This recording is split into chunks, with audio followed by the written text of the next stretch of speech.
Tantor Audio, a division of Recorded Books, presents Vietnam Rough Riders, a Convoy Commander's Memoir, by Frank McAdams, narrated by David Drummond. Reading the Roll of Honor. Poor young chap, I'd say. I used to know his father well. Yes, we've lost heavily in this last scrap. And when the war is done, and youth stone dead, I'd toddle safely home and die in bed. Siegfried Sassoon, 1886 to 1967. Forward. What follows is a personal account leading to two historic years in the 20th century, seen through the eyes of my wife, Patty, and me. We were half a world apart, enduring a wartime separation, Vietnam and Chicago, when the majority of these events occurred. It should also be stated that this is a memoir, not a documentary. This initially began as my UCLA thesis screenplay, Stagecoach Bravo, in 1978. After several rewrites, the screenplay was submitted to the Samuel Goldwyn competition, open to all students in the University of California system. It won first place that year, 1979. Subsequently, it was optioned but never produced. I often used it as a writing sample. In addition to Stagecoach Bravo, the sources for this work are my files, a feature for the Daily Bruin, 2 op-ed pieces for the Los Angeles Times, personal letters, photos, statements, maps, and documents from the 11th Motor Transport Battalion, 1st Reconnaissance Battalion, 5th Marine Regiment, 1st Marine Division, Task Force Yankee, and Headquarters Marine Corps. This documentation aided me in the chronology and the events that occurred in the Vietnam sequence of this book. An additional source was the USMC website, www.recordsofwar.com.usmc/Vietnam, U.S. Marine Corps History Division, Vietnam War Documents Collection, in addition to letters and interviews with friends. During the central time frame of this memoir, 1968 to 1969, a series of historical events occurred. As a writer once observed, it isn't what happened, it's how it happened. It began in the early 1960s and climaxed at the end of the decade, with the resolution to follow. For two people, half a world apart, this is where it began and how it happened. For legal reasons, certain character names have been changed. Also, many of the pivotal scenes in this work are recreated to the best of memory. Not being verbatim, the emphasis is on the essence, especially in regard to the actual spoken words of myself, Captain J.T. Eiler, Major Aldous Ashworth, and others. 1. Down South. Upon being commissioned a United States Marine Corps Second Lieutenant on December 15, 1966, I knew that I was going to fight a formidable enemy. What I didn't know was that I was going to have to fight others at the same time, and I would need an anchor. In April 1945, U.S. forces suffered 80,000 casualties in the Battle of Okinawa. By 1968, Camp Hansen on Okinawa had become a processing station for U.S. Marines coming from and going to Vietnam. For those of us who were under orders to Vietnam in 1968, the destination phrase on Okinawa was down south. The watershed year 1968 began peacefully enough for my wife Patty and me. We were at Camp Lejeune, North Carolina, where I was completing the Marine Corps Motor Transport Orientation course at nearby Montford Point. During World War II, when the services were segregated, Montford Point was known as the Black Boot Camp. It was now the training ground for convoy commanders. With a weekly 6-pack of beer or bottle of bourbon as bribe, we were able to rent a vacation cabana on Onslow Beach in between the Atlantic shore and the inland waterway. By the end of January, one personal incident occurred in between 3 historical events. On January 21st, the 77-day siege of Quezon began. 2 days later, The USS Pueblo, a Navy intelligence-gathering ship with a crew of 83, was captured by North Korean patrol boats in the Sea of Japan for allegedly violating territorial limits. 3 days after that, my class at Montfort Point graduated from Motor Transport School. 5 days after that, the Tet Offensive erupted in Vietnam, a planned wave of attacks striking more than 100 towns and cities. Only 1 month into the year, and the world seemed to be reeling. I cannot recall any year that began with so much tumult. Patty would be witness to the coming events in Chicago, while I endured them in Vietnam. Naturally, at that beginning, neither of us was aware that we were not only witnessing history, we were taking part in it. While I was going through the Marine Corps processing at Camp Hansen, Patty remained at our rented apartment in Oceanside, California, next to Camp Pendleton. Previously, I was warned, in the Marine Corps tradition, that wives had no place in staging battalion training prior to shipping out to a combat zone. It was a demanding 4-week cycle and included many nighttime field exercises. I was assigned as the commander of a staging company with a staff of several well-qualified non-commissioned officers, NCOs, some of whom were doing their second tour. Patty and I always knew our time on the front end of Vietnam would be limited, and we needed to treasure every moment. We accepted the fact that within the coming year she could be a widow, an issue discussed endlessly among family and friends. Following that reasoning, Patty accompanied me west to Camp Pendleton for the staging battalion phase. We were fortunate enough to find a nice rental on the beach in Oceanside. It was here where we watched Walter Cronkite's historical televised editorial, a reaction to the 25-day siege of the Citadel in Hue City during the Tet Offensive. We didn't know it at the time, but Cronkite's address that night, February 27, 1968, would not only ripple across the nation, but also shake the inside of the Oval Office, ending Lyndon Johnson's administration. I still recall Cronkite looking straight into the camera. To say that we are closer to victory today is to believe, in the face of evidence, the optimists who have been wrong in the past. To say that we are mired in stalemate seems the only realistic yet unsatisfactory conclusion. It is increasingly clear to this reporter that the only rational way out will be to negotiate, not as victors, but as an honorable people who lived up to their pledge to defend democracy and did the best they could. Sleep came hard that night. I had to be up at 5 a.m., known in Marine Corps jargon as "Oh Dark 30." Cronkite's speech echoed in my ears while I thought, what am I going into? When sleep finally came, I drifted into a recurring nightmare where 4 Viet Cong VC guerrillas, AK-47s held at high port, chased me through the Jackson Park golf course in my Chicago neighborhood. All I had was a .45 caliber semi-automatic sidearm, and no matter where I ran or hid, they knew where I was and kept coming like the 4 horsemen of the apocalypse: pestilence, war, famine, and death. The next thing I knew, Patty was shaking me. I don't remember moaning or yelling, just her shaking me. My T-shirt was drenched. This recurring nightmare began while we were at Quantico. Post-traumatic stress disorder in reverse. After a quick breakfast, we got out on Interstate 5 and drove north to the Las Pulgas off-ramp, going into the base. When we arrived at my company headquarters, it was still dark. I knew I had to keep up a facade during the intense training day in front of me. All through that day, I was dragging my ass because of less than 3 hours of sleep, with Walter Cronkite's image mixed with the guerrilla quartet. Somehow, I made it through.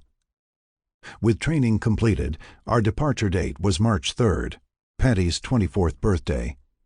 We were scheduled to leave at night from the Marine Corps Air Station at El Toro. Patty would meet me at the air station, and we would say our goodbyes. Wrong. When Patty dropped me off at Camp Pendleton that day, I attended to final administration procedures, making phone calls and signing documents. As the day got longer, we got a sudden alert that our flight out of El Toro had been canceled. No reason was given. What would happen was that within 2 hours, buses would arrive to take my staging company to Los Angeles International Airport, where we would depart for Honolulu, and then Okinawa. After getting confirmation, I had to make the difficult phone call to my wife that our stateside time was over. I was going out in 90 minutes. Goodbye, I love you. The last thing she said to me was, "Be safe." When we pulled in at the backside of the Los Angeles International Airport, the buses came to a stop next to a hangar. We quickly got out and formed into 4 platoons as the buses moved off to a Continental Airlines jetliner about 150 yards away to unload the baggage. My gunnery sergeant set the lines and called for a "left face." He turned and nodded to me. I gave the command, "Forward march," and the company began marching toward the jetliner. From the back rank, someone started singing in a soft voice. "From the halls of Montezuma to the shores of Tripoli." The Marine Corps hymn that night spread from the back ranks to the front as we continued marching to the jetliner. By the time we arrived at the latter, the entire company was singing, "We are proud to claim the title, United States Marine." Patty's words echoed in my ears. Be safe. Our good times and the training were behind us. She was still in Southern California, and I was being processed to enter a combat zone. The Okinawa processing took 4 to 5 days. The first thing that had to be done was to sign over a Class A uniform, which was tagged and held in a warehouse. If I was killed, my body would be shipped to a Graves registration station. What was left of me would be placed into the uniform. Then I would be shipped home. Records and documents also had to be checked, along with signing insurance forms and submitting to a physical examination. Part of the physical included being injected with gamma globulin, a prophylactic for tropical diseases, and blood thinner. After the physical, I went to an early meal at the officers' mess. The movie that night was Tender as the Night, with Jennifer Jones, Jason Robards Jr., and Joan Fontaine. I lasted about 40 minutes, sitting through this sophomoric adaptation of F. Scott Fitzgerald's novel of expatriates traipsing around Europe. I got up and went to the officers' club. I entered the club, walking down the hallway. At the end of the hallway was a corkboard with various announcements. To the far end of the corkboard was the latest Vietnam casualty list from Navy Times. The headline stated, "Sea Service Deaths."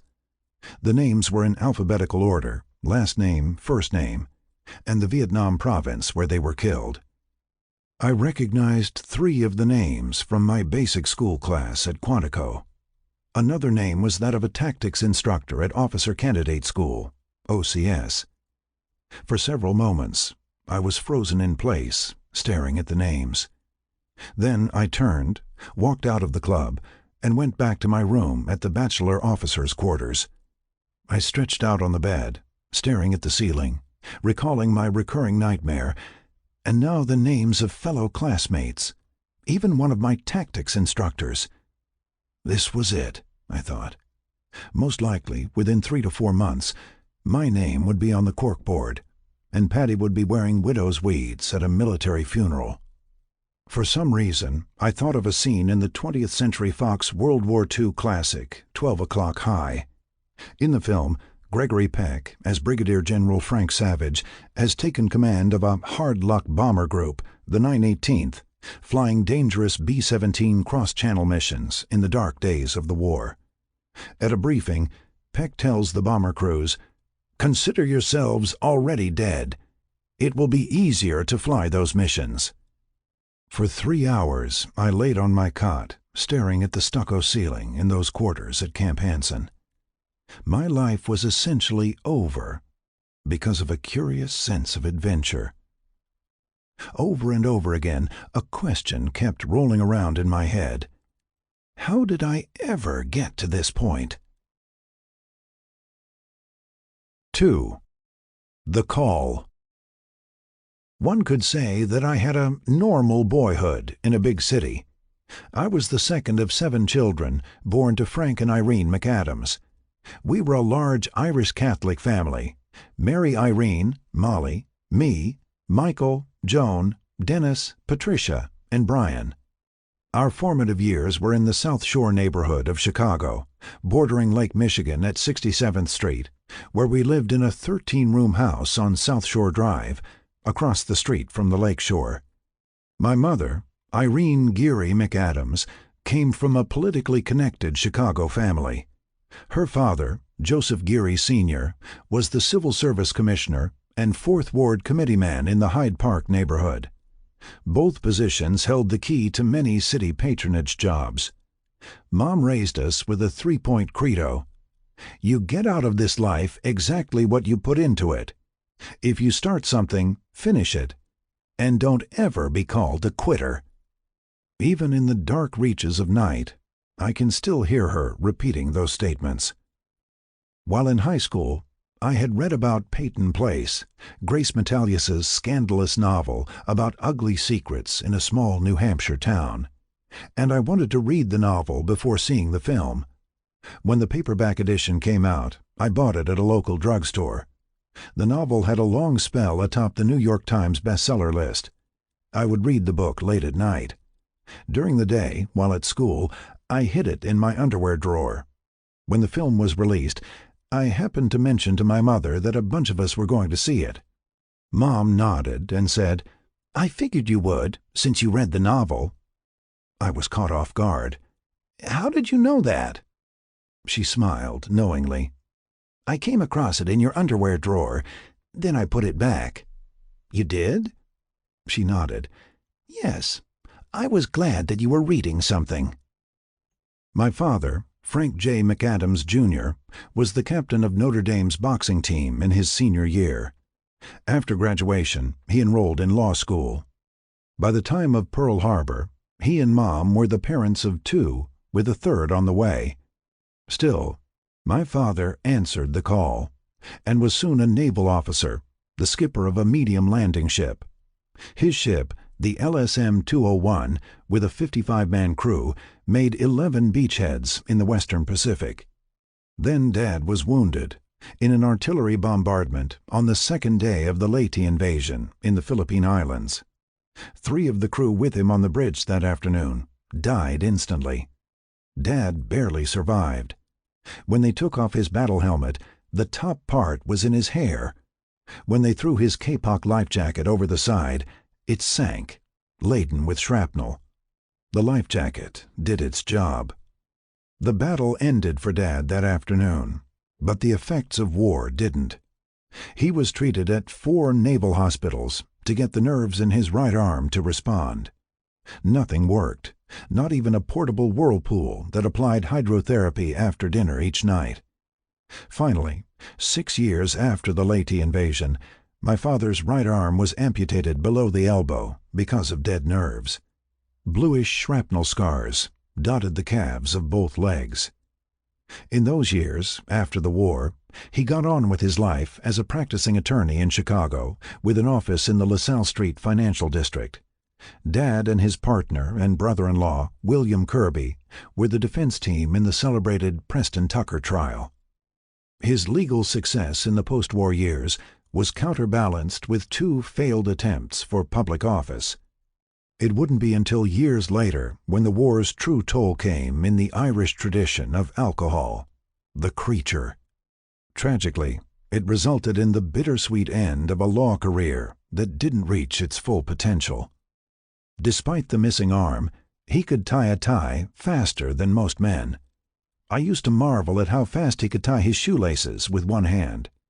He would put his shoe up on a chair and move the fingers of his left hand so fast that I couldn't keep track of the laces.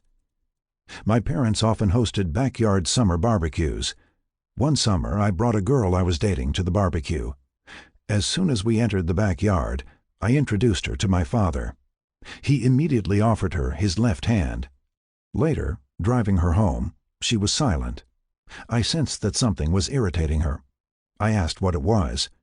"Frank, why didn't you tell me that your father has only one arm? I felt so embarrassed when I went to shake hands." I thought for a moment.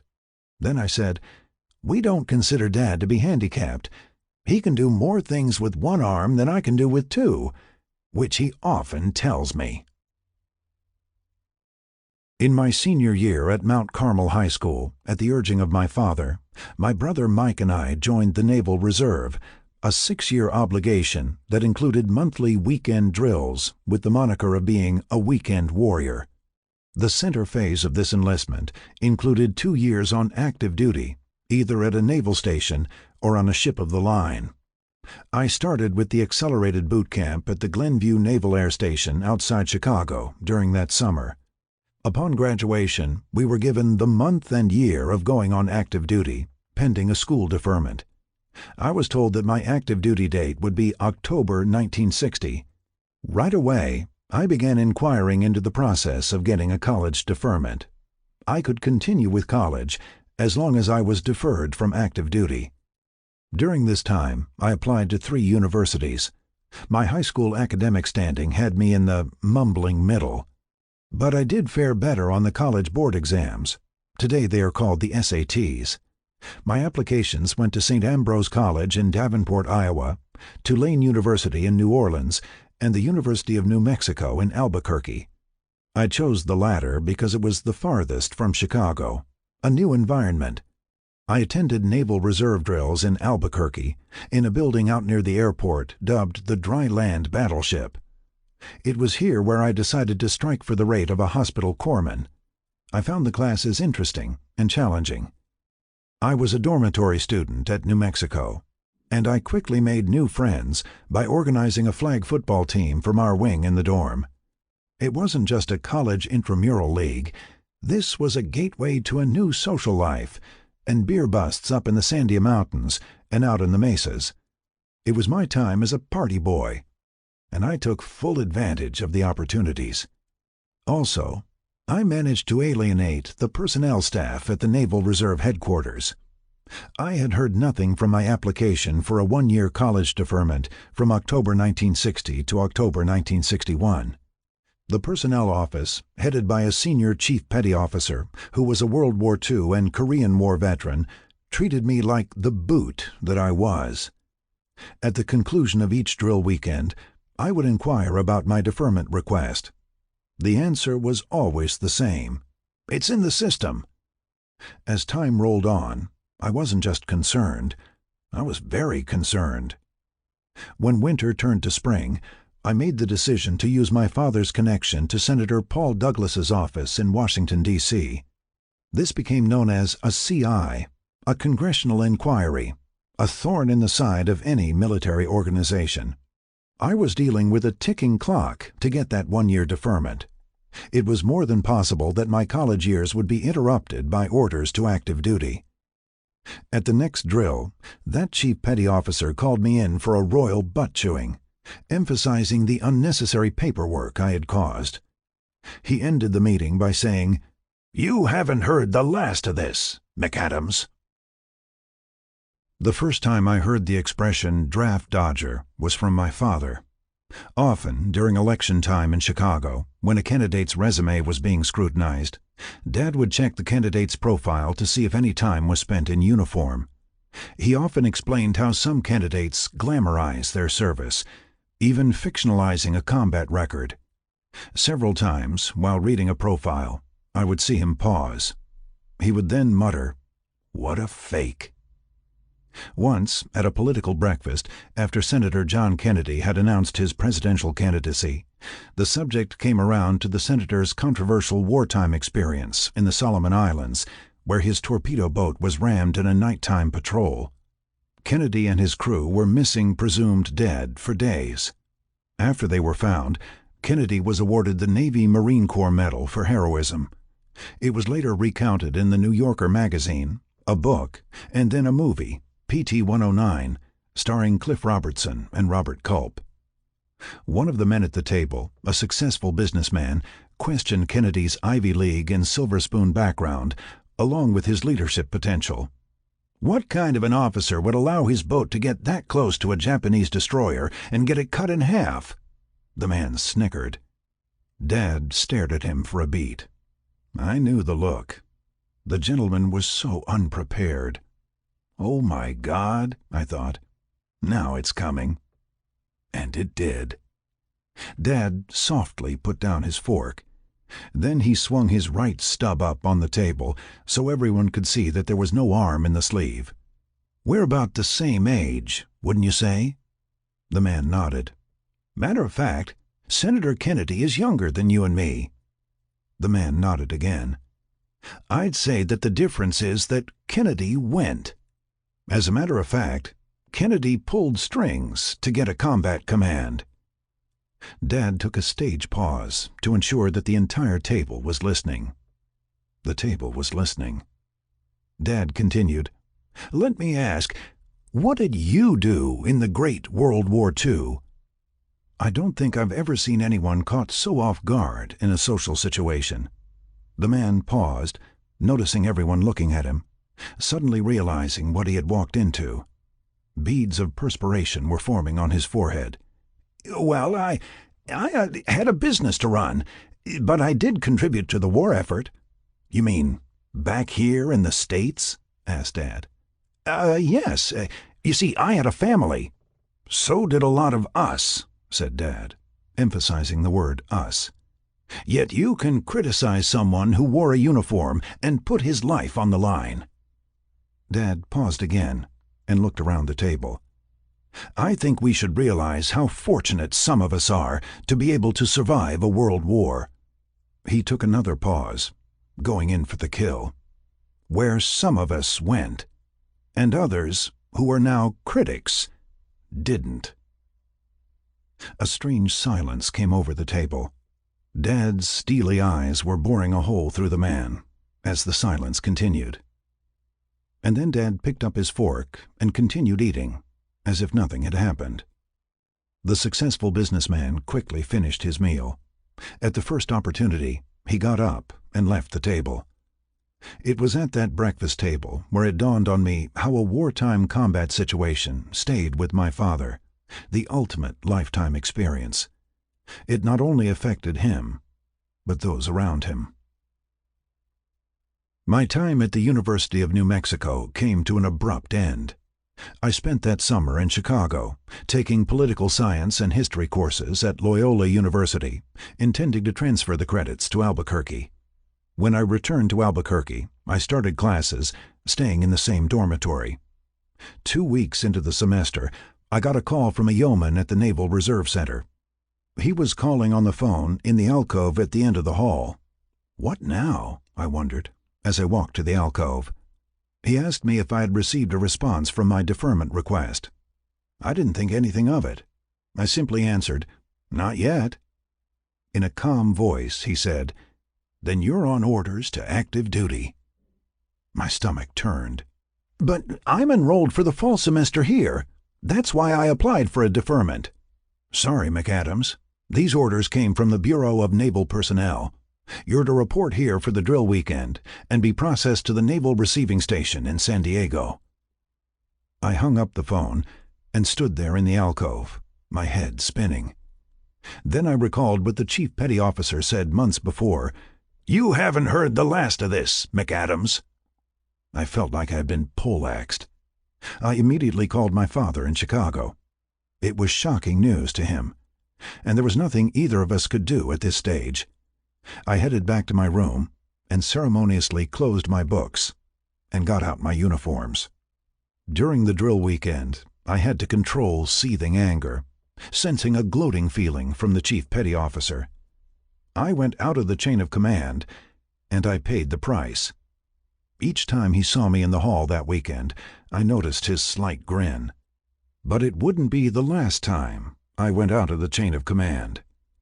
By Monday morning, I was in uniform on the train from Albuquerque, facing 2 years of sea duty.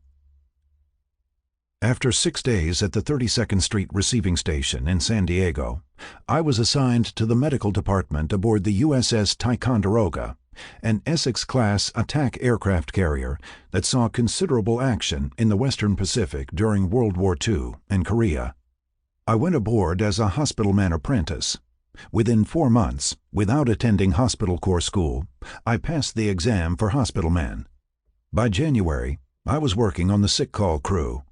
It was at sick call one morning where I happened to meet a dispersing clerk, payroll, named Lester Marino. I recall that he was complaining of flu symptoms. I didn't know it at the time, but we would meet again under tragic circumstances. In the second week of May 1961, we departed San Diego for a Western Pacific Westpac cruise. The ship made ports at Pearl Harbor in Hawaii, Yokosuka, Sasebo, and Iwakuni in Japan. Even though this was the peacetime Navy, we lost pilots and aircraft in flight operations. The first was a pilot in a flameout where his jet engine quit right after the catapult launch. The ship ran over his plane. We never found him. He was married with 2 children. The next afternoon, a memorial service was held on the hangar deck. About 3 weeks later, another pilot was lost at night because of a sudden fire in his cockpit. He was married with 3 children. Once again, a memorial service was held on the hangar deck. 1 month later, another plane from Squadron VF-51 hit the ramp during recovery operations, skidded 200 feet along the flight deck, and careened over the port side. After searching for 6 hours, the only thing recovered was his flying helmet. He was married with 2 children and a third on the way. It always seemed to be the married pilots. We made port in Hong Kong twice. During this time, my sister Molly was married back in Chicago. In the Philippines, we anchored off Manila and had several in-port periods at the Subic Bay Naval Base. On the surface, the Philippines gave off an animalistic magnetism. Its mirror image was an ugly underbelly.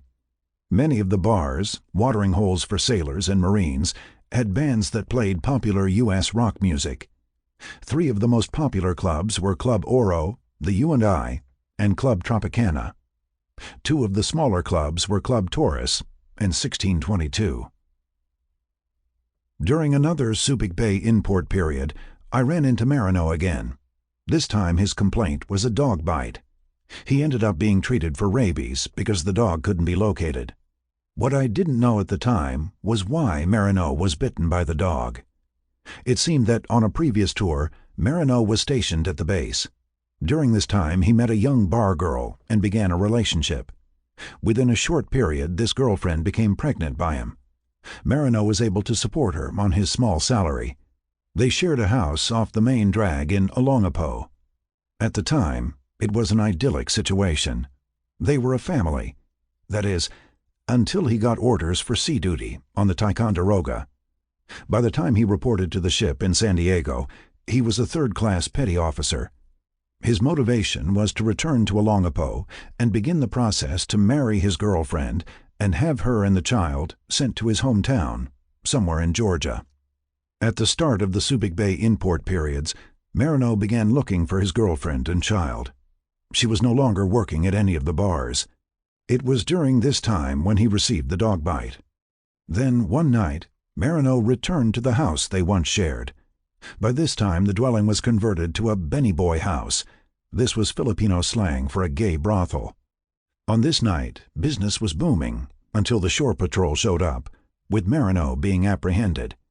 They hauled all military personnel into a patrol wagon, pulled their ID cards, and took them back to the base. Marino was escorted aboard ship by a shore patrol sailor and turned over to the officer of the deck at the gangway.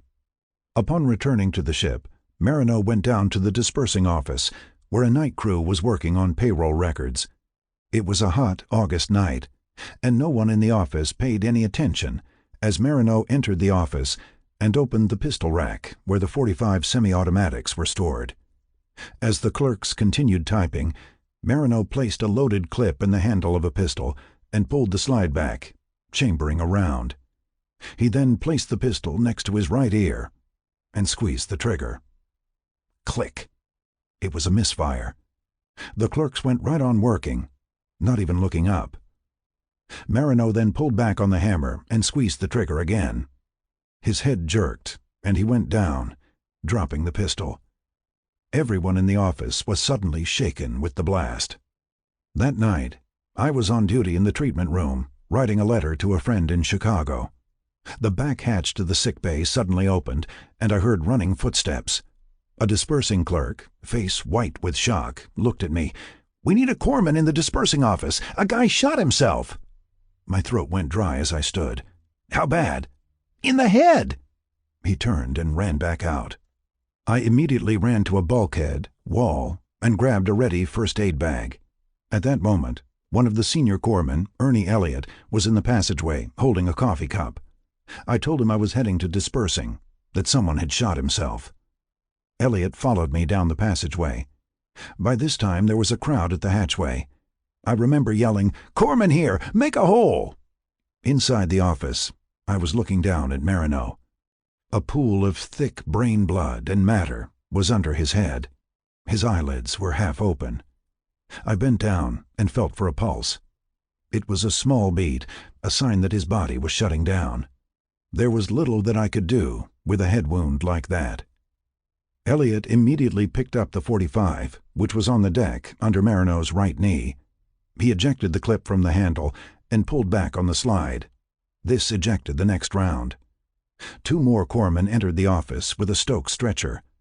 Marino was placed in the stretcher and carried to sick bay. Elliott set the pistol down on a desk, turned to me, and shook his head. I nodded to him. I never opened my first aid bag. The office clerks were visibly shaken. Several were sitting at their desks, staring into space, realizing that one of their own had taken his life right in front of them as they were working. The ship's chief master of arms entered and looked around. Then he asked, "Who's going to clean up this mess?" I stared at him, astonished at his callousness. By the time I got back to the treatment room, several corpsmen and one of the ship's doctors, Lieutenant Kent, had Marino on the treatment table. Dr. Kent took off his stethoscope and stared at Marino. He shook his head. "He's gone." We spent the next hour preparing Marino's body for transfer to the base hospital morgue. As I helped wash him down, I noticed the scratches on his fingers from the earlier dog bite. Then I realized that his eyes were still half open. I reached over, with my right thumb and forefinger, and gently closed them. It wouldn't be the last time I did this. One of the office corpsmen pulled Marino's medical record to accompany the body. That's when he saw that he was from Georgia. In the end, the episode was ruled a suicide. Marino's girlfriend and child were never located. During the long periods at sea, I began intense reading, anything that I could get my hands on, novels, poetry, and current nonfiction from the ship's library. I reread J.D. Salinger's The Catcher in the Rye and F. Scott Fitzgerald's The Great Gatsby, coming away with a new understanding of both novels. I remember devouring William L. Shirer's Pulitzer Prize-winning The Rise and Fall of the Third Reich. I came away from that read astonished at how the European community and certain American quarters did nothing while Adolf Hitler carried through his program of rearming Germany, ignoring the Treaty of Versailles. Consequently, this inaction set the stage for World War II. George Santayana was right. Those who cannot remember the past are condemned to repeat it. During the import periods in the Philippines, the Marine Detachment scheduled forced marches with rifles, helmets, and field packs. They also needed a corpsman who could stand the pace. While at Subic Bay, during an import period, the scheduled corpsman came down with a fever. I volunteered as his replacement. It was approved by our chief petty officer in the medical department, and I was told to report to the Marine Detachment for an orientation. At the Marine Detachment, I met the gunnery sergeant, a stocky Navajo Indian and Korean War veteran. I recall sitting across from him in an office while a mean-looking buck sergeant stood nearby. The gunnery sergeant explained the distance of the forced march, up and down hills at a fast pace. He then asked what kind of physical shape I was in. "Good," I said. "I wrestled and played football in high school." The buck sergeant snickered. The gunnery sergeant shook his head. "I didn't ask what the fuck you did in high school. I want to know what kind of shape you're in now." I looked straight at him. "Good. I'll keep up." "Well, sailor boy, "We'll find out tomorrow," said the gunnery sergeant. The meeting ended, but the phrase "sailor boy" spoke volumes. He was asking, "Do you pack the gear?" The next morning I was on the quay wall waiting as the Marine detachment came down the gangway, carrying field packs, rifles, and helmets under the sweltering rays of a tropical sun. It looked like one of those World War II films with the Marines disembarking onto a foreign shore. I was waiting in my Navy-issue dungarees with a corpsman's first aid bag as they lined up in 2 files. Instead of the Dixie Cup hat, I was wearing a helmet. The detachment commander, Captain Harry Mills, took his place in front, gave a forward signal, and we were off, a Guidon flag fluttering in the slight breeze at the front. As anticipated, the forced march was punishing. They positioned me at the end of the 2 files to pick up stragglers or heat cases. Somehow, they commandeered a personnel carrier to follow us in case of a serious incident. I remember a Marine falling out to get rid of his breakfast, which he did in short order. After a quick check, he jogged back in line. At times, an accordion effect developed, where the rear end had to run faster to keep up with the rest of the column. During a water break, I dispensed salt tablets. I could tell that some of these guys were hurting more than me. The gunnery sergeant approached and asked how I was doing. "No problem," I answered. "How are you doing?" He gave me a wondering look, turned, and walked back to the front. 2 Marines fell out on the back leg of the march. Both were heat cases. I gave them a quick water wash on their faces and offered each another salt pill. They were placed in the personnel carrier to be classified as sick, lame, or lazy. Then I ran to catch up. When we returned to the quay wall, my shirt was drenched. But I had held my own, running faster than the others because of being at the tail. Standing in front of the detachment next to the Guidon carrier, Captain Mills said some words about keeping fit. He then singled me out for volunteering, then added something about the Navy corpsmen being the saviors of Marines in combat. Several of the Marines in the ranks turned and looked at me. I had crossed a line. After the detachment was dismissed, the gunnery sergeant and the buck sergeant from the interview approached me. The gunnery sergeant said, "Duck, you did good." The buck sergeant gave me a wondering look, staying silent. No compliments from this guy. Then the 2 turned and walked toward the gangway. I knew that their initial opinion of me had changed. When I returned to sick bay, one of the senior corpsmen, First Class Petty Officer Nyman Harris, noticed my drenched shirt and smiled. "Out for a morning walk with the jarheads, I see." From that morning, I was drawn to the Marine Corps camaraderie. They requested me for another forced march, and I became friends with several of them. We even pulled a few Liberty Nights together in other ports. I saw how the Marines had a deep respect for Navy corpsmen built from World War II and Korea. It was the start of something. The married guys on the ship were looking forward to coming home for Christmas. But the international situation in Laos boiled over. It appeared that a communist takeover was possible unless the United States and Soviet Union came to an agreement. For weeks, the situation remained fluid. The Pentagon, on orders from the Kennedy White House, extended several ships to be on station in the Western Pacific. The Ticonderoga was one of them. The married guys took the news bitterly. It was a tense situation, and an American aircraft carrier was needed on station. A 6-month Westpac cruise turned into 8 months as we patrolled the South China Sea. On the morning of January 14, 1962, we approached Point Loma off San Diego.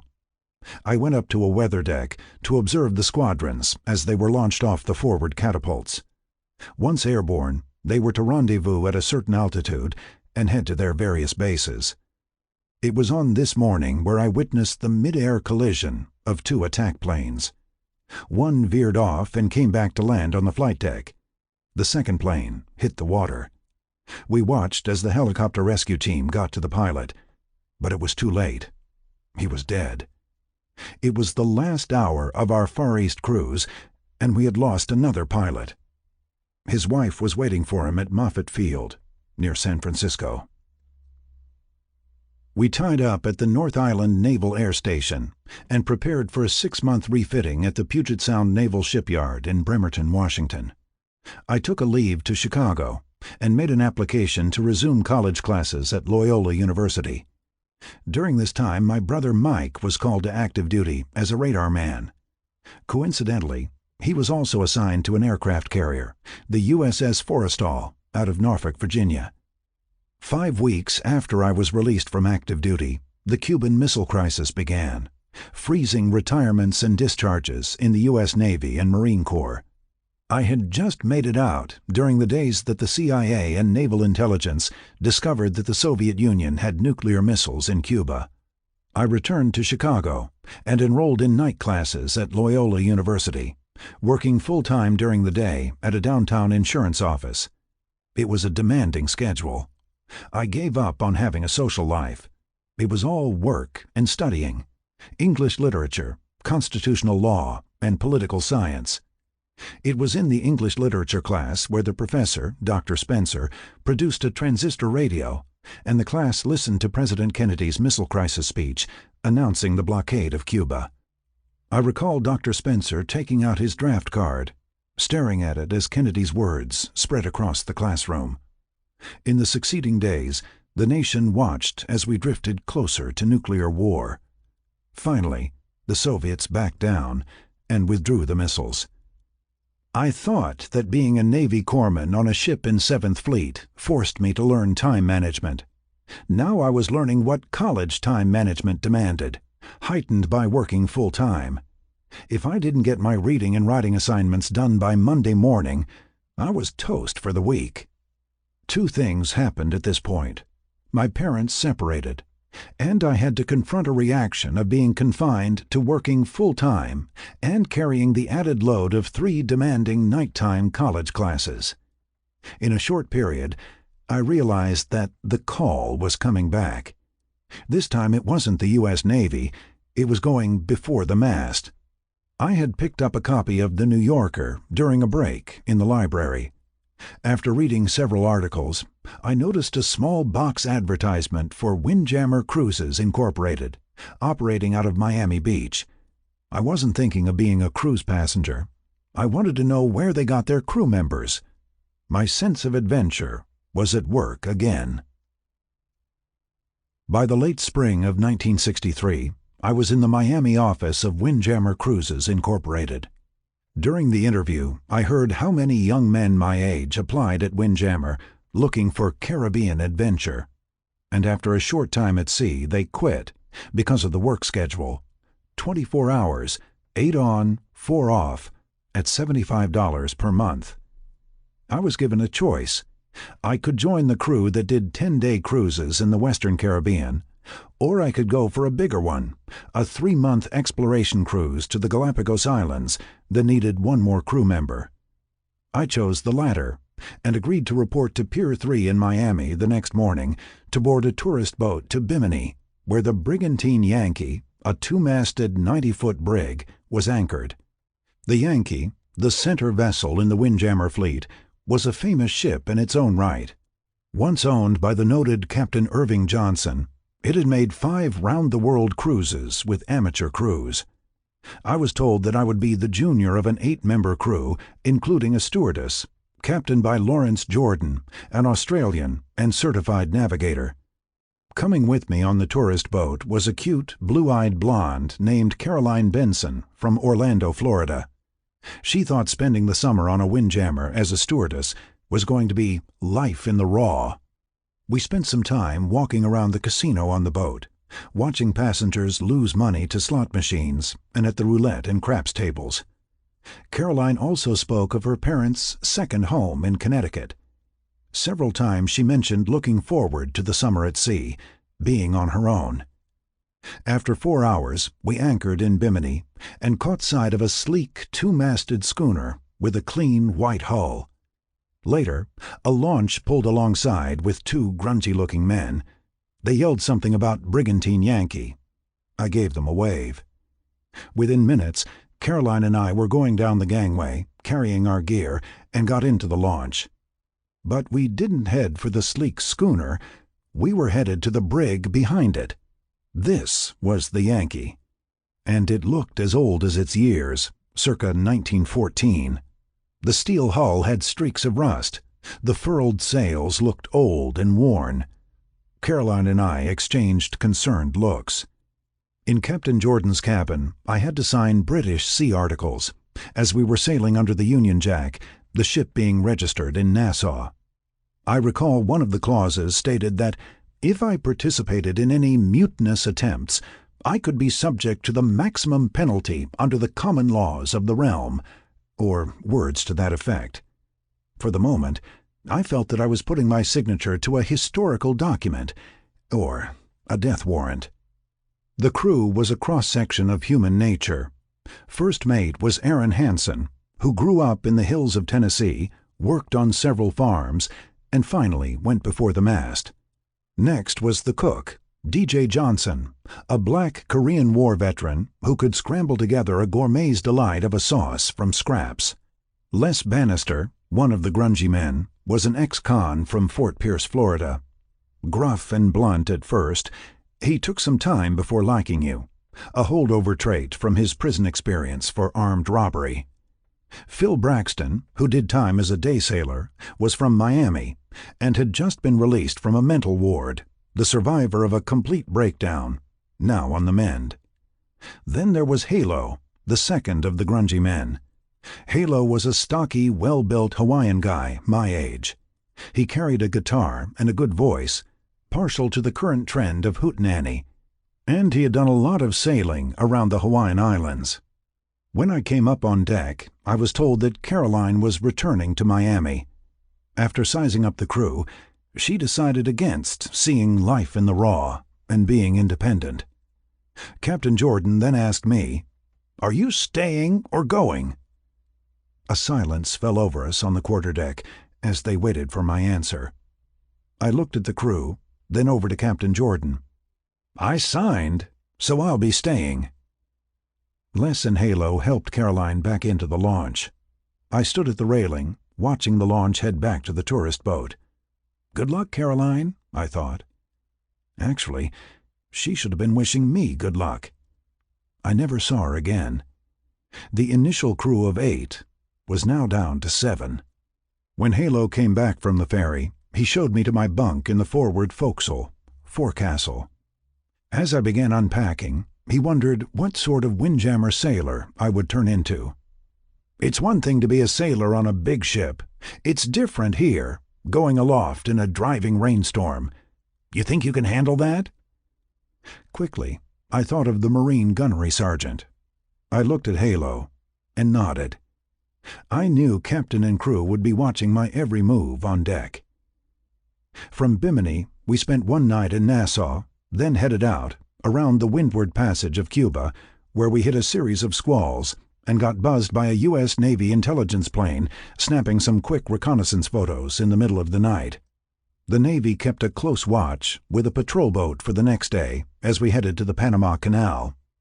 At Colon, on the Atlantic side of the canal, we spent 2 days packing stores for the voyage. Then we took on 26 members of the Los Angeles Geographic Society as passengers. From there we cast off and made the canal transit. The next morning we set sail for more than 20 anchorages in the Galapagos, the noted archipelago of volcanic islands 650 miles off the coast of Ecuador. 2 nights later, we hit another squall. This one was worse than the ones in the Windward Passage. At about 2 a.m., I got rousted from my bunk with a command, "All hands on deck!" Captain Jordan gave the order to take in the foresail, the main square sail on the forward mast, then reef the mainsail for storm running. Reefing the main was easy compared to taking in the foresail. We had to climb up the shrouds, hand by foot, in the dark, with windy rain pelting our faces. Then we had to straddle the yardarm, haul in the sheet, and tie it off. I had seen this done in movies, but never gave a thought that one day, or night, I would be doing it. It was not only difficult, it was downright dangerous. One slip, and I would go crashing to the deck. Or, if we were on a broad reach, which we were, I'd go nautical. Over and out. The foresail was pulled in, and the mainsail was tied off at the reef points, giving off a short sail to ride through the foul weather. That done, Captain Jordan secured those not on watch. Within minutes, I was back in my bunk with the anchor clanging against the hull next to my head. I was so exhausted that I slept soundly as the ship rolled and tossed through the night. That is, until first light. By then we had passed through the squall line, and Captain Jordan wanted to make up for lost time. It was all hands on deck again. Out of the bunk and up in the shrouds once more to reverse the process. When we finished, it was time for morning chow, hot coffee, Canadian bacon, and scrambled eggs, from DJ the cook. It was hard, being a windjammer deckhand. There was never a full sleep, 8 on and 4 off. We were divided among the passengers, who took part in our wheel watches. During this time I read Irving Stone's biography of Jack London, sailor on horseback. At different times during the day, Captain Jordan would come out of the wheelhouse and shoot the sun with a sextant and stopwatch, confirming our position. The crew had to keep the ship on course, making notes in the watch log. And we had to record oil pressure numbers periodically to make sure that both engines were running properly. We flew the flag of Ecuador from our foremast during the anchorages in the Galapagos. These were the islands where the HMS Beagle anchored in 1835, allowing a young naturalist named Charles Darwin to do research for a published work that became known as On the Origin of Species. I was surprised to learn that each island had 2 and sometimes 3 names. At one of the anchorages, we saw the names of various yachts and ships painted on a block of rocks. Captain Jordan noted one of the names, Zaka, Errol Flynn's yacht. Our last anchorage was the heavily forested Cocos Island off Costa Rica. Before we anchored in the bay, the Ecuadorian flag was replaced with the flag of Costa Rica on the foremast. After departing Cocos Island, we headed to the port of Punta Arenas, Costa Rica, where the passengers left the ship and took a train to nearby San Juan, where they caught a plane back to Los Angeles. We stayed anchored in Punta Arenas for several days, doing ship's maintenance. Then we weighed anchor and set a southeastern course around Azuero Peninsula and into the Gulf of Panama. Closer to Panama, Captain Jordan pulled out a small American flag from the pennant locker. As we did in previous anchorages, the brigantine Yankee flew the flag of the port we were entering from the foremast. Because the United States controlled the isthmus, Panama was considered an American territory. Captain Jordan gave me the flag. "It's your turn to flag the foremast," he said. For some obscure reason, going up in the shrouds of the foremast made me think of the Marines who raised the flag on Iwo Jima in February 1945. It was a ceremonial nautical custom, but it still did something to me. Climbing up to the line where the clips were, hooking the flag, and then raising it to the peak of the foremast. After I tied off the line, I looked down. The entire crew was on the quarterdeck, looking at me. That doesn't go away. It was one of those moments. By this time, I was a hot windjammer sailor. My plans were to take the ship back to Nassau and sign on for a round-the-world cruise commencing the following January. I felt that it was the dream of a lifetime, going around the world and getting paid for it. My hopes were dashed with one phone call home to Chicago. My parents had reconciled, but were no longer in the big house on South Shore Drive. They were now in a large apartment on Crandon Avenue. And my father, in his wisdom, explained that if I signed on for that cruise, I would never finish my degree. "I never saw you as a college dropout," he said. "You give this serious thought." "Dad, this is the chance of a lifetime," I countered. "How many people my age get the chance to go around the world and get paid for it? And too often I meet people in their 40s who tearfully regret never finishing college when they had the chance." He took a pause. "And you have the chance now." I realized that he was echoing one of Mom's 3 doctrines. If you start something, finish it. But the call of the sea and adventure was so very tempting. My father and I struck a deal. I would return to Chicago and get a part-time job to pay for expenses and books, and he would foot half my tuition at Loyola. I remember pausing for about 30 seconds. Then I softly said, "Okay." So much for the adventure of a round-the-world cruise. I said goodbye to Captain Jordan and the crew, leaving the brigantine Yankee in mid-September 1963. Later, I learned that the round-the-world cruise caused the end of the Great Windjammer. It got hung up on a reef off Rarotonga in the Cook Islands on July 23, 1964, about halfway through the cruise. Crew and passengers abandoned ship, leaving it to die. The brigantine Yankee rests on that reef to this day. I returned to Chicago and picked up where I left off at Loyola. Later that fall, like the rest of the nation and world, I was stunned at the news that President Kennedy had been assassinated in Dallas. I was enrolled in a philosophy class, Theory of Logic. I remember trudging to class, shaken like the other students. Someone produced a transistor radio. 13 months prior, in Dr. Spencer's English literature class, we listened to another transistor radio as a very serious President Kennedy gave his missile crisis speech. And now he was gone. We listened to the updates. A suspect with a rifle was in the custody of the Dallas police, and that the president's body was in flight back to Washington. The professor entered the room, appearing drawn and haggard. I remember him looking around and then raising his hand. "No class today. Go on home." Then he turned and walked out. A few of us went down to the Student Union, where a television was set up in the lobby. Air Force One had returned to Andrews Air Force Base. The casket was being lowered to a waiting vehicle. The cameras closed in on Jacqueline Kennedy, still in shock, standing there in her blood-stained pink suit. I looked around, noting the serious looks from students and faculty. Chins were quivering, eyes watering, man and woman alike. I went to a phone and called my mother. She was in the kitchen, listening to the radio. I remember telling her it was like a bad dream. Then I returned to the television and watched Lyndon Johnson give his first speech as president. I remember him reading from a prepared statement, saying that he was going to do his best to complete what President Kennedy had started. Naturally, I had no idea of how the long-term effects of that statement would affect me. That weekend I spent with my brothers and sisters doing school assignments and playing password. We also had the television turned on, looking at the president's casket lying in state in the Capitol Rotunda. By chance, late at night, we saw our brother Mike, in his Navy uniform, approach the flag-draped casket and snap a salute. He had hitchhiked all the way up to Washington from Norfolk and waited hours in the line.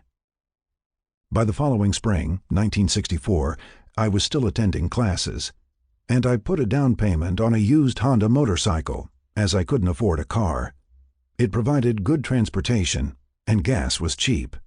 I was getting along on a shoestring budget, loading trucks on the docks off the Stevenson Expressway for United Parcel Service. That summer I got a better-paying job with Country Delight, loading ice cream trucks. My clock was turned around with this job. I had to work nights, loading ice cream from a freezer onto refrigerator trucks waiting at a dock. We had to wear heavy freezer suits with hoods and gloves. And we had to take 15-minute breaks every 2 hours, a union rule. It was back-breaking work, but the pay was good. It covered expenses, tuition, and payments on the motorcycle. And I was putting money away for emergencies and future tuition bills. But still, no social life. After a night shift, I would jump on the motorcycle and hit the expressway. Within 40 minutes, I would be in Father Mentag's American history class. Everyone was fresh-faced, whereas I had a wind-blown look, wearing a rumpled sweatshirt. When class ended, I was back on the motorcycle to get home for a stretch of daytime sleep. By 6 p.m., I was up and ready for a ride back to Maywood and another shift. I studied during the breaks and on weekends, again knowing that if I didn't, I'd be toast at exam time. Father Mentag's class was a turning point. I became fascinated with historical events, mixed with the mistakes and blunders made by powerful leaders that led to other scenarios. I recalled being impressed with Schirer's The Rise and Fall of the Third Reich, And now I was fascinated by the events surrounding Abraham Lincoln's assassination and the corruption of the Ulysses Grant and Warren Harding administrations. I decided to declare history as a major. During one of the truck loading breaks, I picked up the back picture page of the Chicago Tribune. It carried a wire photo of a North Vietnamese PT boat that was part of a force that had attacked 2 U.S. destroyers. I remember staring at the photo, wondering what this incident in the Gulf of Tonkin would turn into. I was surprised to see that the carrier-based aircraft from Fighter Squadron VF-51 were launched from the Ticonderoga. I was still staring at the picture when the shift foreman came in. "Back to the freezer," he said. I took one last look at the wire photo. On my ride to Loyola later that morning, I couldn't get the photo out of my head. I wondered what all of it meant. 2 days later, August 7, 1964, Congress passed the Gulf of Tonkin Resolution, giving President Johnson a blank check to repel any armed attack made against the forces of the United States. In the meantime, planes from the Ticonderoga and USS Constellation continued to launch airstrikes against North Vietnam.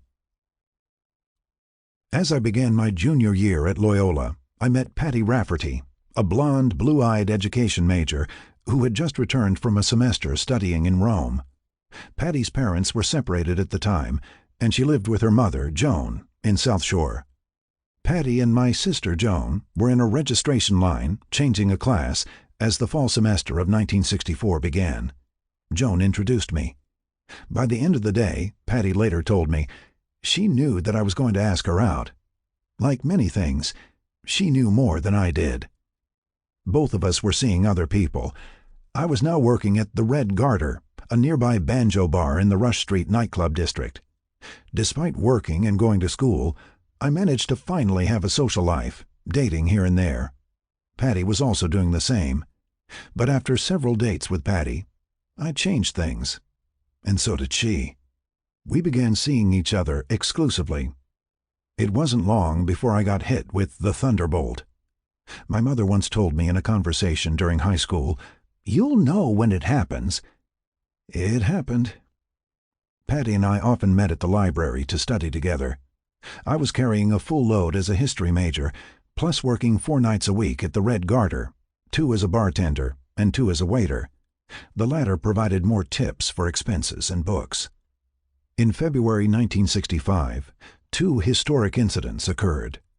Malcolm X was gunned down in front of 400 people in the Audubon Ballroom in New York City. I remember some Loyola students breathing a sigh.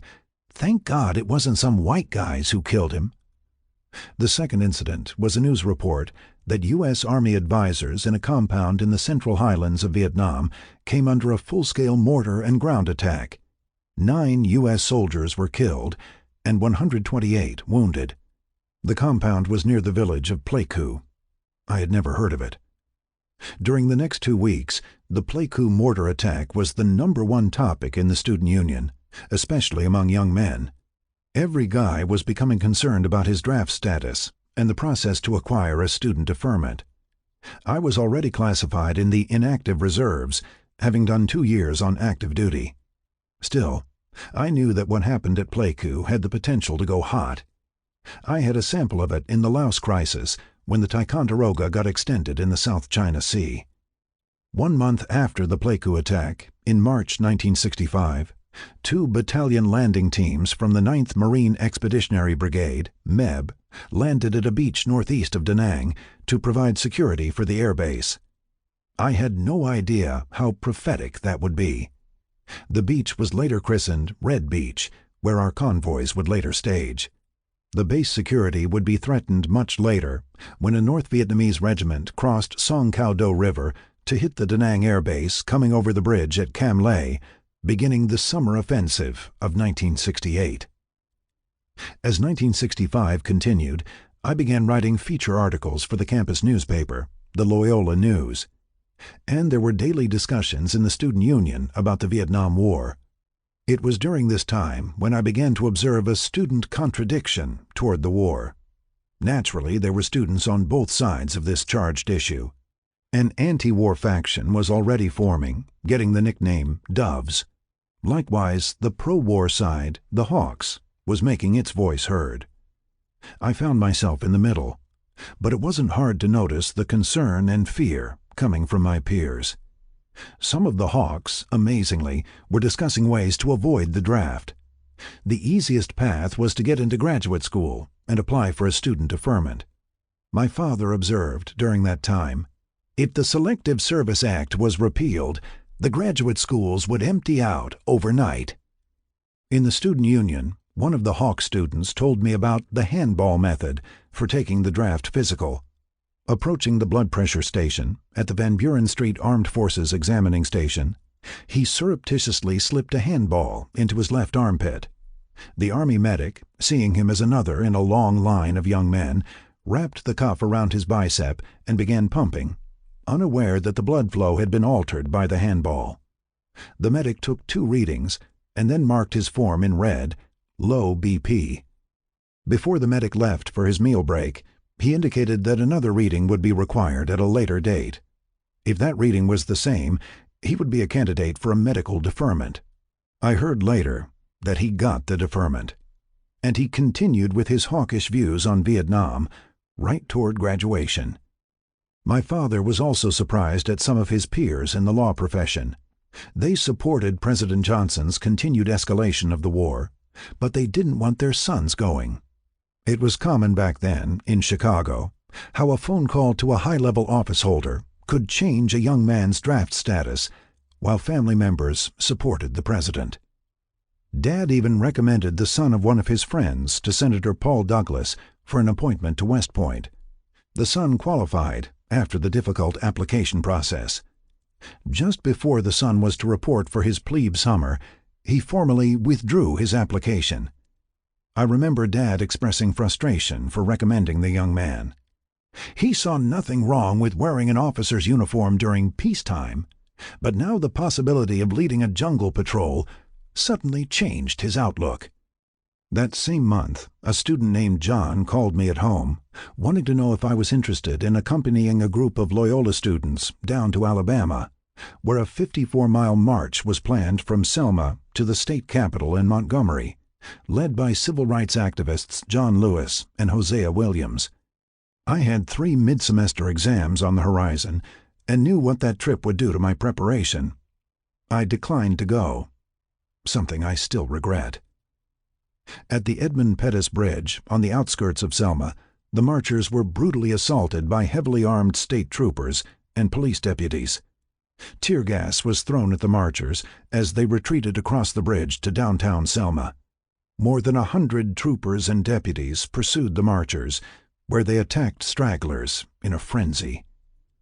That night, as I was watching Judgment in Nuremberg with my sister Joan and brother Dennis, the film was interrupted with footage of the full-scale police riot. The first thing I thought of was John and the other students who went down there. 2 days after the Pettus Bridge riot, Dr. Martin Luther King Jr. led another march to the bridge and held a prayer vigil. When the students returned to Chicago, a presentation was held in the law school building, where each one gave his or her personal account of what they saw that afternoon. One of the presentations came from a nun who said it was the most frightening experience of her life, the viciousness and hatred that she witnessed. A student related that he knew they were in trouble when he noticed a button on the shirt of a state trooper. The button had one word on it: never. Those were chilling testimonies. As Joan, Patty, and I sat in the audience, we knew that this would lead to further racial violence. On Fridays, Mr. Jones's, one of the nearby bars, was a student gathering place. The jukebox had a variety of songs, such as Herb Alpert's The Lonely Bull, Al Martino singing Spanish Eyes, Frank and Nancy Sinatra's Something Stupid, and Barry Maguire's Eve of Destruction. 2 of Staff Sergeant Barry Sadler's ballads were also played, The A-Team and The Ballad of the Green Berets. The latter had some of the guys providing a background chorus, pumped up by a collegiate amount of beer muscles, with echoes of joining the Green Berets after graduation. In the end, it was a lot of hot air, despite the popularity of the ballad. The civil rights struggle and the war continued, as did classes. Many of us were becoming aware that we were living in difficult but historic times. Despite what the politicians claimed, the split in the country was growing as segments of the younger generation refused to accept the philosophy of the older. And I was heading toward a decision. Patty and I continued dating. We both knew that our feelings were growing toward each other. But in my heart, I was having a major conflict. The Navy was solely about me. The Windjammer cruise was likewise about me. But this was different. It was a decision that carried the ultimate risk and would affect other people. In November 1965, the world learned of the Battle of Adrang Valley, the basis for the Paramount Pictures adaptation of We Were Soldiers Once and Young. This was the first time U.S. forces engaged a unit from the regular North Vietnamese Army, PAVN. Before going to bed in those days, my brothers and sisters and I would watch the CBS Evening News with the latest reports from Vietnam. I kept my feelings close, not revealing how I truly felt. As the war progressed through 1965 and early 1966, I felt that it was going to be the biggest issue for our generation.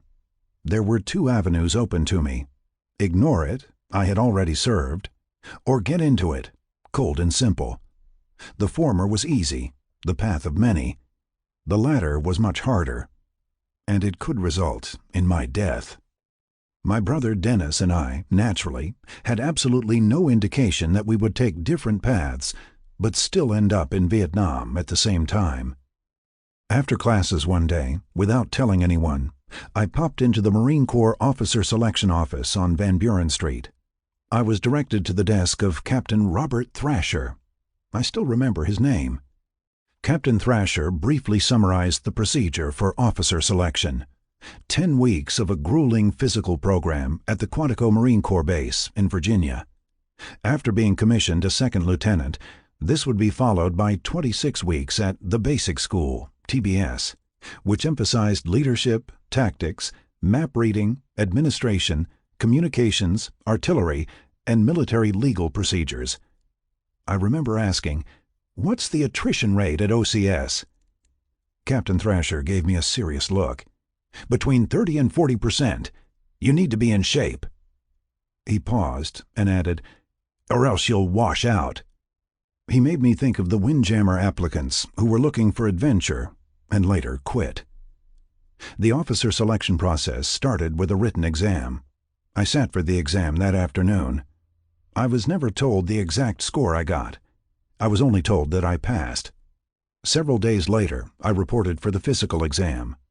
At the blood pressure station, I thought of the hawkish student who took the handball off-ramp. Samuel Johnson had a point with one of his quotes, "Patriotism is the last refuge of a scoundrel." Next was a sit-down with Patty. I remember calling her one afternoon, saying that I had something important to discuss. I parked my motorcycle in front of her apartment building, realizing the importance of the next hour. We had talked about a life together, in general. I explained that I was not going to take the normal path, obtaining a degree, getting married, and hiring on with a good company with an impressive starting salary, leading to a suburban home. Now, she would know where I was headed. Not just back to the military, but into combat. She listened and took a pause. Then she put her hand on mine and said, "Okay." I still remember being astonished, and I realized that I loved her even more for saying it. The final academic requirement at Loyola at that time was to pass both the History Department Comprehensive Exam, COMP, and the Graduate Record Exam, GRE. I always felt that the latter was unnecessary. Most of us history majors had no intention of applying for graduate work. Still, it was a way for Loyola University to maintain its high academic rating. It was now time to let my parents know of the Marine Corps decision.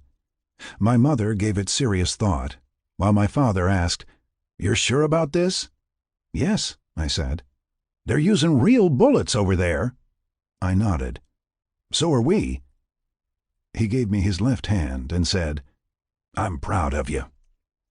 My mother came from a different angle.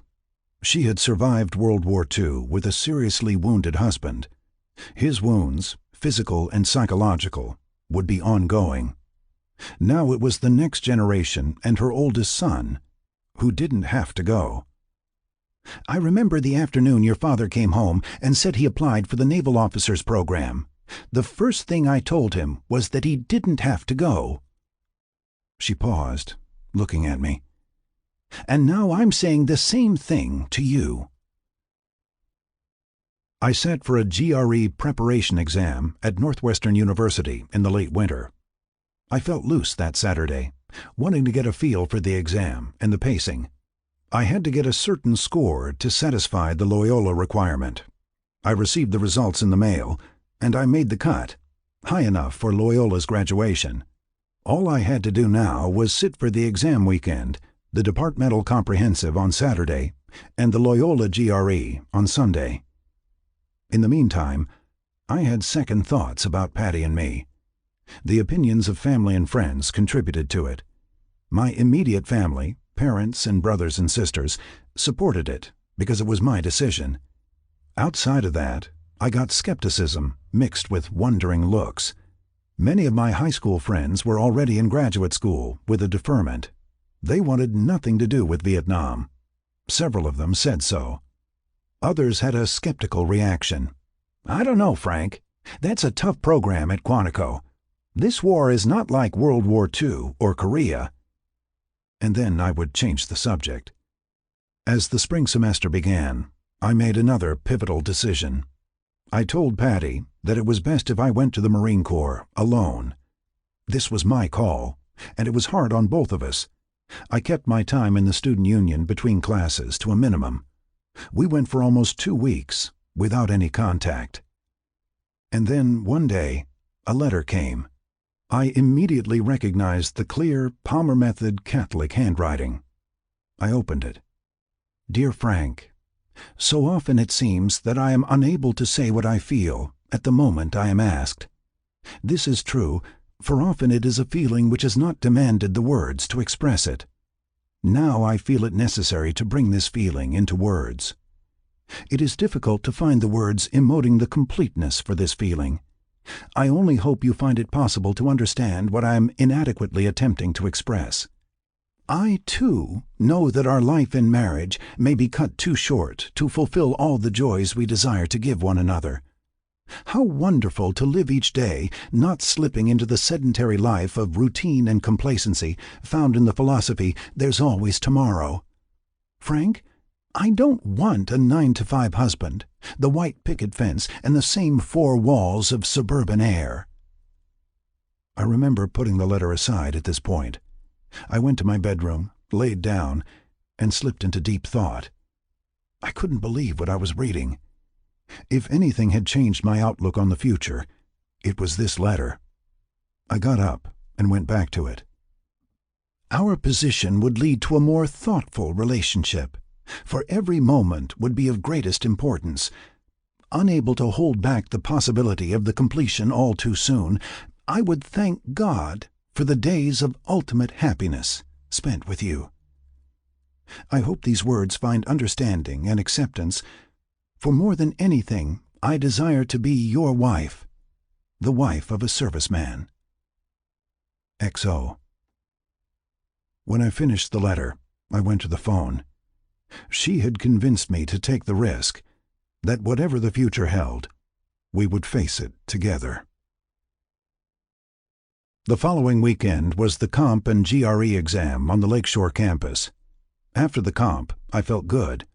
Several of the essay questions I had prepared for were there. I outlined each answer and then began the essay.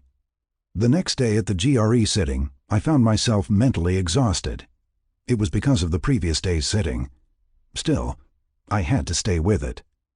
It was after a busy Saturday night at the Red Garter when we were clearing the tables, placing beer mugs and pitchers on the bar for cleaning. Then we had to put the chairs on tables to clear the floor for the early morning cleaning crew. At that moment, another waiter, Tom O'Brien, and I both saw it, a crisp $20 bill lying under a nearby table. We both jumped at the same time, but I was closer, and scooped it up. Tom simply looked at me and then smiled. I was $20 richer than the minute before. What was I going to do with it? A thought suddenly hit me. Use this and some other funds to put a down payment on an engagement ring. I gave Patty the ring on a cold April Saturday night at the Michigan Avenue Bridge next to the Chicago River. The next morning, Patty's family gave her an impromptu champagne breakfast. A week later, I got a letter from the dean's office notifying me that my score on the GRE exam fell below Loyola's acceptance level. I had failed. I sat down in a chair, holding the letter, stunned beyond belief. Hundreds of thoughts raced through my head. After the spring semester, I had one elective to take, which would be during the summer semester, and then I would be done. But now, with the low GRE score, graduation wasn't going to happen, and my application to OCS would be placed on hold. I wasn't going anywhere. It took me a week to crawl out of the dumps while going to class. Everybody in the student union knew who had passed the comp and GRE, and everyone knew who didn't. I remember that a few students, who also failed, dropped out of school. It was that devastating. I still recall one student who approached me with a slight smirk. "Frank, better luck next time." I held my feelings in, realizing that he enjoyed my dilemma. It was somebody else's misfortune. I gave no response, turning and walking away. That semester, I was in Dr. Paul Leitz's class, History of Mexico. Dr. Leitz was also chairman of the history department. I scheduled a meeting in his office. At the meeting, he explained that I'd have to wait another semester to sit again for the GRE. There were other history majors in the same situation. I told him how surprised I was with the low score. Then I added that I sat for a preparation GRE at Northwestern. He stared at me for a moment. Then he leaned forward. "What was your score?" I told him, remembering the number from the notification. "You're sure about that number?" he asked. I nodded. "Yes, why?" "If it can be verified, you can substitute the score," explained Dr. Leitz. "That's a passing score in this department." "What do I need to do?" I asked.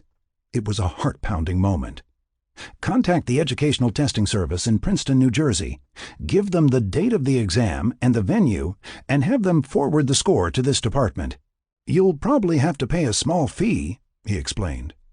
I ran out of his office and into the bookstore in the student union. I gave the cashier a $5 bill and asked for $3 in quarters, the rest in singles. Then I went to a payphone and called Princeton Information. Several minutes later, it was done. They would send me an invoice for the transfer fee. If the score matched the verification, I would be cleared for graduation after the summer semester.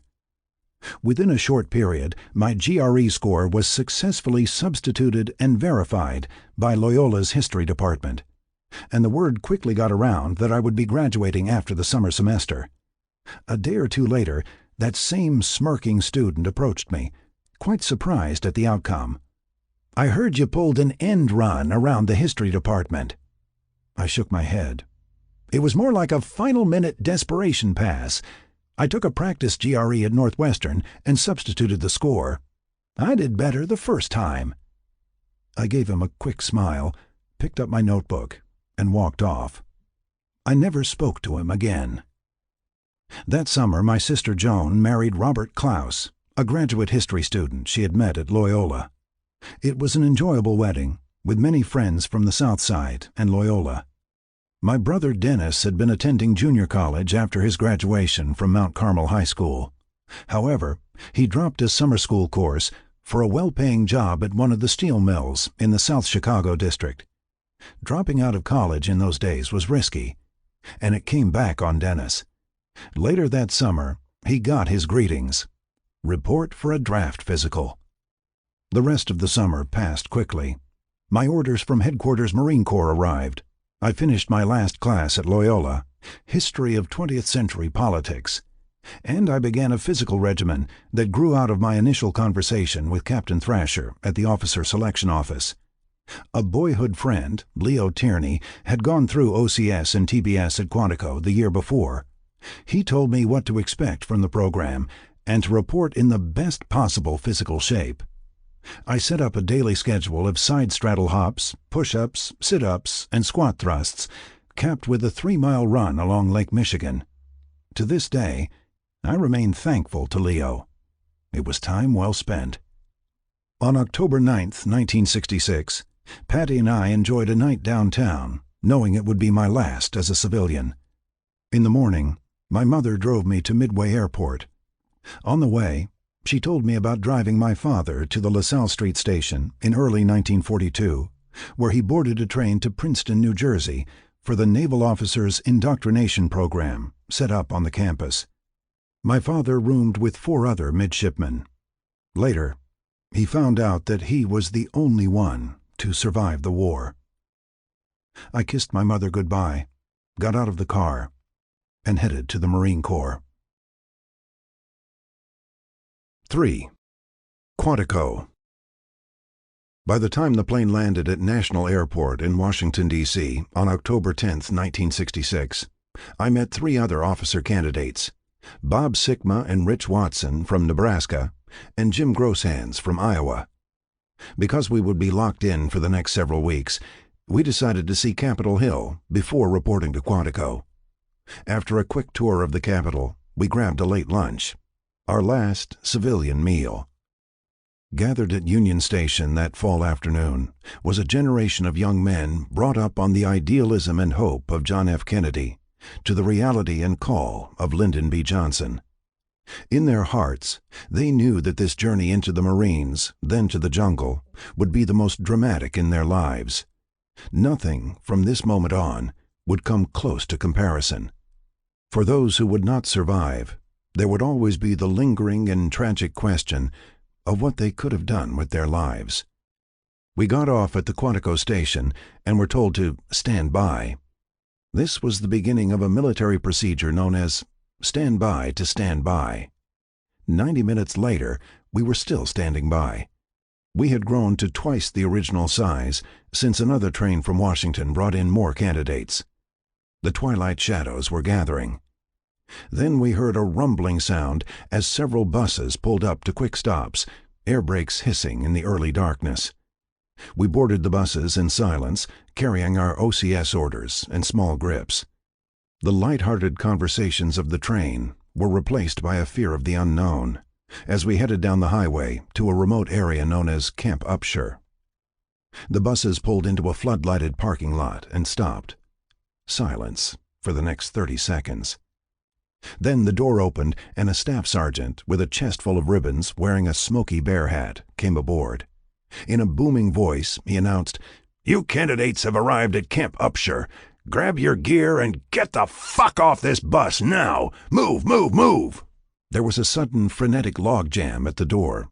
We poured out of the bus into the glare of the lights. A few even stumbled and fell. They quickly lined up my group in 3 files and dressed us down, each file being a squad. We were then ordered to refer to ourselves in the third person. There would be no personal reference. In order to ask a question, one had to request to speak. There was no normal talking from the drill instructors, DIs. It was all yelling at us maggot civilians and country club shit-assed college boys. We were now a candidate unit, 4th Platoon, Golf Company. Then we were marched to a warehouse-type building where various personnel stations were set up. During this process, I noticed a guy with golf clubs. Some of the DIs were already making remarks about what was waiting for him, sending the frat boy home to mom. Nearby was another candidate with hair down to his shoulders. This guy got some likewise remarks and mean looks. They checked our orders and medical forms. We were then shuffled to a nearby supply warehouse where we were issued a sea bag, 3 utility uniforms, soft covers, combat boots, shoeshine gear, thermal underwear, and sweat clothes. Then it was back out in formation, punctuated by more yelling. From there we filed into a barber shop where 6 civilian barbers were waiting. Each barber had a clippers, no comb or scissors. We quickly rotated in and out of the barber chairs. Each haircut lasted about 40 seconds. 4 or 5 zips with the clippers, and we were all shorn Marine Corps style. Then it was back outside. One candidate stepped forward and made a request to call home. The DI quickly turned and shot a snarling look at him. "Call home? Where are you from, candidate?" "Sir, the candidate is from Minnesota, sir." The DI walked closer to him. "Minnesota? That's northwest of here, correct?" "Sir, that is correct, sir." The DI then ordered the candidate to climb up the side of the nearest Quonset hut and position his maggot self on the roof. He was then ordered to face in a northwesterly direction, maintaining his balance, placing hand to mouth, and in a loud voice call, "Home! Home!" He got to call home. We were then marched to a Quonset hut, where we piled in and picked out a locker and bunk. They ordered us to place our DOP kits on the bunks and to stand at attention. The platoon DI and sergeant instructor started at opposite ends of the hut, checking our DOP kits for any kind of contraband, which included prescription drugs. Suddenly, the sergeant instructor, the lanky buck sergeant John Harkrader, pulled 2 golden second lieutenant bars out of a DOP kit. He stared at them for a moment and turned to the candidate with an angry look. "We'll just see if you get to pin these on, candidate." When the DOP kit inspection was completed, we had less than 5 minutes to make up our bunks: 2 sheets, 1 pillowcase, and a Marine Corps blanket. It was here where I met my bunkmate, Ed Howsam, from Cincinnati. The first thing he said after introductions was, "Bunkies gotta stick together." We were then ordered to strip down to our underwear, now known as skivvies, and climb into the bunks. Reveille would be at 5 a.m. No one was permitted outside of the hut unless making a head call in the nearby latrine.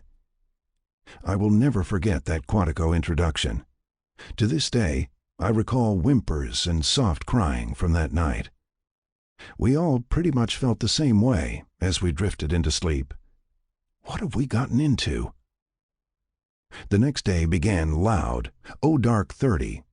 At 4:55 a.m., Sergeant Harkrader lifted the lid off a garbage can and began banging it repeatedly. This was the OCS alarm clock. Within seconds, we jumped to the deck and were standing tall in front of our bunks. It seemed like seconds since we went to sleep.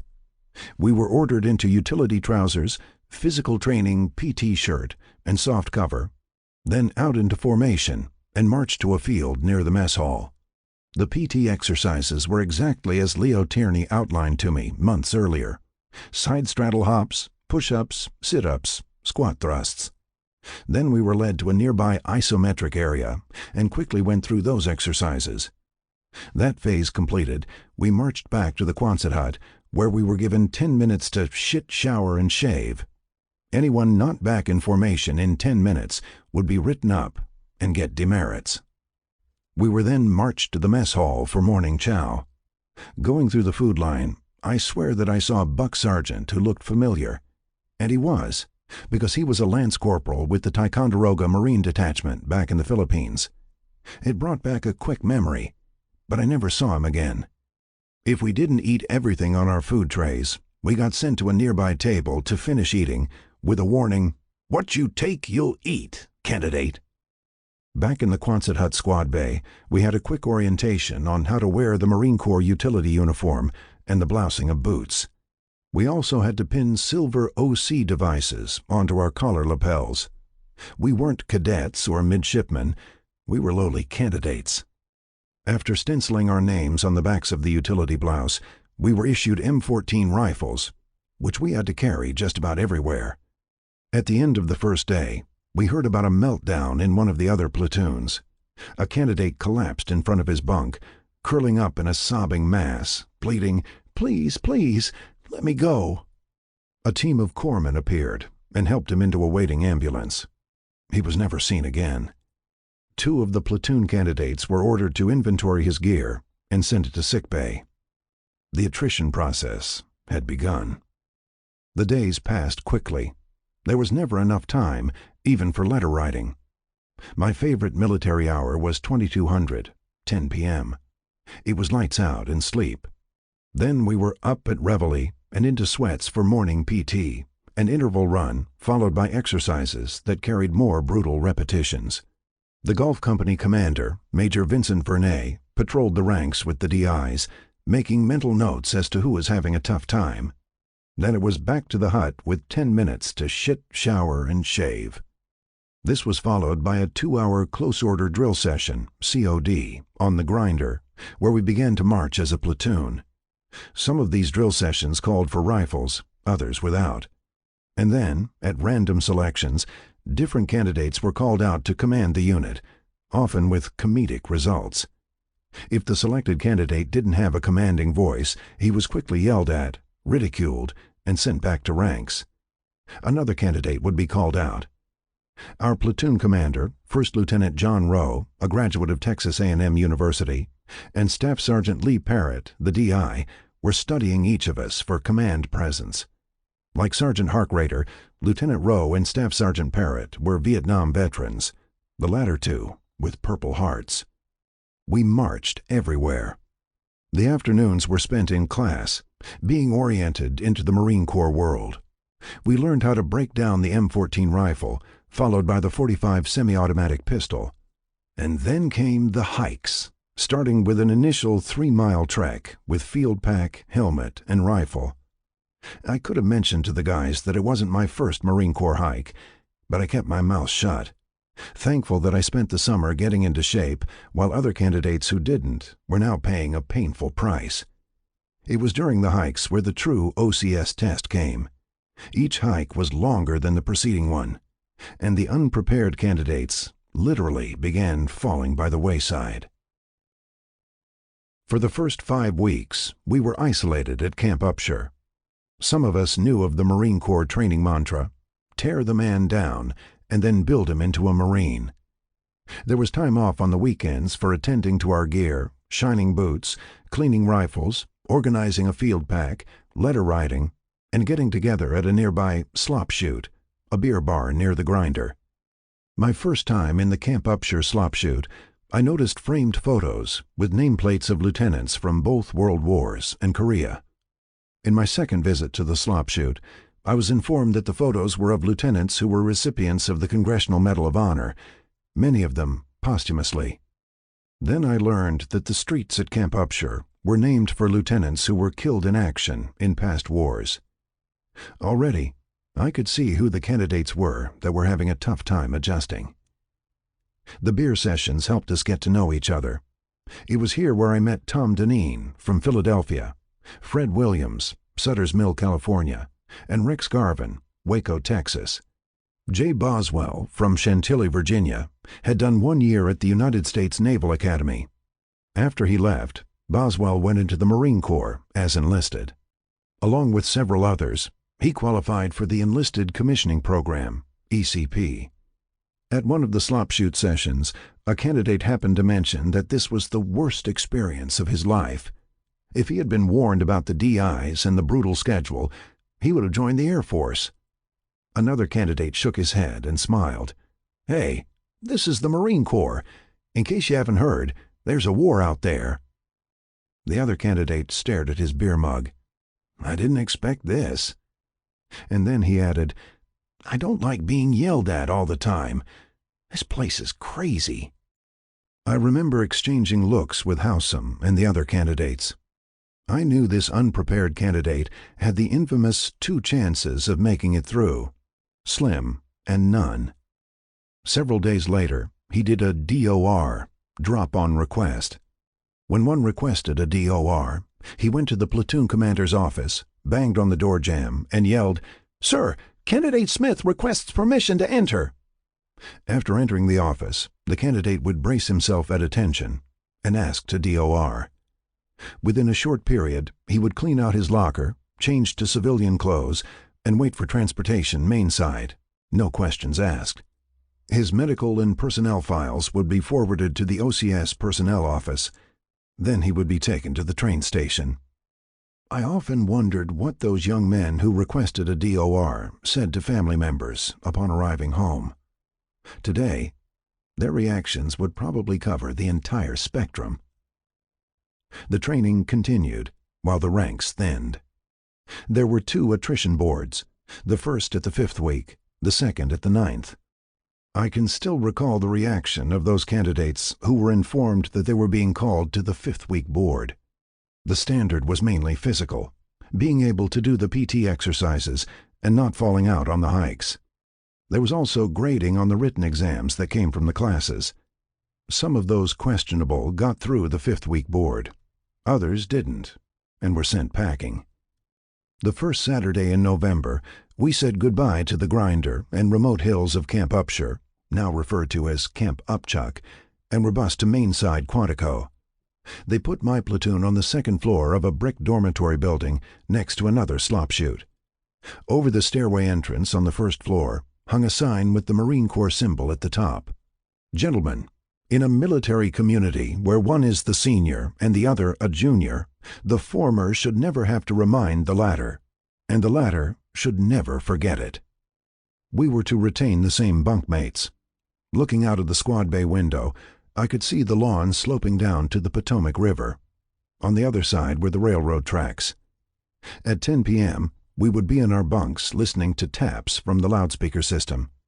About 45 minutes later, a train would rumble by, either heading to or coming from D.C. We were becoming an OCS platoon, handling the schedule much better. This included marching to a better gait, keeping up on the hikes, mastering the manual of arms with rifles, and studying late at night. Knowing my difficulty with multiple-choice exams, I forced myself to study harder. At the 9th week, the questionable candidates were notified who would be called in front of the final board. Several were the ones who had passed the 5th week board. One was an ECP candidate who had received negative peer evaluations. The results came back the day before graduation. When the names were announced, a few of them merely sat down on their footlockers and stared into space. One broke down in tears, his heart and dreams shattered.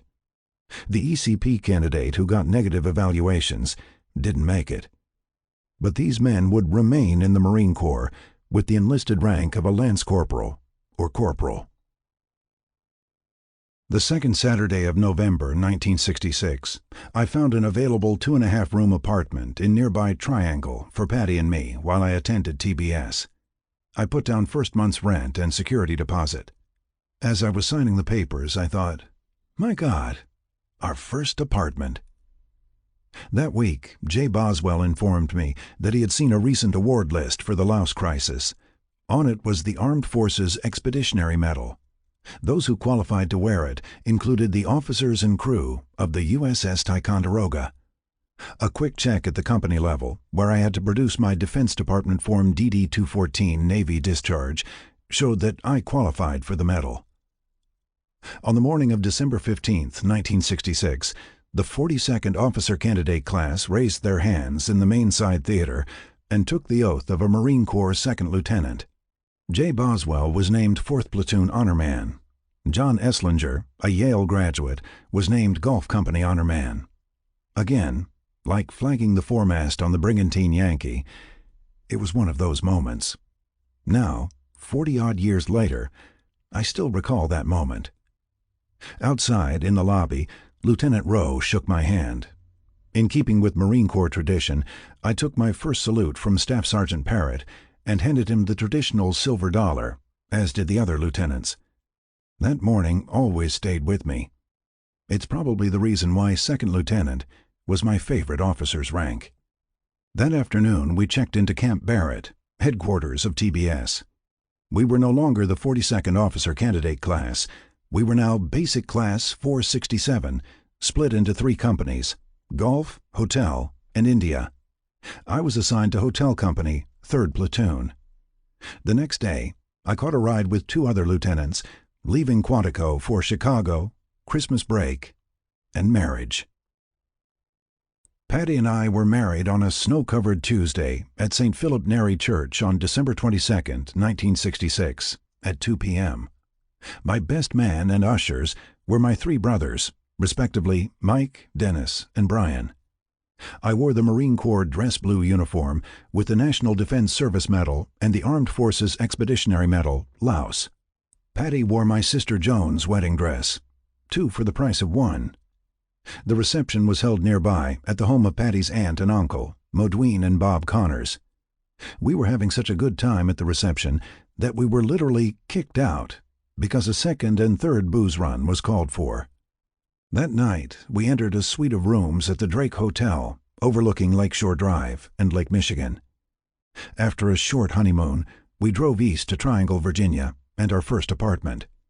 Arriving on New Year's Eve, I had to feel my way to the back of the complex in the dark to get the power running. Happy New Year! There was no postal delivery. We picked up our mail at the local post office. That first morning, we were awakened by roosters at first light. We toured Washington, D.C. that weekend. It was Patty's first time in the capital. She laughed upon seeing the street sign, Democracy Boulevard. The following Monday, classes began at TBS. It was the start of 26 weeks of Marine Corps officer subjects, classes mixed with field problems. The curriculum was divided into 3 sections: squad, platoon, and company tactics. Being a newly married second lieutenant, I had a locker in a dormitory room in O'Bannon Hall with bachelor second lieutenants Dick Pipe and Carl Pock. On one of the first Saturday nights, Patty and I accompanied Ed Howsam and his wife Nancy, along with Kent McCarger and his wife Linda, to dinner at the Mainside Officers Club, Waller Hall. Near the office, I saw another familiar face, Harry Mills, former commander of the Ticonderoga Marine Detachment. I approached him, now Major Mills, and related who I was and how I accompanied his detachment on hikes in the Philippines in 1961. Major Mills shook my hand and smiled. "So, you decided to become a jarhead?" I nodded, and he added, "Take care of your men, and keep your butt down." Before the Vietnam War intensified, the normal TBS week was 5 days. My class had to do a 5.5-day week, including Saturday mornings. Patty and I made the most of our 36-hour weekends, knowing what was ahead. It was during this time when my brother Dennis's Army training at Fort Campbell, Kentucky, was completed.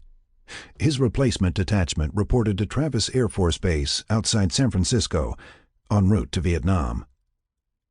The curriculum at TBS was more academic than OCS, elaborating on the military subjects of infantry tactics, leadership, land navigation, communications, and support.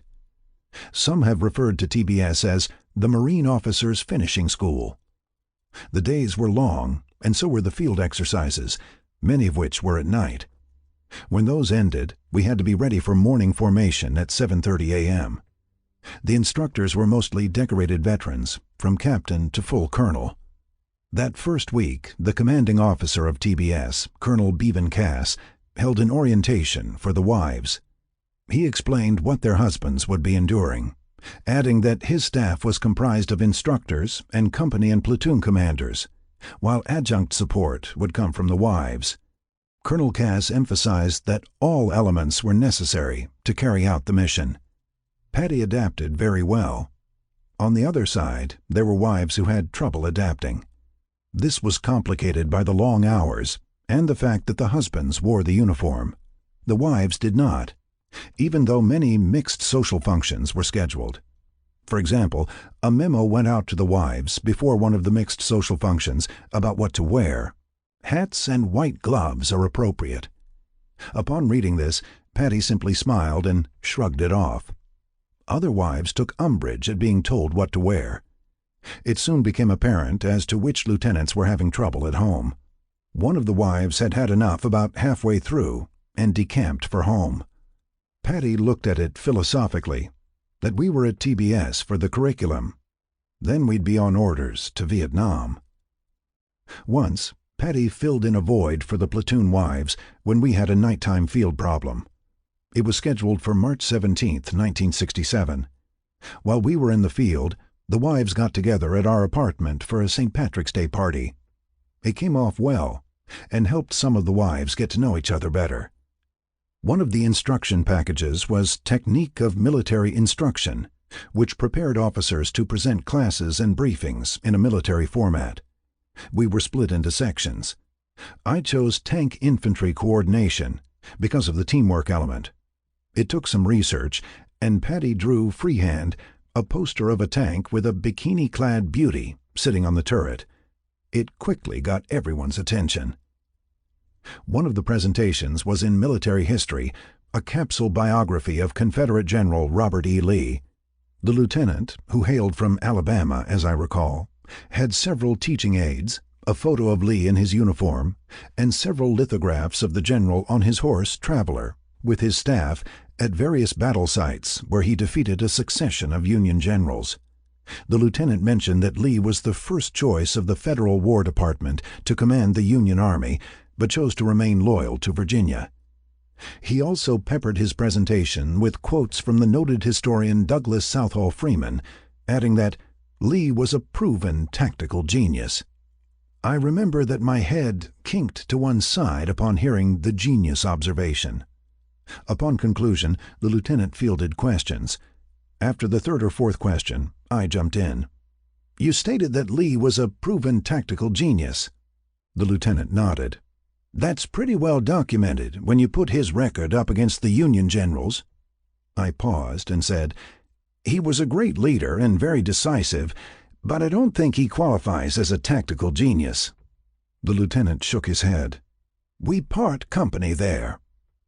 We're talking about the man who went against General Longstreet's advice and ordered Pickett's charge into the center of Cemetery Ridge at Gettysburg," I explained. "Some historians contend that this is what lost the battle, along with the heart of the Confederacy." I expected him to counter me. Instead, he growled, "I've had it with you Yankees, slamming this great man."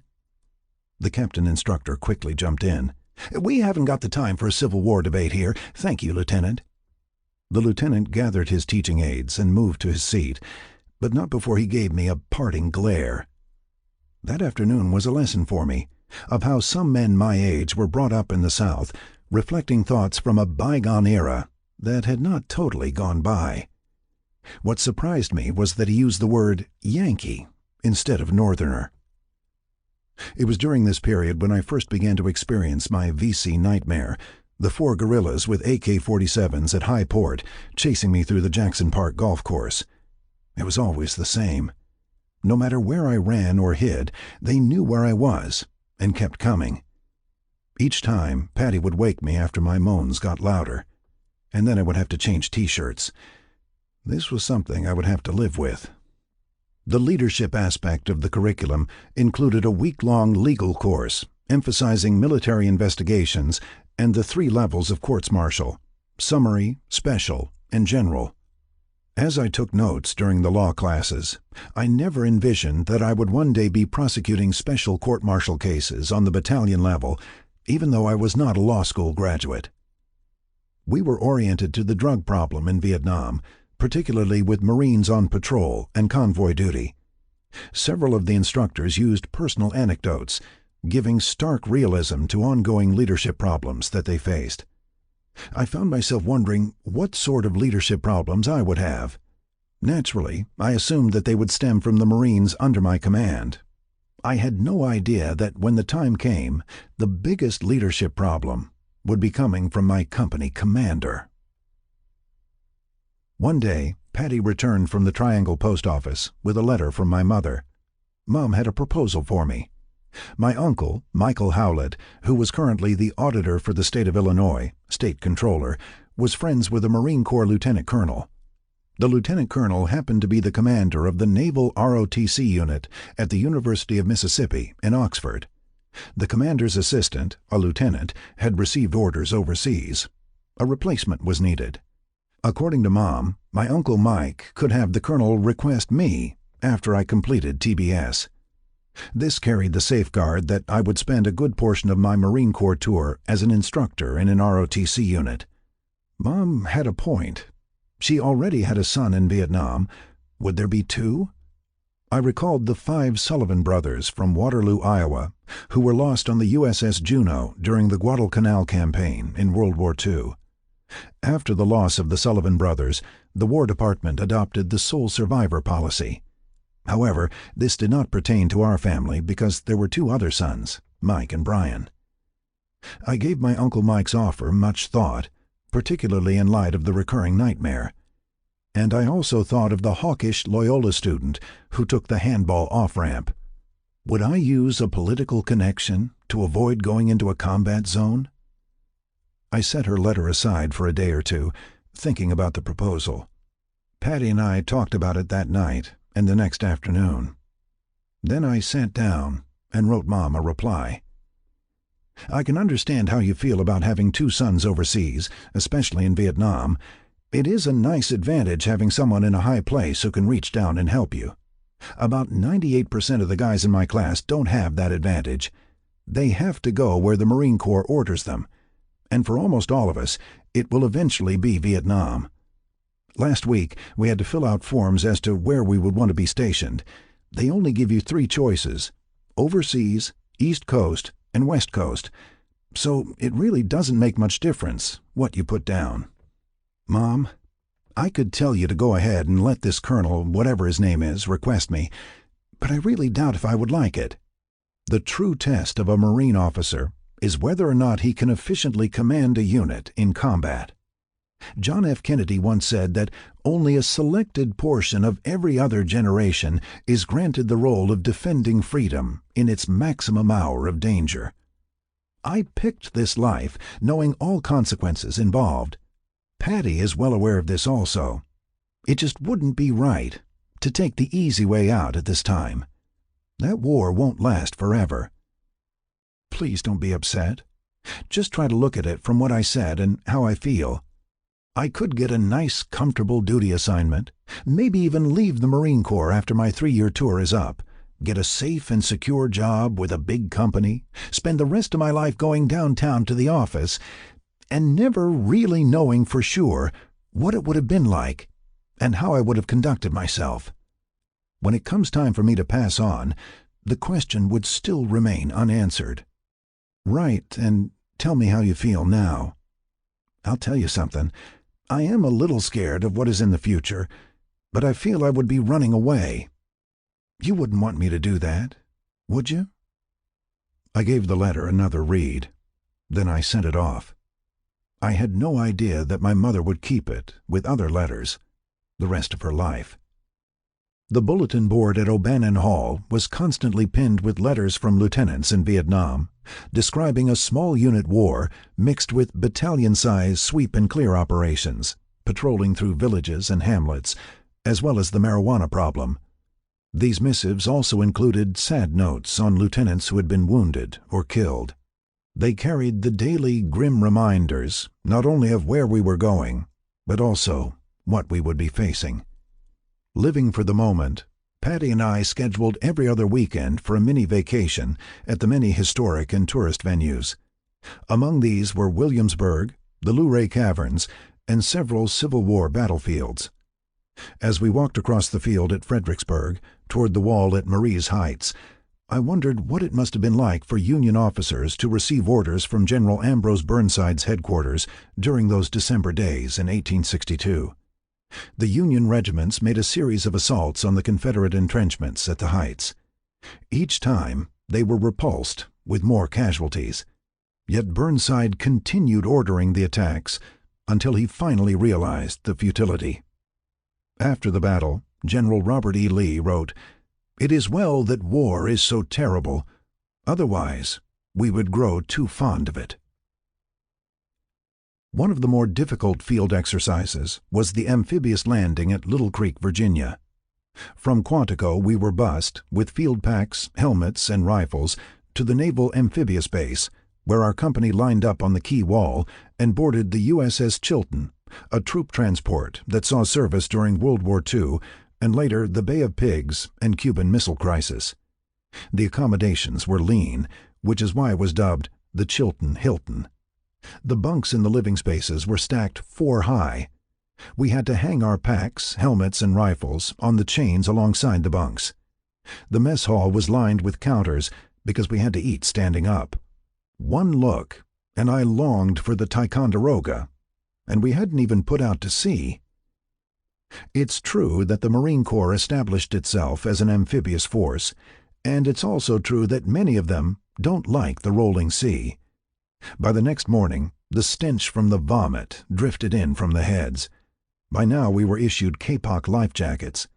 I studied mine, thinking how this piece of equipment saved my father's life during the Leyte invasion. As we were checking our equipment, A warning came over the ship's 1MC, the main loudspeaker. "Now hear this! Now hear this! Landing force, stand by!" This gave us time to get our packs on and turn our backs so that the other guy could take care of any needed adjustment. And then it was reversed. The 1MC squawked again. "Now hear this! Landing force, report to debarkation stations! Landing force, report to debarkation stations!" We headed out in files, into the passageway, and up the ladder to the weather deck. Once topside, we went to the assigned debarkation station. Hitting the sea air, we got strong whiffs of diesel fumes coming from the Higgins boats below. The cargo nets had already been dropped over the side. Here we were ordered to unbuckle the chin straps on our helmets, a safety precaution. Another announcement came. "Landing force, stand by to go over the side." As we were waiting, one of the guys turned and remarked, "Did John Wayne actually do something like this?" "Only in the movies," quipped someone else. "Now hear this! Landing force, man the cargo nets!" Then some wise guy quipped, "Now hear this! There will be no movies tonight." 4 and 5 at a time, laden with packs, rifles, and the bulky kapok life jackets, we stepped up to the railing on blocks, threw a right leg over the side, got a footing on the first rung of the cargo net, and came back with the left leg. We went downward, rung by rung, to a waiting Higgins boat, or landing craft vehicle personnel, that was bobbing up and down. I remember pausing, waiting for the boat to rise back up. Then I let go of the cargo net and dropped into the well deck. As soon as the Higgins boat was filled, the coxswain signaled someone on the ship, and we headed out to the ready circles. The ready circles were where Mother Nature came to bear another curse, the combined rolling and bobbing, mixed with diesel fumes. We couldn't see out over the side to view what was going on. The Higgins boats, back alongside the ship, were still filling up. In our Higgins boat, we started emptying our stomachs. I remember a guy near me moving aside, bending over, and letting his breakfast go. And that's all that was needed. The bobbing and weaving, mixed with the fuel stench, spread faster than a quick wind. A second, third, and fourth were bent over, as the well deck received more than one regurgitated breakfast. Al Lone, standing next to me, said, "Mac, help me up over the side. I'm going to lose it." 2 of us got under Al and boosted him up over the gunwale. He was able to get his head over the top before everything came up. When we got him back into the well deck, I noticed several other guys doing the same thing. We all felt the same way. Get us to the goddamn beach and drop the fucking ramp. It was almost another half hour before the coxswain got the signal to break from our ready circle and approach the departure line. All this time we remained herded in that well deck, with the platoon's vomit sloshing back and forth over our boots. I found myself thanking divine providence for my time on the Ticonderoga and the Yankee. The coxswain then yelled, "Approaching departure line!" The departure line is a designated mark in the water anywhere between 500 and 1,000 yards offshore. It is where the landing force crosses friendly waters into those of the enemy. The coxswain then called out, "Line of departure crossed!" The diesel engine revved up as we made our run to the beach. Our platoon commander, Captain Michael Downey, ordered, "Load and lock." "1 minute to the beach," yelled the coxswain. We all pulled back on the bolts of our M14s and rammed them home, causing a loud series of clicks. Then we got into a crouch position for a start once the ramp went down. 30 seconds, yelled the coxswain. The boat came to a halt. Then came a lurch as it went forward. The engine revved up higher, and the sound of a cable passed our ears. Then the ramp went down. We all rose at the same time, moving forward down the ramp and into the water. I remember skidding down the ramp and jumping into the water. I thought it would be ankle deep. It went up to my knees. Like the guys next to me, I sloshed through the water onto the sand and up to a berm line. Here I got rid of the kapok life jacket. I looked up and down the beach, watching more Higgins boats unload. I thought of the World War II film The Longest Day, where American forces stormed out of the Higgins boats onto the beaches of Omaha and Utah. And I read later that those extras, U.S. Marines all, were just as seasick. As TBS graduation neared, Patty and I came to treasure those short weekends. And after the military occupation specialty schools, we would be going over, first to Okinawa, and then down south. During the convoy tactics phase of the motor transport orientation course at Montford Point, North Carolina, I waited for Patty to turn in one night. Then I sat down and wrote a longhand letter to her, outlining what to do in the event of my death, and to allow the Marine Corps to handle the arrangements. I sealed the letter and gave it to her mother, Joan. To Joan, I added that, if I survived, to destroy the letter. 4. Da Nang, RVN. March 1968. When I awoke the next morning at Camp Hansen, I was in a different frame of mind after reliving what brought me to this point. Seeing those names on the corkboard at the Officers' Club caused an epiphany. What helped me get over the shocking realization was accepting the fact that death was now part of the contract. Looking back, I feel that nothing can prepare one for the reality of this. I was embarking on the most dramatic experience of my life. I had to accept that it was my doing from the start. My curious sense of adventure. The flight from Okinawa to Da Nang was much like the bus ride to Camp Upshur. A strange silence, with each Marine in his own thoughts.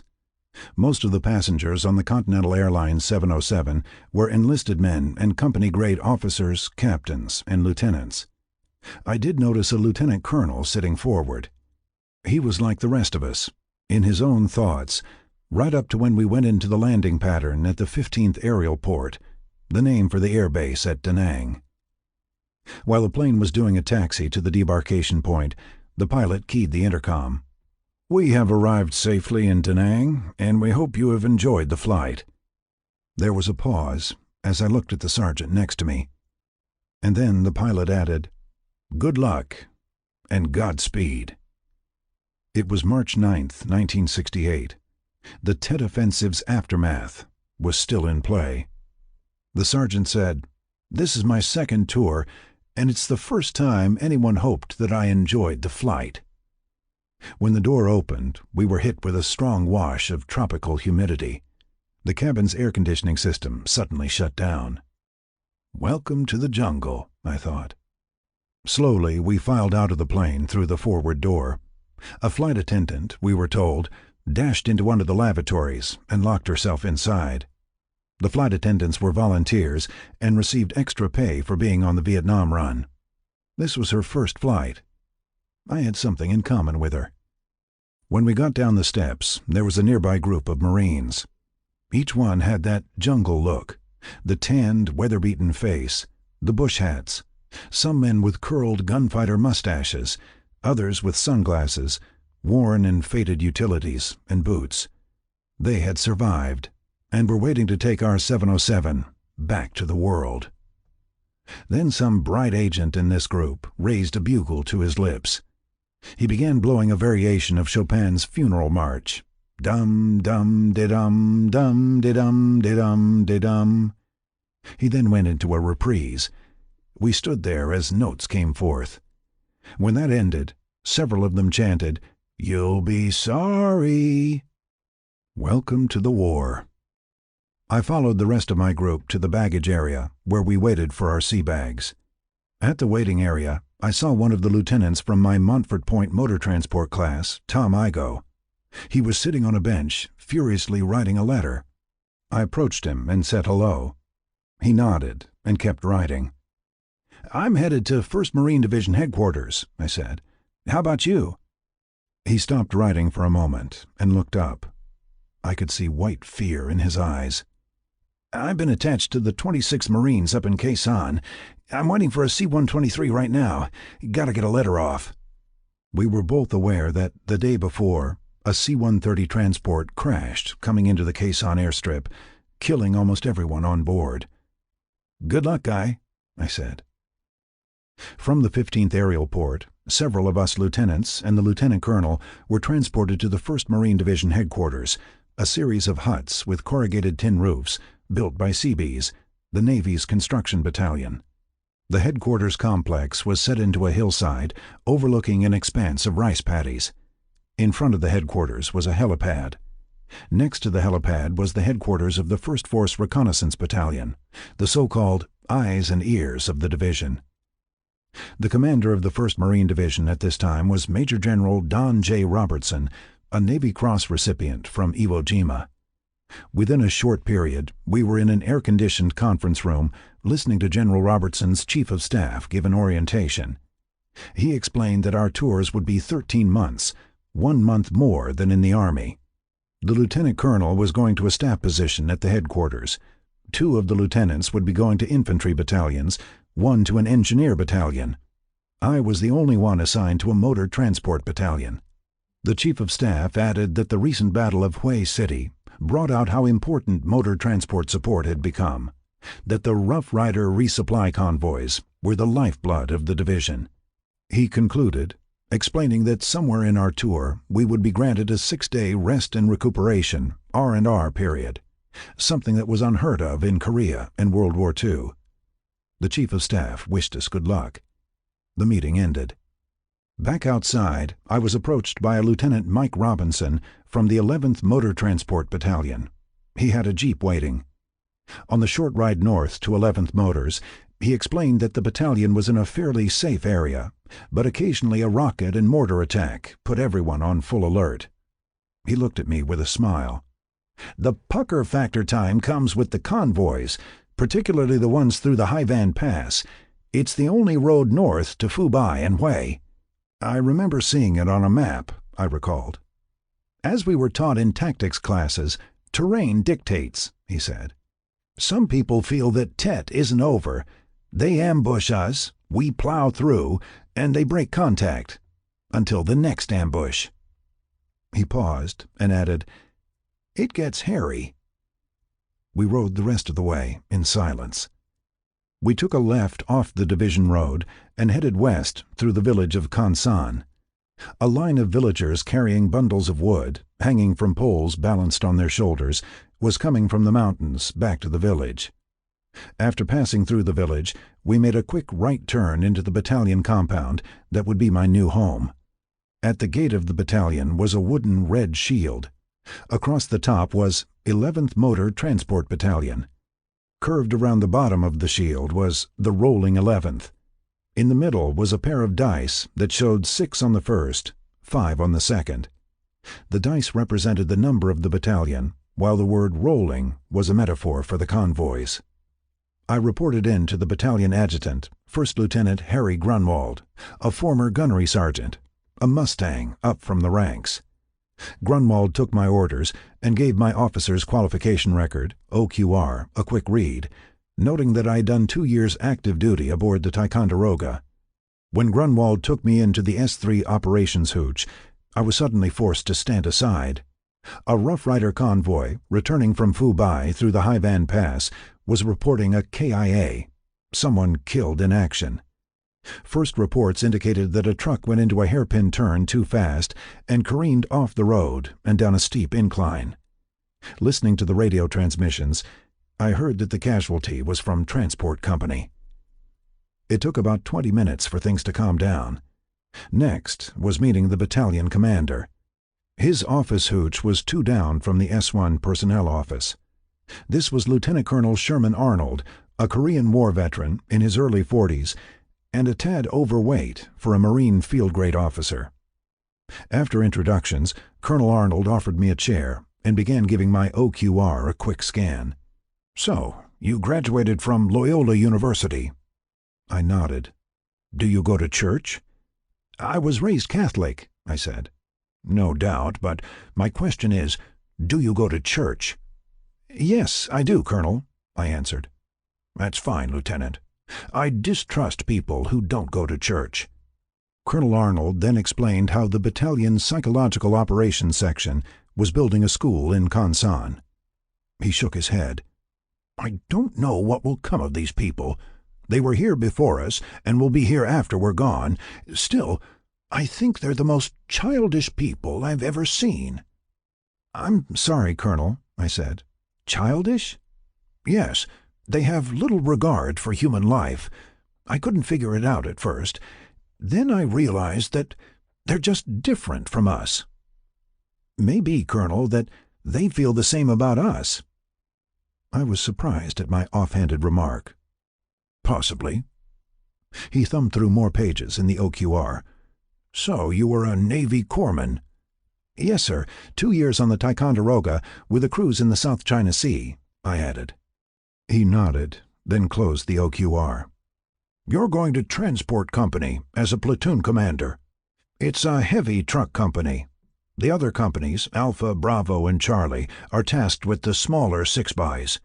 We rotate the convoys as the orders come down from division." I nodded, listening intently. "During Tet, our convoys went through a series of ambushes, getting cargo and supplies through the Haivan Pass.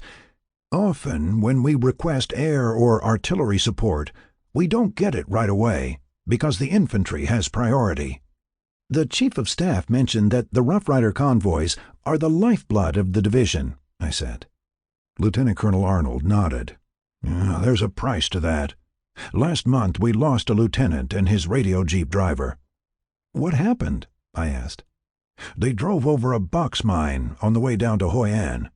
The only things left were feet in the boots," said Lieutenant Colonel Arnold, with a grim expression.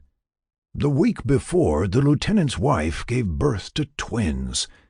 He shook his head. "How soon will I be going on convoys?" I asked.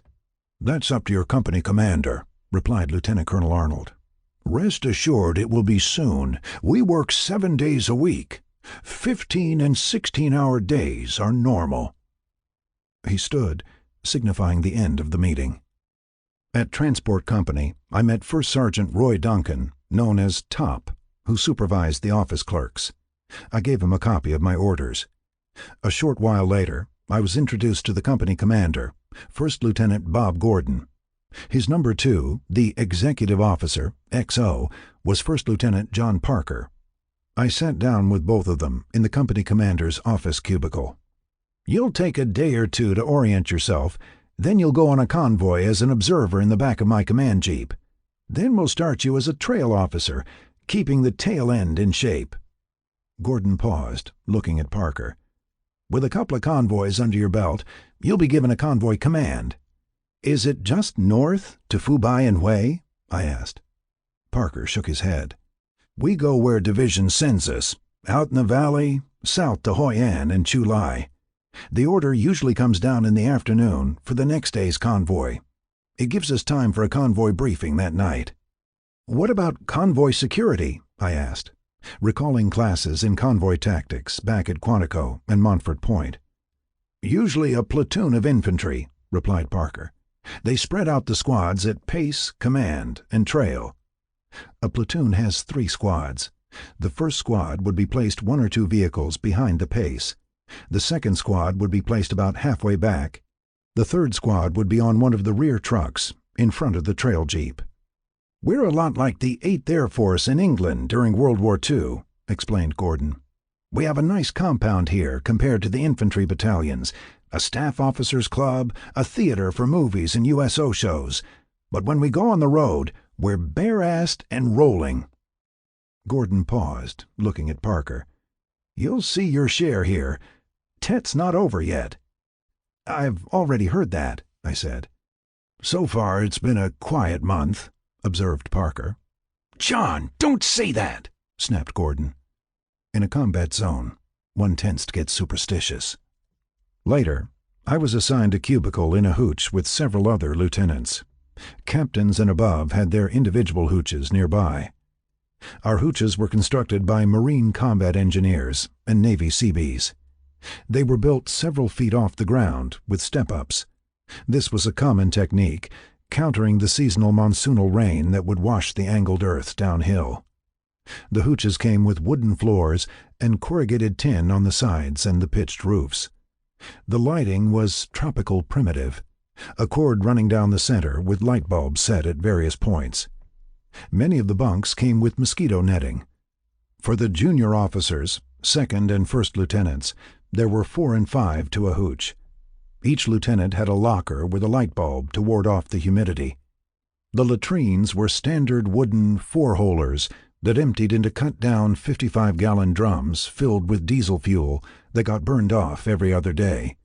For straight urination, the field expedient here was a cut-down artillery shell that emptied into a hole that contained rocks and crushed beer cans, better known as a piss tube. I turned in my medical record at sickbay, the battalion aid station. It was here where I met Doc Papel, a Navy third-class corpsman. The first thing he told me was how to take the malaria pill. Papel explained not to take this horse pill all at once, to cut it into quarters and take it over a 4-day period. "Why's that?" I asked. Papel grinned. "If you take it all at once, it'll play havoc with your insides. You'll get the dribbly shits." It was a good piece of jungle advice. I returned to my hooch and quickly dashed off 2 letters, one to Patty back in Oceanside and the other to my parents in Chicago. The following morning I met my platoon sergeant, John Woodard, who gave off a likable first impression. Then I received my first assignment as a platoon commander. Inventory the personal effects of Sergeant Edward Krasny, who was killed during the previous day's convoy. It was a strange morning, itemizing the personal effects of a man I never met who was alive the previous morning. Lieutenant Parker returned from Graves registration over at the Naval Support Activity NSA facility, where he had to identify the body. When Sergeant John Woodard and I were finishing the inventory, Lieutenant Gordon came in. "We have a convoy to Fubai tomorrow." Sergeant Woodard stood. "How many vehicles, Skipper?" "Anywhere between 40 to 60, said Gordon. "Get down to the motor pool and make sure that the X-ray Jeep has new tires." Sergeant Woodard left, and I closed out Sergeant Krasny's inventory. Then I asked Gordon, "What's an X-ray Jeep?"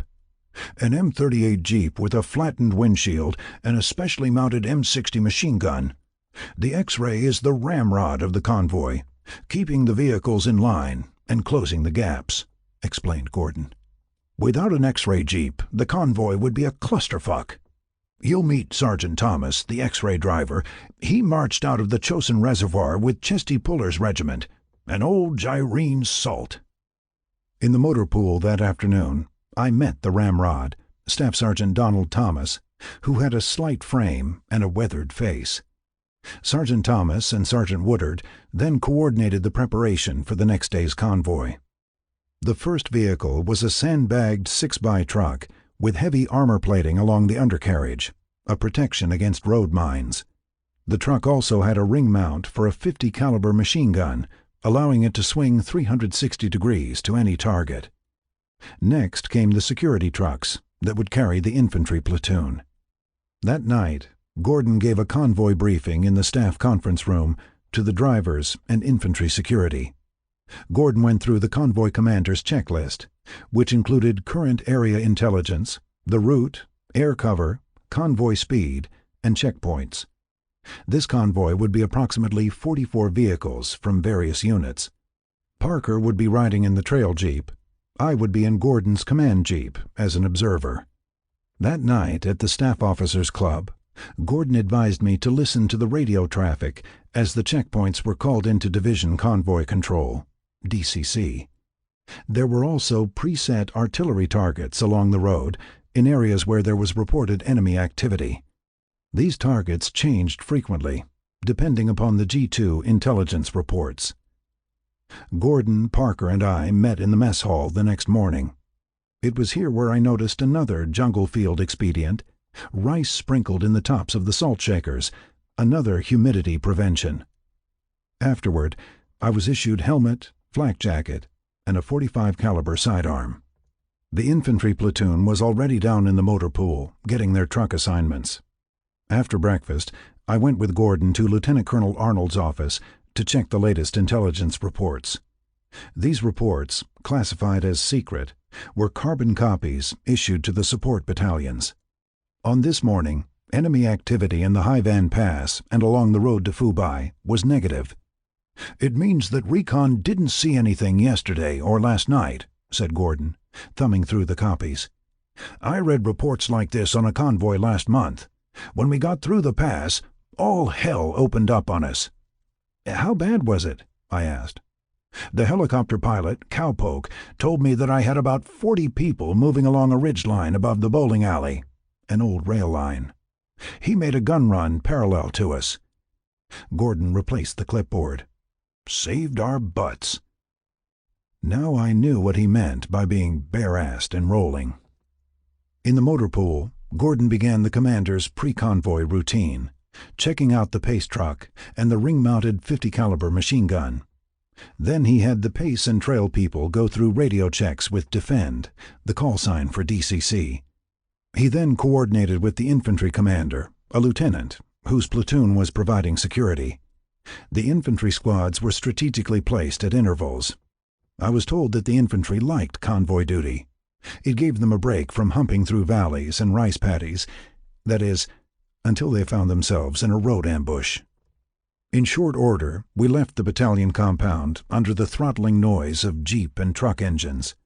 Lieutenant Colonel Arnold and Major Claude Brower, the executive operations officer, were observing the column as it passed through the gate. That first convoy reminded me of one of John Ford's cavalry films, in which the troops ride out of the fort to a rousing chorus. No such pomp and circumstance here. All we had were loud engines and caustic diesel fumes belching from the exhausts into the tropical morning air. In the jeep, I noticed that Gordon had his rifle wrapped in a white cloth tied with a string. He took the weapon out, and I was looking at a Kalashnikov AK-47 with a banana clip. "What are you carrying that for?" I asked. Gordon smiled. "It's a better weapon than the M16. Only problem is, when I fire it, guys turn their heads at the sound, thinking that the NVA, North Vietnamese Army, is behind them. It can get hairy." When we arrived at Red Beach, we pulled over to the shoulder. This was the same beach where, in 1965, I watched on television as units from the 9th MEB came ashore. And now it was a staging area for Rough Rider convoys. Here, the convoy picked up the added vehicles and a few CB trucks that would join us for protection on the 59-mile trek. We had to wait for a green light while the combat engineers swept the road to see if any mines or other explosive devices were planted during the night. I followed Gordon around as he made last-minute checks. And then, several Regional Force RF vehicles suddenly appeared as add-ons. The regional forces were local militia units organized to defend certain regions against VC cadres with cast-off World War II weapons. Gordon quickly conferred with Parker to have the RF jeeps and trucks placed at the very end. "Just make sure they stay at the end, all the way to Phu Bai." Parker nodded, and we headed back to the command jeep. "Why do you want them at the end?" I asked. "Because if we step into some shit, they'll jump out of their vehicles and Didi Mao," said Gordon. Didi Mao is Vietnamese slang for leaving or running out. "I've had 'em jump out, leaving the engines running, blocking the road." "Then why even place them in the convoy line?" I asked. "Because we're allies, and if we don't, they'll raise hell with division." He smiled. "Welcome to the war." As we waited for the engineers to clear the road, Vietnamese vendors began hawking their wares up and down the convoy line. They were selling everything from makeshift Confederate flags to black market Coca-Colas. Several of the troops mocked the Confederate flags that had 6-pointed stars instead of the original 5-pointed symbols. Occasionally, a trooper would buy something, using either military payment certificates, MPCs, or Vietnamese piastres.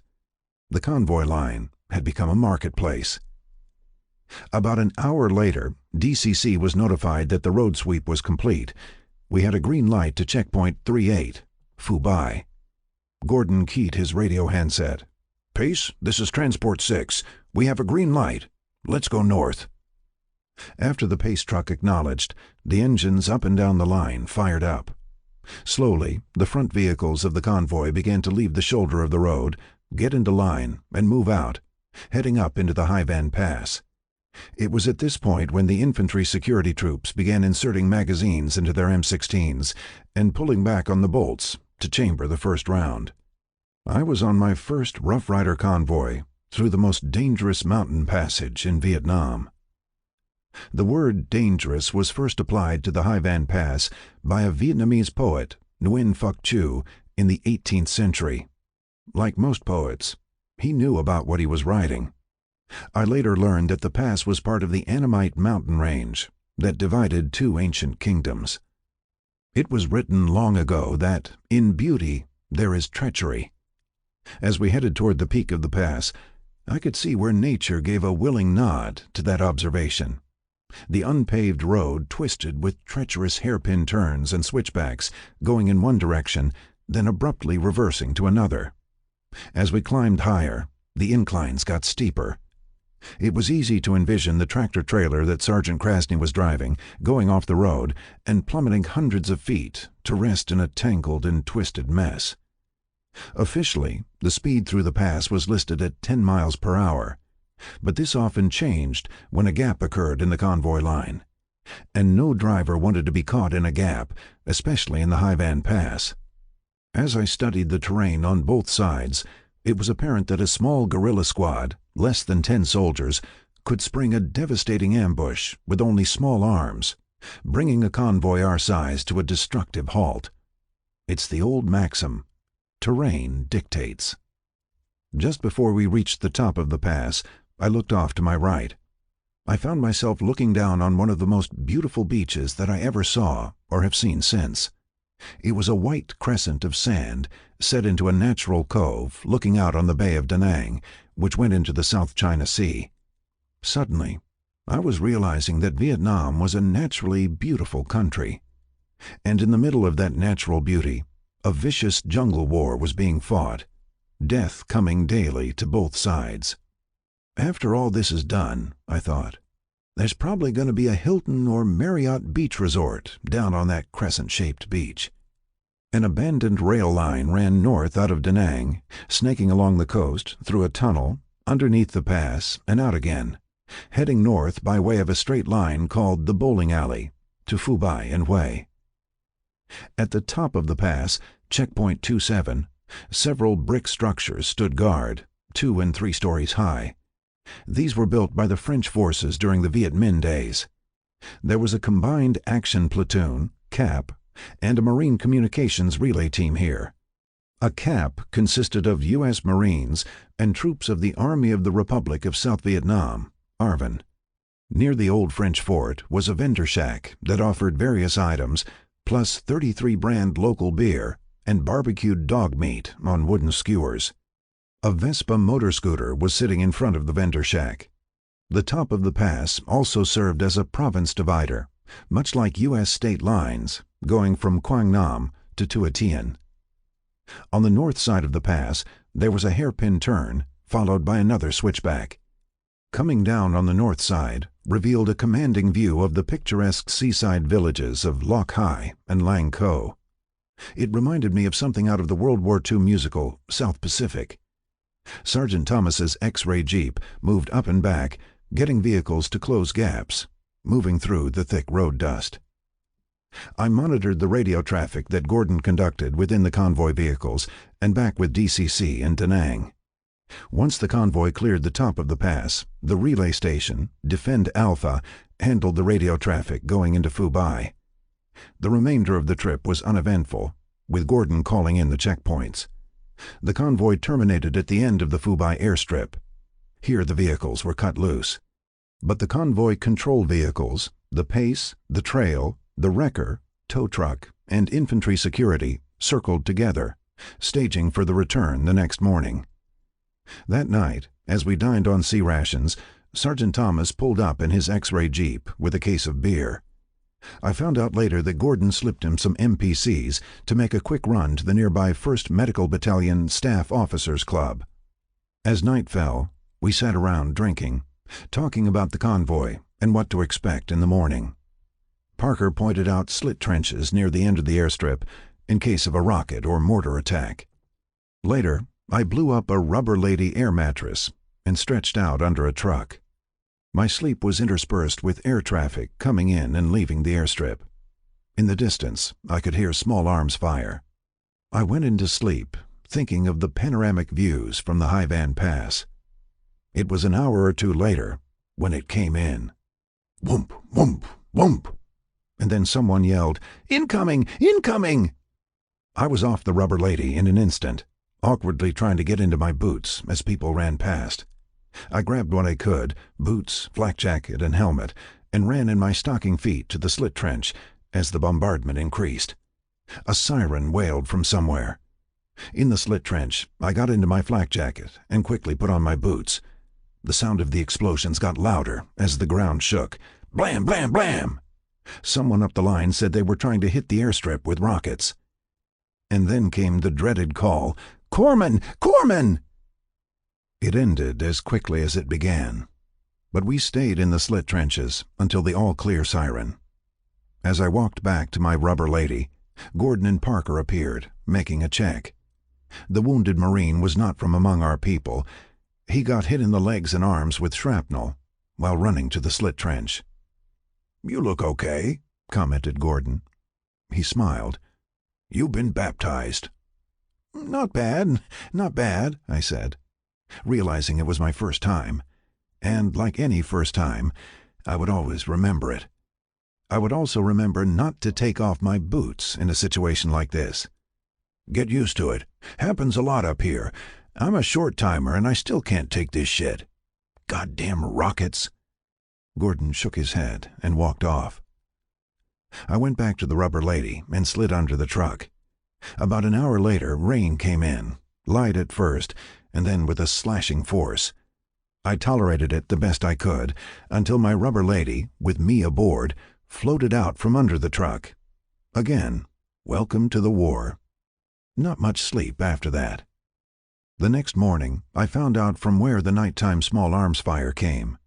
Intelligence reported that a bridge security team from a CAP unit came under fire near Fulak just before we got hit. It was an NVA unit making an attempt to rush the bridge and blow it with satchel charges. They were beaten back before they got to the bridge, taking many casualties. For the return convoy, I rode in the pace truck.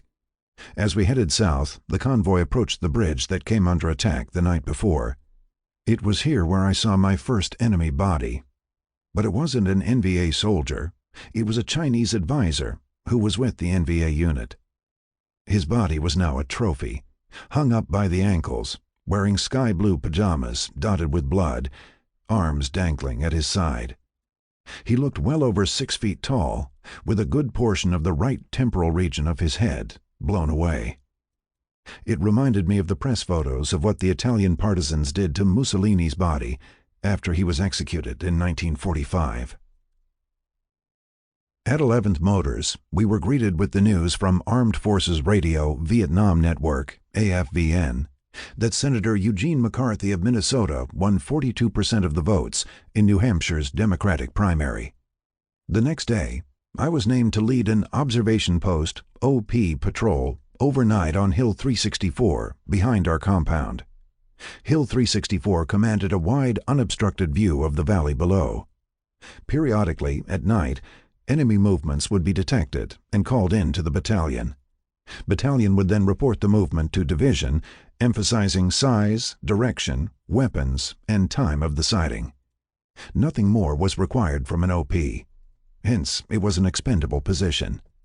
I was assigned a fire team and a radio man, 5 Marines, with a PRC-25 radio, a Prick 25. We each took a box of sea rations for the night's meal. Just before twilight, we assembled near the communications hooch, where I introduced myself and explained the mission. A corporal from the personnel office, who had been on previous OPs, would be the guide. According to the corporal, it was a nice break from his daily routine. He added that, "It's boring up there. Nothing happens." I didn't like hearing that. My combat superstitious syndrome had already taken hold from the Fubai mortar attack. We adjusted our gear and headed out, with the corporal walking point. I had the radio man give a test transmission and told him to stay right behind me. Often, on patrols, a sniper will stalk a patrol and wait for the unit to either halt for a map check or to call in a checkpoint. When the patrol leader takes the handset, the sniper then knows who is in command and takes his shot accordingly. The next shot is at the radio man. Sometimes it's vice versa. The footpath up the hill had been carved out with machetes. It was thick undergrowth, which I was glad to see. It meant a terrain obstacle for any enemy coming up the hill. The climb up the incline was challenging. I was glad that I was in shape, and, as the officer in charge, I had to show that I could keep up. The footpath twisted back and forth as we continued trudging uphill, with gear on our backs and M16s slung on the shoulders.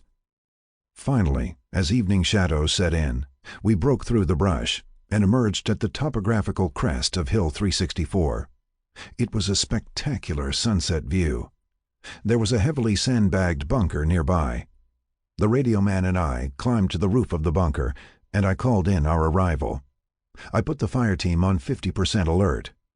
Each fighting hole commanded a field of fire to cover our front, facing the slope and valley floor. A band of concertina barbed wire was stretched across the front, approximately 40 yards, just out of hand grenade range. There were beer cans hung at strategic points on the barbed wire. Inside the cans were stones. If anyone made an attempt to cut through the wire, the cans would give off a noise similar to a baby's rattle. It was a time-tested field expedient. With the fire team set in, the radio man and I returned to the bunker roof. I pulled the rubber lady from my pack and settled in as darkness fell. My orders were to call in every 30 minutes for routine checks. If movement was spotted below or sounds heard, those demanded an immediate call to battalion. I took off my flak jacket and began opening the C-ration cans for the evening meal. I opted for beans and franks. There would be no fires. It started out to be a clear night with a full moon. There was no relief from the heat. I took off my utility blouse. This time, I only unlaced my boots, settling in for a recon nap. I awoke later and called in a report. All secure on the Oscar Papa, phonetic alphabet for observation post. Then I walked the line, where it seemed to be quiet enough. In each hole, one Marine was on guard, while the second got some sleep. Then I returned to the bunker roof and stretched out for another nap. I told the radio man to wake me in 25 minutes. This again made me realize how fortunate I was to be able to fall asleep for quick naps. Minutes later, I was jostled awake. "Lieutenant, we got a probe in the wire." I shook my head and stood. "Where?" I asked. The Marine pointed off to the right. "In that sector." I reached for the flak jacket and helmet and strapped on my .45 sidearm. Then I heard it, the rattling of beer cans. By now the moon had drifted behind heavy cloud cover. My first thought was to use a hand flare. I had 5 in my pack. However, even though a flare would expose whoever was down there, it would likewise throw out an umbrella of light, exposing our position. Another rattling sound came up from the wire. "Lieutenant, there's someone out there." I nodded, looking in the direction of the sound. "Pass the word to hold fire." I went to the radio and called in a situation report, SITREP. I reported that we were getting a probe on the Romeo side of our pause, that is, the right side of our position. Battalion replied to keep them informed. Several minutes went by in silence. The stifling nighttime air seemed to thicken, complementing the tightness in our throats. While we sat there, I reached down and picked up a hand grenade, waiting for the next rattling sound. I didn't have to wait long. The sound seemed closer now, down to the right of the bunker. I remembered the time-worn phrase, "Close only counts in horseshoes, dancing, and hand grenades." I marked a spot in the darkness, straightened the cotter wires on the grenade, and pulled the pin, keeping a firm grip on the spoon. Then I threw a football pass down to the area. The spoon flew off, arming the grenade as it landed with a soft thud. I counted the seconds. 1 potato, 2 potato, 3 potato. And then came the blast. This was followed by a cloud carrying the acrid TNT smell as it drifted back uphill. Standing on the roof of the bunker, with unlaced boots, helmet, and flak jacket, I took out my .45 and waited. There was nothing for several moments. And then we heard a soft moan, and then another one. Oh. Here I was, less than 10 days in country, standing on the roof of a sandbagged bunker on Hill 364, and I just killed someone. I gave another order to hold fire. We settled in for a long wait that was punctuated by several more moans. I had the radio man call in the incident, adding that we were now on 100% alert, standing by, no shots fired. "Roger, keep us informed," came the reply. If this was a probe, there had to be more than one. Where were the others? There were several more moans. I laced my boots and stayed awake for the rest of the night, wondering who was down there, and if there would be more rattling sounds from the beer cans. Periodically, I finished off the rest of my sea rations. When first light appeared, I raised my binoculars and scanned the area. I picked up a form lying below a small mound, but I couldn't make out what it was. Setting the binoculars aside, I selected 2 Marines for a quick look-see. We slowly went down the slope in a triangular formation, with me hanging back in the center. We went past the small mound and stopped. And then I saw what I had done.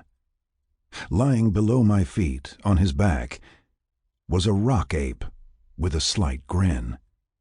By the time we returned to the compound, I learned that Lieutenant Colonel Arnold was reading the radio log.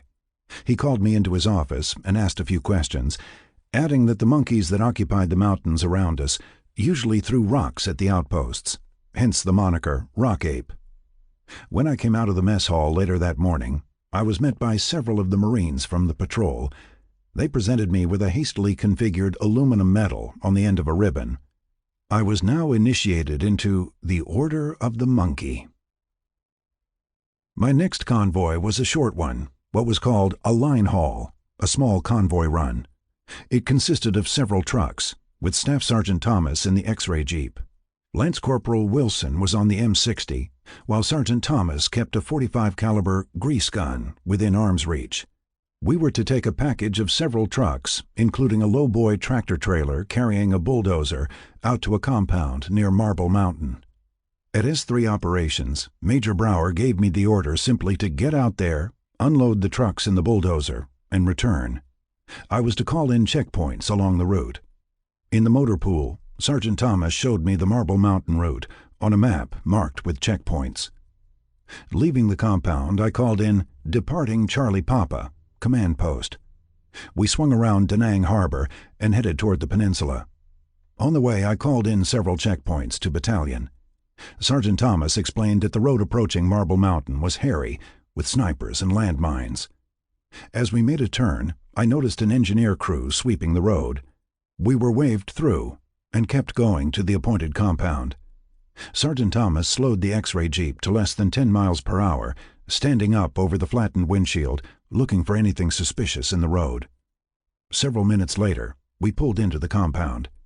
As we were offloading the bulldozer, a sergeant approached us and asked, "Did you guys just come in with that lowboy?" I nodded to him. "Yes, is there a problem?" He smiled. "Well, not now." I gave him a puzzled look. "What your convoy did was sweep the road for us." Sergeant Thomas and I exchanged shocked looks. "What? An engineer crew back there waved us on," I said. "They shouldn't have, because that section of the road hasn't been swept. There was some activity out there last night." He paused. "If your Jeep triggered a mine back there, the only thing left would be your boots. You guys live right." He made me think of the lieutenant who had left this world, not even seeing his newborn twins. Before we departed the compound, Sergeant Thomas advised me not to say anything about the incident. "If you mention this, it will cause more paperwork, and they'll come down on you for being a green second lieutenant, a newbie. It's over. Let's keep this between our ears." I deferred to Sergeant Thomas's suggestion. He was in the Marine Corps when I was in grammar school, and he had been at the Chosin Reservoir, the frozen Chosin, with Chesty Puller's regiment. Upon return to 11th Motors, I reported back to operations, hoping that the other compound didn't say anything. And they didn't. The incident never went any further. 2 days later, Parker informed me that I would be the trail officer on a 117-vehicle convoy to Fubai. Gordon had received orders to Camp Lejeune and was notified that he was off the road. It was battalion policy that officers and NCOs under orders to depart stateside within 10 days would have no convoy duty. I was told that it stemmed from a convoy ambush where a sergeant, who had less than 5 days left in country, was killed. At the briefing that night, Parker identified me as the trail officer. It would be a large convoy, one of the bigger ones in recent weeks. The next morning, after breakfast, we headed to Lieutenant Colonel Arnold's office to look at the intelligence reports. Enemy movement was reported on the north side of the High Band Pass and along the bowling alley ridgeline at checkpoint 55. Parker kept staring at the report. "I don't like this." "What does it look like?" I asked. "2 different enemy sightings, both on the north side of the pass." He hung up the clipboard. "We're going to be walking into it." I had some time, so I went to the company armory shed and selected a 12-gauge shotgun and a bandolier of ammunition. Then I headed down to the motor pool with my convoy bag. We met with our drivers, Sergeant Thomas, and the infantry platoon commander from 3rd Battalion, 7th Marine Regiment. Parker explained to keep it tight coming through the pass, to close the gaps. He turned to me and said, "Let me know if there are any gaps on your end. The NVA likes to take advantage of gaps in the convoy line." I nodded, and we went to our vehicles and moved out to Red Beach, where the convoy would stage. As I began lining up the trail package, I noticed Lieutenant Colonel Arnold approaching in a jeep driven by a corporal. I figured that headquarters had seen the overnight G2 intelligence reports and wanted to ensure that the convoy got off properly. By the time I approached Parker, Lieutenant Colonel Arnold was conducting an interrogation. "How many add-ons? Where will the security trucks be placed? Have the radio checks been done?" etc. Parker answered each question calmly, but I could sense that he was clearly irritated with the implication that he didn't know how to stage a Rough Rider convoy. When we were alerted that the road sweep was almost completed, Lieutenant Colonel Arnold returned to his jeep and departed. Parker made some quick notes and turned to me. "I think I've been on 50 or 60 Rough Riders. I've seen my share of road mines and ambushes." He paused, putting away his notebook. "Take a guess at how many convoys Colonel Arnold has been on." "I wouldn't know," I replied. "Not even one." Parker shook his head, turned, and walked back to his jeep. Several minutes later, we got the green light to move out. Being at the trail, my radio driver and I had a passing conversation while waiting for the vehicles to head out. And then our section got in line, and we moved with the trail package, heading up into the pass. The road dust was just as thick as the previous convoy. It gathered on your face like heavy makeup. I could hear Parker talking to the pace, telling him to slow down. Sergeant Thomas was going up and back, keeping the gaps closed in mid-train.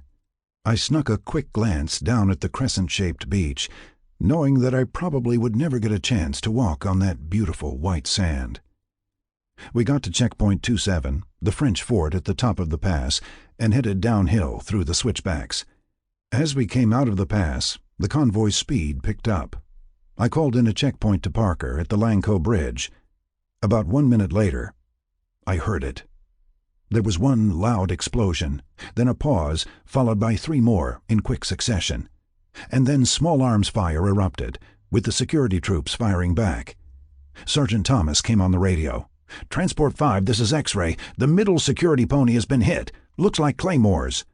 The small arms fire was now in stereo, over the radio, and just up the road. "Roger, X-ray. Advise me of the situation," said Parker. "Transport 5, we have some casualties back here," said Sergeant Thomas. "The wagon train has halted." Parker then called me. "Trail, advise me of your situation." As the back end of the convoy was stopped, I jumped out, holding the shotgun. I could see the trucks up the road. There was a black cloud drifting skyward. I figured it was TNT from the Claymore mines. The small arms fire continued. I got back in the jeep, grabbed the handset, and keyed it. "Transport 5, this is Trail. My package is okay. Up ahead I can see black smoke and hear small arms." Parker gave me a roger, and then began talking to X-ray. "Give me grid coordinates, X-ray." Sergeant Thomas gave the map coordinates, which were copied by our forward air controller, FAC. Hopefully, we would get some air support. Then I realized that with the excitement, I forgot to load the shotgun. I pulled out some shells and loaded them into the magazine. Some of the security troops closest to me suddenly opened up with their M16s. As soon as one started, more chimed in. Then their sergeant ordered them to cease fire. I had no idea what they were firing at. Whatever it was, it appeared to be from the ridgeline side of the road. I got out of the Jeep, holding the shotgun at high port, all the time listening to the radio traffic. Then I ran to the rear security truck and told the sergeant to keep his troops on the truck, that we would be moving shortly. He nodded to me, looking around. "How long will it be, Lieutenant? Our asses are hanging out here." He rubbed some sweat off his cheeks. I held up a hand, sensing his nervousness. "Just hang in there. They have casualties up the road." I turned and jogged back to my radio jeep, feeling the sergeant's concern that we were sitting ducks out there. No wonder this stretch of the road was dubbed Ambush Alley. The convoy finally moved forward. As we rounded a curve, I noticed Sergeant Thomas's X-ray jeep parked on the shoulder.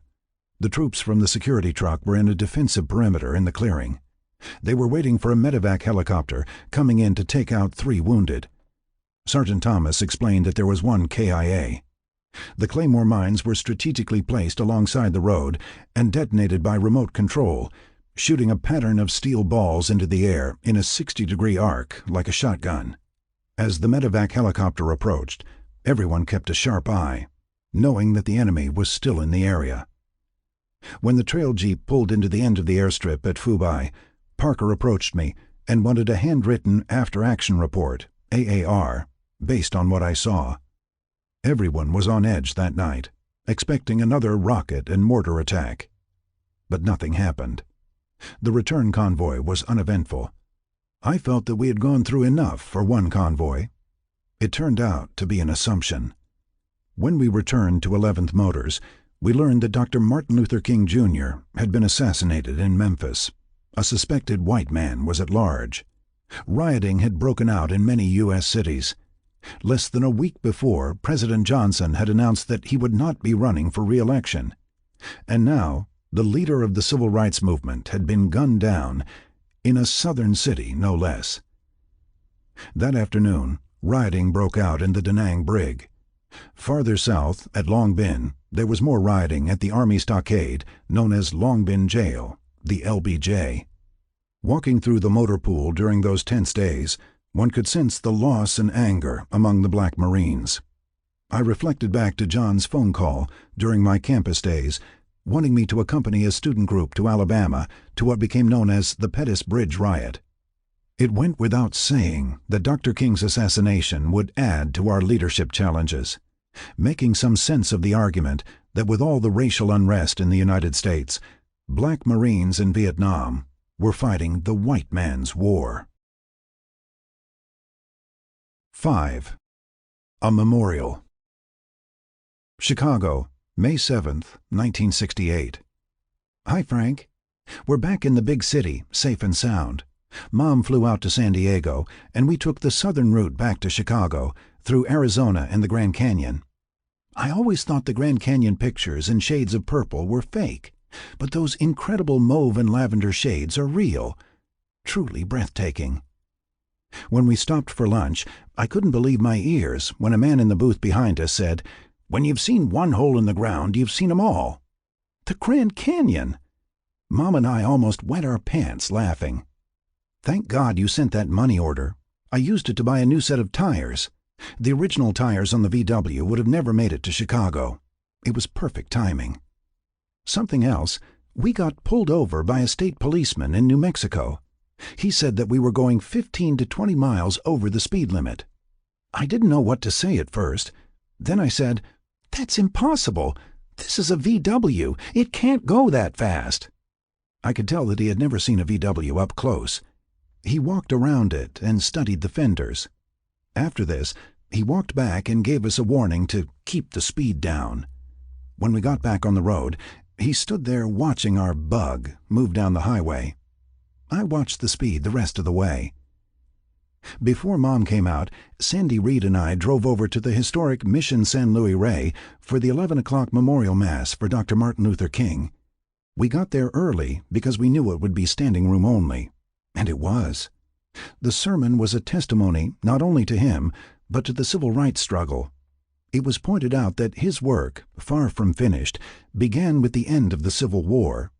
As we know, there are elements in the South and the rest of the country that just won't accept change in these times. Before the memorial ended, the choir started with Amazing Grace. We thought that was going to end it. Then they went into The Impossible Dream from Man of La Mancha. There wasn't a dry eye around us. Sandy and I didn't say much on the drive back to Oceanside. It was a beautiful day, but we were in our own thoughts. So much has happened this year in such a short time. First, it was the Tet fighting in Vietnam. Then President Johnson announces that he won't run for re-election. Then Senator Eugene McCarthy wins the New Hampshire primary, and now Bobby Kennedy is in the race. Student anti-war demonstrations back here are gearing up. The SDS seized 5 buildings at Columbia University in New York. Maybe you read about that.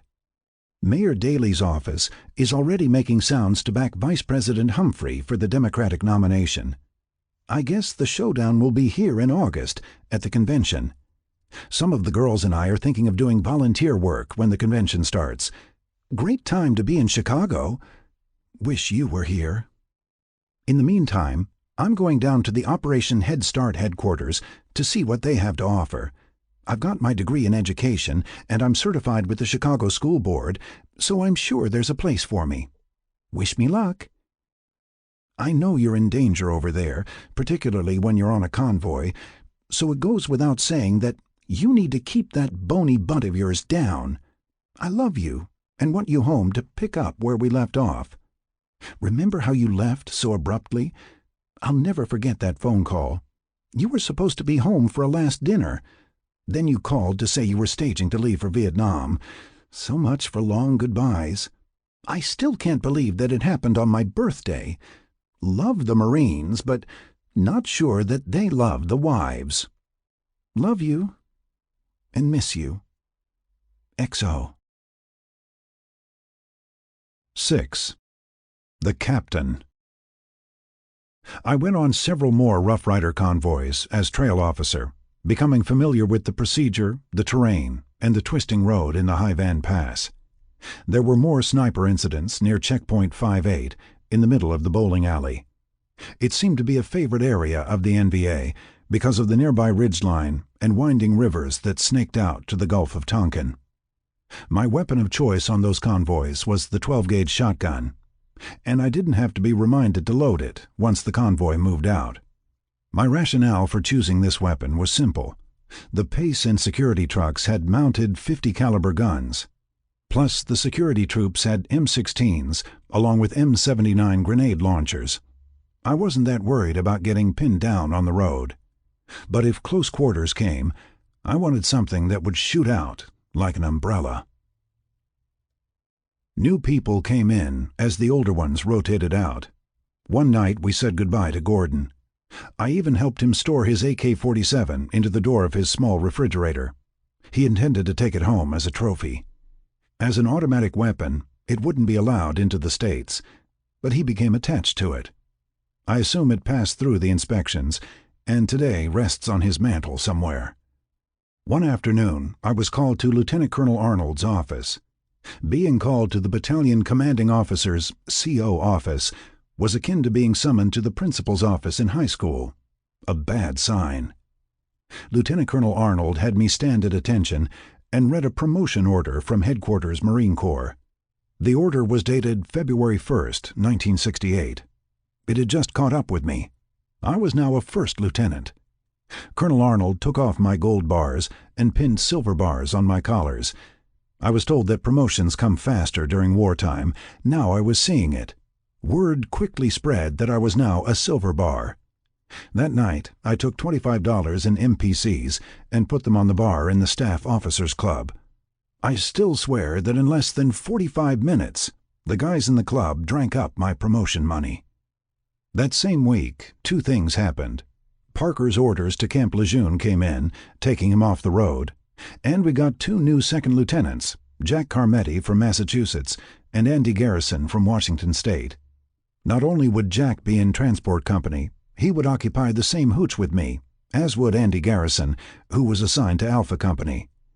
Before Parker left, we got another second lieutenant, Rich Cobb from New Jersey, who also settled into our hooch. And we got a new truck master, Gunnery Sergeant Robinson Rayhorn, a 6-foot-tall bear of a man. Major Brower also rotated stateside. He was replaced by another major, a slow-talking Texan named Brent Bradley. In such a short time, the battalion was full of changing faces. Bravo Company got a new commander, Captain Aldous Ashworth, who was easily 6'4", with a Marine Corps high-and-tight haircut to fit his rigid personality. We were told that Captain Ashworth was in the promotion zone for major. We also got an intelligence report that 5 enemy, 2 carrying weapons, were sighted on the east slope of Hill 364. That was on our side. An ambush patrol was sent in that night, but there were no further sightings. When I heard of the report, it made me think of my first kill, the rock ape at the top of the hill. The battalion was now tasked with moving the 26th Marine Regiment from the 15th Aerial Port to various cantonments. The 26th was the initial Marine Regiment defending Quezon. They were airlifted down to Da Nang. As one of the units came off the C-123 cargo plane, I searched for Tom Igoe, but couldn't find him. There were also more convoys to Phu Bai, supporting operations Mameluke Thrust and Allen Brook, the latter sweeping through Happy Valley. It was during this time that I commanded my first Rough Rider convoy. Jack Carmetti was my trail officer. The middle of the convoy developed a gap coming out of the Hai Van Pass, and there was sniper fire reported just after we passed through Lang Ko on the south end of the bowling alley. After John Parker rotated stateside, I was the interim company commander. This required my presence at the late afternoon company commanders' meetings held in the conference room behind Lieutenant Colonel Arnold's headquarters. Because I was an interim, I didn't bother settling into the company commander's cubicle. But I did use the desk for signing reports and making up training schedules. First Sergeant Duncan ran the office and ensured that all reports to battalion were handed in on time. I was also informed that we would be getting a new commander shortly, a captain on his second tour. That seemed appropriate, I thought. One afternoon, a package arrived from Patty. It was a green shamrock flag against a white field with a green border, and it had 3 string attachments. In her letter, she mentioned that she made the flag herself. On the next Rough Rider convoy at the Red Beach staging area, I attached the shamrock flag to my radio antenna, and soon several of the troops nodded and smiled. We were still waiting for the engineers to complete the road sweep when Major Ashworth pulled up in a jeep. His promotion order had come through, and he was now in S3 operations. The first thing he did was approach me, pointing to the flag.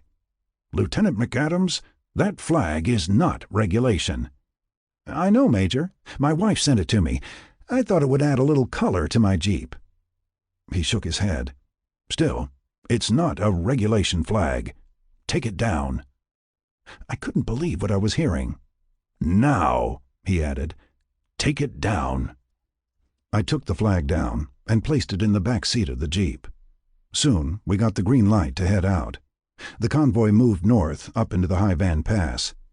When we reached the old French fort, I had my radio man driver pull over.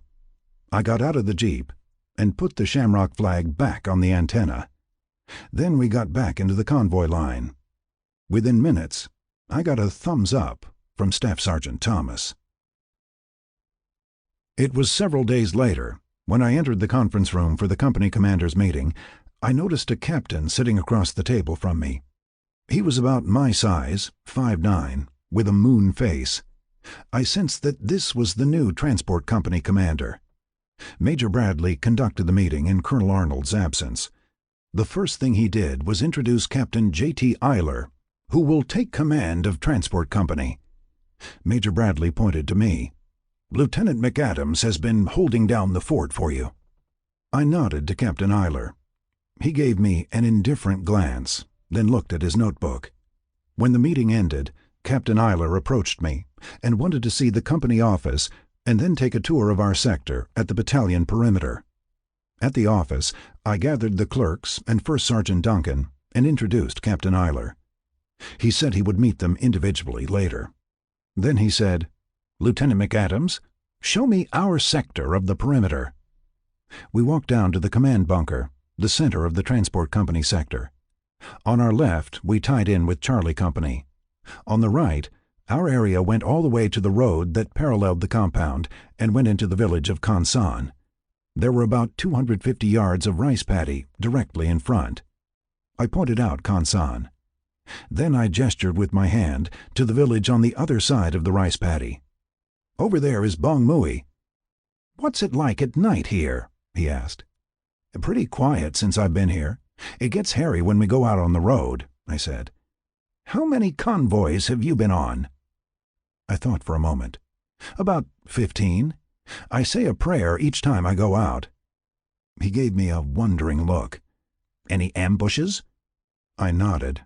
"On the other side of the High Van Pass." "The High Van Pass?" He gave off a chuckle. "On my first tour, we used to ride Vespa motor scooters through that pass to Fubai. It was a lark." I shook my head. "It's not like that now, Captain. That pass is known as the most dangerous ride in the I-Corps area." He looked away as my words sunk in. "What's the convoy security like?" he asked, studying the rice paddy. "Usually a platoon of infantry, with the 3 squads placed strategically down the line." I paused, remembering the Claymore mine ambush north of Langko. "They like to hit with claymores and small arms, and then they're gone." "What about air and artillery?" he asked. "If we're lucky, we get a Huey, helicopter gunship, on station. Infantry has priority," I explained. He nodded and walked over to the command bunker. Then he looked at the front, facing the perimeter wire, slowly walking around the side, looking at the M60 machine gun tower on top. "Who put this bunker here?" "It was here when I reported in, Captain," I said. He replied, "It should be in the middle of our sector. It's too far over to the left." I looked at the gun tower and the sector out to the wire. "The gun will still be able to cover it." "No, it's giving up a field of fire," he said. "Captain, we have 2 men to a fighting hole all along this sector, and the gun covers the area all the way to the road." He shook his head. "No, I'm going to change it." "It worked well for Lieutenant Gordon and the company CO before him," I said. He gave me a stern look. "I'm not Lieutenant Gordon, and this is my company." Before the guard detail was set that afternoon, Captain Eiler ordered me to call a formation outside the company office. I waited until the ranks were formed, called them to attention, and had the lines dressed down while Captain Eiler stood off to the side. With everyone set, I nodded to Captain Eiler and did an about face. He approached me, and I saluted. Then I took my place with the other officers and NCOs at the rear. Captain Eiler looked up and down at the men. Then he ordered, "Parade rest." The troops went to parade rest. "Men, I'm Captain J.T. Eiler. I'm on my 2nd tour. I did my first tour when most of you were in high school." In the rear, Sergeant Thomas shook his head and softly said, "Not me." "Just as Tet caused a change, there is likewise going to be a change here. I am going to make that change. We are fighting a heathen enemy, and we will defeat him. Our convoys will help in that defeat." Captain Eiler paused, looking up and down the ranks. "I am a bookman. I take no prisoners, and I have an instinct for the jugular. Remember this. I am going to make you a better company." He took another pause and called the company to attention. Then he looked at me in the rear. "Lieutenant McAdams?" I moved from the rear of the formation to the front, approaching him. I saluted, and he gave the formation back to me. Captain Eiler then went inside the company office. I waited for the screen door to close, then dismissed the company. Then I walked over to Jack Carmetti, Rich Cobb, and Staff Sergeant Thomas. "We definitely have a new company commander," said Jack. Sergeant Thomas, you've knocked around this man's corps. What do you think?" I asked. Sergeant Thomas shook his head. "Too early to tell. But I did pick up one thing." "What's that?" I asked. "That last statement. He used the word I 5 times. The next day, the company got an order, a Rough Rider convoy to Fubai. Captain Eiler told me that he would go as an observer. When I reported to Major Bradley, who now had the nickname Major BB, at operations, he explained that it would be approximately 75 vehicles, mixed U.S. Army and Seabees. He added to be especially aware of the Vietnamese vendors at the Red Beach staging area. "We can't do anything about them walking up and down the road, but keep them away from the trucks. There have been reports of sabotage on other convoys." That night, I gave my convoy briefing in the conference room. At my opening, I saw Captain Eiler enter and stand in the back. Halfway through the briefing, I noticed him taking notes. At the end of the brief, I asked if there were any questions. Several people asked about the security through the High Van Pass and the ambush rate along the bowling alley. I emphasized how gaps have a tendency to play to the ambushes, that I will slow the convoy speed when necessary to close gaps in the train. I concluded by stating, "If we step into anything tomorrow, have your drivers downshift and get out of the area." The next morning, after breakfast, I went to Colonel Arnold's office to read the overnight intelligence messages. An NVA unit was observed on the north side of the pass. It was estimated to be a reinforced company. In the motor pool, I met with Staff Sergeant Thomas, Jack Carmetti, and the infantry platoon commander. As I spread a map on Sergeant Thomas's X-ray jeep, Captain Eiler approached. I told them about the enemy sighting and pointed to the coordinates. Captain Eiler studied the map. "How sure are you of this?" "Each morning the Division G2 reports are updated in Colonel Arnold's office," I explained. "Recon probably spotted that movement either yesterday or last night." "Make sure you position the command jeep behind the second security truck," he said. "I usually set in about 1/3 of the way back, Captain. The second security truck is halfway back." Captain Eiler shook his head. "Then put us halfway back." Everyone was suddenly looking at me. "Captain, convoy doctrine says that the command vehicle should be 1/3 back in line. It's the convoy commander's choice to place his vehicle where he chooses." He paused, looking at the map. "Halfway back behind the second security truck." He turned and walked away. Sergeant Thomas looked at me. "Lieutenant, you're right. The command jeep should be 1/3 back." I nodded, folding the map. "But he's our company commander." "I'll be back at trail, saying a prayer," said Carmetti.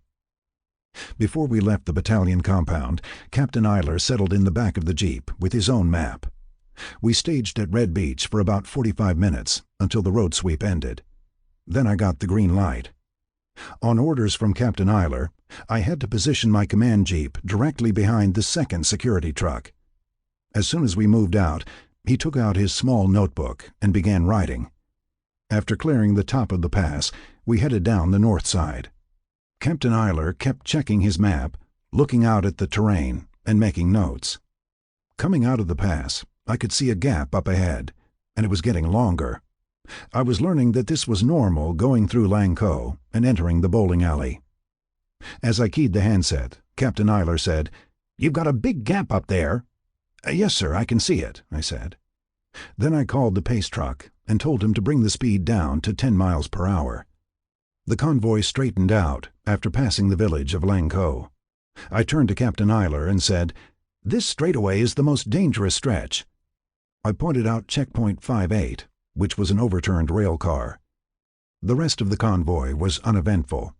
After we pulled into the airstrip at Fubai, I called in our arrival and checked out of the net. Captain Eiler then had Sergeant Thomas drive him to the operations building at the north side of the airstrip, where he could catch a helicopter back to Da Nang. That night, there was another rocket and mortar attack that caused us to hit the slit trenches again. It was a short attack, with no casualties.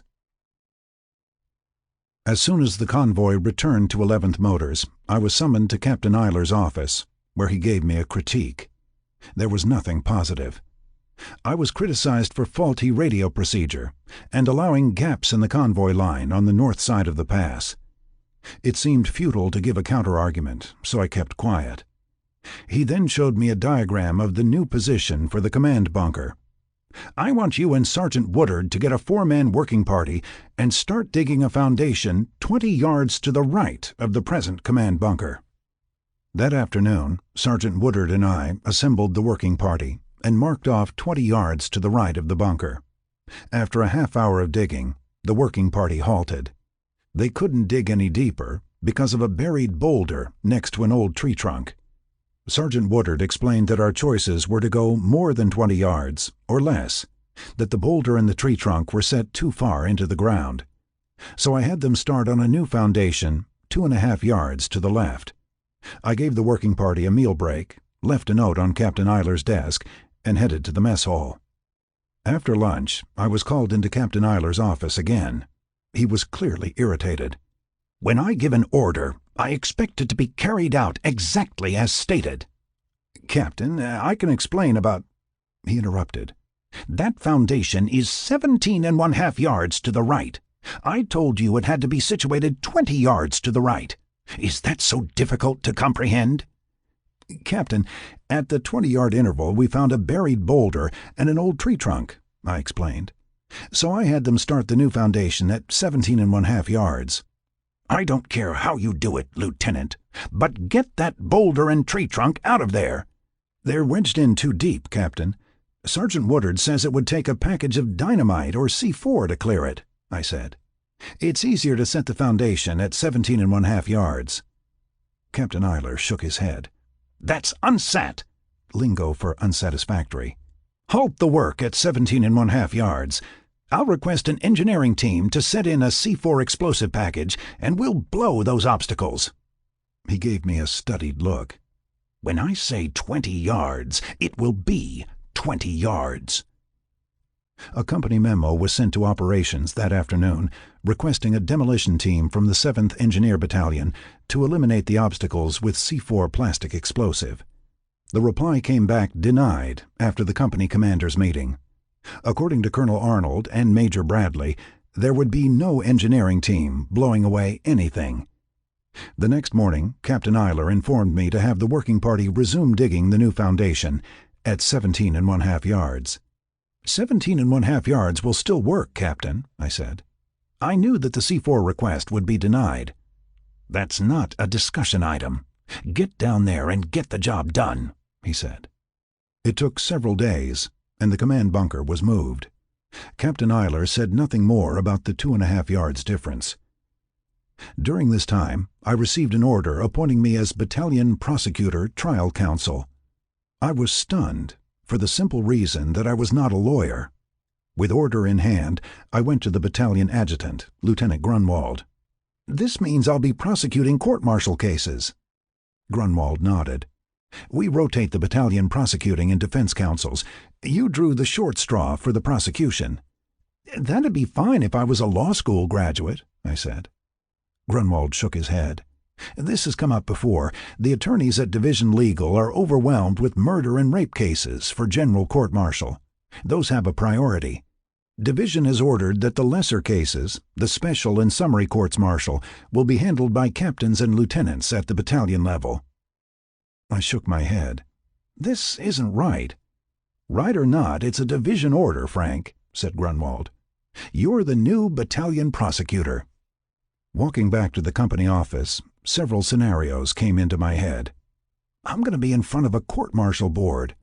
I'm going to have to give a legal argument to prosecute some young Marine, and I'm not qualified to do it. Yet I've been told that it is division policy and that I will do it. It made me think of a World War II expression, "Eat the apple and fuck the Corps." There was nothing I could do about it. I would eat the apple. That night in the Staff Officers Club, I learned that the appointed Battalion Defense Counsel was Jack Carmetti. If a court-martial came up, we'd be going against each other, both from the same company, living in the same hooch. We were joking about it when a loud burst came from the other end of the bar. Captain Eiler was in a discussion about the Democratic nomination. I heard the names of Senator Eugene McCarthy and Bobby Kennedy. Captain Eiler doubled his fist and slammed it on the bar. "It can't be Kennedy. He'll take us all to hell. He's a goddamn disgrace and a communist." Captain Eiler shook his head. "Something has to be done to keep him from that nomination." Jack and I were about 20 feet away from Captain Eiler. We exchanged looks. "That's our company commander down there," said Jack. I looked down the bar, remembering how steadfast Captain Eiler was over the 2½ yards for moving the command bunker. Those 2½ yards seemed to be a challenge for him, and he was denied. Beyond that, his criticism of my convoy decisions seemed picky in light that he had just arrived. I did detect that he seemed nervous during our passage through the bowling alley. Also, I had assumed that he would be with us on the return convoy. Instead, he took a helicopter back to Da Nang. That night in our staff officers' club, something told me that I was getting into a leadership problem, not with an enlisted man or an NCO, but with my company commander. About 2 days later, I was down in the motor pool checking tires with Sergeant Woodard. It was a hot morning, and a group of us gathered at a leather canteen that held several gallons of water. A shelter half over our heads provided a welcome umbrella from the intense sun rays. A few moments later, a lance corporal, Gary Watson, came walking across the motor pool. I saw the look on his face. He seemed upset as he approached us. "Watson, what's wrong with you?" asked Sergeant Woodard. Watson gestured with his thumb back in the direction of the company office. "It just came over AFVN. Somebody shot Senator Kennedy." "Watson, is this some kind of a bad joke?" I asked. Watson shook his head. "I wish, Lieutenant. It happened in a hotel in Los Angeles. He's being operated on right now." I began the walk from the motor pool up to the company office. By the time I arrived, only one clerk, Corporal Steve Adair, was on duty, because the other clerks, along with Captain Eiler and First Sergeant Duncan, were at the mess hall. Corporal Adair was sitting at the clerk's bench, staring at a typewriter. A radio, tuned to AFVN, was on a shelf above his head. I stood at the front counter as a news report continued. Corporal Adair turned and looked at me. Then he softly said, "He's dead." "Senator Kennedy?" I asked. Corporal Adair nodded. "Died in the operating room." I walked around the counter, closer to the radio. Corporal Adair stood and turned the volume down. "Hold it," I said. "I want to hear." Corporal Adair turned the volume down lower. "You need to hear what Captain Eiler did when the first report came in." I asked, "What are you talking about?" "Captain Eiler, Lieutenant," said Adair. "He got up from his desk and did a little dance in his cubicle. Then he said it was time somebody shot that commie son of a bitch." I took a deep breath and tried to hide my disgust. "You're lucky, Lieutenant. You're down in the motor pool or on the road. We have to work with him." I shook my head and walked out. I wondered, is this going to get worse? It didn't take long for the word to get out about Captain Eiler's Kennedy remark. I was surprised at how many of the Marines in our company were following the primary elections back in the world, along with the Paris peace talks. For the next few days, all anyone talked about was the Kennedy curse. That Friday afternoon, the officers and NCOs were required to attend a marijuana orientation class given by a gunnery sergeant from the division legal office. The marijuana problem in our battalion and in the 1st Marine Division was growing, showing up more in court-martial cases. At the end of the presentation, the sergeant brought in a metal bucket and lit some marijuana leaves, letting the sweet smell waft throughout the conference room. "So, if you get a whiff of this on your perimeter one night, you'll know that one of your troops is smoking dope." He paused. "Or maybe they're passing the joint around. A pot party." Captain Eiler then asked a question. "What's the maximum sentence for smoking and possession of marijuana?" According to the Manual for Courts Martial, repeat offenders could be sentenced to 10 years in a military prison, replied the sergeant. "First offense is usually a bust of 1 or 2 pay grades and the loss of 2/3 of base pay for 6 months. Second offense is harsher, with a sentence in the Da Nang brig." After the class, Captain Eiler called a company meeting with First Sergeant Duncan and all officers. We sat on map stools in his cubicle as he began the meeting. "We're going to deal with this problem head-on," said Captain Eiler. "Marijuana is part of the reason we're in Vietnam. It's part of the international communist conspiracy, corrupting our minds with dope. And the student anti-war movement back in the States is a classic example of how it's working. Those stupid long-hair hippie pukes have no realization that they're dupes of the Communist Party." Jack Carmetti and I exchanged looks as Captain Eiler continued. "Here, the method is being employed by both the Viet Cong and the NVA. Lieutenant Cobb then broke in. "Does that make it a joint effort?" Jack and I broke into laughter as Cobb enjoyed his one-liner. Captain Eiler glared at Cobb. "I don't appreciate joking about a gravely serious issue, Lieutenant." Cobb said, "Sorry, Captain. I thought it might make a humorous point." "Well, your point tonight will be the observation post up on Hill 364. Report to operations at 1800 hours," said Captain Eiler. The meeting ended. Outside of the company office, Cobb said, "Serves me right for cracking a joke. Now I get to go to the mountain, just like Dr. King." As the XO, I got the bright idea for a Sunday beach party. The troops had been working long, hard hours. They were upset, not only with the Bobby Kennedy assassination, but also Captain Eiler's ugly remark in the office. I figured a company party at China Beach with hamburgers and beer would be the right recipe to cool things off. It was easy enough to plan. I got 2 cases of frozen hamburgers and a tub of baked beans from the mess hall, as well as a couple of cases of beer from the Staff Officers Club, which Jack, Cobb, and I chipped in on. Transportation posed no problem. Staff Sergeant Thomas and Gunnery Sergeant Rayhorn lined up 3 6x trucks. I was surprised that Captain Eiler approved it, but he did, adding that he would remain behind. We even got a corpsman from sickbay, Doc Papel, to provide medical aid. Papel willingly offered his services in return for an afternoon at the beach with hamburgers and beer. "War is hell," said the man. It turned out to be a great afternoon. While the burgers were cooking, we had a touch football game in the sand. The game ended in a tie, and we headed to the water. China Beach was a scenic piece of sand, something out of a Southern California surfing movie, stretched out on a little lip going into Da Nang Harbor. For those few hours, war seemed to be a world away. It was a perfect morale builder.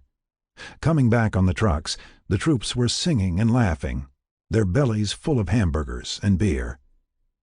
When we got back, First Sergeant Duncan said that Captain Eiler was down at operations getting a convoy order, and our presence was requested.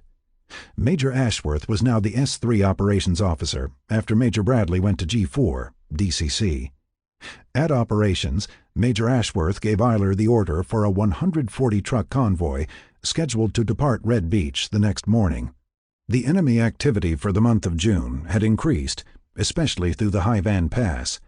This convoy was one of the biggest, compared to the previous 60 days, with such cargo as bunker beams and 105mm ammunition for artillery batteries.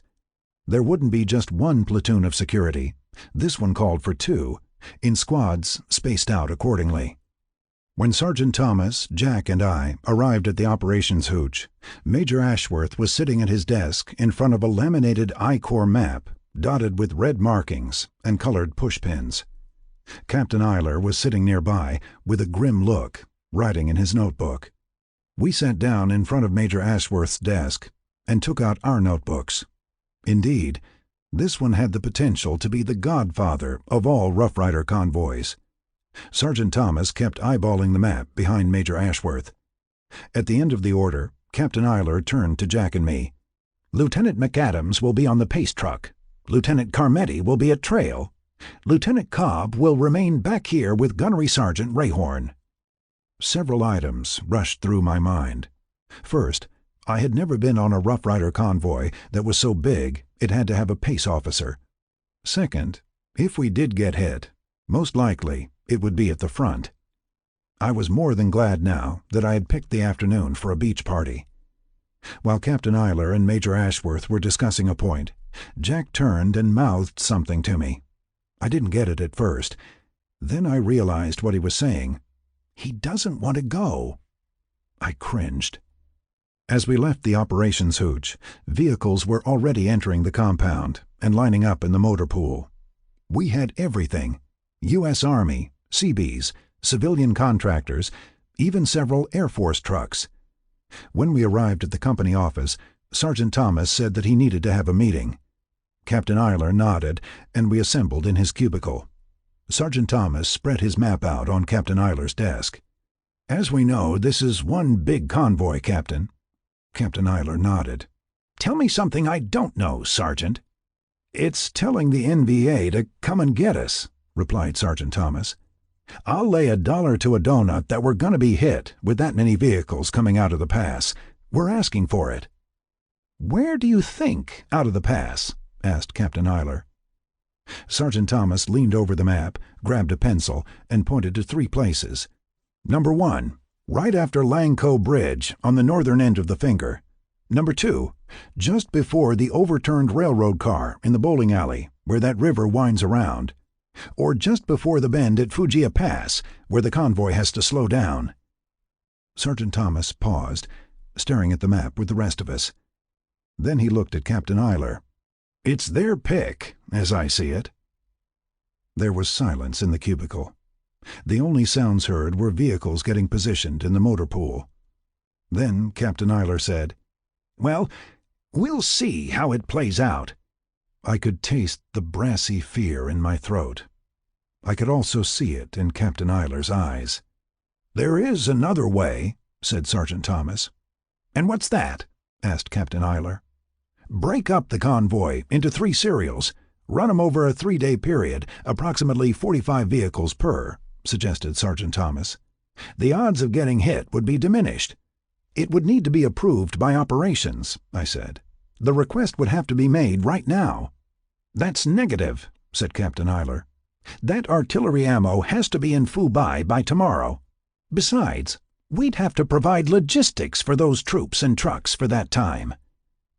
There was more silence in the cubicle as we studied Sergeant Thomas's 3 ambush points. "Fuck it! We're going with the entire package," said Eiler. The meeting broke up. Jack and I went back to our hooch and began preparing our gear. After getting a meal in the mess hall, we went to the conference room for Captain Eiler's briefing. It was standing room only, with people stacked outside listening in. I was certain that not everyone could hear what he was saying. A horrible feeling swirled into my stomach. I had a creeping sense that Captain Eiler had no idea what was waiting for us. After the briefing ended, I went to the armory and drew the 12-gauge shotgun with a bandolier. Then I returned to my hooch and wrote 2 quick letters, one to Patty and the other to my parents. I stayed away from mentioning what I suspected of the coming convoy. I wanted to get the letters off, just in case something did happen. Then I made an attempt to get some sleep. A lot of things ran through my head that night. Finally, sleep came. As I was washing up in the morning, I realized something. I had been in country exactly 3 months, and I had yet to have the recurring nightmare. It was a bright omen on a dark morning. After breakfast, I went to Lieutenant Colonel Arnold's office and checked the overnight G2 intelligence reports. The reports went back 3 days, with enemy sightings on each day, all on the north side of the pass. I wrote down the coordinates and replaced the clipboard. I remember staring at the clipboard for several moments. "They're out there waiting for us," I thought. Captain Eiler was in the motor pool with Staff Sergeant Thomas, Jack Carmetti, and the infantry platoon commanders. They were studying a map spread out on the hood of Captain Eiler's command jeep. As I approached, Captain Eiler was explaining the radio relay procedure on the north side of the pass. Captain Eiler turned and glared at me. "Nice that you can join us, Frank." "I was at Colonel Arnold's office, checking the overnight intelligence messages." "We're almost ready to head out to Red Beach. You should have been down here earlier," snapped Eiler. I looked at Sergeant Thomas and Jack, then back to Eiler. "Captain, the overnight intelligence reports need to be checked. Usually it's the convoy commander's responsibility." I got another glare. "Don't tell me how to run a convoy. I was doing this when you were partying with co-eds." I drew a deep breath. "Still, you should know that there were 3 enemy sightings on the north side of the pass, all within the past 3 days. I wrote down the coordinates." I was astonished that Captain Eiler never bothered to check the intelligence messages. "Show us," said Sergeant Thomas. "I need to know where they were seen." I pulled out my notebook and read off the coordinates. Sergeant Thomas traced each one with a finger. He nodded several times as I exchanged concerned looks with Jack. "Uh-huh, between Langko and Fujia. Still hanging out around there." Captain Eiler was looking at the map when Battalion called on his radio, giving us the go-ahead to Red Beach. We quickly scrambled to our vehicles. I went to the pace truck and tossed my gear aboard. The .50 caliber gunner was already positioned on the ring mount. I nodded to the driver, Lance Corporal Davy Crockett. Then I did a radio check. Captain Eiler called in and told us to move out. Once again, the cavalry was riding out of the fort into Indian country. Lance Corporal Crockett pulled the pace truck up at the edge of the road along Red Beach. The rest of the convoy followed, and we began the wait for the completion of the road sweep. About 10 minutes later, the command jeep pulled up, and Captain Eiler got out. He came up to the pace truck and wanted to know the coordinates of the enemy sightings. I pulled out my notebook and read them to him. He wrote them down, turned, and walked back to his jeep. I expected him to say something about admonishing me in front of the others, that I was only helping out, and that he, as convoy commander, should have checked the clipboard. I expected too much. While waiting, I monitored the radio traffic between division and the engineers doing the road sweep. My father told me that one of the agonizing aspects of any war is the waiting. It causes head games, always thinking of the worst scenario. I kept wondering, where would I be at the end of the day? It was a lot like a locker room before a football game, where everyone is in his own thoughts while the tension mounts. Finally, we got the green light from Defend DCC. Crockett started the engine. The next transmission was Captain Eiler. "Transport pace. This is 6. Move out." I gave the sign for Lance Corporal Crockett to head out slowly. Then I called back to Captain Eiler that we were moving out. I put on my flak jacket and began inserting shells into the shotgun magazine as we headed up into the pass. I remember Crockett looking back at me. "Don't worry, Lieutenant. It's going to be a nice ride." I shook my head and leaned forward. "Don't say that." One of the nice things about the pace is that all you have to contend with is setting the speed. The convoy commander has to make the decisions, while the trail has to tend to the breakdowns. The first breakdown came just before the top of the pass. By then, my truck was about halfway down, negotiating the switchbacks. I could see that some gaps were forming, so I told Crockett to slow the speed. Then I called it in to Captain Eiler. The entire convoy was kicking up clouds of road dust that could be seen for miles. I remembered what Sergeant Thomas said in the company office. "We're telling them to come and get us." Down the road, on the north side of Langko, 3 Vietnamese boys, Phuong, Hoang, and Don, were in a sandy clearing off the road. The boys were clad in shirts, shorts, and sandals. They were being paid in Vietnamese piastres by a bridge security team to fill sandbags. So far, they had 5 sandbags filled. They were working on 3 more when Hoang stopped and looked up. 3 North Vietnamese soldiers emerged from the thick brush. The soldiers were dressed in gray shirts and trousers, wearing pith helmets. The boys dropped their shovels and stood, looking at the soldiers. Nothing was said. The soldier standing in the middle looked south toward the Haivan Pass and could see road dust swirling skyward. He picked up a shovel and cracked it across Phuong's head, knocking the boy to the ground. Dazed, Phuong got to his hands and knees, making an attempt to stand. The soldier then pulled a pistol from his holster. As soon as they saw the pistol, Dan and Huang bolted and ran into the brush. The soldier moved closer to Phuong, pointed the pistol next to his ear, and pulled the trigger. The blast sent Phuong back to the ground, motionless. The soldier replaced his pistol in the holster as two more North Vietnamese soldiers appeared. The first was carrying a mortar tube and a base plate. The second carried a pack full of mortar rounds. Phuong's body was quickly moved to the side of the sandy clearing, and they began setting up the mortar tube. Coming up the road, I saw villagers walking and running south along the shoulder. This was an unusual amount of villagers out on the road at this time of day. I called in checkpoint 58 as the pace kept moving toward the bend at Fujia Pass. I looked back and noticed a huge gap behind my package. We were really getting spread out in several packs of 8 to 10 vehicles. I could see the loss of control, and there was no call from Captain Eiler to slow the speed. We were nearing the top of Fujia Pass when I heard the first explosion. Then someone got on the radio. "This is Kilo 3. We're getting hit! We're getting hit!" I could hear small arms over the radio, and then saw more explosions farther back. Jack came on the radio. "Transport 6, this is Trail. Someone in the train is being hit. I say again, someone in the train is getting hit." Captain Eiler came on the radio. "This is Transport 6. Where in the train? I need to know—" More explosions came as Captain Eiler's radio cut out. The first thing I thought of was that his jeep took a hit. I ordered Crockett to pull up and stop. The small arms fire continued as I called back to Jack. "Trail, this is Pace. What can you see from your pause? Over." "Pace, this is Trail. I'm coming down from the big pass into Langko. I can see the road up ahead and it's blocked. The whole train is halted up ahead. They're under fire. Over." The relay station came on. "Transport 6, this is Defend Alpha. Interrogative your situation. Over." I waited for Captain Eiler to respond. There was nothing.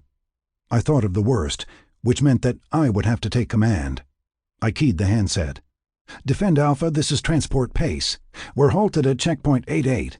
I can see explosions about halfway back in the train. It sounds like mortars and small arms. Over." I knew we needed a gunship over the ambush zone as soon as possible. "Pace, this is Defend Alpha. We need to talk with your Charlie, Convoy Commander. Over." I waited for Captain Eiler to come up on the radio. Silence for several moments. "Defend Alpha, this is Transport Pace. Transport 6 can't be raised now. Can we get a cowpoke, Huey gunship, on station? I can supply approximate grid coordinates. Over." "Pace, this is Defend Alpha. Roger. Wait 1. Out." I stood in the sandbagged bed of the Pace truck, looking through the binoculars at where the explosions were. I searched for a terrain feature, such as a bridge or a bend in the road. I chose a bend in the road, marked it, and wrote down the grid coordinates. Then I called Defend Alpha and gave the 6-digit coordinates. All I got was, "Roger, thank you, out." I looked at my watch. More than 5 minutes had gone by since the first explosions and small arms fire. It was still going down. I made 2 more attempts to raise Captain Eiler. By this time, I was sure his command jeep had been hit. Then I called Sergeant Thomas in the X-ray jeep. "X-ray, this is Pace. Can you give me a sit rep from your pause? Over." "Pace, this is X-ray. I'm about halfway back. The road is blocked. I'm going to try and get on the shoulder and get back there. Be advised that there are civilian WIAs back here. Don't know how many. And it looks like we have casualties also." "Roger, keep me posted. Out." I had to make a decision when and if I would take command of the convoy, and how I would do it. I could stay in the Pace truck and command from it, or I could transfer to Sergeant Thomas's X-ray jeep and run it from there. I tried to raise Captain Eiler again, and again, nothing. My God, I thought. Sergeant Thomas called it. The bend at Fujia Pass. We rode right into it. I tried Kilo 3, one of the infantry security trucks. The small arms seemed to be sporadic now. I didn't get anything because of double transmissions. The firing continued. It was now almost 10 minutes from the opening of the ambush. It seemed like 10 hours. I tried Kilo 3 again. "This is Kilo 3. We've got people down back here. Over." Then I suddenly heard, "Kilo 3, this is Transport 6. Get the hell out of that area." I couldn't believe what I was hearing. "Transport Trail, give me a sitrep. Over." Jack responded, "This is Trail. Be advised that the wagon train is halted back here. Request permission to go forward with the trail package." "This is Transport 6. That's negative. Maintain your position. 6 out." I keyed the handset again. "Transport 6, this is Pace. Interrogative. Did you leave the net? Over." "Pace, this is 6. That's negative. I had comm problems. Over." "This is Pace. I made a request through Defend Alpha to have a cowpoke on station. Over." "This is 6. Roger to that. Out." I held the handset, looking at the radio. Crockett turned and looked at me. "What happened to the captain, Lieutenant?" "I wish I knew," I said. I stood again and looked through the binoculars. The small arms and mortar fire had ceased. It looked like the enemy had broken contact. I scanned both sides of the road and the halted convoy, realizing that they let my package go through and took advantage of a gap. That was one of the most important things that I had heard, how dangerous the gaps could be. I recalled it from my first convoy with Gordon and Parker. There wasn't just one gap here, there were several. I wondered what the fallout of this would be. Cowpoke, the Huey gunship, never did get cleared. The damaged vehicles and the wounded men were all U.S. Army, about 2/3 of the way back, right at the opening of a gap. The NVA soldiers timed it perfectly. None of the wounded required a medevac. In addition to Phuong being killed, 8 local villagers were wounded by mortar and claymore mine shrapnel. The MPs, who had halted the convoy after the enemy broke contact, gave Jack the report of what Don and Huang had told them. Phuong's body was found in the sandy clearing, a fatal gunshot to the head. The MPs reported that 20 undetonated claymore mines were found in the immediate area.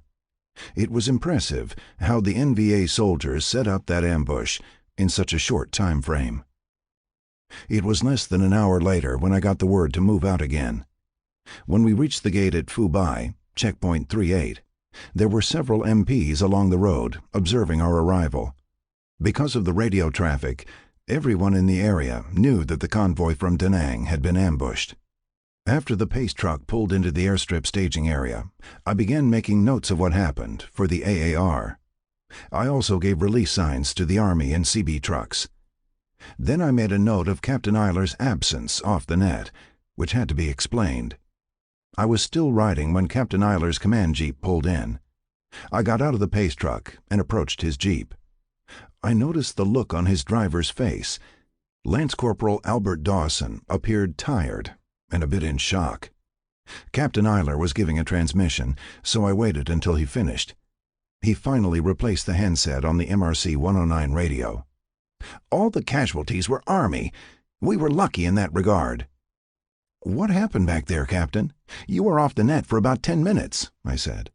"I was in a bad area. I couldn't receive or transmit anything," he replied. I looked over at Dawson. He grimaced and looked away, saying nothing. "I'll need you, Sergeant Thomas, and Lieutenant Carmetti to write up what you saw from your vantage points," said Captain Eiler. "Yes, sir," I said. "But what happened to your radio?" "I have to clear up some details with Defend Alpha. We'll talk later." I nodded and went back to the pace truck. I didn't like any of this, and I didn't like the facial reaction of Lance Corporal Dawson, his radio man driver. Sergeant Thomas's X-ray jeep arrived, followed by Jack's trail package, his radio jeep, and a wrecker, tow truck. We quickly exchanged notes. This is when I learned about the Vietnamese boys and the damaged Army trucks that were left with a bridge security team. We then approached Captain Eiler, who was sitting in his radio jeep, making notes. Captain Eiler said, "Operations wants a complete report when we get back, so each of you will have to write up what you saw. The final report will come from me." "Captain, I tried to get a cowpoke on station back there, and Defend Alpha kept wanting to talk with you. I could have relayed if you were having radio problems. I said. "That will come later, Lieutenant McAdams. In the meantime, I have to talk with Battalion on a landline." Captain Eiler gave a nod to Dawson, and they headed off. The three of us stood there, looking at each other, still wondering what Captain Eiler's problem was. "Jack, about how many minutes was the captain off the radio net?" "At least 10, maybe more," said Jack. "When I came out of the pass, the convoy was stretched all over hell and gone. There was no control." "Those were 10 crucial minutes," said Sergeant Thomas. I looked at Sergeant Thomas. "What do you think?" Sergeant Thomas shook his head. "With due respect, Lieutenant, I'd rather not say." After displacing the trucks for the night, Sergeant Thomas, Jack, and I headed to the 1st Medical Battalion Staff Officers Club near the airstrip. Upon entering, we had to check our weapons at a table near the door. It reminded me of a saloon in a 1950s Western. I placed my unloaded shotgun and bandolier on the table, along with my .45 sidearm. Jack and Sergeant Thomas did the same with their weapons. As we headed to the bar, a chief petty officer turned and gave me a stare. I stopped, giving him a wondering look.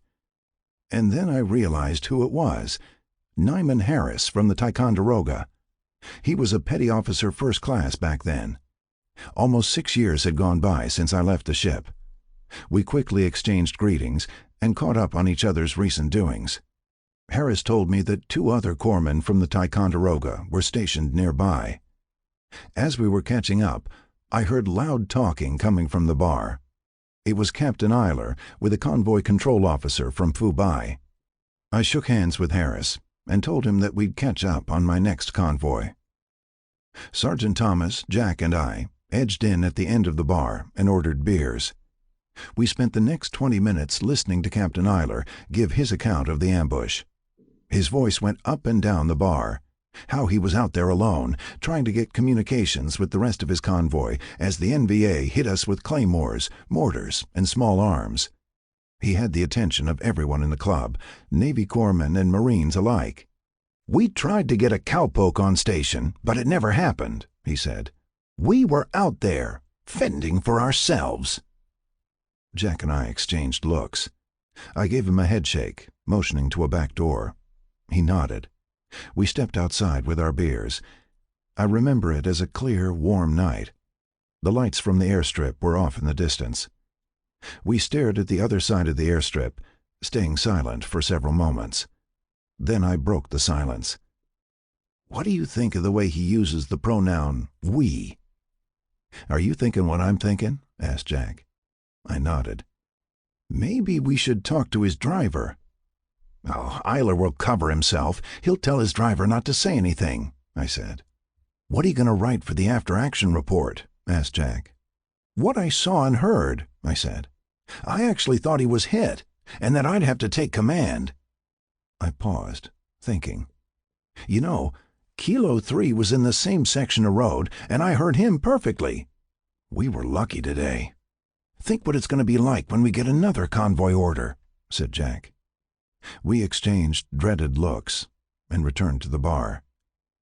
Captain Eiler was still holding court, giving his John Wayne account of the day's ambush. Jack and I ordered more beers. The return convoy was uneventful. When we passed through the ambush site, the damaged army trucks were on the side of the road. Waiting targets for booby traps, I thought. Closer to the Haivan Pass, the village of Langko seemed peaceful. It was remarkable how that village could pass for a vacation spot in a travel agency's brochure. Lieutenant Colonel Arnold and Major Ashworth were waiting at the front gate of 11th Motors when my pace truck rolled in. While standing in the bed, I gave them a salute.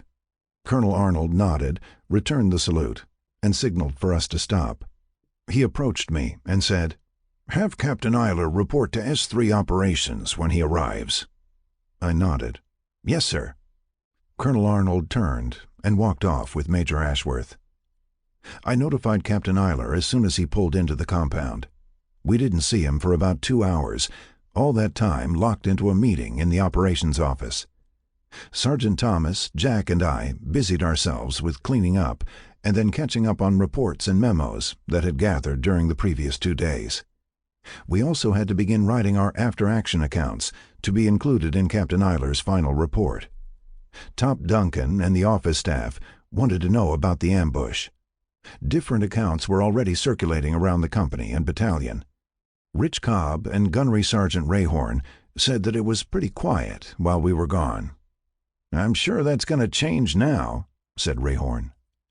The following morning, Jack and I turned in our handwritten ambush reports to be typed.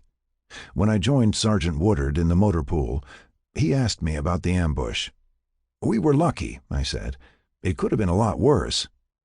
"It's all over the motor pool about Captain Eiler," said Woodard. "What do you mean?" I asked. Sergeant Woodard looked around, making sure this was a one-on-one conversation. "The word is that the captain ran out on you guys." "Who told you that?" I asked. "Rumor mill, Lieutenant," he answered. "Anyway, glad you made it back." I decided to make a quick walk to the communication shack, where I found Lance Corporal Dawson, Captain Eiler's radioman driver during the convoy, inside, working on a radio. I asked him to step outside. He followed me outside, and we stood next to the screen door. "First off, this is between you and me." Lance Corporal Dawson nodded. "What happened out there on the convoy when Captain Eiler went off the net?" I'm sorry, Lieutenant, but the captain ordered me not to say anything to anybody until he finishes his after-action report." I slowly nodded. "So, it's like that." "Yes, sir. I'm afraid it is." My stomach was turning over with anger at this point. I thanked Dawson and headed back to the company office. When I got back to the office, I saw Captain Eiler in his cubicle, writing something. "Did you get our ambush reports?" I asked. He didn't even look up. "Yes, they're right here. I haven't read them yet." He put down his pen and looked up at me. "You have to report to S1 personnel. You've been appointed to prosecute a special court-martial." I knew it would come sooner or later. "What's the charge?" I asked. "Possession of marijuana, and it's one of our own, Lance Corporal Davis," said Eiler. Even though Davis was in one of the other platoons, I knew him. He was a tall, dark-haired young guy from the South. "Was he smoking down on the perimeter wire?" "Doesn't make any difference. He was using, and he needs to be busted, big time," said Captain Eiler. "Get down to personnel, get the appointment order, and serve charges." He paused. "Since he's from our company, I'm going to be watching this very closely." I walked with dread to the personnel office. Lieutenant Grunwald handed me the charge file. I was being given 2 weeks preparation time. There would be 3 to 5 members sitting on the court-martial board. The president of the board would be a captain or major, yet to be named. I sat at a nearby desk and read the file.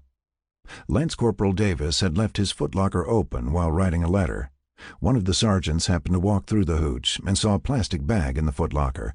The bag contained what turned out to be king-sized marijuana cigarettes, the kind available on the black market. He was brought up on office hours with a recommendation for a special court-martial. When I finished the file, I signed for it and left the office.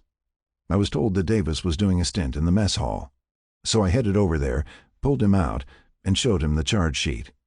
I read him his rights, according to procedure.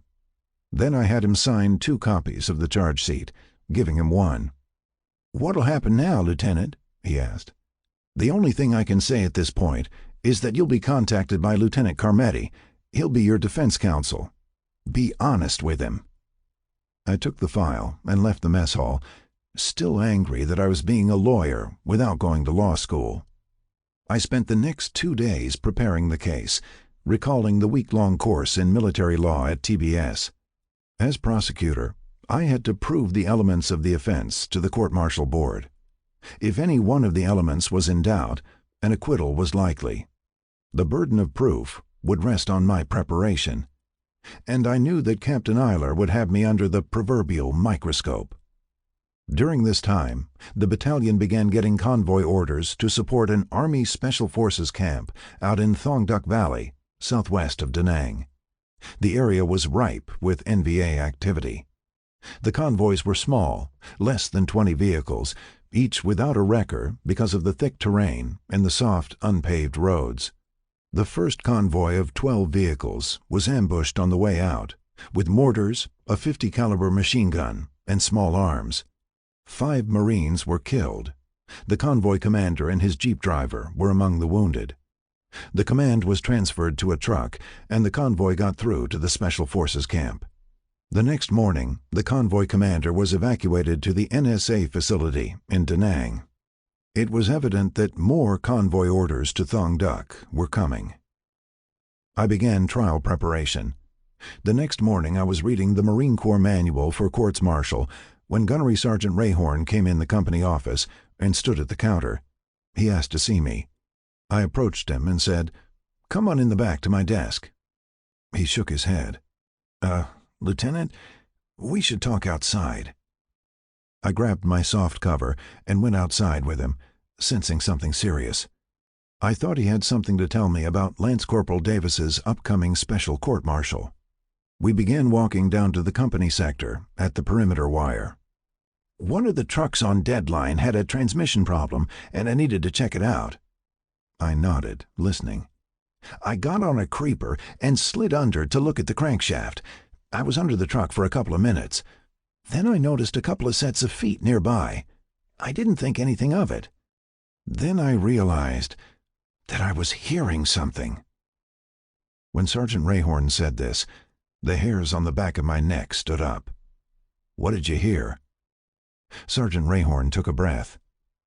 "Lieutenant, there's a $2,000 price on Captain Eiler." We stopped talking. For several moments, both of us looked out at the rice paddy. Finally, I asked, "Did you confront these men?" He shook his head. "No, they didn't know that I was under the truck. I stayed there on the creeper, listening to everything." "What did they say?" I asked. "Some of them have put up MPCs. They'll wait until the next convoy goes out. If an ambush goes down, one of them will take out the captain." He paused. "The shooter will get the too large." Another pause. "It'll be written off as a KIA." "Did you recognize any of the voices?" I asked. He shook his head. "No, they didn't even know I was there. I waited until they walked off. Then I got out from under and thought about it for a while. I heard about the convoy ambush and the scuttlebutt going around. That's why I decided to come to you." "Do you think that this might be a lot of hot air? Troops blowing off steam?" "In another company, maybe, Lieutenant. But this captain, in all honesty, sir, got off on the wrong foot. He made it worse with the Bobby Kennedy remark right in front of the office staff. And now there's the other day and what happened out on that road," explained Rayhorn. I said nothing for several moments. "All right. For now, let's keep this between you and me. I'll try to figure something out. In the meantime, I have to prepare for a court-martial date." "Yes, sir. We heard about Davis," said Rayhorn. "Too bad. He's a nice kid." When I got back to the office, Captain Eiler was gone. First Sergeant Duncan told me that he was called to operations. He got a convoy order to Thong Duc. I cringed at the words Thong Duc. The troops referred to it as Fuck Duck because it was a hot area. This might play right into the planned hit on Captain Eiler, I thought. A few minutes later, as I was reading the manual for courts-martial, the landline phone rang. First Sergeant Duncan picked it up and spoke for a few moments. He hung up and said, "Lieutenant, that was operations." I looked up. "Now what?" "Your presence is requested at operations," said the first sergeant. When I got to operations, Captain Eiler was sitting in front of the I-Corps map with Major Ashworth. Ashworth was tracing a route on the map. Captain Eiler made some notes and looked over at me. "You will be commanding a convoy to Thong Duc in the morning." I looked at him. "Captain, I'm in the middle of preparing for the Davis court-martial." "Lieutenant, didn't they teach you how to juggle assignments at the basic school?" "Yes, sir, but a convoy will take me out for 2 days, maybe even more," I said. "I'm on a deadline."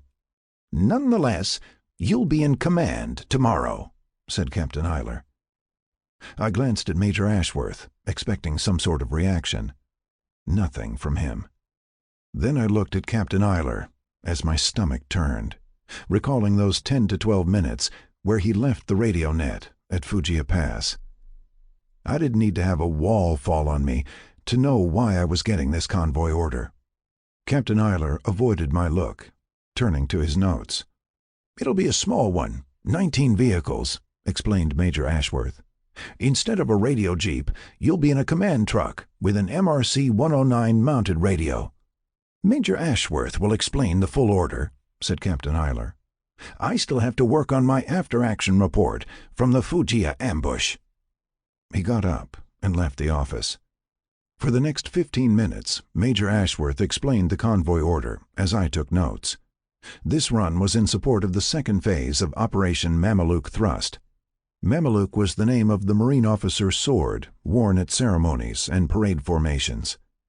Instead of a platoon of security, this convoy would take a company. That spoke volumes to me. This would be the third convoy to Thong Duc from our battalion. The previous two had been ambushed on the way out. The cargo would be bunker beams, C4 plastic explosive, small arms ammunition, grenades, flares, radio batteries, and sea rations. The infantry company and the FAC would join the convoy at Hill 52. We would then proceed to Hill 65. From there, we would head southwest along Route 4 to Thong Duc. I would also be given a grenade package, which contained 2 thermite grenades and various smoke grenades. The pace and trail vehicles would be equipped with 50 caliber guns on ring mounts. We stood at the map as he showed me the route of the convoy and the checkpoints. My call sign would be Transport 5. Riding in the trail vehicle would be Sergeant Woodard, also with a radio. Walking back to the company office, my mind was reeling from this 1-2 combination. I had a 2-week deadline to prepare for and prosecute a court-martial, for which I was not qualified. And now I was going back on the road, commanding a convoy that was a surefire bet to be ambushed, a convoy that was initially assigned to my company commander. What good would it do now to tell Captain Eiler about the $2,000 contract on his head? I decided to put the court-martial preparation and the $2,000 contract on the back burner.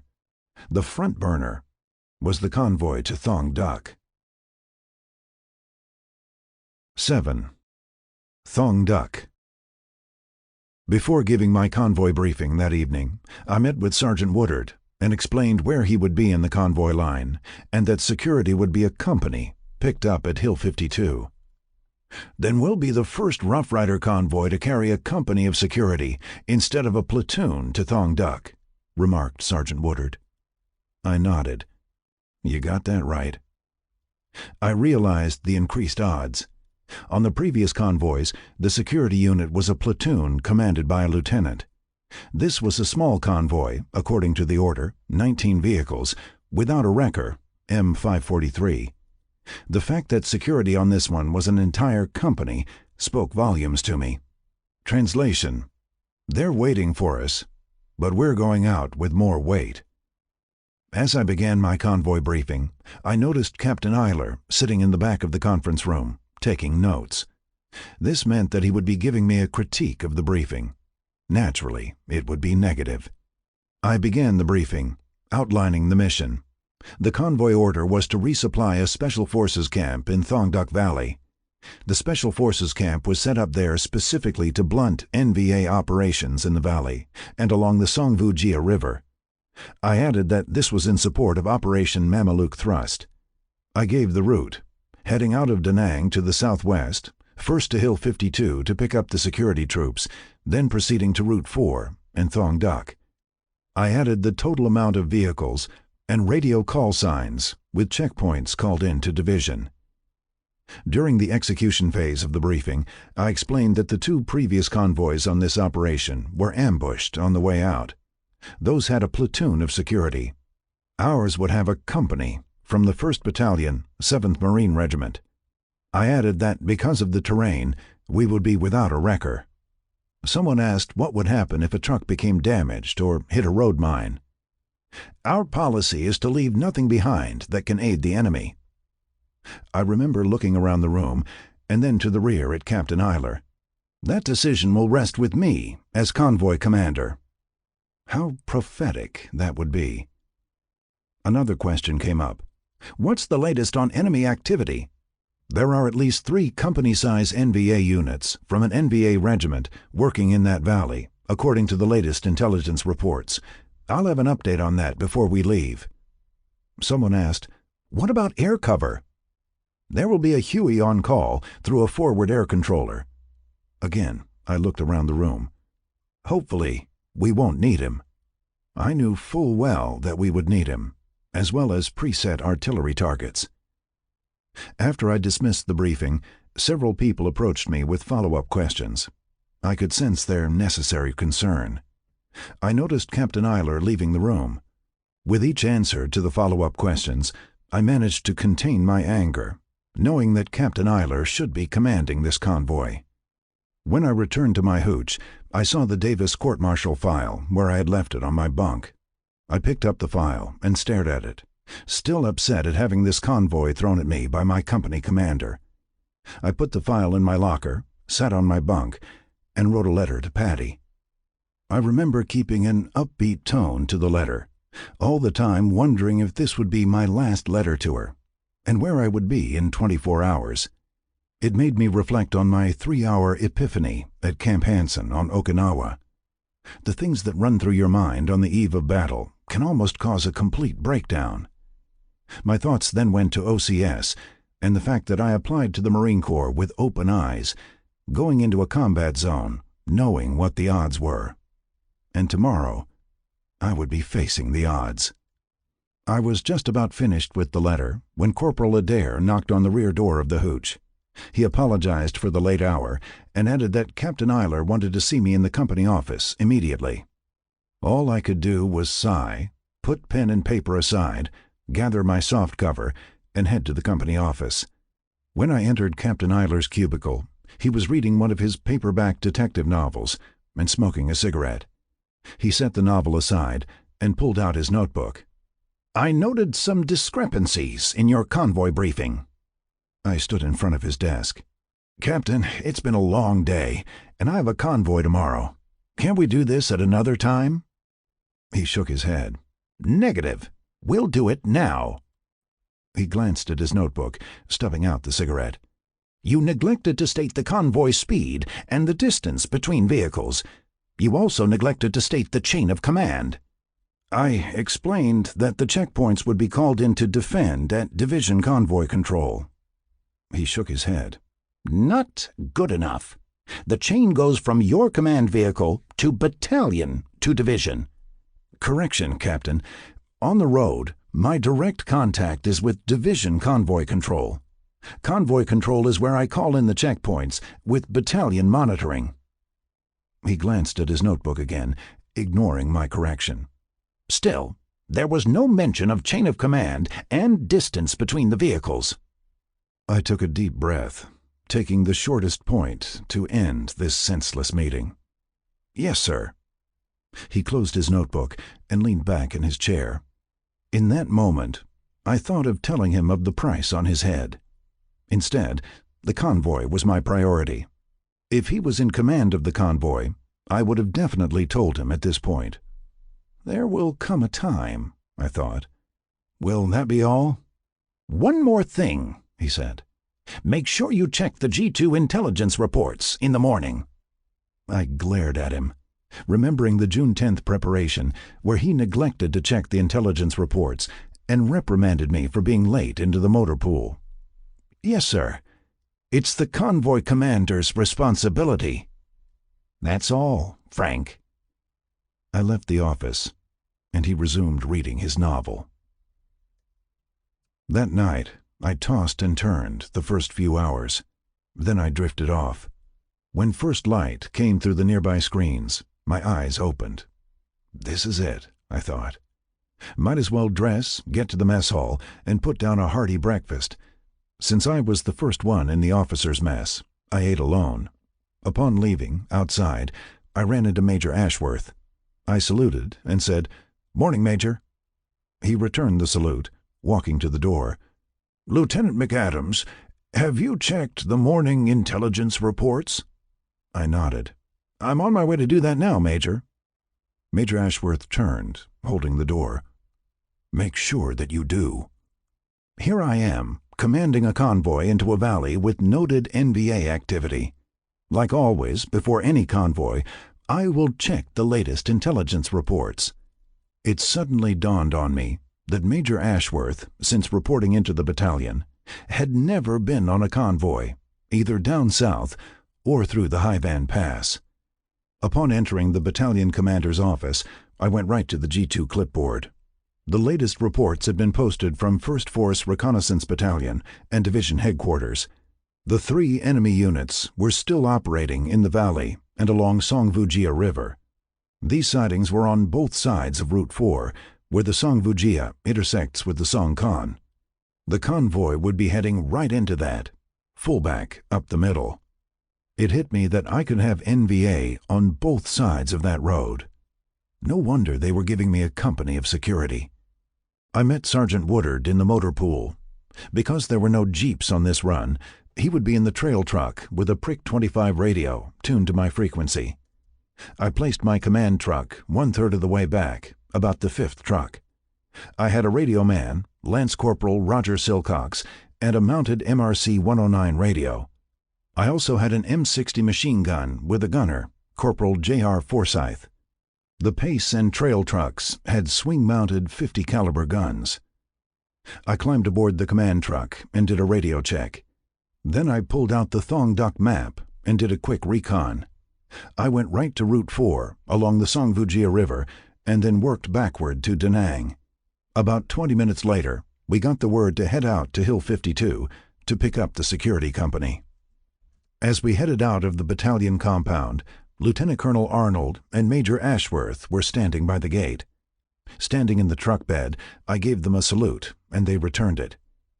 It was then that I noticed that Captain Eiler was nowhere to be seen. I shook my head. My own company commander hadn't even thought to see us off on a convoy that he should be commanding. By the time we reached Hill 52, the temperature had cracked 90 degrees. Many of the drivers had a rag or a towel stuffed in the necks of their flak jackets to absorb the heavy perspiration. I used a second T-shirt. I checked in with Defend, Division Convoy Control, and said that I was waiting at the Pennywise Hill, meaning Hill 52. Pennywise was the radio call sign for the 1st Battalion of the 7th Marine Regiment. I was also getting radio traffic on a force logistics convoy going north through the Hivan Pass. I met the CO of Alpha Company, Captain John Craig, a stocky man who recently took over as company commander. His call sign would be Pennywise Alpha. He introduced me to his gunnery sergeant. And then the security troops began boarding the trucks. It was a light company, approximately 75 total troops. In motor transport parlance, we were loading for bear. We had as many security troops on trucks as we did cargo, pound for pound. I watched as the troops, teenagers most of them, boarded and checked their weapons. I began to think that my fears were unjustified. Maybe this will be a milk run, that I'll have the first Rough Rider convoy to reach Thong Duck without being ambushed. Less than an hour later, we got a green light to Hill 65. We moved off the hill in the morning heat. At Hill 65, we checked in and got the okay to head out to Thong Duck. The road going southwest out of Hill 65 had long been secured for daylight traffic. But once we made the turn that led to Route 4, we all knew that we were leaving safe confines and heading into dangerous territories. At this point, I could hear the clicks as the troops began inserting magazines into their M16s. For some reason, I recalled a line from an old John Ford cavalry movie as a column of troops was leaving the fort. "If you can see them, they aren't Apaches." After a while, we made a slight turn and headed northwest. I called in a checkpoint and looked around, studying the terrain. Then I used my binoculars, scanning the hills and knolls, along with the distant ridge lines. It all seemed peaceful enough. But I still kept wondering if there was a mortar team setting up somewhere out there. The NVA was notable with mortars, par excellence. We continued along the road, keeping Songvujia River on our left. I called in another checkpoint as the convoy slowed for a left turn. This was a perfect spot for an ambush, I felt, with the convoy slowing almost to a crawl. The area had become thicker, with swamp-like terrain. This was the reason we didn't have a wrecker.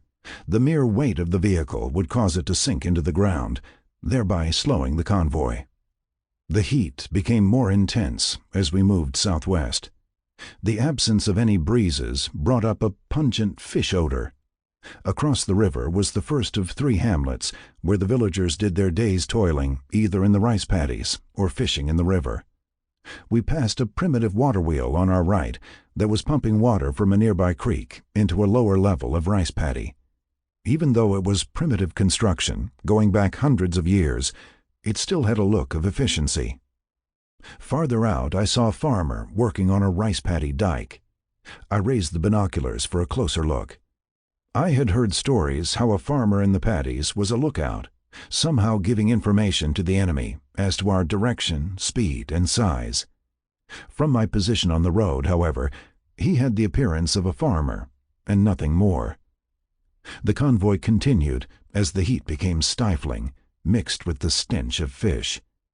Everybody on the command truck had taken salt pills at the start of the day, and now we were finishing off the first of our 2 canteens as the sweat was literally pouring out.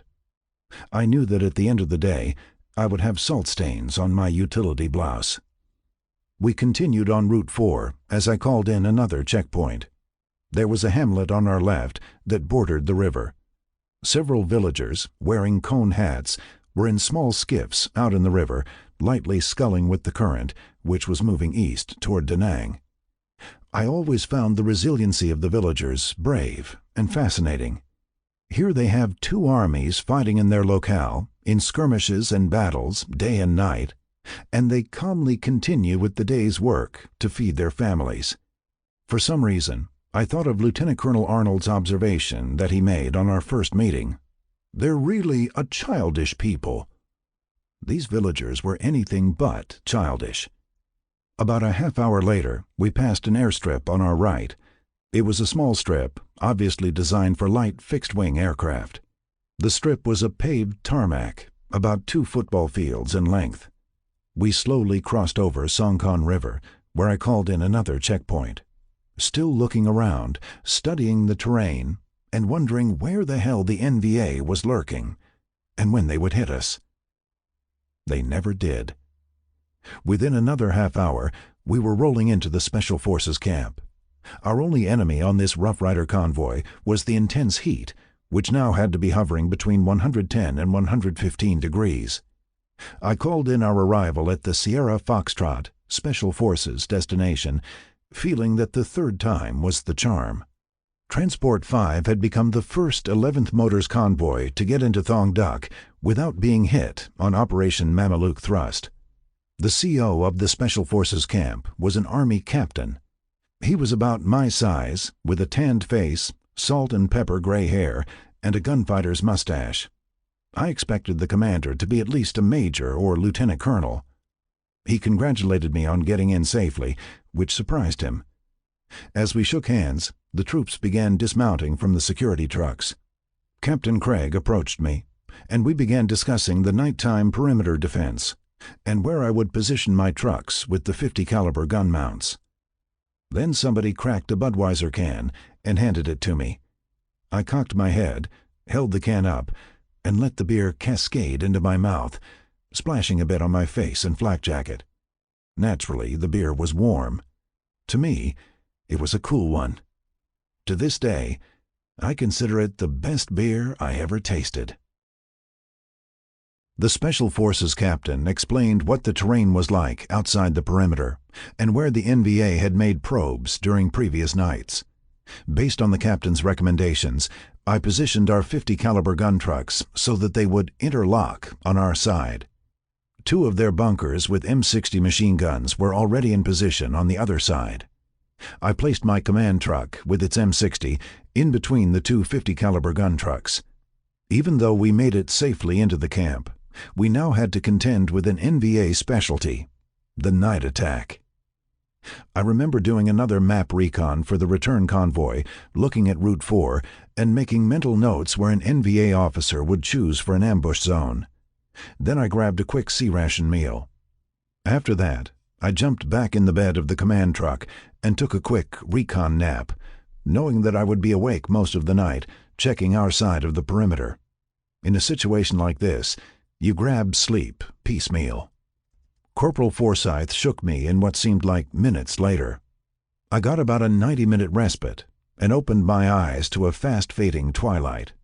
I put on my flak jacket and assembled some hand flares in the truck bed. As soon as darkness came, that eerie jungle silence settled in. This is where the moon becomes either friend or foe. On this night, the moon started out as a friend.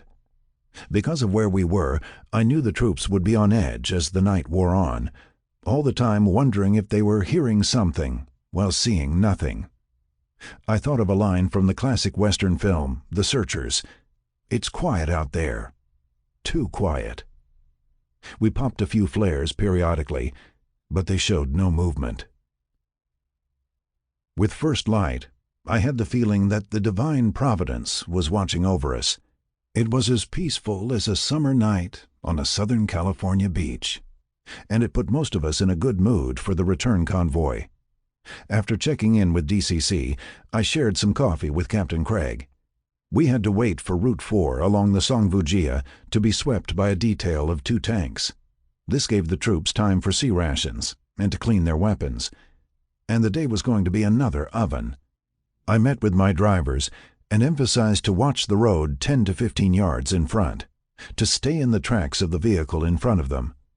I could see the seriousness in their faces. I didn't need to tell them who might be lurking in the next tree line. We went back to the trucks and waited for the green light from division. Once more, I used the time for a quick recon nap. About 90 minutes later, we got the word to move out, along with a report that one tank had struck a road mine but was being towed by the other. They were nicknamed Fred and Ginger. I found the Special Forces captain and said that we were cleared to leave. He thanked me and wished us well. I boarded my command truck and ordered a move out. As soon as we cleared the camp, the troops began putting magazines into their weapons. For some reason, I thought back to what Bob Gordon said on the first day that I reported in. "We're like the 8th Air Force in England during World War II, and we're out there, bare-assed and rolling." We met the tanks, Fred and Ginger, about 50 yards out, where they fell in to guide us back. Just the sight of the tanks gave off a safe feeling. As we headed northeast on Route 4, I called in a checkpoint and studied the map. I noted the right turn that we had to make that would cause the convoy to slow. Our speed was 10 to 15 miles per hour. That turn was also the closest point that the convoy would be to 2 ridgelines on our left. I remembered those coming out, but now I was looking at them even closer. Once we passed that point, we were home free. Even though we were close to the river on our right, the area on our left was thick with foliage and undergrowth. Suddenly, I heard a Huey coming in over the right side of the river. With choppers, you hear them before you see them. It was always a welcome sound, this time making me feel more secure as I continued watching for the pace truck to make its turn. And then it came, a loud explosion, not at the front, but from the rear. Holy shit! I turned and saw a black cloud, and knew instantly that one of our trucks had hit a road mine. I called the pace truck and told them to stop and swing the 50 caliber gun around to face the ridge line. The tanks also halted. I could hear screaming and yelling. A few troops were cranking off rounds into the tree line to our left.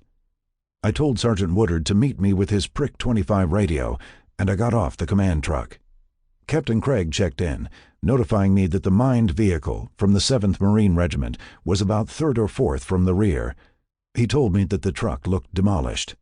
I fast-walked down the convoy line, leaving Silcox in the command truck. My first thoughts went to casualties and snipers. Sergeant Woodard met me at the damaged truck. The first thing I noticed was the gaping crater hole. The device had to be a huge box mine or a 155mm artillery round. It most likely was command detonated, which meant that we had company in the tree line. I realized that they allowed 2/3 of the convoy to pass and hit the one with the most troops aboard. One of the security squad leaders told me that we had taken 7 wounded. Captain Craig arrived in front of me. I said to keep his men on the trucks, but also to cover the tree line. The force of the explosion had lifted the truck off the road to the right. The undercarriage took the brunt of the blast, which probably saved some lives. One of the front tires was in shreds. The frame was bent, and there were shrapnel holes in the floor of the cab. The black powder smoke lingered in the area like a bad cigar. Captain Craig said that he would transfer his men to different trucks and moved back up the convoy line. The driver was wounded, but not seriously. I now saw why the Huey was in the area. He was making a gun run on the other side of the river where a firefight was. I grabbed the Prick 25 handset and called Defend at DCC, reporting my position and that I had taken 7 wounded from a command-detonated road mine. I added that a Huey was in the air across the Blue Line, Songvujia River, covering another unit in contact. Interrogative, Transport 5, what is the condition of the vehicle? Over. I gave a quick damage assessment, adding that, in my opinion, the vehicle was beyond repair and should be blown in place so that we could move out of the area, as we didn't have a wrecker. Roger, Transport 5, you're requesting to blow the damaged vehicle in place. Over. Before I could respond, Captain Craig's troops began firing into the tree line. Then I heard more fire, not from the river, but from the tree line on our left. I realized what was happening. It was another oh shit moment. My convoy was caught in between 2 firefights, a classic pincer, with us in the middle. I keyed the handset again. Defend, this is Transport 5. That's affirmative on the request. Be advised that I have 2 firefights. I say again, 2 firefights moving in on my pause. Over. From Defend, I heard, Roger, wait 1. I could sense the growing uneasiness with the security troops on the trucks, a natural reaction. For the next several minutes, they continued transferring the casualties to other trucks. I found a corpsman working on one of the wounded. Anything for a medevac? The corpsman kept working on the Marine, shaking his head without looking at me. No, they'll be able to make it. I radioed back to the pace truck to send a runner with 2 thermite grenades and a red smoke grenade. Captain Craig came running toward me as the firefight across the river got louder. The Huey had now turned around and was coming back on another gun run. Lieutenant, we gotta get the hell out of here, and now! I nodded to him and called Defend again. This is Transport 5, requesting an answer to the request. I quickly scanned the tree line and the 2 ridges, hearing rounds coming from that direction. Shit, I thought. Both firefights are moving in on us. I not only had my drivers to worry about, I had a company of infantry security as sitting ducks in the truck beds. From Defend, I was told, Roger, wait 1. I notified the FAC that there was an enemy force moving in on my right, approaching the Blue Line, the Songvujia. I knew if the enemy began crossing the river, I could be under fire from 2 sides. Corporal Forsyth arrived with the grenade package. It was now about 20 minutes from the time of the explosion. The only sounds came from the firefight across the river. The Huey was still in the air, making gun runs, trying to prevent the enemy force from approaching the edge of the river. I keyed the handset and requested an answer from Defend. The response came quickly. Roger, Transport 5. Wait 1. Out. I gave the crater hole another look. The mangled truck was resting on the roadside. What a mess. I recalled convoy doctrine, leave nothing behind to the enemy. And I remembered hearing about the Army trucks that were booby-trapped after being left behind at Fujia Pass. I wiped my forehead and looked at Sergeant Woodard, standing nearby. Down the truck line, Captain Craig kept his security troops in place. What the hell is taking so damn long? I thought of the air-conditioned offices back at Division Headquarters. I grabbed the handset again and keyed it. Defend, this is Transport 5. Be advised of my situation. I need an answer ASAP. Over. Roger, Transport 5. Wait 1. This was becoming ridiculous. The firefight on the other side of the river continued, with the Huey up in the air. I could see Captain Craig approaching again. The expression on his face said it all. "Lieutenant, what the hell is a holdup?" I stood there, feeling both angry and foolish, holding the handset. "I'm trying to get an answer from Division to blow the truck so we can get out of here. Once again, as Convoy Commander, you have my security troops in a vulnerable position. We need to get out of here 10 minutes ago." I looked at my watch. It was now a half hour since the explosion. I keyed the handset again. "Defend, be advised, if I don't get an answer within 2 minutes, I will blow the damaged vehicle in place. I say again, 2 minutes. Over." Roger. Wait 1. Out. I nodded to Captain Craig. He turned and walked down the convoy line, saying something to his platoon commanders. The closest security truck had a .50 caliber mounted gun. I knew that the tracers would ignite the diesel fuel if it came to that. Several of the security troops began firing into the tree line. Then they were told to cease fire. Finally, the 2 minutes were up. I keyed the handset again. "Defend, this is Transport 5. Interrogative on my request. Over." Transport 5, stand by. We're waiting for a committee decision. Over. I couldn't believe what I was hearing. A fucking committee decision? It was well past the 35-minute mark at this point. I keyed the handset again. "Defend, be advised, I'm not going to keep this convoy in a vulnerable position. The damaged vehicle will be blown in place. Do you, Roger? Over." Transport 5, this is Defend. Wait 1. Out. I reached into the bag and pulled out a thermite grenade. Its composition, when armed, is not explosive, but causes intense heat, high enough to melt an engine block. All I had to do was pull the pin. Sergeant Woodard and I went to the nearest security truck. I had the gunner get down off the ring mount. Then I took his position. I moved the gun to get an angled line of sight on the truck and the fuel tank.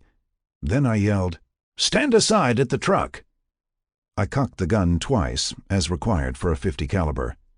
Then I held the two handles and slowly pressed the butterfly trigger in between.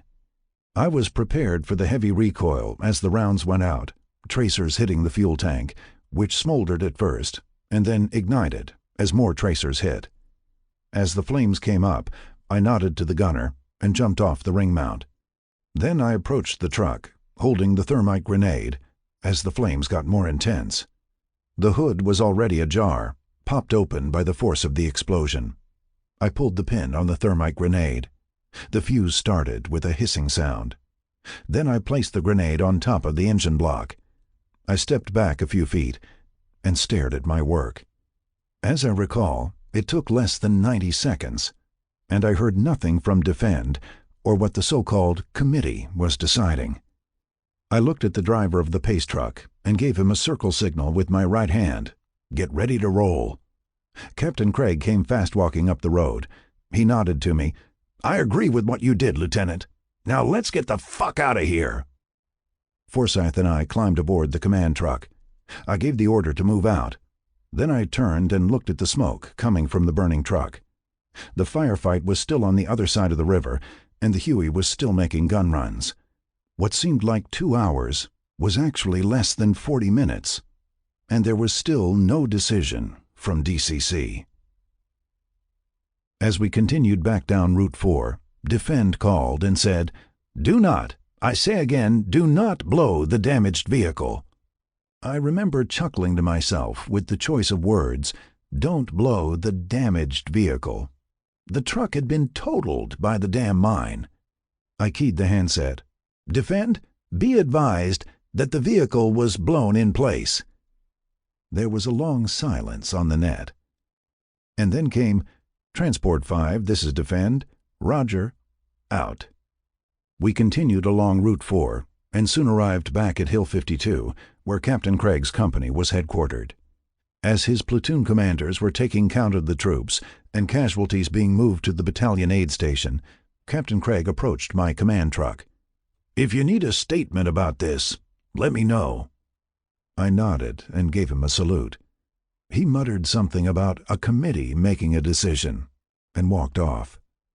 I called in to defend that we were departing Alpha Hill for Charlie Papa, 11th Motors. Defend responded, "Transport 5, interrogative. You blew the vehicle in place? Over."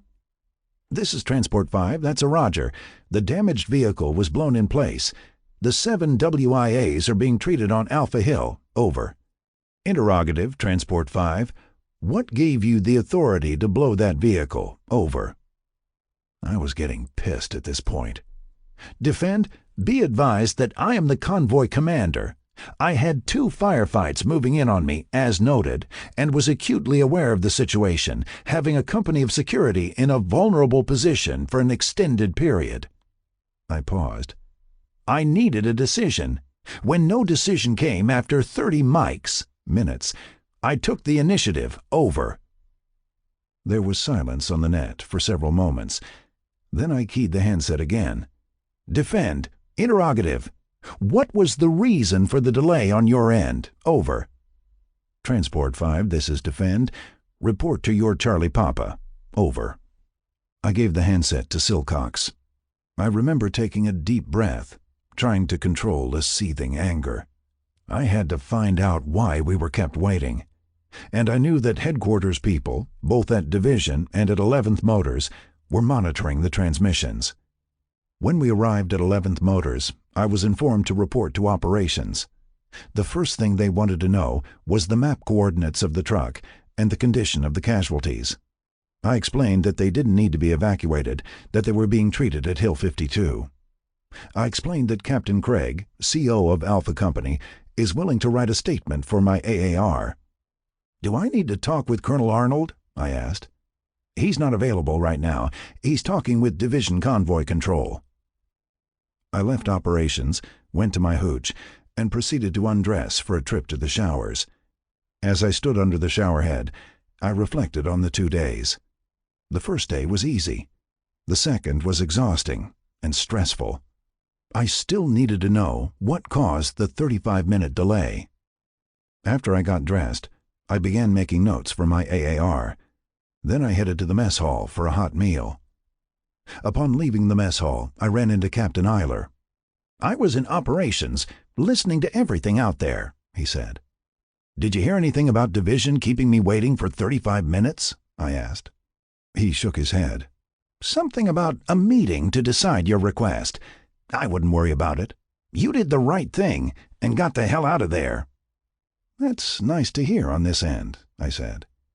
I went to the company office and started on the first draft of my AAR. I worked on several drafts, then decided to put my notes aside, waiting to see what would come down from Division. Besides, I had to prosecute an upcoming special court-martial. I couldn't believe the previous 24 hours. So much had changed in a short time. That night, I walked over to the Staff Officers Club.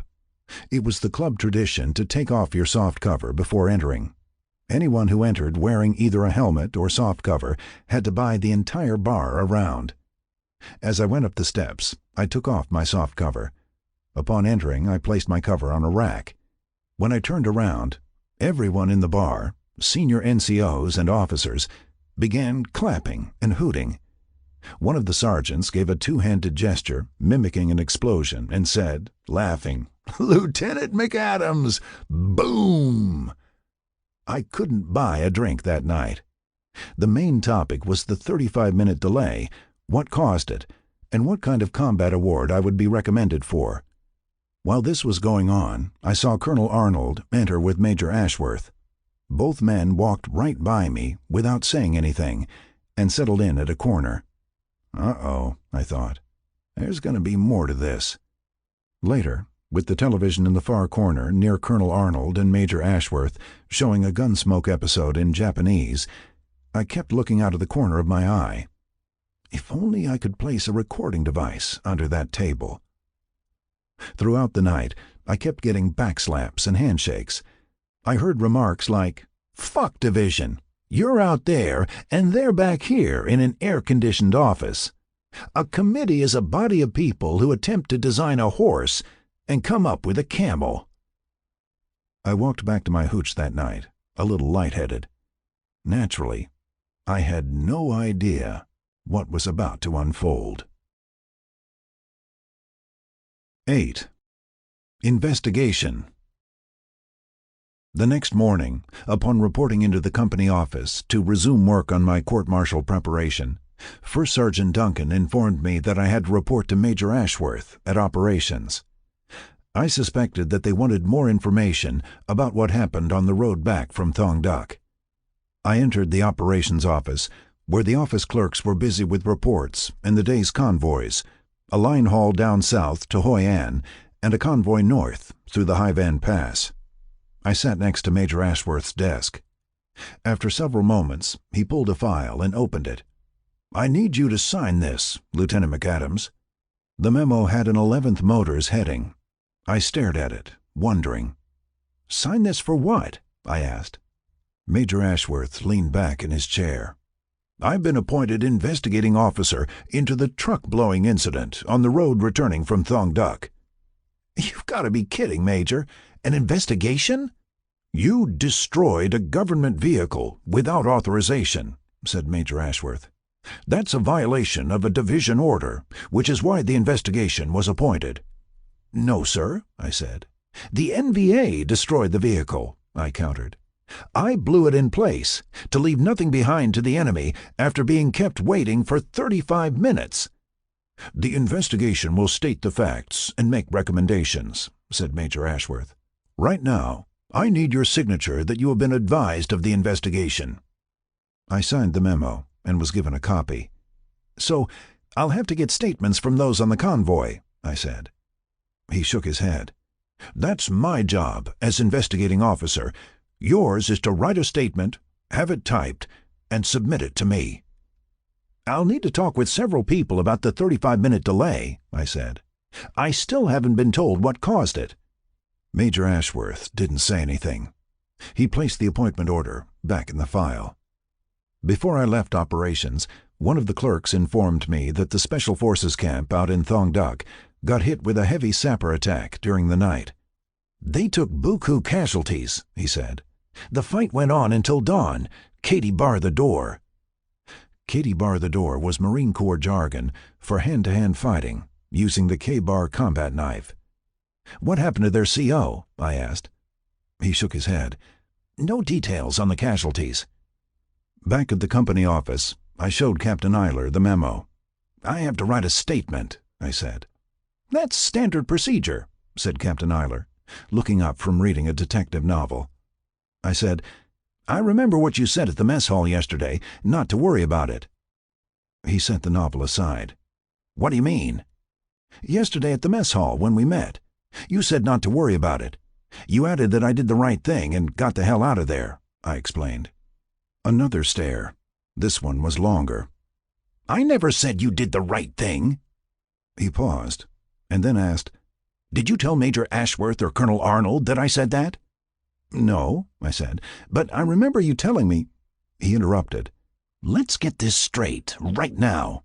I never told you that you did the right thing. I do remember saying that it was good that you got out of there." The proverbial winds were shifting, big time. "Don't you have a special court-martial to prepare for?" "Yes, sir," I said. "The Davis case." "Well, get to it." At this point, my head was spinning. I was halfway through outlining elements of the offense for my special court-martial prosecution. All I could do was stare at my handwriting. My thoughts were 180 degrees from the upcoming Davis trial. Here I was, the appointed battalion prosecutor, and I was now under a separate investigation for allegedly violating a division order. Again, I made an attempt to calm my anger. But that's all it was, an attempt. I knew that the anger was going to be there until Major Ashworth's investigation was resolved. Beyond that, I was going to be judged on how well I prepared for this special court-martial. I remember taking an early lunch at the mess hall, sitting alone, trying to organize my thoughts, when Lieutenant Andy Garrison entered. He came right to my table. "Mac, I've been transferred to the S1 Personnel Office, and I just saw a copy of the investigation appointing order." I nodded. "I had to sign a memo," I said. "I'm told that I violated a division order, acting without authority. They kept me waiting out there for more than a half hour." "Have you found out why?" asked Andy. I shook my head. "Not yet. I'm heading up to division to check the radio log. They should have a record of the transmissions." "Oh, I can't believe this shit," said Andy. "Let me know what happens." He walked over to the food line. When I returned to the company office, Sergeant Woodard was waiting for me. "Can we talk somewhere, Lieutenant?" I nodded, and we stepped outside, walking to the command bunker down by the perimeter wire. The last time I took a walk like this, it was with Sergeant Rayhorn, who had informed me about the $2,000 price on Captain Eiler's head. Transport Company was turning into a daytime soap opera. "Major Ashworth wants me to write a statement on Thong Duck," explained Sergeant Woodard. "I have to write one too," I said. "What do you think I should say?" he asked. I stopped, quickly replaying the scenario in my head. "Write it exactly as you saw it. You can emphasize how they kept us waiting out there for 35 goddamn minutes. We had 2 firefights closing in on us," he recalled. I nodded. "And we had to wait for a committee decision, a committee sitting back here in an air-conditioned office." "The infantry captain agreed that you did the right thing," said Sergeant Woodard. "Did you hear him say that?" I asked. Sergeant Woodard nodded. "I was on my way back to the trail vehicle, passing his truck when he said it." "Put that in your statement," I suggested. "Lieutenant, what are they trying to do?" he asked. "Between you and me, Battalion is covering its ass with Division. They're contending that I violated a Division order, blowing up a truck without authorization," I explained. "I tried to get in to talk with Colonel Arnold, but he won't see me." "Don't they realize that the damn truck was already blown by the NVA?" I nodded.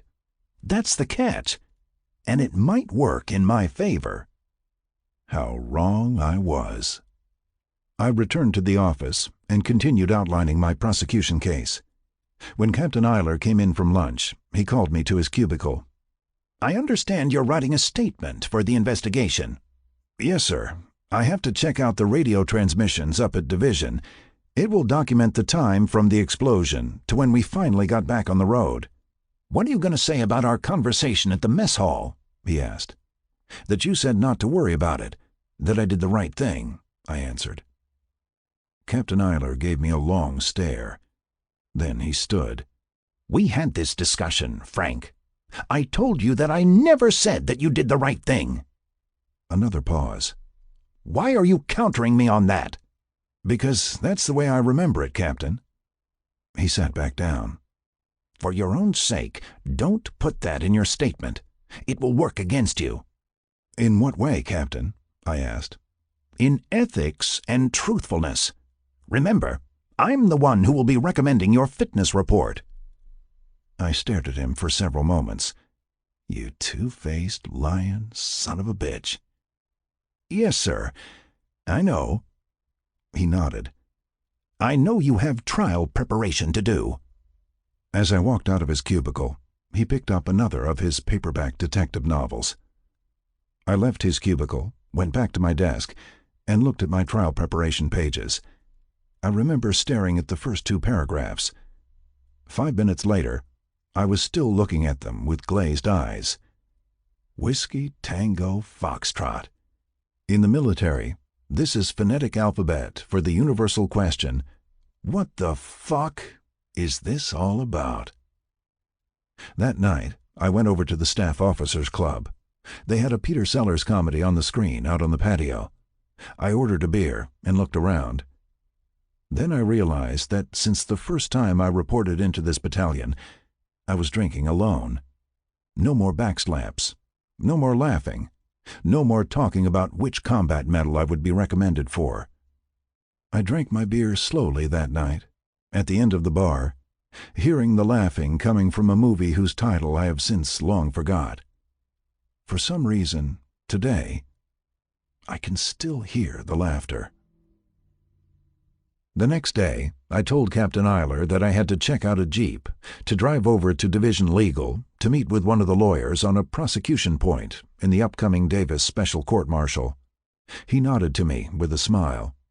Get a conviction and a worthwhile sentence for that pot-smoking doofus fuck. I walked out of the cubicle, leaving him to sign training reports and catch up on his paperback detective novel. Then I signed out a jeep and drove out of the compound to the division legal office. There was a captain there whom I had heard about, Carl Davidson. He was a broad-shouldered guy, a little taller than me, sandy red hair, with glasses, who some people called an intellectual gyrene. He was a product of the platoon leader's class, Law. The Marine Corps selected law school students who would do their active duty as lawyers. The PLC law candidates had to do 2 summers at Quantico, and then would be commissioned as first lieutenants upon graduation from an accredited law school. After TBS graduation, they would report to their first assignment, to prosecute and defend general courts-martial.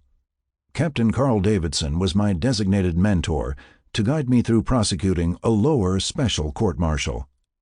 In his office, I explained the facts of the case, and then the elements of the offense as I saw them. He explained what I had to do for a thorough prosecution. The first element was to convince the tribunal beyond any reasonable doubt. Next were the acts and the mental state of the accused. This was followed by the elements of the offense that were in violation of the Uniform Code of Military Justice, UCMJ. I had to prove all of these before a tribunal. If the accused was convicted, I had to make an argument for sentencing. I now had a clearer path to my prosecution. It was a short meeting, and I thanked Captain Davidson for his time, opinions, and suggestions. When I left his office, I went to the true mission of my trip, to visit DCC and acquire a copy of the radio log documenting the 35-minute delay on the Thong Duck convoy. I met Lieutenant Robinson, who, ironically, was the same lieutenant that picked me up months before when I first landed at the 15th Aerial Port. He had been transferred to the Convoy Control Section of Division G4. Further, he was the voice to whom I was talking during the 35-minute delay. We sat at a counter in the small radio room. Above us, on a shelf, were several radios that monitored convoys on numerous frequencies throughout the 1st Marine Division's Area of Responsibility, AOR. Each radio was dialed into a different frequency. Along a wall was a bunk on which the night clerk could grab a recon nap. I explained to Robinson why I was there, that I needed to check the radio log for June 22nd. I remember him shaking his head, giving off a slight laugh. "Oh, you gotta be kidding." "I need to document that 35-minute delay," I added. He pointed to the shelf above our heads, where the radios were perched. "You see those radios?" I nodded. "They covered the entire division AOR, anything where rolling stock is involved, from Force Logistics to the Haivan Pass, south to Hoi An, then over to An Hoa and Thong Duc. Once the roads get swept, I have to monitor every convoy that goes out." He paused, picking up a wire notebook. "Yours was just one convoy under fire that afternoon. A Force Logistics convoy up in the pass was taking sniper fire at the same time." Robinson then began paging through the notebook. "Yep, here it is. Transport 5, Route 4, Thong Duc Valley." He passed the notebook over to me. I looked at a half-page of quickly scrawled notes, indicating 7 WIAs, wounded in action, the grid coordinates, and that all the wounded were from Alpha Company, 1st Battalion, 7th Marine Regiment. Underneath that was written, "Damaged vehicle, request to blow in place, denied." I stared at the handwriting, suddenly realizing that no detailed radio log had been kept. "This is it?" I asked. Lieutenant Robinson nodded. "Yours was just one incident that afternoon. And yes, you were in the middle of 2 firefights along that river. We had to monitor those also." I shook my head. "I can't believe this. At 11th Motors, even when we send an observation post to Hill 364, we keep a radio log, incoming and outgoing messages." "And that's 11th Motors," said Robinson. "You have what? One observation post and a perimeter around that rice paddy? We have this little room and all sorts of shit going down at the same time. We're not required to keep a detailed log, just to monitor the convoys, and if they step into some shit, to get them out of it with support. Well, what about the 35 minutes where my convoy was kept waiting with an infantry company in a vulnerable position? I asked.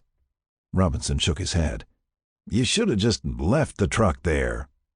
What about leaving nothing behind to the enemy? Rough Rider convoy doctrine, I said. You got an answer. Yes, after 35 goddamn minutes. I was getting hot at this point. I breathed a deep sigh. I'd like to talk to Major Bradley. Stand by. Lieutenant Robinson got up and left the room. I picked up the notebook and looked at the June 22nd page again. There was no documentation on the crucial 35 minutes, just notes on the landmine incident, the wounded, a request to blow the damaged vehicle, and the denial of the request. I was still looking at the page when Robinson returned. Major Bradley is tied up in a conference over at 3rd MAF, Marine Amphibious Force, for the entire day. It might even run over to tomorrow. 3rd MAF was the headquarters in Da Nang. It was the center of all Marine Corps operations in the Republic of South Vietnam, RVN. Somehow, I want to get documentation for that 35-minute delay. You were here monitoring my convoy. You went through the delay with me, I said. Robinson nodded. That's right. I'm a conduit with these radios, and I was monitoring 4 convoys that afternoon. I don't remember exactly how long it was on your convoy. What I do remember is your request to blow the vehicle, and that you were denied. He paused. And you went ahead and blew it anyway. That's why there's an investigation. Are you aware that the investigation could recommend a court-martial? Again, I couldn't believe what was happening. So much for getting documentation. I was beating the old dead horse here. I stood. Okay. Thanks for your time. Robinson nodded. He then went to his notebook and turned to a fresh page, getting ready for the day's convoys once the road sweeps were complete. Driving back to 11th Motors, I analyzed my options, which were getting smaller. What I had to do now was get out to Hill 52 and have Captain Craig write a statement. He would definitely be supporting my position. One thing that Lieutenant Robinson said opened up a new avenue, that Major Ashworth could recommend a court-martial. This added further irony to my prosecution of Lance Corporal Davis. Once I prosecute the accused from my own company, I stand to be accused in another court-martial. Whiskey Tango Foxtrot. Welcome to the war. I spent the rest of the day at my desk, preparing for the special court-martial. Another irony was the defense counsel, Lieutenant Jack Carmetti, one of my hoochmates. Even though our bunks were feet away from each other, we chose not to discuss the upcoming trial or anything about our preparation. At mail call that afternoon, I got a quick note from my brother Dennis, an Army draftee, who was stationed at the Central Highlands headquarters of 2 Corps down in Quy Nhon. He got a 3-day pass and would be flying up shortly. I began the next day outlining my statement for Major Ashworth's investigation. After an hour, I went down to the armory and checked out my favorite 12-gauge shotgun with a bandolier. Then I took a company jeep, drove down to the dispatcher shack, and checked to see if any vehicles were heading to Hill 52. 3 6-bys from another company were scheduled to leave on a line haul to Hill 52 within the hour. I doubled back to the company office and signed out to Hill 52. It was an easy, uneventful ride. The convoy commander was a staff sergeant. I simply followed the 3rd truck, and before long we were at Hill 52. The headquarters of 1st Battalion, 7th Marine Regiment, looked the same as it did June 21st, but a hell of a lot had gone down since. They were mostly set up in medium general-purpose tents. I checked into 1st Battalion headquarters and asked where Captain Craig's command post, CP, was located. The adjutant pointed toward the tent flap. "Out there, somewhere, Lieutenant." "Is he still on the hill?" I asked.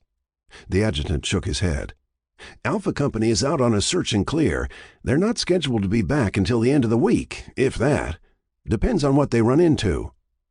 I need to get a written statement from Captain Craig about a landmine incident on the road to Thong Duck, I explained. The adjutant thought for a moment. Then I'd wait a week or so. Give us a call on our landline and make sure Alpha Company is here. Sorry that you made a trip for nothing. Disappointed, I waited until the 3 trucks were ready to make the return trip. My options were running out, with no detailed radio log at division and not being able to locate Captain Craig. I figured that I'd spend the next few days in trial preparation and working on my investigation statement. When I pulled up in front of the company office, First Sergeant Duncan was out in front, talking with Gunnery Sergeant Rayhorn and Staff Sergeant Thomas. As I shut down the Jeep and grabbed the shotgun, Duncan approached me. "Major Ashworth wants to see you immediately, Lieutenant." Staff Sergeant Thomas added that another convoy had towed in the damaged truck from Thong Duck. The engineers found 2 booby traps the next day. I shook my head. Why am I not surprised? What now? I thought. I went to the armory and turned in the shotgun and headed to Major Ashworth's office. He waved me to a chair and continued talking on a landline phone. I immediately noticed that since he was promoted to major, he had some work done to his office space. He hung up the phone and opened the investigation file. Right away, I could see it had grown since I had signed the memo. "I understand that you went out to Hill 52. I nodded. "Yes, sir. I wanted to secure a written statement from Captain Craig. He commanded the security troops on my Thong Duck convoy." "Lieutenant McAdams, there's only one investigating officer here, and it's not you." "Major, Captain Craig supported my decision out there." "Did he give you a statement?" "No, sir. His company was out on an operation. They're not scheduled to return until about a week.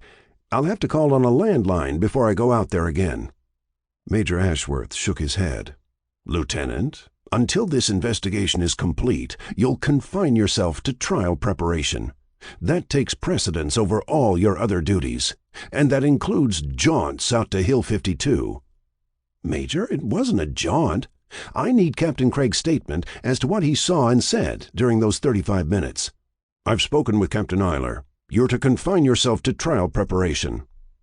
He paused. "You're dismissed."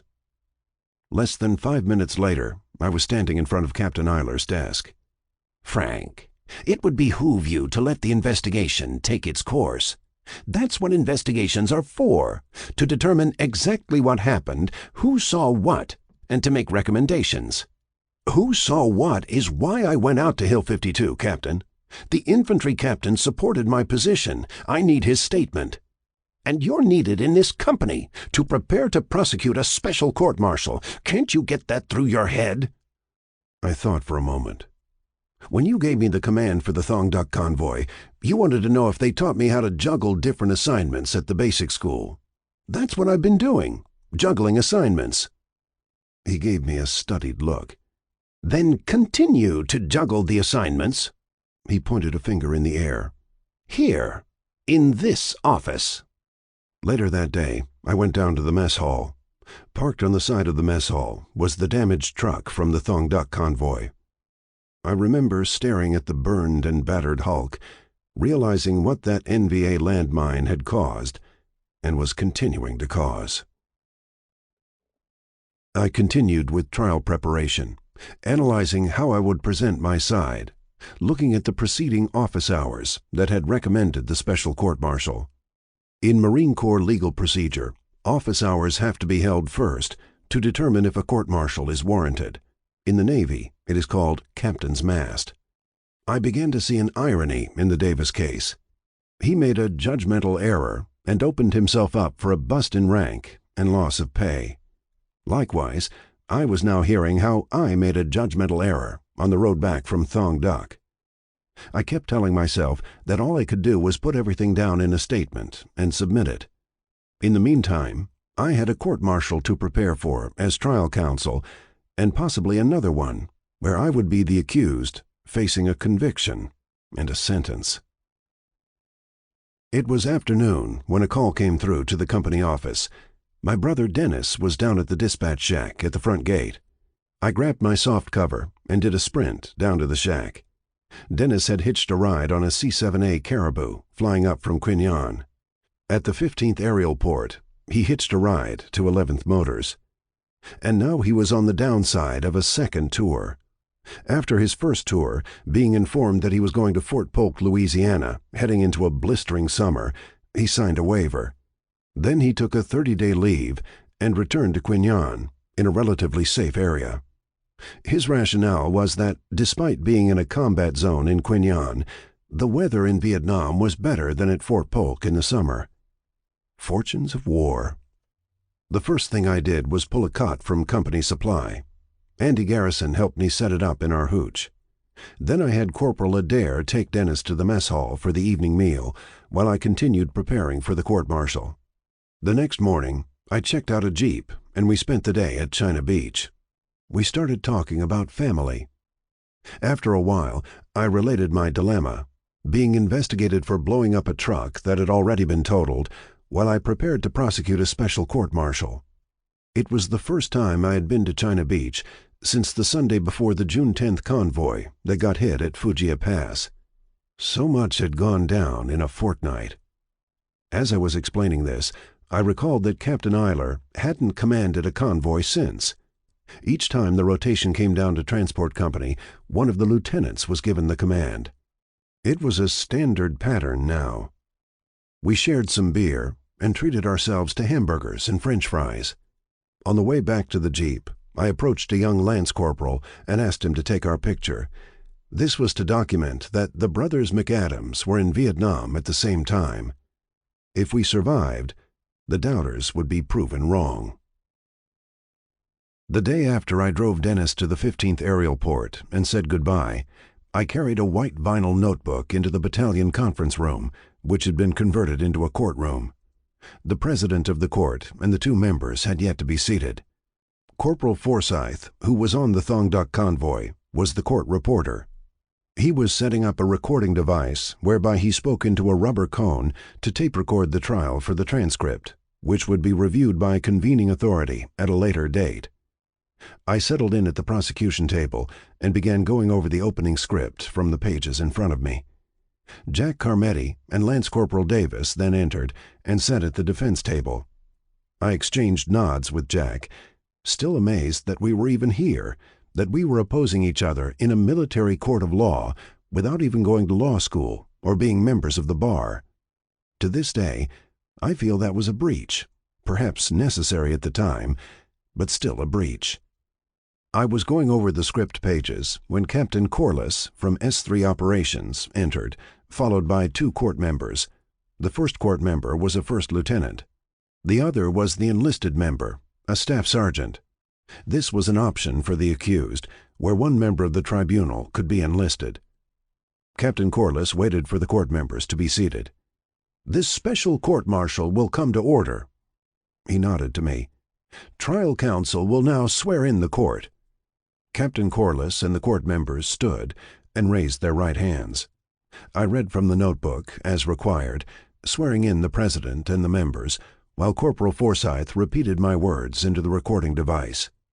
After swearing in the court, I turned to Jack and swore him in as defense counsel. Next was the accused, Lance Corporal Robert Davis, USMC, service number 218-9654. Since there were no challenges by the defense to relieve any member of the court, I went to the charges and specification. The charge was illegal possession of marijuana in violation of a 1st Marine Division order. I then read the order number. The specification was that on May 23, 1968, in the 11th Motors compound, the accused was found to be in possession of approximately 20 marijuana cigarettes contained in a plastic bag. I added that the charge and specification were in violation of Article 92, Uniform Code of Military Justice, failure to obey an order or regulation, and Article 112A, UCMJ, wrongful use or possession of controlled substances. Captain Corliss then asked, "How does the accused plead to the charge and specification?" Jack stood and said, "To the charge and specification, the accused pleads not guilty." "The plea of not guilty has been entered," said Captain Corliss. He looked at me. Trial counsel will make an opening statement." I stood, glancing at the notes in front of me that I had rewritten more than a half-dozen times. Out of the corner of my vision, I saw Captain Eiler sitting behind me, notebook and pen at the ready. I quickly realized that I would not only be reviewed by a convening authority, I would be critiqued by my company commander, at his choosing and according to his agenda. My opening statement summarized the scenario where Lance Corporal Davis had an open footlocker on the afternoon of May 23, 1968. And on that afternoon, in Lance Corporal Davis's hooch, Sergeant James Grant, during a walkthrough, noticed a plastic bag containing what looked like contraband marijuana cigarettes. Sergeant Grant immediately confiscated the plastic bag and notified the company security NCO. The plastic bag was then marked for evidence to be sent to 1st Division headquarters for analysis. The cigarette samples later tested positive for cannabis, tetrahydrocannabinol, THC. The accused then stood office hours where special court-martial was recommended. I paused, looking at my notes. Then I continued explaining that the prosecution witness, Sergeant James Grant, will testify that he saw and confiscated the plastic bag in Lance Corporal Davis's footlocker. I then concluded the opening statement. "Call your first witness," said Captain Corliss. Sergeant Grant entered from the back of the room and walked to the witness chair. I swore him in, and he sat down. I went right to the afternoon of May 23, 1968, and had Sergeant Grant explain what he saw and what he did. When he finished his testimony, I entered Prosecution Exhibit Number 1, the analysis from the 1st Marine Division headquarters, confirming that the cigarettes in question contained marijuana. Then I nodded to the President, finishing my questioning. Jack stood, looking at his notes, preparing to cross-examine. "Sergeant Grant, was the accused smoking a marijuana cigarette at this time?" "No, sir. The cigarettes were sealed in the plastic bag." "Sergeant Grant, did you at any time see the accused smoking a marijuana cigarette?" Sergeant Grant looked at me, then back to Jack. "No, sir." "Were you sure that it was the footlocker of the accused where the plastic bag was resting?" "Yes, sir. It was his footlocker," replied Sergeant Grant. Jack paused, looking at his notes. "Sergeant Grant, isn't it possible that even though the marijuana cigarettes were in the footlocker of the accused, the plastic bag could have belonged to someone else?" I felt that this was coming. I stood and said, "Objection, Mr. President. This calls for a conclusion." Captain Corliss nodded and said, "Sustained." "Defense has no further questions," said Jack. At this point, I felt that my case had been presented, simply and succinctly. I stood and said, "Mr. President, the prosecution rests." Captain Corliss nodded and looked at Jack. "Defense will now make its opening statement." Jack stood and explained to the court that the accused was not a smoker, per se. He emphasized that the accused made the mistake of keeping the sealed plastic bag for another Marine while that Marine went on R&R. Since the investigation began, the accused had steadfastly refused to identify that Marine. Because of this element, the accused has chosen to plead not guilty. When Jack finished his opening statement, he called his first witness, Lance Corporal Davis. I stood and swore Davis in, and he sat down in the witness chair. "Lance Corporal Davis, will you tell the court how you came into possession of the sealed plastic bag that contained the marijuana cigarettes?" "Yes, sir. One of my friends in the company came to me explaining that he was going on R&R and that he didn't want to take the plastic bag with him. He also felt that several others in the hooch knew of the bag. That's when he asked me to hold it for him until he returned." "Did you ever smoke any of the marijuana cigarettes?" asked Jack. "No, sir. I don't smoke at all," said Davis. "When you took possession of the plastic bag, was it sealed?" asked Jack. Davis nodded. "Yes, sir, and it was sealed when Sergeant Grant took it." Jack looked at the court, then back to Davis. "So you did not at any time open the plastic bag or smoke any of the contents?" Davis shook his head, looking at the court members. "No, sir." Jack nodded to me. "No further questions." "Trial counsel may cross-examine," said Captain Corliss. I stood at the table.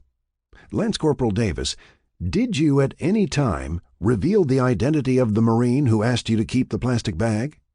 No, sir. Why? I asked.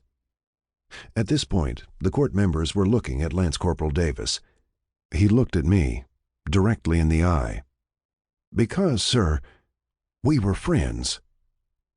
I let a few moments of silence pass, thinking of my decision to blow up the truck, a judgment call. Then I asked, were you aware that by accepting the plastic bag, you were placing yourself in jeopardy? Davis nodded. Yes, sir. Lance Corporal Davis, you now have a chance to identify the Marine who gave you the plastic bag while he went on R&R. I paused and added, will you name him? Davis looked over at Jack, then back to me. No, sir, I will not. Are you aware of what this decision may result in? I asked. Yes, sir. Prosecution has no further questions. I sat down. Captain Corliss paused, looking at some notes.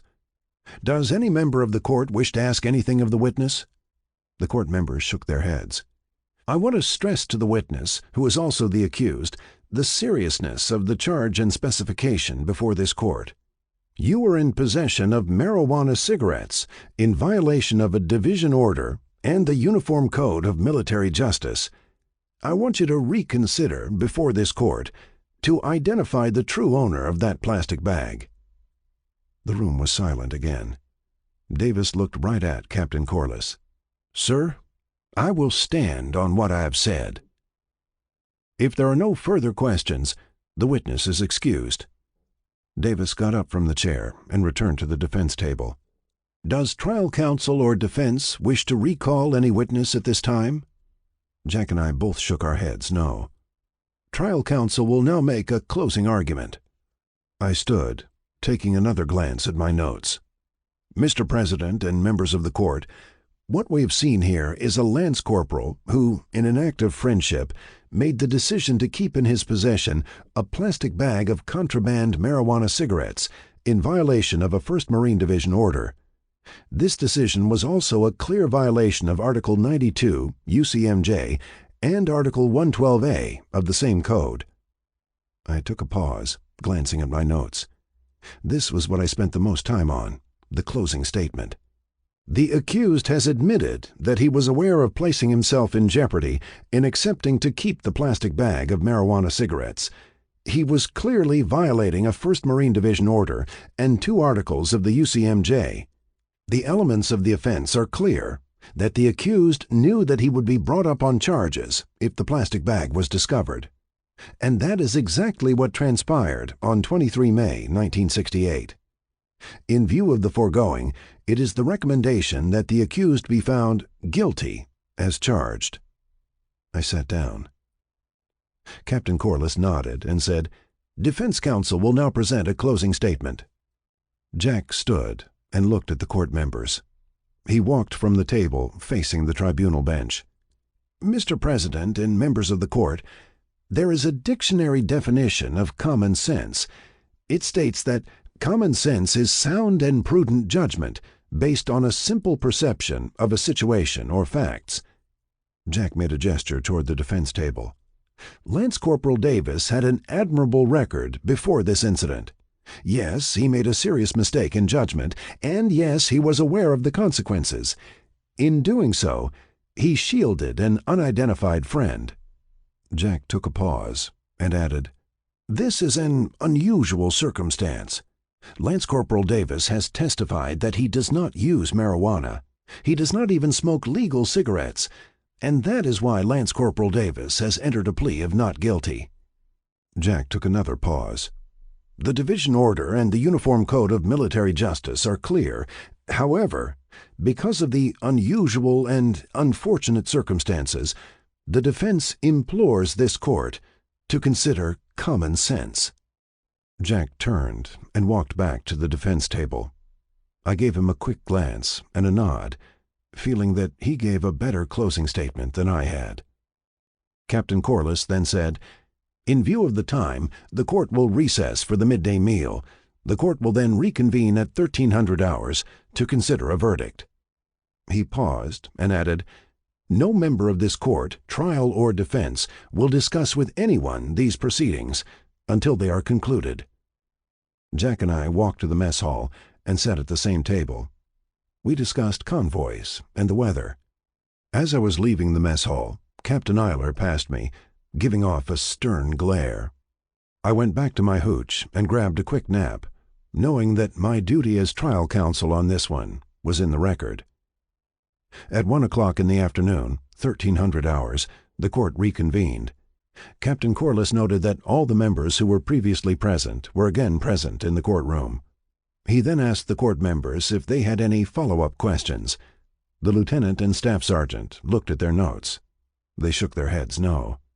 "At this time, the court members will remain in the room to decide a verdict based on evidence and testimony. All others will vacate the room to reconvene on call." I used the time to return to the company office, working on a final draft for my convoy statement to be submitted to Major Ashworth. In less than 10 minutes, First Sergeant Duncan received a call that the court was ready to reconvene. Several people were waiting outside the courtroom. Captain Eiler was among them. I tried to hide my uneasiness for the way in which Captain Eiler was judging my every move. We moved into the courtroom and settled into our chairs. Captain Corliss glanced at his notes. "This court is now in session. Let the record show that all members who were previously present are now present." Captain Corliss looked over at the defense table. "Will the accused stand?" Jack and Lance Corporal Davis stood at their table. "Lance Corporal Robert Davis, USMC 218-9654. It is my duty to inform you that this special court-martial board, on secret written ballot, with 2/3 majority consenting, has found you guilty of the charge and specification." Jack and Davis remained standing at the table. "You may sit down."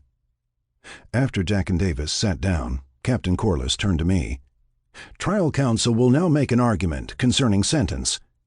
I stood and glanced again at my notes. "Mr. President and members of the court, in view of the circumstances surrounding the charge and specification, prosecution recommends a sentence of 1 month brig time to be suspended." When I said suspended, someone behind me gasped. I had an idea who it was. I continued, "It is further recommended that the accused be reduced in rank to PFC, E2 pay grade, forfeiting 2/3 of base pay for a period of 3 months. Jack stood to give his argument.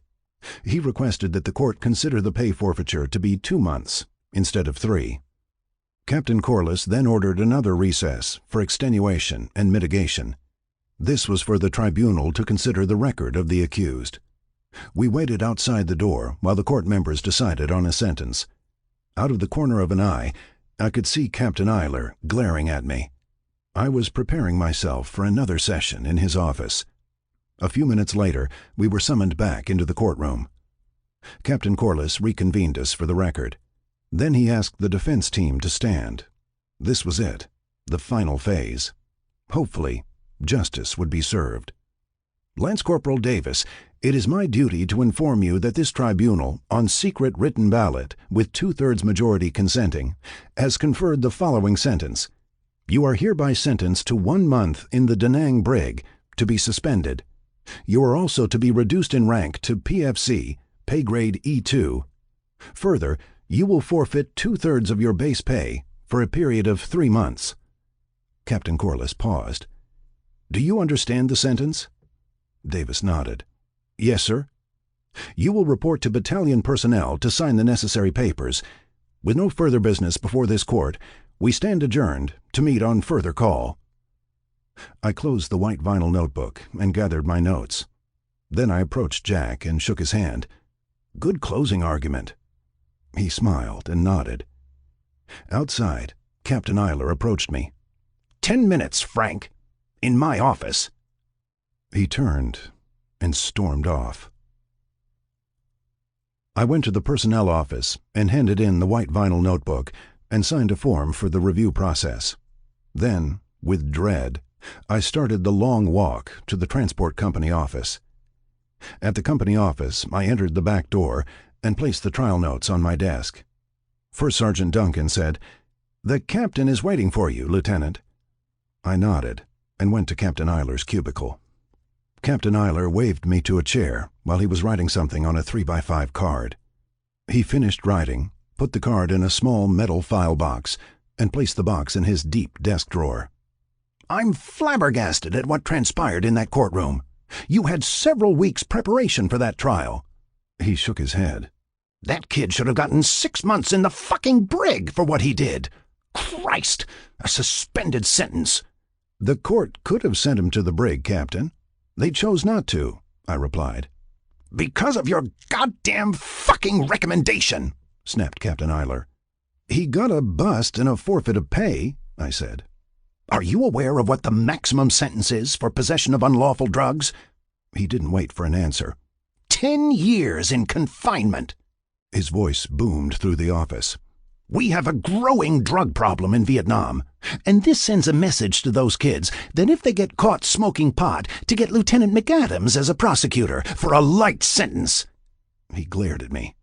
"You're not a defense counsel. You're supposed to prosecute for the Marine Corps, goddammit!" "And that's what I did, Captain. My case met the elements of the offense. I made recommendations both for a guilty verdict and a sentence," I explained. "And the court went along with both." "The punk got off with a slap on the wrist because of you." He shook his head again. "I'm not going to forget this." My ears perked with this statement. This could be considered as a fitness report threat. "Forget what, Captain?" "Your lack of preparation. In presenting the Marine Corps case, you had a clear responsibility to press for a maximum sentence." He stood at his desk and leaned forward. "And you ducked it." I shook my head. "Captain, I didn't duck anything. I prosecuted Davis. He was convicted, reduced in rank, and gave up 2/3 base pay for 3 months." Captain Eiler let out a deep, frustrated sigh. Then he sat down. "We'll see what happens in the review process. That's all. You're dismissed." I spent the rest of the day rewriting my Thong Duck Convoy statement. Then I sat at a typewriter and banged out a draft, double-spaced, to make corrections. The next morning, I signed out a Jeep and drove down to Division Legal for an appointment with Captain Carl Davidson. I showed him my statement, which was almost 4 pages. "Why don't you take a walk outside while I read this?" he suggested. Not a bad idea. I went out and stood on the edge of the legal office parking lot. Down below was the headquarters of the 1st Force Reconnaissance Battalion. I watched as a helicopter came in and offloaded what looked like a recon squad coming back from a night insert. What a different war, I thought. I'm watching these guys returning from a night mission up in the mountains somewhere, and I'm at Division Legal getting advice for an investigation statement on a convoy where I was kept waiting for 35 unexplained minutes. On top of that, I had just prosecuted a special court-martial, getting a conviction, and my company commander has given me a veiled threat that this would reflect on my upcoming fitness report. Semper Fi, Mac.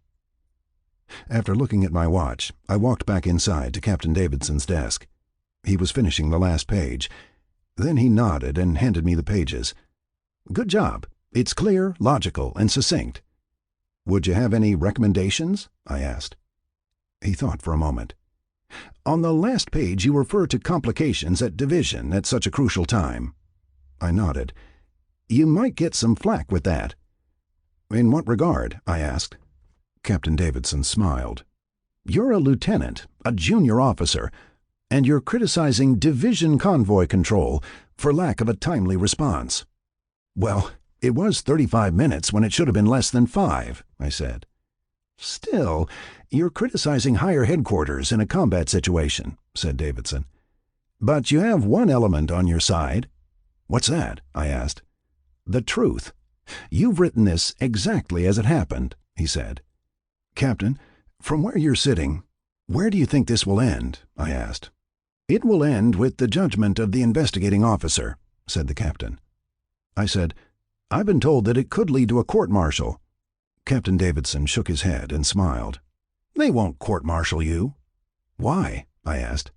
"Because everyone connected at Division Convoy Control that afternoon would be called to testify. And you're talking media, Pacific Stars and Stripes." He paused, thinking. "But if it does come down to an appointed court-martial, consider me for your defense counsel." Another smile. "I would love that." On the drive back to 11th Motors, I felt more confident. This convoy investigation experience still had me spinning.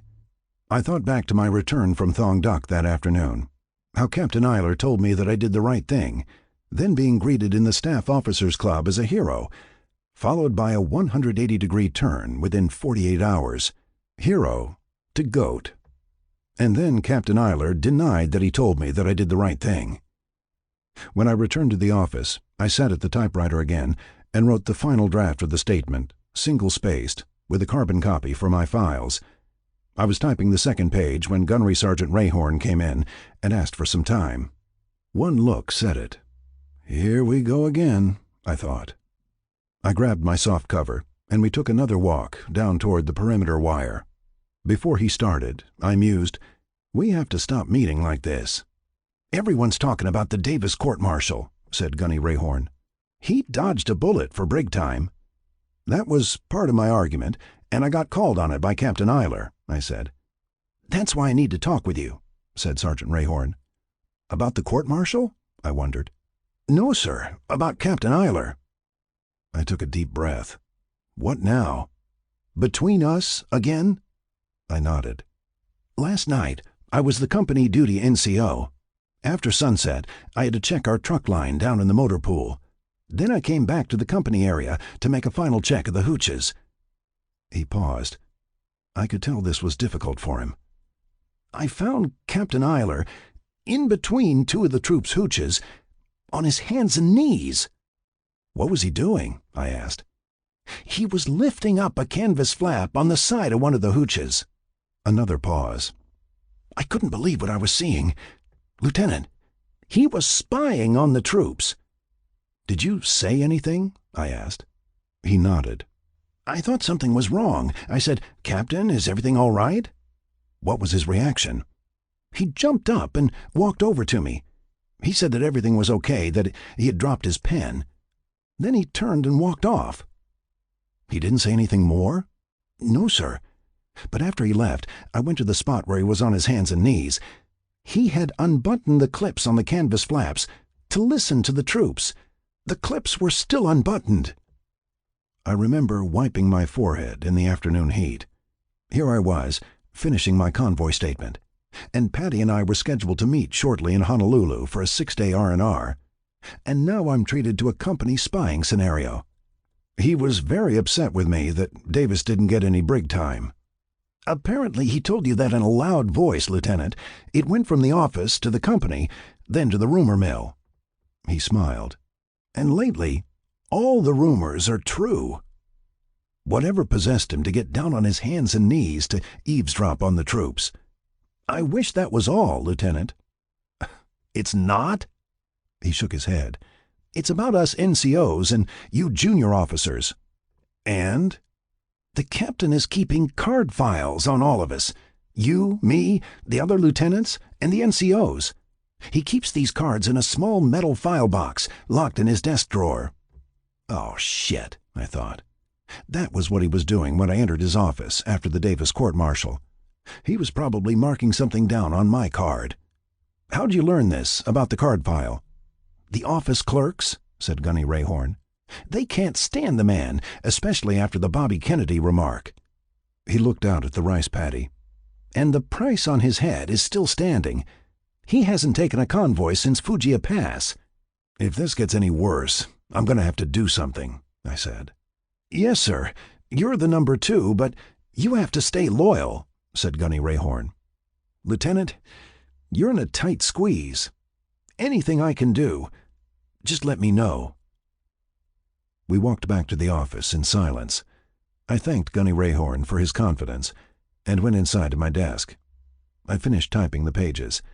Then I decided to set them aside until after I returned from R&R. I remember looking around the office. Corporal Adair and the other clerks were busy. I got up from my desk and sauntered into Captain Eiler's cubicle. There were no papers in his inbox. He always kept a neat desk. I walked around and attempted to open the deep desk drawer. It was locked. I stared at it for a moment. In that drawer, I thought, are the contents of a major leadership problem.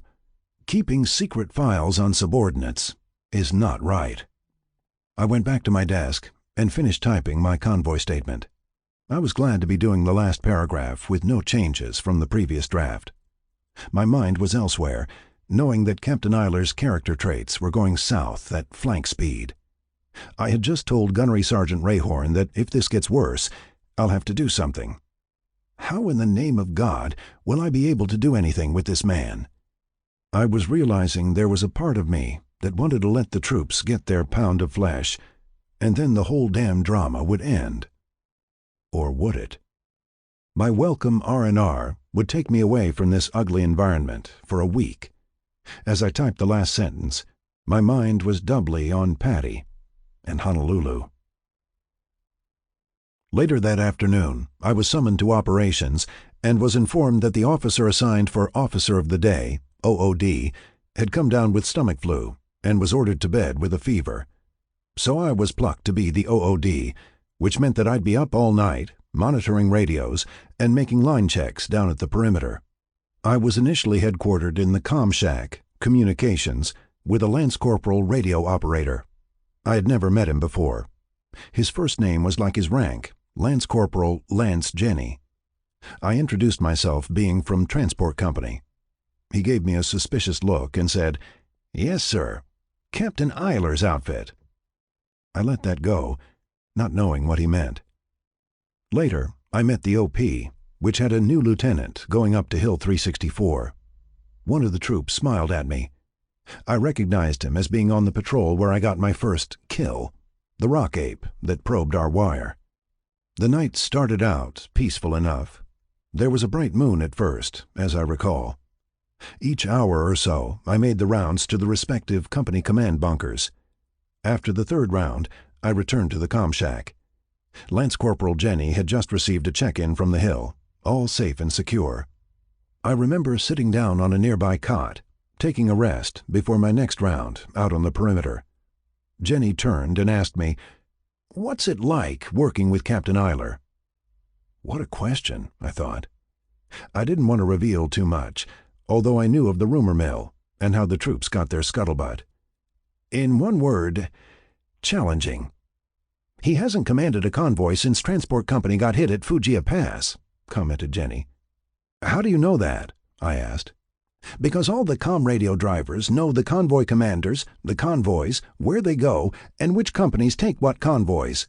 We know all about your problems coming back from Thong Duck." "You got that right," I said. "Captain Eiler has quite a reputation in the communications section," said Jenny. "Like what?" I asked. "Can I speak freely, Lieutenant?" asked Jenny. I nodded. "Dawson was his radio driver on that convoy. Dawson told us that when the ambush went down, Captain Eiler turned down the volume control on the radio. Then he ordered Dawson to get over on the shoulder of the road. He didn't take any transmissions until they got out of the ambush zone. Then the captain turned the volume back up. He told Dawson to keep his eyes on the road while he fiddled with the volume control." "I remember the look on Dawson's face when he pulled up in Fubai," I said. "Captain Eiler ordered him not to say anything, that it was a combat situation," said Jenny. I was about to say something else when we got a radio transmission. It was security out on the road to Kansan. During the night, the road was closed with a barricade, secured by a sergeant and a 4-man fire team.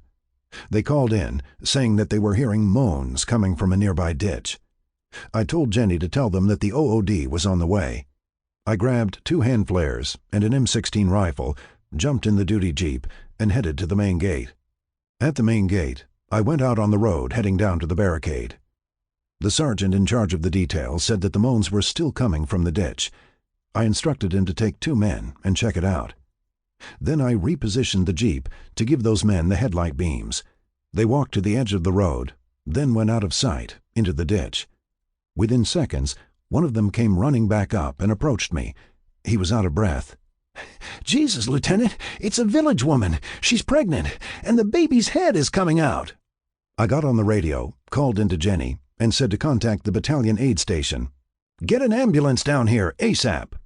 The troops were carrying the young woman out of the ditch when the lights from the ambulance came flashing toward our position. In the front seat were 2 corpsmen. They were out in a moment with a stretcher, took a quick glance, and set up a blood pressure cuff and an IV, all in record time, it seemed. I told them I'd follow them back to sickbay. One corpsman got in the back with the woman, while the other drove. When we pulled up in front of Battalion Aid Station, 2 more corpsmen were waiting. Both had that bedhead look, being jostled out of a bunk in the middle of the night, wearing only T-shirts with jungle trousers. They got the woman inside, moans and all. One of the corpsmen told me that Dr. Hoffman was on the way. I told them that I'd check back later.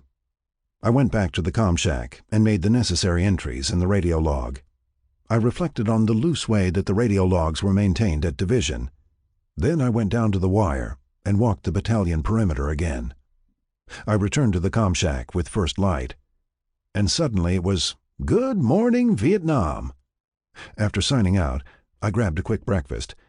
And then I realized that I hadn't had any sleep in the last 24 hours. Upon leaving the mess hall, I headed back to Battalion Aid Station. When I entered, the duty corpsman told me that by the time Dr. Hoffman arrived, nature stepped in and beat him to it. The birth of a healthy boy. Mother and baby were doing fine. She and the newborn were resting in the ward area. I walked into the ward area and approached her bed. The young woman, with short black hair, was resting with the sleeping baby in the crook of her right arm. Right near the woman's head was an ashtray with a burning Salem cigarette. The woman smiled at me, took a drag on the cigarette, and placed it back in the ashtray. I asked the nearby corpsman, "Should she be smoking after giving birth?" I remember a shrug coming from the corpsman. "These are hardy people, Lieutenant." "Where's the father?" I asked. Another shrug from the corpsman. "Probably out there." He pointed to the rice paddy in between us and the village of Bong Mui to our left. Okay, I thought. Fine. My tour as OOD is over. I headed to my hooch as the morning convoy trucks were revving up in the motor pool. After all, there was a war going on. I went to my bunk and crashed until about 2 o'clock in the afternoon. Then I pulled myself up, still groggy, got dressed, and returned to the aid station. The first thing I noticed was that the young mother was gone. The bunk had been made up. I asked the duty corpsman where the mother was. He walked me to the door. We stood outside, looking at the rice paddy. "She's out there, Lieutenant. Didn't want to miss a day's work just because she gave birth." "God, these people," I said. "They gather wood up in the mountains and work the rice paddies until the sun goes down." "They're a tough stock," said the corpsman. "How many American women would give birth during the early morning and then head back to work that afternoon?" He paused and added, "Not just office work, but back-breaking physical work." 9. Honolulu. 2 days later, I made another trip to Battalion Aid Station. The corpsman and the Navy physician, Dr. Alan Hoffman, who was a full lieutenant, had just returned from a med camp out in Kon San, during which they hold a village sick call, treating anything from infected feet to cuts and bruises to influenza and other maladies. It was diplomatic in nature, letting the local populace know that despite the combat situation, we were here to help. These forays, by each battalion, probably accomplished more with the villagers during this time than all the convoys and infantry operations in the I Corps area. Doc Papel again came to my rescue. I explained I was going to be leaving on a jet plane from Da Nang to Honolulu for a certain period, and I knew that I'd have trouble sleeping with the excitement of seeing Patty and balancing the convoy investigation with Captain Eiler's recent shenanigans. He had just the thing, one Nembutal, a little white pill. Papel smiled. "Enjoy the flight, and enjoy your wife." Papel added that all I needed was one, that Nembutal was one of the drugs discovered in Marilyn Monroe's system following her overdose in August 1962. My group assembled at the 15th Aerial Port on a late June morning. It was evident that we were headed for R&R, decked out in our Class B short-sleeve uniforms. As we were waiting to board the 707 that would take us back to the world, someone had a portable radio tuned into AFVN. We stood there waiting for the signal to board as the Cascades were heard singing Rhythm of the Rain, one of the ballads from the pop chart. It made me aware of how fast things had changed in the 4 months since my staging company flew out of California. In that time, I had stopped counting the convoys and the ambushes, along with the road mines. I arrived as a hard-charging second lieutenant. Now I was a combat-tested first lieutenant. It all seemed secondary to what I would be coming back to: an investigation and an unstable commander in a company with a severe morale problem. I was beginning to doubt what we were actually accomplishing in Vietnam as a fighting force. Yes, we defeated the enemy at each turn, and yes, we were facing a formidable and determined North Vietnamese army. I couldn't help but wonder if the U.S. Military Assistance Command Vietnam, MACV, was going to be able to hand over South Vietnam to a rightful and corruption-free government. I was still in those thoughts as the jet lifted off. As the plane banked out of its takeoff pattern, I looked out the window.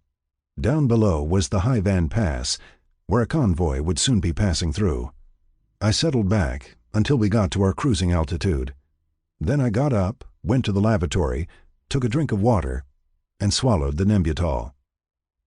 The time seemed to fly faster than the plane. Before I knew it, somebody was jostling me out of a sound sleep. A smiling flight attendant said that we were beginning our descent into Honolulu. I remember blinking my eyes and nodding, my head a little fuzzy. Most of us just had a carry-on bag, what the military called an AWOL bag, so there was no waiting for baggage to clear.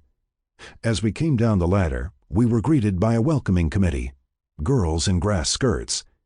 Each of us got the traditional Hawaiian lei, and then we boarded buses to be taken to the Rest and Recuperation Center at Fort DeRussy. Fort DeRussy's history began in 1911, when it was built to protect Honolulu and Pearl Harbor from any threat of attack to the territory of Hawaii. A lot of good that did in December 1941. And now the installation served as the R&R Center for Hawaii. An Army major came on board with a booming voice. "Gentlemen, you have arrived at Fort DeRussy for 6 days of well-deserved R&R. You'll be getting off this bus to complete your residence information. If you see your honey along the way, grab her and take her along." This was a marked contrast from getting off the bus at the Quantico Marine Corps Base to begin OCS. I stood, grabbed my AWOL bag, and moved in line down the aisle. As we got off the bus and proceeded through a breezeway, with people lining both sides, I suddenly saw Patty, in a bright orange and red print dress, jump out and wave her hand. I ran to her, threw my arms around her, and suddenly, it was our first date in college. Patty had arrived the afternoon before and changed our hotel from the Ilokai to the Outrigger. The Ilokai had just opened its doors and wasn't completely finished, so she took the initiative and made the change, especially when she discovered there would be no TV in the Ilokai room. After filling out the necessary forms, we grabbed a taxi for the short ride to the hotel. I couldn't believe how fast everything was happening. It was surreal. Hours before, I was in a combat zone, and now I was standing at the window of a luxury high-rise hotel with a sweeping view of Waikiki and the ocean. Patty even had a chilled bottle of Vouvray, a dry French white wine. After putting down my AWOL bag, I took my DOP kit into the bathroom. Within moments, I was flushing the toilet, just to see the water swirling. For the next 6 days, I wouldn't have to rely on wooden four-holers or expedients in the field, such as a cat hole. We pulled the cork and sat at a table, catching up on Chicago, friends, and family. It was here where I learned that the brother of one of my high school wrestling teammates had drowned in Lake Michigan the week before. He was with friends out on a sailboat at night, celebrating the birth of a son. Patty also told me about her application for the Operation Head Start program and the intention of doing volunteer work at the upcoming Democratic National Convention. I don't remember finishing the Vouvray, but I do remember both of us suddenly standing and staring at each other for a few moments, hearts pounding. We grabbed each other and fell into bed. It was 1 o'clock in the afternoon. By 3 p.m. we were both asleep when the phone rang on the nightstand next to my ear. I picked it up. "Hello? Lieutenant McAdams? This is Commander McAdams." It was my father calling from Chicago. Perfect timing. "Dad, how'd you find me?" "I got in touch with the R&R Center and they gave me your hotel and the phone number. You're not the first one in this family to come out of a war zone and land in Hawaii," he said. "I'm a short distance from Aiea Heights," I said.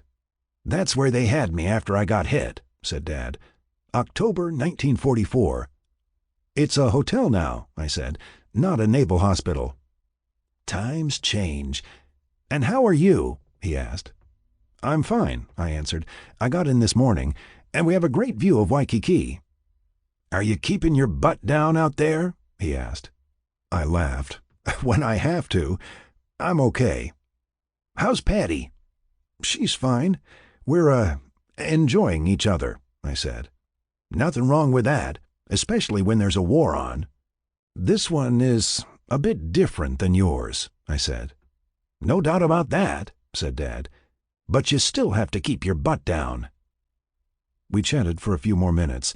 I asked how Mom was. The last thing he said to me was, "Take care of your men." I replaced the phone and stared at it. Take care of your men. One of the primary tenets of good leadership. And back in Vietnam, I was under the command of someone whose primary concern was to take care of himself. But this was something that I didn't have to worry about for 6 days. Patty rolled over and smiled. "I bet if you were in some mountain outpost in Kathmandu in sub-zero weather, your father would find you." "I'm not the first McAdams in uniform to land in Hawaii." "Then let's make a wish that you're the last," said Patty. I leaned over and kissed her. That afternoon, we dressed for the beach on Waikiki. I recalled the days on the Ticonderoga, at how surprised I was that Waikiki was such a short beach. But still, it was Hawaii, and we took a walk on the sand under the looming mountain of Diamond Head. I thought of telling Patty about my leadership dilemma with Captain Eiler and the Convoy investigation, along with prosecuting a special court-martial, but decided to hold off for the appropriate time. Besides, I was looking forward to hearing about her upcoming position with Operation Head Start and the convention in Chicago. Naturally, neither of us knew at the time how the coming third week of August 1968 would unfold, not just in history, but with each of us half a world apart. Returning to our room, we began dressing for dinner.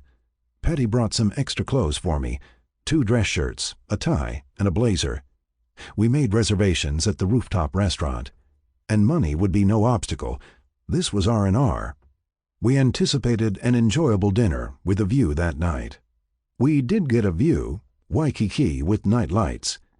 Coming with it was an extremely irritating middle-aged waiter who rightly suspected that I was on R&R from Vietnam. He quickly went over the line, pushing for a big tip. His theatrics were obnoxious. "Yes, sir, this. Yes, sir, that. Oh, yes, sir, marvelous choice." After the 4th or 5th blustery inquiry at our table, I finally had to say, "We're fine. Could you leave us to our entrees?" It was only then when he backed off. I purposely left a modest tip, thereby earning a glare from him as we left. The next day, we rented a 1968 Chevrolet Impala convertible. Looking back at this car today, I remember it being as big as a small cabin cruiser. But it served our purpose, seeing the noted tourist sites on the island. After picking up some sandwiches and drinks, our first stop was at Holana Cove. The beach had gained movie notoriety for the kissing in the surf scene with Burt Lancaster and Deborah Kerr in the 1953 film adaptation of James Jones's World War II novel From Here to Eternity.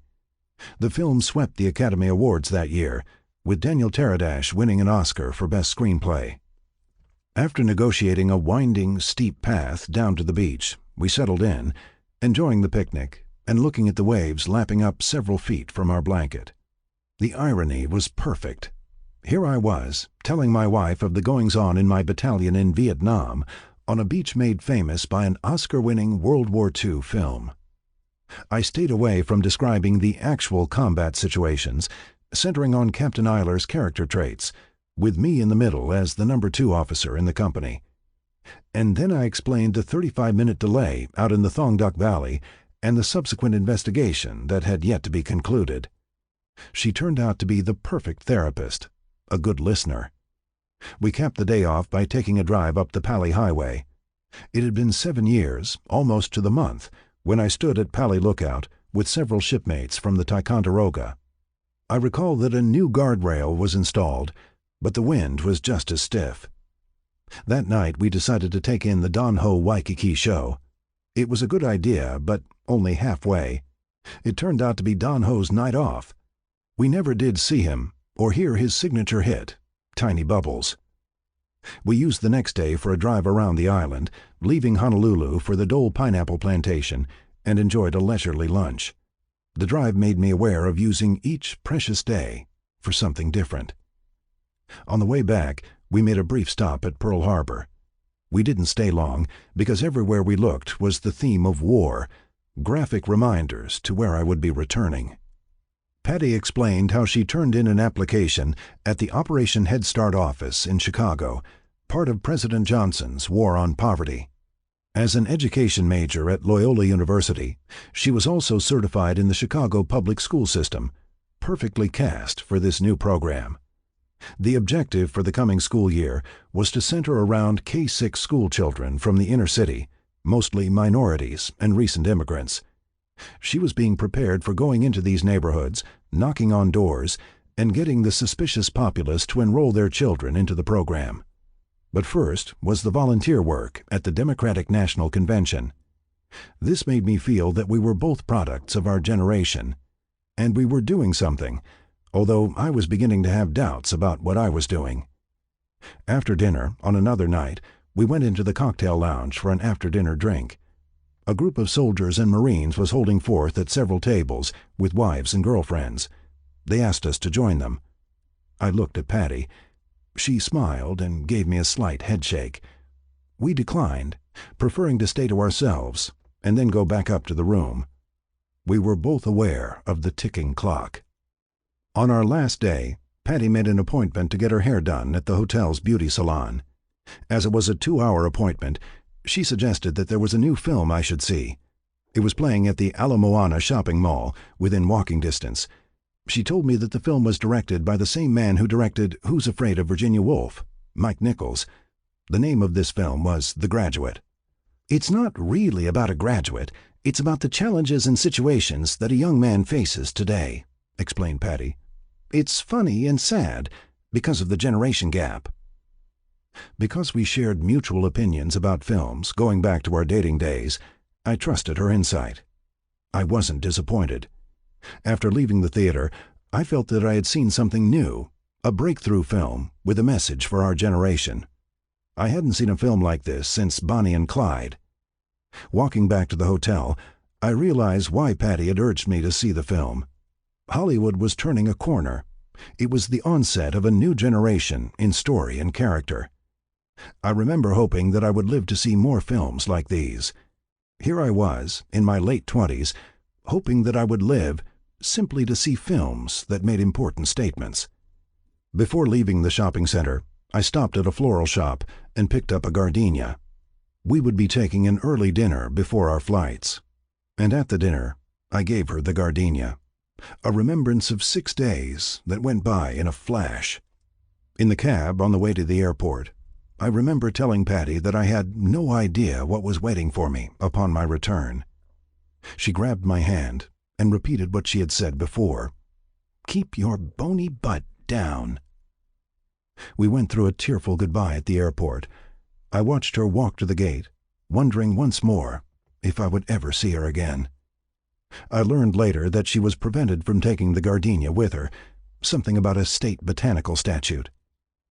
I had some time before my plane left, so I called my mother. We chatted briefly. She told me to keep writing to her and to stay safe. She also told me that she was glad Dennis had flown up to see me. The only thing I remember about the return flight was looking out of the window as we flew over Iwo Jima. I remember reading someone's account that the island was shaped like a pork chop. I also thought of the 6,821 Marines who paid the ultimate price on that little pork chop. It was dark when the personnel carrier dropped me off at the 11th Motors compound. I quietly entered the hooch. My bunk was exactly as I left it. I was back in the war. The next morning, I reported for work at the office. Jack Carmetti and Gunnery Sergeant Rayhorn were in Fubai on a convoy. The first memo I saw was from Division Legal. The court-martial conviction was upheld by the convening authority. It gave me a sense of justice. We had a new second lieutenant, Bob Green, a tall guy who was with the Fubai convoy as an observer. Captain Eiler was at his desk, signing a report. "Glad to see that you didn't pull a Mark Wilson." Lieutenant Mark Wilson was the battalion supply officer. "Pull a Mark Wilson?" I asked. "Exactly. He came back from R&R a day late." Captain Eiler shook his head. "If you pulled anything like that, you'd be facing charges." I let that remark go. "The court-martial conviction was upheld by Division Legal." He shook his head and sneered. "Yeah, I saw that. So what?" I walked out of his cubicle. His mood was uglier than usual. I was about to learn why. 10. A letter. It was quiet for the rest of the day, although I did feel some tension. The office seemed to continue with the day's routine, the clerks typing memos, First Sergeant Duncan answering the landline phone, and organizing reports for the captain to sign. I remember being in a down and depressed mood, returning from the mess hall. I suppose it was natural, coming back to Vietnam after 6 wonderful days in Hawaii, and hating to leave Patty. Staff Sergeant Thomas caught up with me before I got back to the company office. He asked me how R&R was. "All too short," I said. "But I'll get over it." "We had another event while you were gone." "Another convoy ambush?" "I wish." He shook his head. "No, the event was here, down at the perimeter." I dreaded asking, "What happened now?" "Captain Eiler was checking the line one night," explained Staff Sergeant Thomas. "He came across a mound of earth. At one end of the mound was a wooden marker." "A wooden marker?" Staff Sergeant Thomas nodded with a frown. "It had Captain Eiler's name on it, in heavy black ink." He paused. "The marker was a fake gravestone." I was speechless for several moments. "What happened next?" "He stored the marker in a locker in our supply shed. The next morning he called a staff meeting and went into a rage, calling for an in-house investigation. Lieutenant Carmetti explained that battalion would have to be notified. Captain Eiler didn't want battalion headquarters informed. He said that he would conduct this investigation himself, that he already had ideas of who was behind this." "Is the marker still in the supply shed?" I asked. Staff Sergeant Thomas shook his head. "Captain Eiler took it down to CID, Criminal Investigation Division, a branch of the Division Legal Office, to have it checked for fingerprints. I told him that it wouldn't turn up anything because the marker was wooden. A clear print can't be drawn from a piece of rough wood. He wouldn't listen." "Who does he suspect is behind this?" Sergeant Thomas threw up his hands. "He won't say.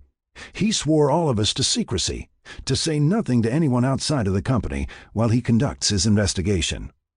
"Does battalion know about this?" I asked. "No, sir. Nobody has said a thing," said Sergeant Thomas. "Lieutenant, this is getting out of hand. I've been in this corps 18 years. I've served under a lot of officers, including Chesty Puller at the Chosin, but none like this man. To repeat one of Captain Eiler's phrases, tell me something I don't know. I'm his XO, and have to keep this company together while he's making the job more than difficult."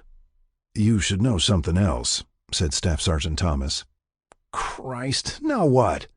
"Rumor mill has the price on his head being upped to 5,000 from 2,000. Welcome back from R&R. When Jack Carmetti, Rich Cobb, and Bob Green returned from Fubai, we talked in our hooch about the false grave marker and the company morale problem. Jack explained what it was like the morning after Captain Eiler discovered the grave marker. His rage was Hitleresque, yelling and pounding on the desk. He kept saying that he knew who was behind all this, but he never named any suspects. He referred to them as that pot-smoking group. "I've never seen him so mad," commented Cobb. "Out of control." Staff Sergeant Thomas was right. This was getting out of hand. The next afternoon, I turned in my Thong Duck statement to Major Ashworth and sent a copy to Patty in Chicago. Then I called an impromptu meeting in one of the hooches with the officers and senior NCOs, buck sergeant and above. I timed it for when Captain Eiler would be attending the daily company commanders' meeting in the conference room. First item was the company morale problem, and that, as leaders, we had to take some initiative. I went around the room, listening mostly. The Bobby Kennedy remark surfaced again. Then I had to hear about the captain sneaking around the troops' hooches at night. I cringed when it was mentioned that Captain Eiler was now sleeping in his flak jacket with a loaded .45 nearby on a map stool. This sent the meeting into silence. I let a few moments pass and said, "Regardless of how we feel about the man, he is our company commander, and we have to hold this company together while the convoys go out, despite how we personally feel." One of the sergeants said, "Lieutenant, that man hasn't taken a convoy since Fujia Pass, and we all know what happened that afternoon." I held up my hand and nodded. "That's all behind us." This was one of my most hateful phrases, "that's all behind us," used too often by weak leaders and ruthlessly ambitious politicians in a time of crisis. And now I was using it. We're talking in the present. We're being tested and have to prove our stripes and bars, or we'll go downhill fast. More silence. I was about to add something when the rear door opened, and in came Captain Eiler, carrying the company logbook. The company commander's meeting had ended earlier than expected. "What's going on here?" he asked. I stood, thinking fast. "We're discussing morale issues, Captain. I felt it might be good for the NCOs to air some opinions." He looked around the room. Several of the sergeants looked away. Their facial expressions said it all. The tension was building. Damn it, I thought. I organized this with the best intentions, and now it was falling apart in seconds. Captain Eiler turned to me. "I need to see you right away." Then he looked around. "And this meeting is concluded." He turned and walked out of the hooch. I shook my head, angered and frustrated again. One of the sergeants patted me on the shoulder. "Nice try, Lieutenant." I thought I was going to get another reaming from Captain Eiler for calling an impromptu meeting while he was gone. For whatever reason, he let that go. Then I found out why.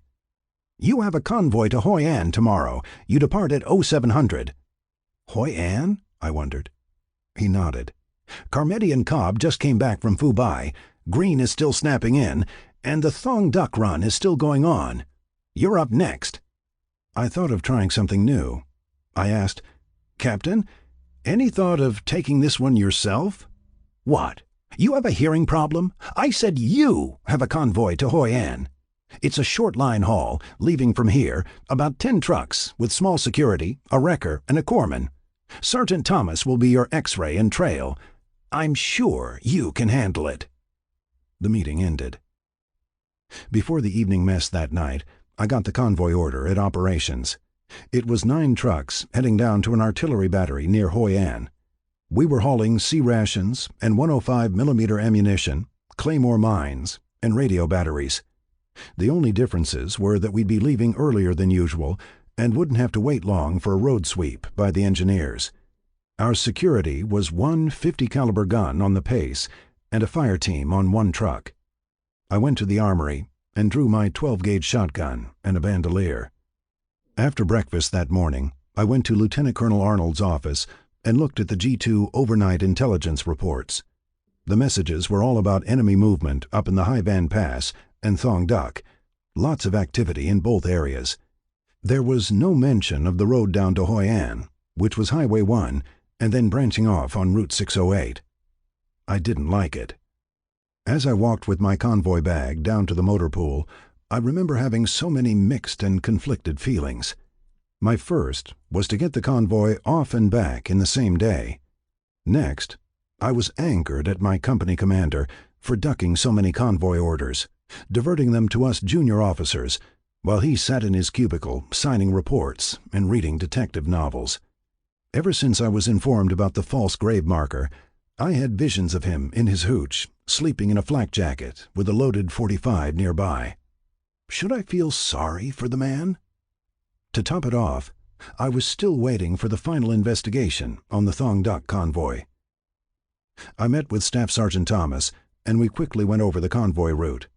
Highway 1 in that area was fairly safe.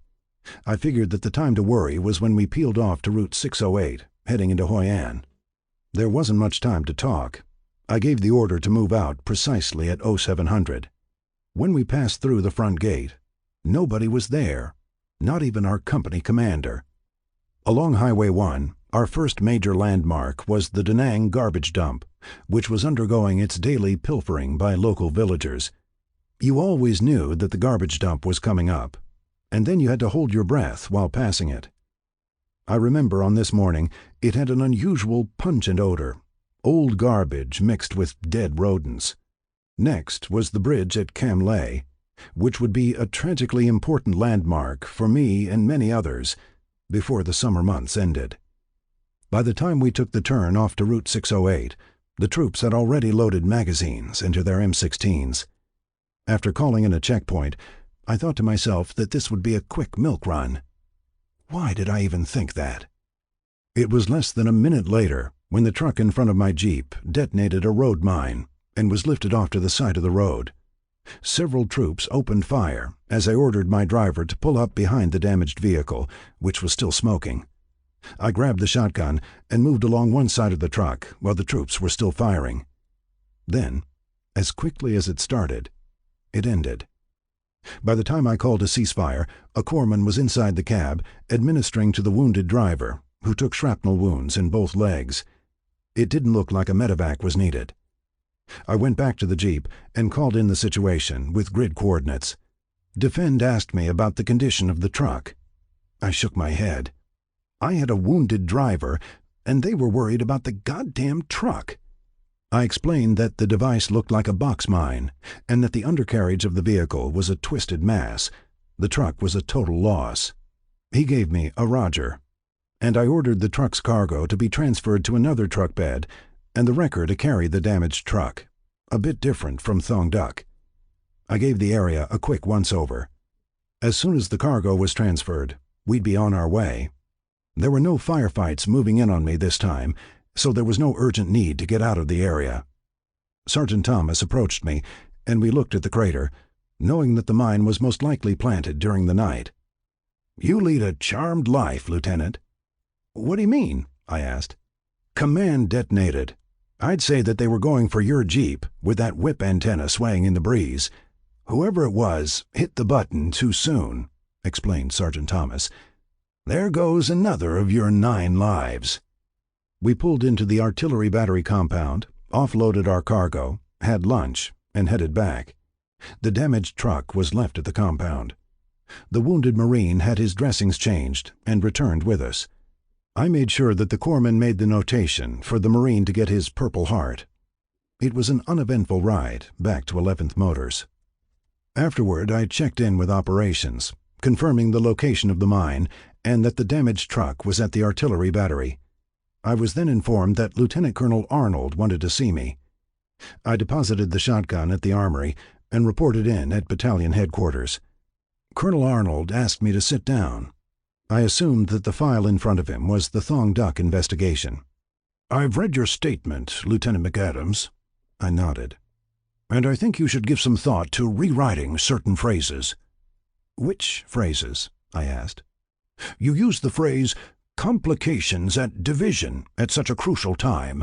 That's your opinion, and I certainly don't agree with it." I suddenly heard Captain Davidson's voice at Division Legal, predicting that I would be called on this. "Colonel, I was kept waiting in that situation for 35 minutes. I have yet to hear why that happened.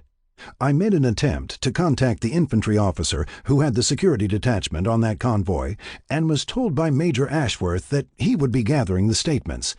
That captain told me that I did the right thing, and he would support that. I expected Colonel Arnold to respond. Instead, he opened the file and looked at the first page, which I recognized as my statement. I also think you should eliminate the phrase wise and prudent under the circumstances. I don't think what you did was either of these. I had Captain Davidson at Division Legal look at that statement. He saw nothing wrong with it, I said. He added that it was logical and succinct. He glared at me for several moments. That's his opinion. Your statement needs a serious rewrite. Then he handed the 2 pages to me. I looked at the first page, containing my anger. Then I handed the pages back. Colonel, I'll stand by these pages. Several more moments went by in silence. Are you planning on remaining in the Marine Corps after Vietnam? I don't know.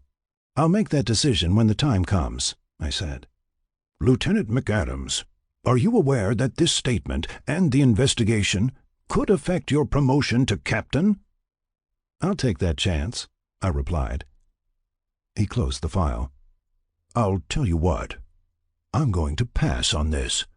After 13 months in this God-forsaken combat zone, I'll let my successor sign off on this. Your successor? Colonel Arnold nodded. Major Rip Pearson is coming down from up north. Change of command will be on the 15th. It will be his decision to sign off on the investigation. He paused and pushed the file aside on his desk. That's all, Lieutenant. The rest of the week went by as normal routine.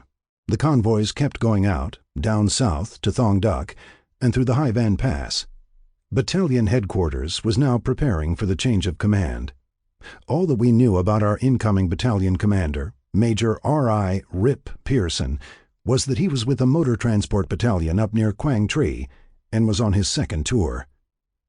On the afternoon of July 15, 1968, the companies assembled in mass formation in the motor pool, and the change of command took place, with the reading of orders and transfer of colors.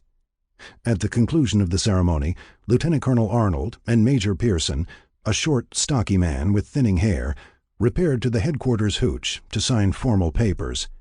Corporal Forsyth then drove Lieutenant Colonel Arnold to the 15th Aerial Port in Da Nang. On the way, a village woman squirted her sentiments to our former battalion commander. As Corporal Forsyth drove through Con San, with Lieutenant Colonel Arnold in the passenger seat, the village woman stepped into the road, lifted her blouse, and cupped her right breast. She then squirted mother's milk on the passenger side of the Jeep windshield. Corporal Forsyth said later that when he made the turn onto the main road leading to 1st Marine Division headquarters, Lieutenant Colonel Arnold was visibly shaken. We now had a new leader, but for me, he was a battalion commander who was going to make a decision on the Thong Duc investigation. During this time, Andy Garrison was still doing double duty. His primary assignment was Psychological Operations Officer, but now he would also be the acting battalion adjutant until a new one reported in. Several days later, I was called to the S1 personnel office and handed an envelope. I had an idea what it was. I went to the hooch, sat on my bunk, and opened the envelope. I went right to the subject line, Non-Punitive Letter of Censure. It was signed by Major R.I. Pearson. Lieutenant Colonel Arnold was right. He passed it off to his relief, a man I hadn't even formally met. The letter contended that, without proper authority, I destroyed a Marine Corps vehicle that had the value of $9,700. It did not mention that the vehicle had already been totaled by a command-detonated enemy road mine, and that my convoy had 2 firefights moving in on our position. The last paragraph stated that, according to Judge Advocate General's instructions, this non-punitive letter of censure would not be a part of my permanent record, nor would it be quoted in or appended to any fitness reports. I stood for several moments, looking at the last paragraph. Then I tore the letter into little pieces. To this day, I regret tearing up the letter. I should have kept it as a badge of honor. As was said by a wise gunnery sergeant in World War II, a letter of censure is better than no mail at all. 11. The River. The rest of July and early August 1968 were spent adjusting to the command style of Major Pearson. Like any new battalion commander, he wanted to know the situation of each company under his authority. This meant scheduled inspections for each company, starting with administration and then supply.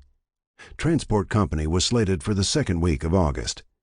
Suddenly, the emphasis was taken off of the battalion's primary mission, supporting the infantry and artillery units in the 1st Marine Division's AOR. In his first company commanders' meeting, Major Pearson explained, "There's more to being a company commander than running convoys." This statement confused some of the junior officers. As a group, we felt running Rough Rider resupply convoys was the primary mission of 11th Motors. The battalion crest, in front of the dispatcher's shack, carried the motto, "The Rolling 11th."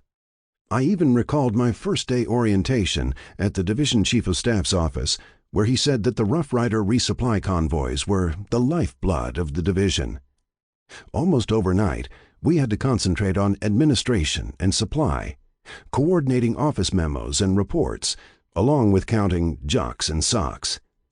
Captain Eiler wasted no time in preparing for Major Pearson's inspection. As XO, I was to coordinate with First Sergeant Duncan and supervise the organization of the company office, memos, and reports. Gunnery Sergeant Rayhorn and Staff Sergeant Tonto Garrido were to coordinate the supply section, with Jack supervising, ensuring that everything was accounted for on paper. During this time, I learned that the false grave marker was returned from Division CID with negative results for fingerprints. When Gunnery Sergeant Rayhorn told Captain Eiler that the grave marker was being stored in the supply hooch, Captain Eiler ordered him to burn it. Captain Eiler added that irritating and time-worn phrase, "That's all behind us." In the meantime, Rich Cobb was transferred to an artillery battalion as a motor transport officer. After a week of preparation, Captain Eiler scheduled a late afternoon meeting in the company office, where he would be given updates for the coming inspection. As he sat at the first sergeant's desk, I outlined how the company records, weekly and monthly reports, were filed. Then I explained how the company memos had been reorganized in chronological order. Jack gave an introductory presentation for supply, followed by Gunnery Sergeant Rayhorn going into more specifics. Rayhorn then turned it over to Staff Sergeant Garrido, who had only been in country less than a month. Sergeant Garrido, who came from a large Guamanian family, had a habit of speaking in a staccato-type voice when he got excited. As he began with his supply presentation, Staff Sergeant Garrido broke into his staccato tone. Captain Eiler suddenly slammed his fist on the desk and interrupted him. "God damn it! I don't understand Spic! Speak English!" The office fell silent. I lowered my head and stared at the floor, stinging with embarrassment. I exchanged looks with Jack, mortified. Staff Sergeant Garrido looked around the room, took a pause, and continued with his presentation in a slower voice. The meeting broke up just before mess call. I caught up with Captain Eiler outside of the office. Captain, a follow-up on Sergeant Garrido." Captain Eiler turned and looked at me. "What about him?" "It's about the remark that you made, about not understanding Spic." Captain Eiler nodded. "Sergeant Garrido is not Hispanic, he's Guamanian, and Spic, as we know, is a derogatory racial term." "What are you saying?" asked Captain Eiler. "That Sergeant Garrido deserves an apology." "You're suggesting that I apologize because I couldn't understand him?" I shook my head. "It's not that you couldn't understand him. You used the term Spic." "Frank, at the first formation I said that I'm a bookman. I don't apologize to sergeants." Once more, I couldn't believe what I was hearing. "I've got to get a lax company ready for an inspection." He turned and headed to the mess hall. A feeling of disgust welled up in my stomach as I watched him walk away. He was not only walking away from me, he was showing another negative character trait, the inability to admit being wrong. I found Sergeant Garrido at the supply hooch with Gunnery Sergeant Rayhorn. I took Sergeant Garrido outside and explained my situation. The captain made a mistake in using that term. Sergeant Garrido nodded with a serious expression. And I want to apologize for what you had to hear. Sergeant Garrido said, "Thank you, Lieutenant. I understand." He walked back into the supply hooch. Within the week, the company inspections were complete. The next day, a battalion memo came out with the results. 2 of the truck companies received excellent ratings, Alpha and Transport. At the afternoon company formation, Captain Eiler stood in front of the troops and read the memo. Then he added, "Every man here should know that without the proper preparation, we would not have attained this rating. When I assumed command of this company, I vowed that I would make it better." He paused and looked around. "And I have. This inspection proves it." Without mentioning any of the staff work, he turned the company over to me for dismissal and went back in the office. Later that week, I was writing a letter to Patty after the evening formation. Corporal Adair knocked on the hooch door and said that I was to report to operations immediately. At operations, Major Ashworth explained that I was to command a reaction convoy to the village of Hoa Vang on the south side of the Song Cao Do River at Cam Lay Bridge. "This is a line haul," said Major Ashworth. "You'll pick up Alpha Company, 1st Force Recon, at their headquarters, transmit them down to Hoa Vang, and return here. It's that simple." I nodded and made some quick notes. "Take 'em down there, drop 'em off, and return here." "Exactly, Lieutenant McAdams. Nothing more. We've been notified that there's a possibility of a VC sapper squad attempting to make a run across the river into the south end of the airbase. They want a reaction company ready." "When do I leave?" I asked. "You don't," said Major Ashworth, meaning that a depart time had not been set. "Get your gear ready, report to the dispatcher shack, and await orders. Your convoy will be 6 trucks, with drivers and A drivers, the Marine Corps term for assistant driver, a second trooper in the cab. No need for a corpsman. You'll have a Prick 25 radio, call sign Transport 5. "Is there anything in the G2 reports on enemy movement down there?" I asked. "The standard alert, nothing more. Your people should be back here for noon chow, which is why a convoy briefing isn't necessary," said Major Ashworth. "It will be a routine line haul." When I left operations, I had no idea that I was riding into the biggest fight I would see in Vietnam, what came to be known as the 68 Summer Offensive. Yeah, a routine line haul. I went back to my hooch and quickly finished the letter to Patty. Then I got my gear ready, helmet, .45 sidearm, and flak jacket. Because it was a short line haul, I didn't think it was necessary to draw the 12-gauge shotgun from the armory. How wrong I was. Shortly after 10 o'clock that night, I went down to the motor pool and met my drivers and A drivers. Like many of the convoys, the drivers were pulled from the various truck companies. Some of them I knew by face, others I had never met. One of the negative aspects of Rough Rider convoys was that the drivers you worked with filtered in from the other truck companies. We would never fully get to know each other.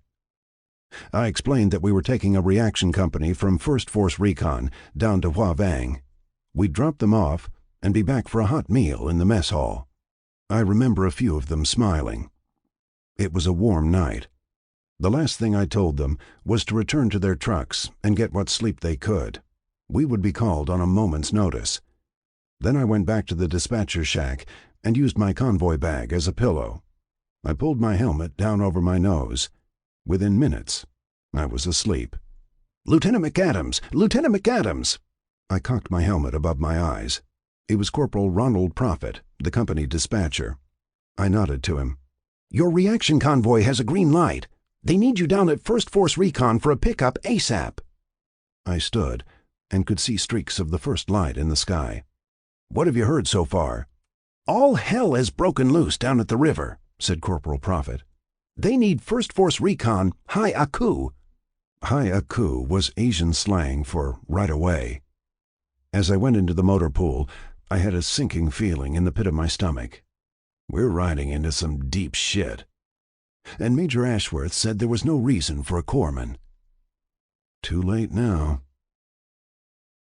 I assembled the drivers and aide drivers, about 10 Marines total. I explained that this was classified as a line haul, that the pace truck would also serve as my command truck. They would follow closely. At First Force Recon, we would load Alpha Company and take them down to Hua Vang. I would give further instructions at that point. While they were warming up their engines, I placed my Prick 25 in the cab of the pace truck and did a radio check with Defend at Division. I got out on the running board and gave the sign to move out. The first light of day was coming in over the Gulf of Tonkin, along with the hot rays of a tropical sun. We headed out of the main gate. Once again, the cavalry was leaving the fort. At First Force Recon, we pulled off on the left side of the road. Within minutes, Alpha Company was climbing into the truck beds. I met the company commander, Captain F.J. Vogel, a stocky redhead who was wearing a United States Naval Academy ring, and his gunnery sergeant. Captain Vogel told me that he had just received an update from G2. It wasn't a sapper squad coming across the river. It was a reinforced unit. Possibly a fucking NVA battalion. I paused and took a deep breath. Holy motherfucker. Back on the trucks, we headed south along the road that paralleled the airbase. I noticed 2 Huey gunships making gun runs and firing rockets. I got out on the running board to see where the rockets were landing. Then I ducked inside the cab and reported my position to Defend, adding that air cover was off to my left. I instructed my driver to pull up at the intersection. As the troops began offloading, I smelled something wafting in the air, like scrambled eggs and bacon. And it was. Nearby was a line of Air Force barracks. Several airmen were out on the balcony, towels hanging around their necks, holding DOP kits for their morning toilette. Several of them raised clenched fists, encouraging us. A few more yelled phrases like, "Go get 'em, Marines," and "Semper Fi." Then they filed inside for morning breakfast.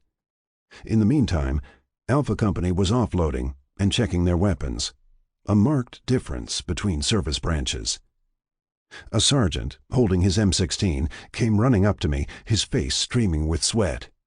"You the reaction convoy commander?" I nodded. 11th Motors. "You need to report in to the CP down the road. It's set up in an Amtrak, amphibious tractor. You'll get a frag order there." He turned and ran off. A frag order meant fragmentary order, an addendum to the previous one. In this case, I already knew what was in store. We would be under operational control of whoever is running things down here. So much for the noon meal back at 11th Motors. I had the trucks follow me in an easterly direction along a road that bordered a rice paddy. On the other side of the rice paddy was the south fence of the airbase. I had my driver pull up at the Amtrak CP. Inside the Amtrak was a temporary communications hub. Several radios were set up on field tables, frantic transmissions coming in and going out. A burly major approached me. "You with the reaction convoy?" I nodded. "Lieutenant McAdams, 11th Motors. 6 trucks. I just dropped off Alpha Company, 1st Recon Battalion. Your convoy's attached to me, 1st MPs. We need to get wounded and dead off the streets down there." He walked me several yards down the road. "Go straight down this road. When you get to the intersection, turn right. That's south into the village." I nodded. "Keep your butt down, because it's house-to-house fighting. They came across the river during the night, infiltrated that village, and 2 others. They took some of the villagers out in the streets and mass executed them." "Where do I take the casualties?" I asked. The major pointed to my rear. "First Tanks has a compound back there. They set up a field hospital and graves registration." "Will I be able to turn around once I get into the village?" "It's house-to-house fighting. I can't guarantee anything. From the radio traffic, it's a clusterfuck." He wiped his forehead. "Get in there and get the wounded and the heat cases out first. The dead are secondary." I nodded dreadfully. "And good luck." I returned to the trucks and stood off at an angle, giving the assemble sign, circling my right index finger in the air. The drivers and A-drivers approached me. The Hueys were still in the air making gun runs, so I had to talk loudly. I told them to follow my lead truck, that we were going into a hot village, house-to-house fighting, to get the wounded and heat cases out. Leave the dead bodies for now. A few nodded. The others just stared at me. Okay, let's get it done. I took off my helmet, wiped my brow, returned to my lead truck, and climbed into the cab. I checked the radio, and suddenly became aware that all I had was a .45 sidearm. How goddamn stupid! If only I had thought to bring that 12-gauge shotgun. I then reached into my convoy bag, pulled out a pair of binoculars, and strung it around my neck. We moved out, slowly heading toward the intersection. I saw that Alpha Company had already started down the road, in files, bypassing the intersection, continuing east to come around Hua Vang from another direction. By now, I could hear sporadic small arms fire. As we got closer to the intersection, I saw several dead bodies on both sides of the road. We made a right turn and headed south into the village. The street was littered with debris and bodies, Marines and NVA mixed with villagers. I looked farther down the street. Black smoke had mixed with the intense heat. Down at the end, it was worse. More debris and dead bodies. I had the driver pull over. We'll start from here, I thought. As soon as I got out of the cab, a rake of automatic weapons fire came from an angled position. Marines were firing on the run, going back and forth from house to house. I hugged the right front fender, trying to determine from where the enemy fire was coming. Then more fire came from a row of houses off to our left. Oh, shit, I thought. We're in a crossfire. By now, the drivers and A-drivers were out of their trucks, huddled along the passenger sides. I grabbed the radio from the cab, adjusting it on my left shoulder. Across the street was a well. On the other side of the well was a brick wall where several Marines had taken cover. I quickly moved down the truck line. "Make a run for the wall!" I yelled. We made an infantry-type charge across the street and reached cover along the wall. Wherever the enemy was, they saw us and opened fire. I could hear rounds hitting on the other side of the wall and dinging off the well. Somebody yelled, "Where's that fucking gun at?" I yelled above the gunfire, "Stay put! Don't move! Alpha Company is coming around the other side!" A Marine down the line yelled, "Those motherfuckers!" There was more fire, and then I heard a loud, "Ugh!" I grabbed the radio handset and keyed it, trying to contact Defend and tell them our situation. "Be advised, we're in the Ville near the blue line, taking enemy fire from 2 directions. Do you copy? Over." All I heard was crackling and static. I didn't get through. Then I looked over at the well. There was a red-headed Marine propped up on his back against the well.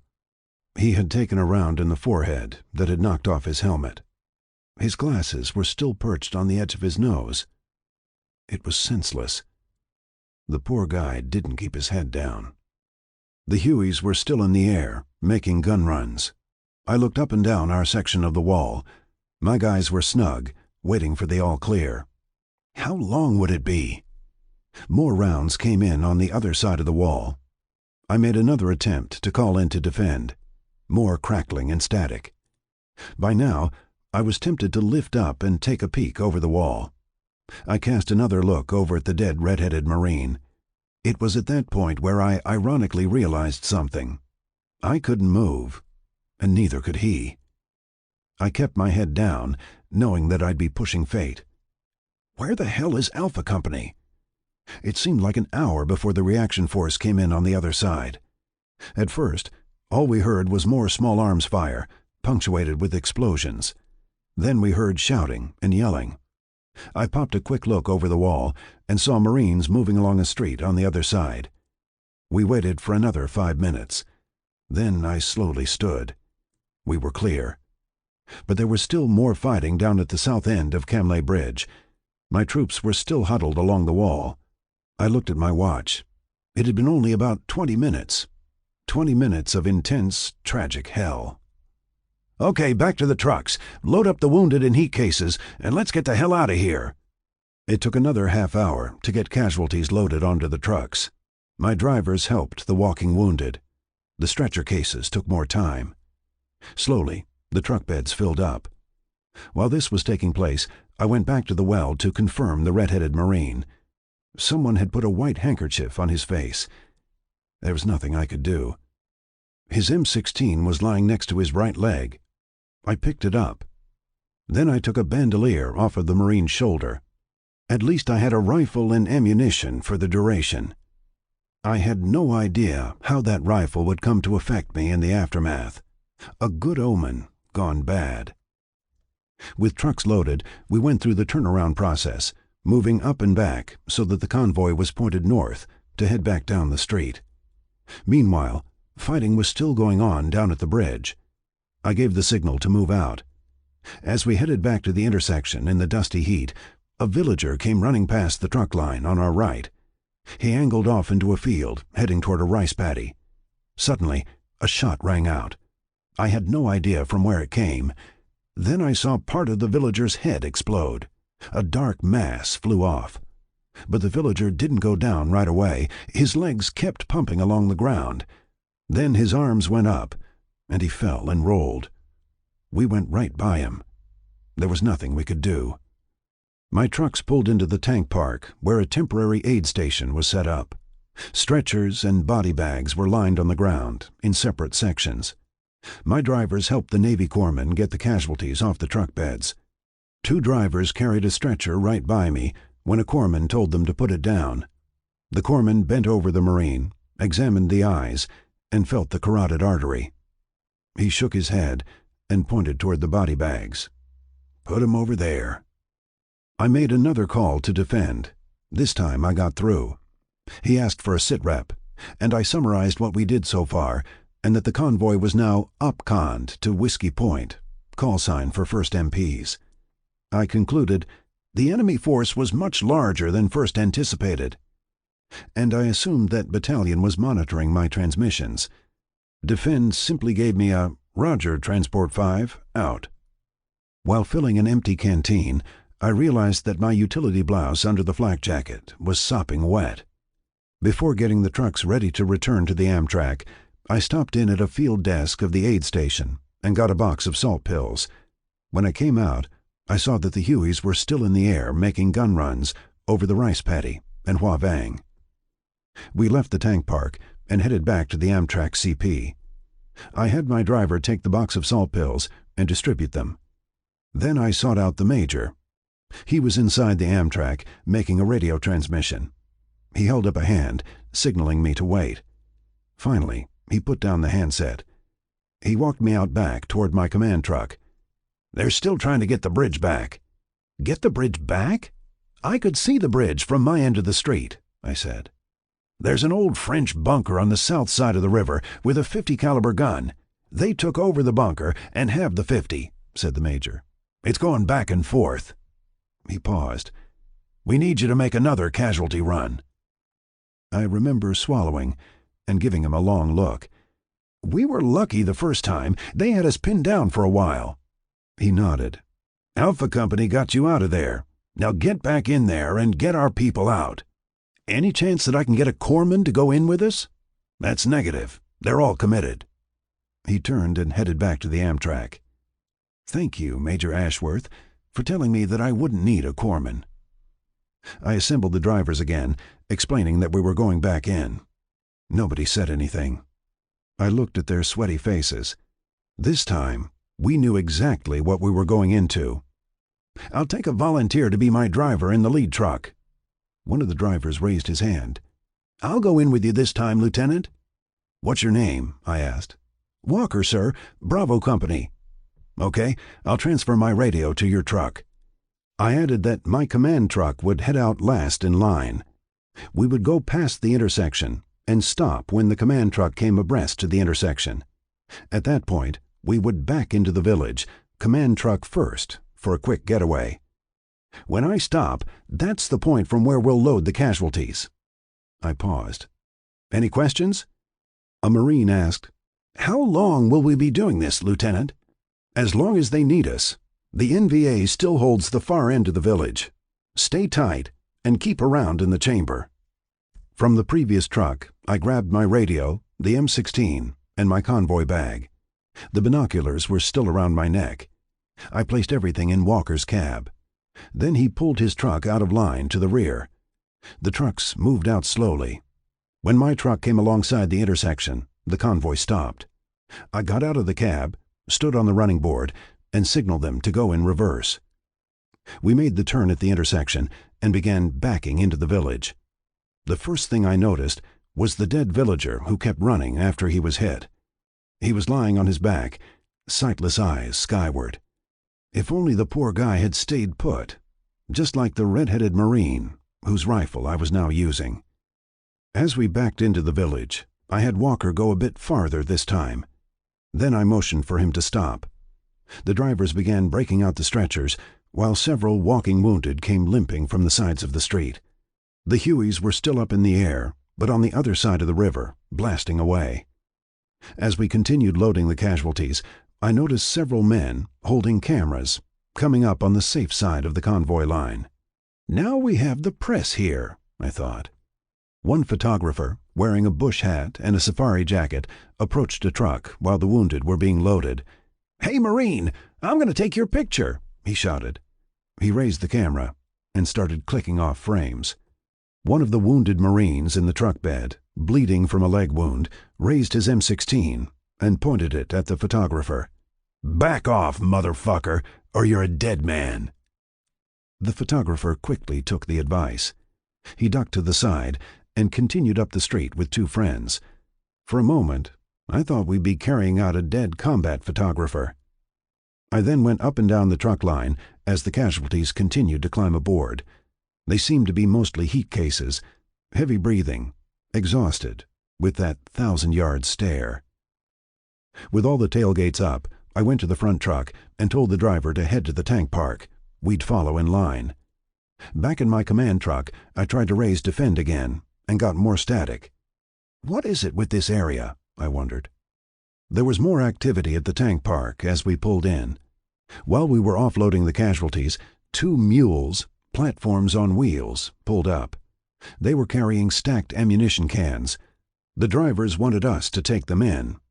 I gave a quick nod. As the wounded were leaving the truck beds, they were replaced with ammunition cans for M16 rifles and M60 machine guns. While the ammo was being loaded, I got the sense that we were going to be here not only for the rest of the day, but for the duration. They needed us. By God, they did. With the ammo cans loaded, we headed back to the Amtrak CP. As soon as we arrived, my drivers started stacking the cans in an area near the Amtrak. Several Marines came by, picked up some M16 cans, and headed into Huabang. The major came out and explained that an NVA unit had infiltrated a village just east of us and were moving toward our position. He said, "Have your men take up firing positions behind the trucks. We have sight reports from the Hueys, and we're getting sniper fire from across the rice paddy." He went back to the Amtrak. I grabbed my newly acquired M16 and took up a position at the convoy midpoint with the radio. With the binoculars, I began scanning the rice paddy in front of us. On the far side of the rice paddy was a tree line less than 600 meters to our front. I passed a slow look in increments going from east to west, all the way to the road where the Air Force barracks were. A Huey came over the rice paddy, took a southerly bank, and headed off to the river.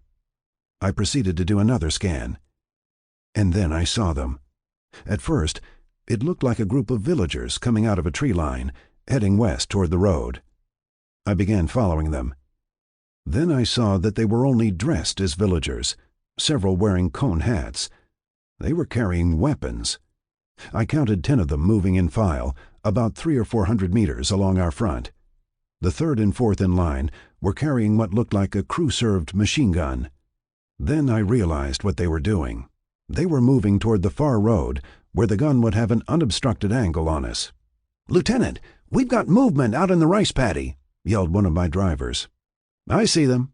Enemy dressed as villagers. Hold your fire." I wanted to see if there were more than 10. As they kept moving, I knew that they couldn't reach the road and set up that gun. It looked like 10, and no more. Steady. Steady, hold your fire.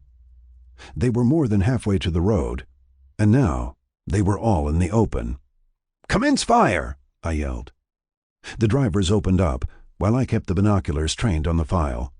The Marine closest to me, Harris, held his fire, following the line.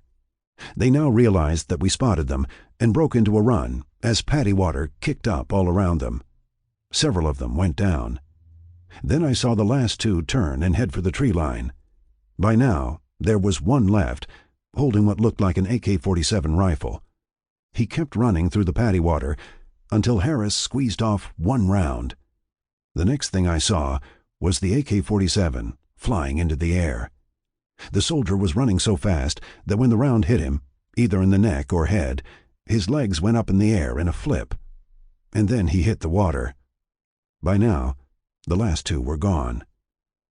Suddenly I felt someone pulling on my flak jacket. It was the Major. "Cease fire, Lieutenant! Those are villagers out there!" "Cease fire! Cease fire!" I yelled. Then I looked at the Major. "Major, they're dressed as villagers. They were carrying weapons. There were 10, and we knocked down 8. Have your men stand by." He turned and went back to the Amtrak. I turned to Harris. "One hell of a shot. I saw him go down." Harris nodded and smiled at me. I lifted the binoculars back up. No movement out in the rice paddy.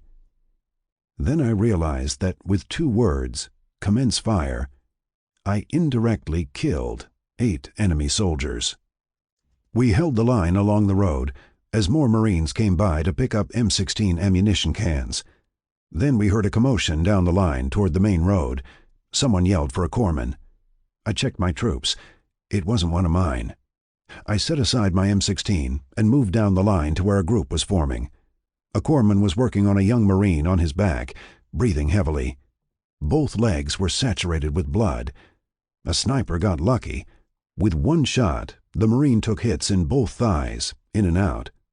I went back to my previous position and told my drivers to stay put at their firing positions. A few minutes later, a Marine approached me.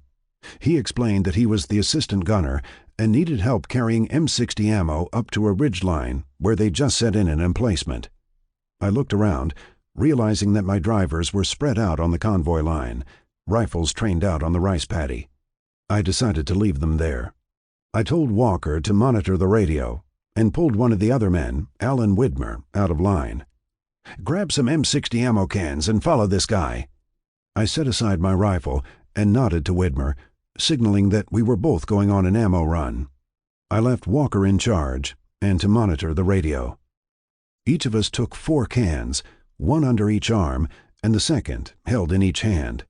Then we moved down the frontage road to a little cutoff that led up to the ridge line. The Marine turned to us. "Keep your head down going up to the ridge." I nodded. He went up first, with Widmer and me following. Halfway up, I heard a snap overhead, then another and another. I had no idea from where the rounds were coming, only that they were hitting the banana leaves above us. At the top of the cutoff, we came out on a clearing. On the edge of the clearing, the M60 was set up with a commanding field of fire of the river and the southern bank. The gunner had just laid out the spare barrel as we set down the cans. The assistant gunner opened the first can and began feeding a belt into the gun. "We're gonna need more ammo," said the gunner. I looked at Widmer. Both of us were breathing heavily, with sweat streaming down our faces. "You got 10 cans right here," I said. The gunner nodded. "Yeah, and that'll last us about 20 minutes. "Okay," I said. "We'll be back." Widmer and I turned and headed back down the cutoff to the frontage road. Again, rounds snapped over our head. Where the hell is that sniper? I wondered. Back at the Amtrak, Widmer and I loaded up more ammo cans, 4 each. Then we headed back to the cutoff and up the trail. As soon as we began climbing up the cutoff path, more rounds snapped overhead. We came into the clearing while the gun team was laying down fire to the other side of the river. When I saw the empty cans, I realized how fast they were going through the ammunition. The assistant gunner gave a thumbs up and said, "We need more!" Widmer and I exchanged exhausted looks. I wiped my face and said, "Okay, one more run, then we have to get back." The assistant gunner nodded, holding a belt, while the gunner continued firing in short bursts. Widmer and I headed back down the cutoff, and we were greeted with more rounds, snapping overhead. This is getting old fast, I thought. We picked up more M60 ammo cans and made another run, back to the cutoff, up the trail, and into the clearing. We dumped the cans behind the gun team and fell on the ground like two runners finishing a marathon. I looked at Widmer, who was turning white by now. I wondered what I looked like. "You ready to start back down?" He nodded, in between heaving breaths. "In a minute." While we waited, the gun team continued firing across the river. I could see people on the other side running back and forth, ugly house-to-house fighting. It made me realize that this fight was far from over, that this offensive was a well-coordinated attack. It made me think of what Major Ashworth said, that a VC sapper unit was expected to hit the south end of the airbase. He didn't mention anything about an NVA battalion or regiment. I nodded to Widmer and signaled him to follow me. I didn't have to tell him to keep his head down. We inched over to the trail and began running back down. About halfway down, the sniping started in again, with the rounds hitting the trees and the leaves. We both rolled out of the cutoff and onto the frontage road. We stayed there on the ground for several more minutes, chests heaving, catching our breath in the heat. I turned to him. "You okay?" Widmer shook his head. "I think I'm going to be sick." "Hold it in," I said. "That was our last run." After we arrived back at the convoy line, I picked up the binoculars to scan the rice paddy. I could barely hold the glasses. My hands were shaking and wouldn't stop. I put the glasses down and placed both hands on the truck fender. Then I realized that this was a combat reaction. I took a deep breath and waited, looking up and down the truck line. I didn't want anyone to see me like this, no control over my shaking hands. It was a minute or two before the shaking stopped. A short while later, the major approached me. "We need you to make another run into the village. More casualties and heat cases." All I could do was nod. He turned and went back to the Amtrak. I lined up the trucks again. Walker said he'd stay with me in the command truck. We went to the intersection and backed our way down the street into the village. The main fighting was still at the south end, where the bridge was. There were Marines resting along the street, with several more in stretchers. We got out of the trucks, lowered the tailgates, and began getting the casualties aboard. I didn't see any combat photographers this time. Then we moved out, back to the intersection.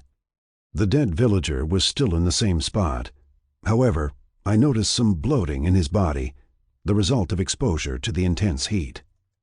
As we were offloading the casualties at the tank park, I suddenly realized that it was late afternoon, and I hadn't eaten anything since early morning. I couldn't believe the passage of time. Then I assembled the drivers and passed out boxes of sea rations. We took a much-needed rest, not knowing what the early evening and nighttime would bring. When I took off my flak jacket, I saw the salt stains on my utility blouse. After finishing the sea rations, I checked in with Defend and gave a sit rep. All I got back was, "Roger, out." Then I switched frequencies and made a direct transmission to 11th Motors. One of the sergeants responded, acknowledging where we were and that my convoy was still attached to the 1st MPs. I put down the handset, wondering if 11th Motors knew exactly what we were going through. That night, I put the trucks in a line overlooking the frontage road. We could see flares in the sky and heard more firing.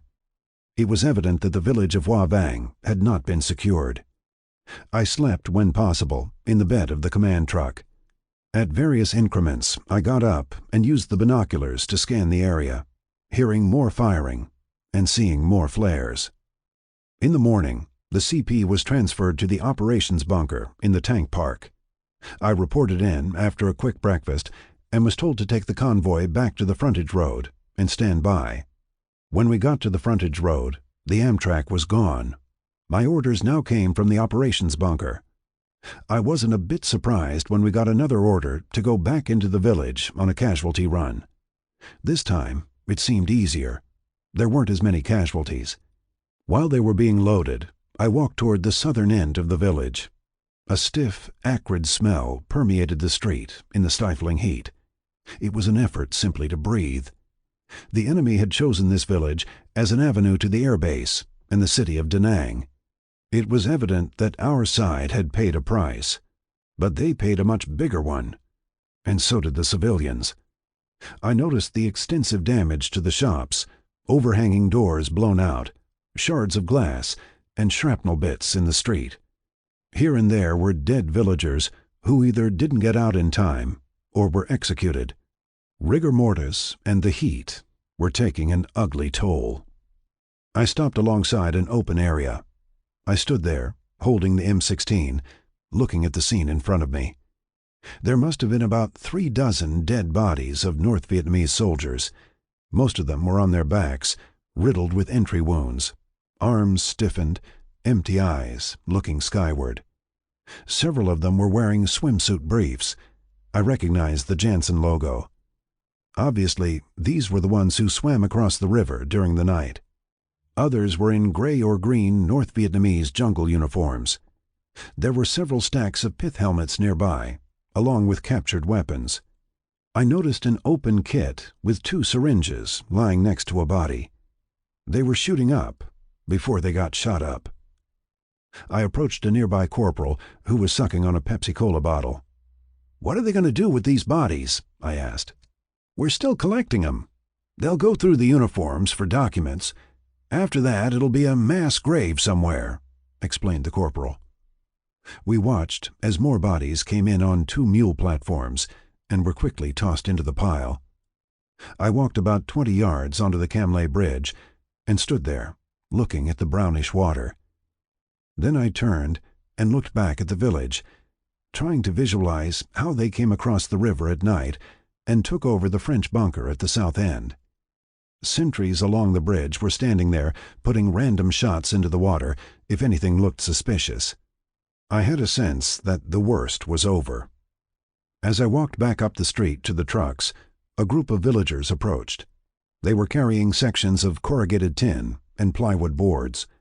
I watched as they placed the stiffened dead bodies of their fellow citizens on the tin sections and boards. Then they walked off. Next came several more villagers carrying gasoline cans. They saturated the area where the bodies had been lying. Then they lit it to abate any infestations. The gasoline smell, mixed with the heat and the cloying odor of death, made me realize how fortunate I was. The rifle I was holding belonged to a young Marine who wasn't as fortunate. Most likely, he was in a body bag over at the NSA facility, waiting for transfer home and a military funeral. We made another run into the village that afternoon. There was still sporadic fighting, but nothing like the first day. The enemy had definitely lost his thrust. In the operations bunker, I was told that my trucks would be on call until the next day. Then I learned what we went up against. The 402nd VC Sapper Battalion, combined with the 38th NVA Regiment. This was a marked difference from the first intelligence reports. I wrote down the units, if nothing else so I could include them in my AAR. As I copied the unit numbers, I noticed a bald-headed man wearing glasses and 1 star, sitting next to a radio.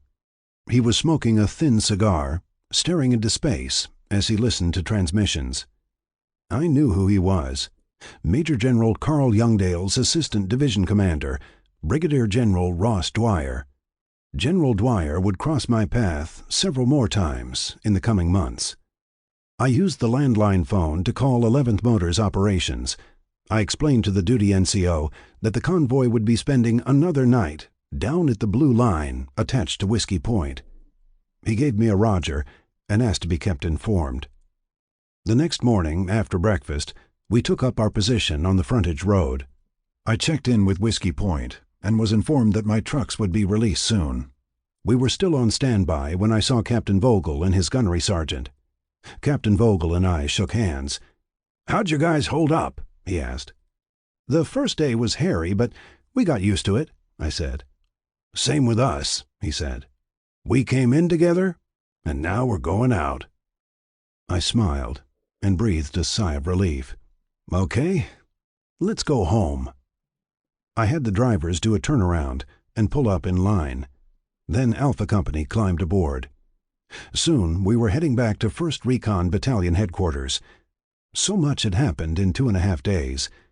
In my head, I was organizing the outline for my AAR.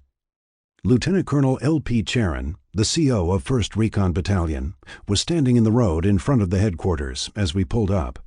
I got out and saluted him. He shook my hand.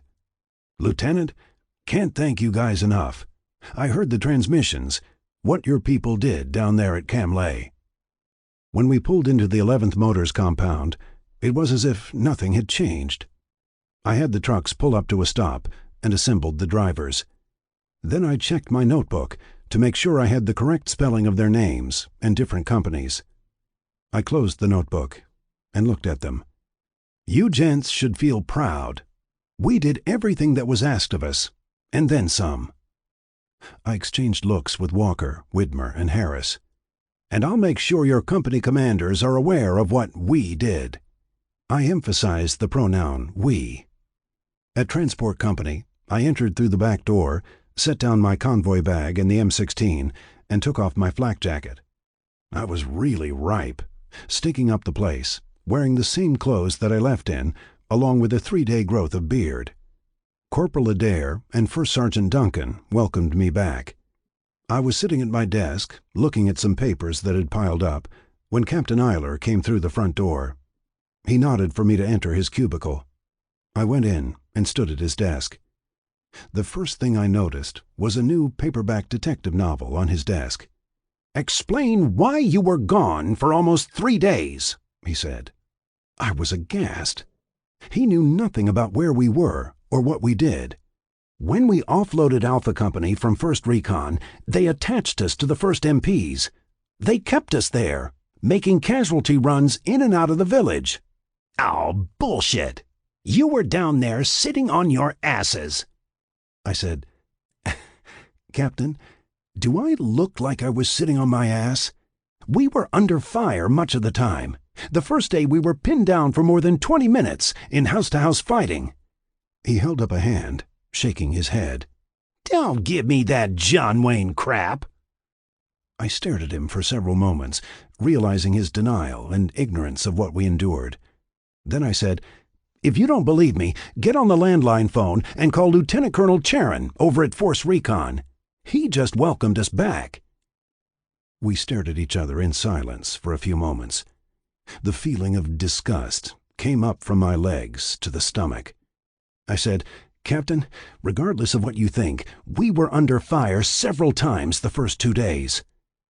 I took another pause while he stared at me. "God damn it! We were getting shot at!"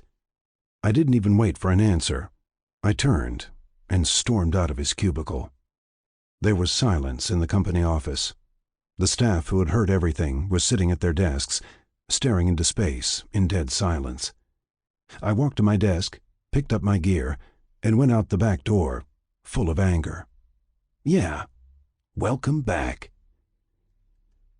At the hooch, I stored the M16 in my locker and stripped, pulling out a towel and my DOP kit. Then I spent the next half hour cleaning off 3 days of crud and using a razor.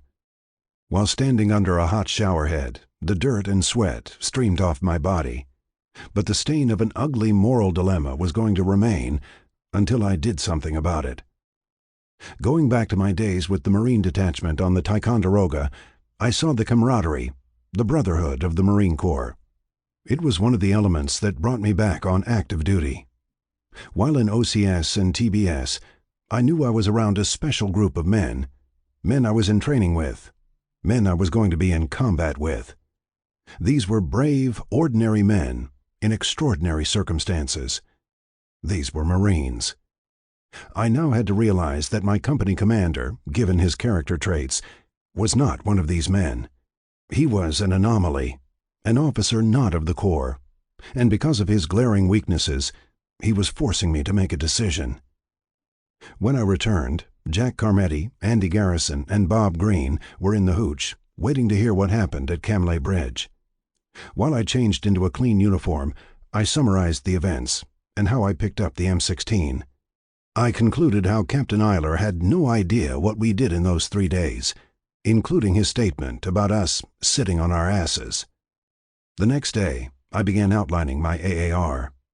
I also drew up a letter of commendation memo for each of the drivers and aide drivers, emphasizing how we suddenly got attached to the 1st MP Battalion and made numerous casualty runs under fire into Hoa Vang. I also mentioned being pinned down on the first casualty run. I gave the handwritten memo to First Sergeant Duncan, who made some corrections and additions. He assigned one of the clerks to type it under the transport company letterhead. I knew Captain Eiler would see a copy of it and finally realize what we did down there. Another copy would go to the battalion operations office, with a copy to Major Pearson. Later in the day, I got 3 personal decoration forms from the company files. I wanted to write up Walker, Harris, and Widmer for either a Navy Achievement Medal or a Naval Commendation Medal with the attached V for Valor. First Sergeant Duncan explained that I should look at the USMC criteria for each medal. If there was a flaw in the citation, the awards section at 1st Marine Division would either reject it or knock it down 1 level. For example, if a Marine was being recommended for a Silver Star and the citation did not carry the necessary elements, someone up the chain would knock it down to a Bronze Star. We heard about this syndrome endlessly. I spent the rest of the day reading up on combat recommendations. The following day, I was at my desk working on the citations when Captain Eiler approached me. "What are you working on?" he asked. "I'm writing up several of the drivers for personal decorations for what they did down at the river," I explained. He shook his head. "That's bullshit. You're wasting your time." He turned and walked to his cubicle. I looked over at First Sergeant Duncan. He watched Captain Eiler walk to his cubicle, then shook his head. He didn't have to say anything more. It was the 3rd week of August. Several days later, after the noon meal, I was sitting on the steps of the hooch, cleaning the M16. I had intended on turning it into our supply section and signing off on it. Major Ashworth happened to walk by and saw me cleaning the weapon. "Where did you get the M16?" he asked. I looked up at him. "Down at the river. I took it off a dead Marine." He gave me a surprised look. "What? You took it off a dead Marine?" I nodded. "We were locked into house-to-house fighting. He was shot in the forehead. I'm going to turn it into supply." Major Ashworth shook his head. "Lieutenant McAdams, you never should have done that." He waved a finger at me. "That's wrongful appropriation." He walked off. I shrugged, not giving much thought to what he had just said. I continued cleaning the M16, totally unaware of what was about to unfurl with wrongful appropriation. 12. Chicago, August 30th, 1968. Hi, hon. When I left you in Hawaii, I had no idea that in a short time I would be writing a letter like this. Mom and Missy picked me up at the airport. They tried to cheer me up, but I just sat in the back seat and cried. I know you were going through combat situations with your convoys, and now, on the other side of the world, I just witnessed a different side of history. What a time our generation is going through. Cousins Julie and Nancy Connors and I were volunteering downtown at the Conrad Hilton Hotel on Michigan Avenue, where they set up the Democratic headquarters. Vice President Humphrey had his headquarters there, with banners proclaiming "The Happy Warrior." Senator Eugene McCarthy's headquarters seemed like a much cooler place, headlining "Clean Jean." The first day was an orientation, greeting people, working the phone banks, passing out literature, and arranging transportation over to the amphitheater. We heard the rumors of an anti-war demonstration outside of the amphitheater and assumed that we would be away from that. Then we saw the gathering in Grant Park, right across Michigan Avenue. They seemed peaceful enough, teenagers and college students from across the country. We returned the next day, 28th, and started our shifts about noon, right off the lobby. At one of the breaks, Julie and I snuck up to the mezzanine where Eugene McCarthy had his headquarters. His volunteers were our age and very enthusiastic about McCarthy's chances. To be honest, Humphrey just sounds old and past his prime. Around 3 p.m., we came back down to the main headquarters when things started to happen in the park across the street. We went to the windows and saw that the crowd had gotten larger. This was supposed to be at the amphitheater across town. Suddenly, it was happening right in front of us. They had signs, "End the war now," "Power to the people," "Down with the pigs," "Pigs are whores." An American flag was flapping from a makeshift pole. Then a chant came up, "The whole world is watching, the whole world is watching." Initially, what I thought was a crowd of a couple hundred was now in the thousands. Hotel doors were locked, nobody in or out. I called Mom to tell her we were okay, but might be home later than expected. The protesters and students were still across the street in Grant Park. The chanting got louder. Several files of Chicago police officers wearing short-sleeve shirts, blue helmets, and carrying batons lined Michigan Avenue. Someone tried to lower the American flag. This started a scuffle, with people shoving back and forth. The police were still holding their lines in the street. It was as if they were protecting the hotel. Then the chant got louder as the crowd began advancing through the park, right toward us. I think Senator McCarthy spoke to the protesters from an upstairs window. I had a creeping, ugly feeling. We knew that as soon as the protesters came out of the park, the police would move in from Michigan Avenue for a confrontation. My God, I thought, they don't care. They're walking right into it.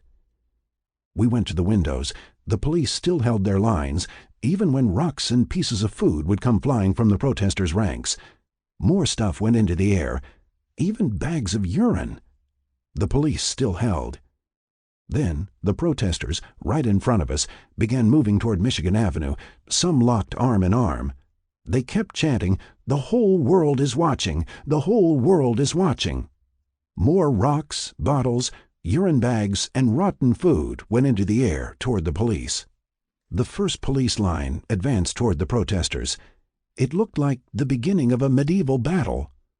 As soon as the protesters got to the sidewalk, the first police line charged them, flailing batons to heads and faces.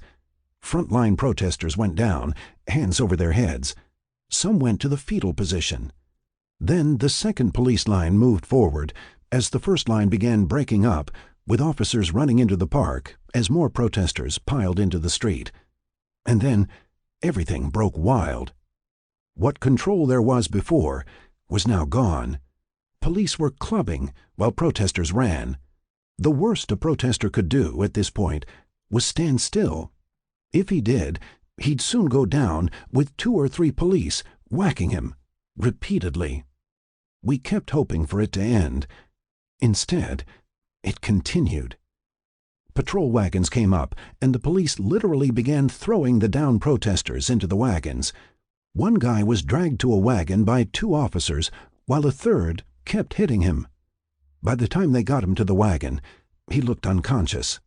Inside, people were walking away from the windows, not wanting to watch the police beatings.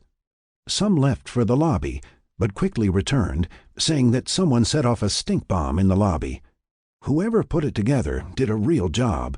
It smelled like puke mixed with rotten eggs. And the stink air moved quickly through the red, white, and blue banner-filled lobby, while the beatings were taking place on the street. We were watching the demonstrations from 2 angles, beatings on the outside with a stink bomb on the inside. So much for doing volunteer work at Democratic headquarters. When they opened the windows to let the stink bomb smoke filter out, we heard the sirens and yelling from the street. And then the lockdown was called off. Now comes the surreal part. We got down to the garage into our car, with me at the wheel, and out to the streets. We had to go slow because of the rocks, cans, and bottles in the street.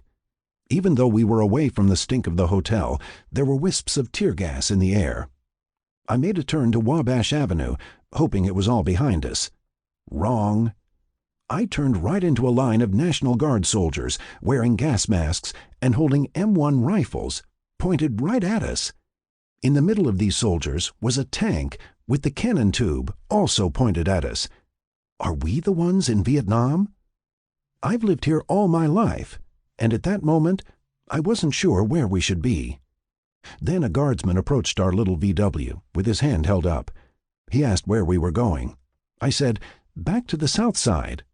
He waved us through. We ended up taking side streets until we got to the outer drive. Then we started to breathe again. The rest of the way was easy. Unreal.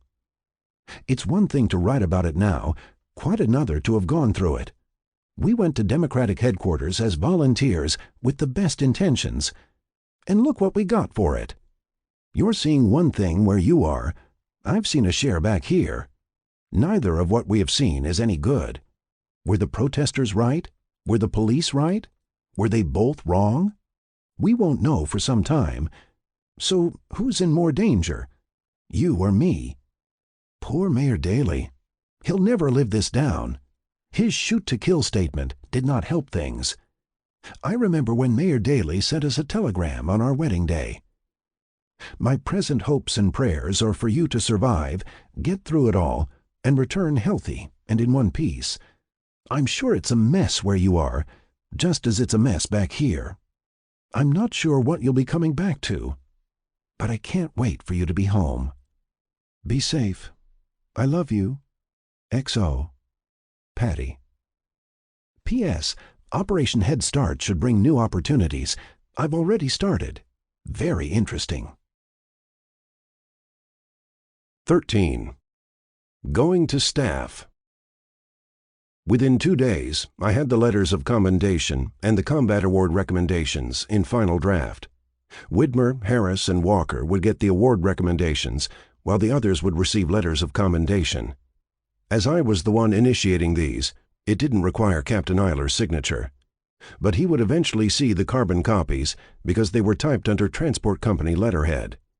Then he would know exactly what went down at Hoa Vang and Cam Ranh Bridge. I anticipated what his reaction would be as to what happened in those 3 days. Nothing. Several days later, another convoy order came down, Da Nang to Phu Bai, approximately 45 vehicles, including Air Force and Seabees.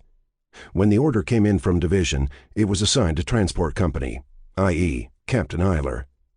I had also heard that since I received a non-punitive letter of censure, it was recommended that I not participate in any more convoys. The original order from S3 Operations had Captain Eiler in command, with Jack Carmetti as trail officer.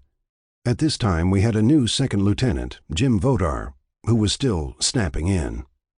When the order came to Transport Company, Captain Eiler wrote in 2 changes. Jack would be commanding the convoy, with me as trail officer. I went to Captain Eiler and asked why the change. "Major Pearson is resetting the company fields of fire down at the perimeter wire.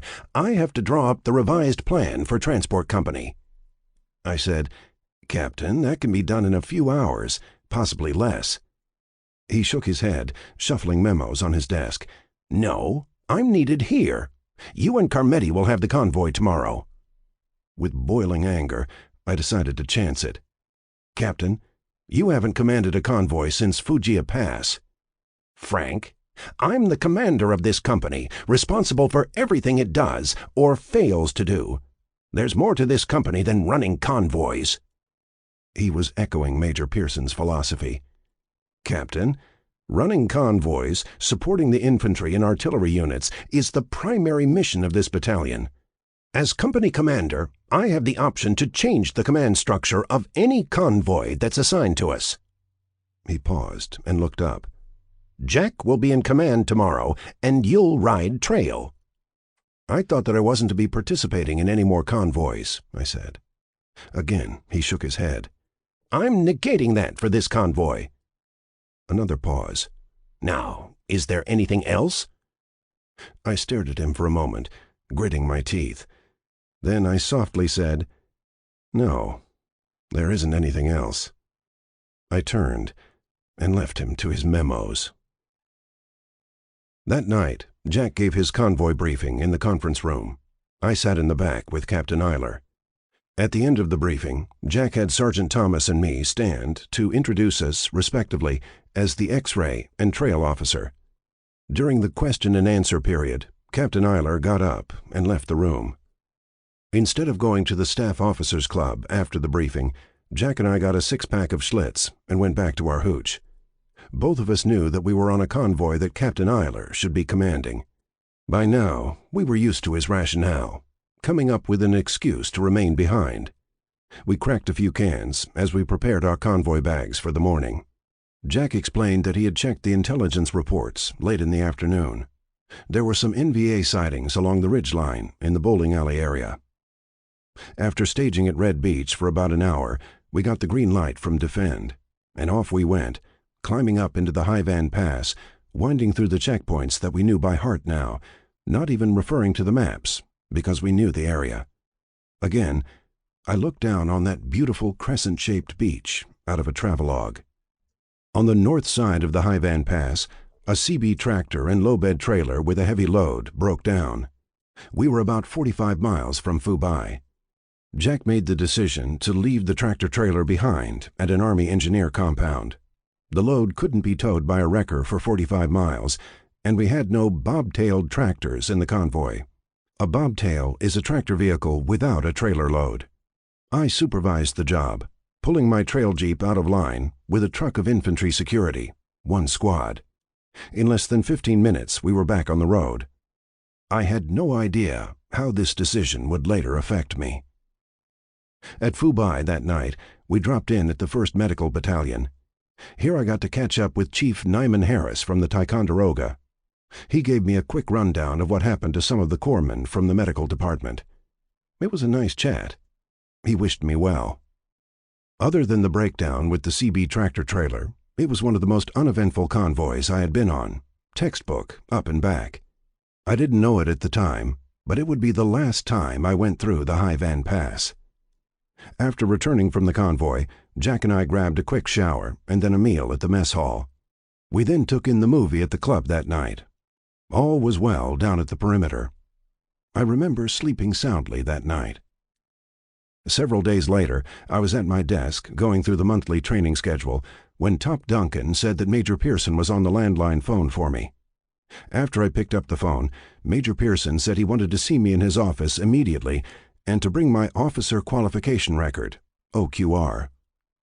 When I entered the command headquarters, Major Ashworth, now the XO, was at his desk, looking like a receptionist in a law office. He nodded to me with a slight smile and pointed to the next cubicle. "He's waiting for you." I was about to be ambushed. I reported to Major Pearson, who directed me to a chair next to his desk. I handed him my OQR. He opened it and flipped through several pages. "I understand that you went on a convoy to Fubai the other day." I nodded. "Yes, sir, I went as trail officer." "I also understand that you are not to participate in any more convoys." "Captain Eiler changed the command structure," I explained. "I'll speak to Captain Eiler about that." He then closed my OQR and handed me a pink 2-page form, an officer's fitness report. "I want you to look at your fitness report." I glanced at the first page, then spent several minutes looking at sections C and D on the second page. The rating grids, from bottom to top, were not observed, unsatisfactory, below average, average, above average, excellent, and outstanding. My highest rating was above average. Most of them were average and below average. The latter were in judgment and presence of mind. Section D was the remarks section, written in Major Pearson's own hand. I remember taking a deep breath to calm myself. My mouth went dry. In Section D, it stated that I was given to making snap decisions without thoroughly analyzing the situation. It then mentioned the Thong Duck convoy and blowing up a Marine Corps vehicle without authorization. It added that I had received a non-punitive letter of censure following an investigation. It then stated that I had committed an act of wrongful appropriation by taking a weapon from a dead Marine. The final incident was making a faulty decision of leaving a CB vehicle behind on a convoy. I slowly looked up at Major Pearson, who barely knew me. Many of these statements are incorrect, Major. I don't think so, he said. I got these items from Captain Eiler. You did blow up a truck without proper authorization, is that not true? Yes, sir, after being kept waiting in the middle of 2 firefights for 35 minutes. And I was never told why the long wait, I said. Well, I wasn't here then, said Major Pearson. I remember being surprised at his casual indifference. Taking a weapon from the dead Marine occurred during heavy house-to-house fighting down at Hoa Vang and Cam Lay Bridge, I explained. We were down there for almost 3 days. Another Marine and I made 3 ammo runs under fire. When I returned to the battalion, I was going to turn the weapon in to supply. I had no intention of wrongful appropriation. He stared at me for several moments. I continued, As for leaving a vehicle behind on a convoy, I wasn't even in command, and Captain Eiler knows that. In addition, the captain didn't even know what we were doing down at Cam Lay. He told me that we were sitting on our asses. Several more moments went by in silence. Nothing from this man. As I sat there, boiling with anger, I assumed that Major Ashworth was behind the louver separator, eavesdropping. In Section F, you have the right to make a statement. According to the guidelines for a non-punitive letter of censure, it cannot be part of the fitness report. I remember reading that, I said. You can take this up with Captain Eiler, said Major Pearson. Obviously, you have a lot to write about. I stood. Yes, sir. I'll start on my statement immediately. This is wrong, very wrong. A few more moments of silence. That's all, Lieutenant. My mind was festering with white-hot anger, knowing that he signed off on this without making any inquiries or corrections. I turned and walked toward Major Ashworth's cubicle to confront him about mentioning the letter of censure. He was gone. When I returned to the company office, I went right to Captain Eiler's cubicle. The next several minutes were spent going over the inaccuracies of the Section D statement. He sat there listening until I got to the CB vehicle, and then he said, Still, you supervised it. I wasn't the convoy commander. I was the trail officer on your order. Beyond that, it was a sensible and logical decision, I replied. Frank, you have the right to make your statement. I suggest you start on it right away. I stared at him for several moments. You bet I will. I turned and walked out. During the first week of September, the battalion had several convoys leaving the compound in different directions. I was taken up with training reports and standing OOD duty. It was in mid-afternoon one day when a Jeep with 1 star on the front bumper drove through the main gate. The driver was a buck sergeant from division. In the passenger seat was Brigadier General Ross Dwyer, the assistant division commander. Normally, proper military protocol would be that division headquarters would notify the battalion commander that the general would be stopping by on a certain day. This would give the battalion staff an advance warning. Not so this time. It's what General Dwyer wanted, an impromptu visit. The Jeep pulled up in front of Major Pearson's headquarters. General Dwyer entered and told Major Pearson that he wanted to meet with him and his staff immediately. In less than 10 minutes, Major Pearson had the battalion staff assembled in the conference room. All sections were represented: personnel, intelligence operations, supply, psychological operations, and the command, Major Pearson and Major Ashworth. General Dwyer began by asking Major Pearson how many officers and enlisted men were assigned to 11th Motors. Major Pearson gave some approximate figures: 425 enlisted with 25 officers, adding that they fluctuate from week to week. I assumed command July 15th, and we've gone through some remarkable changes, along with a supply inspection. General Dwyer nodded. And you get your convoy orders from Division G4, is that correct? Major Pearson nodded. Yes, sir. They usually come down the day before. We have the briefings in this room. For the Fubai Rough Riders, we stage at Red Beach. General Dwyer glanced around, then looked at Major Pearson. How many convoys do you have on the road right now? Major Pearson pointed to Captain Corliss, the S3 operations officer. Captain Corliss, my operations officer, can supply that information. General Dwyer shook his head. No, Major. I want you to tell me. He took a long pause. How many convoys do you have out at this moment?" Major Pearson took a deep breath and cleared his throat. "Well, we have our usual Rough Rider run up north to Fubai, supporting Operations Allen Brook and Mameluke Thrust. That one left this morning." He paused and looked over at Captain Corliss. "And we had another head out to Hill 65. Isn't that right, Captain Corliss?" General Dwyer looked at Captain Corliss. "Is that correct, Captain?" Captain Corliss had a grim look. "The secondary convoy is to Hoi An."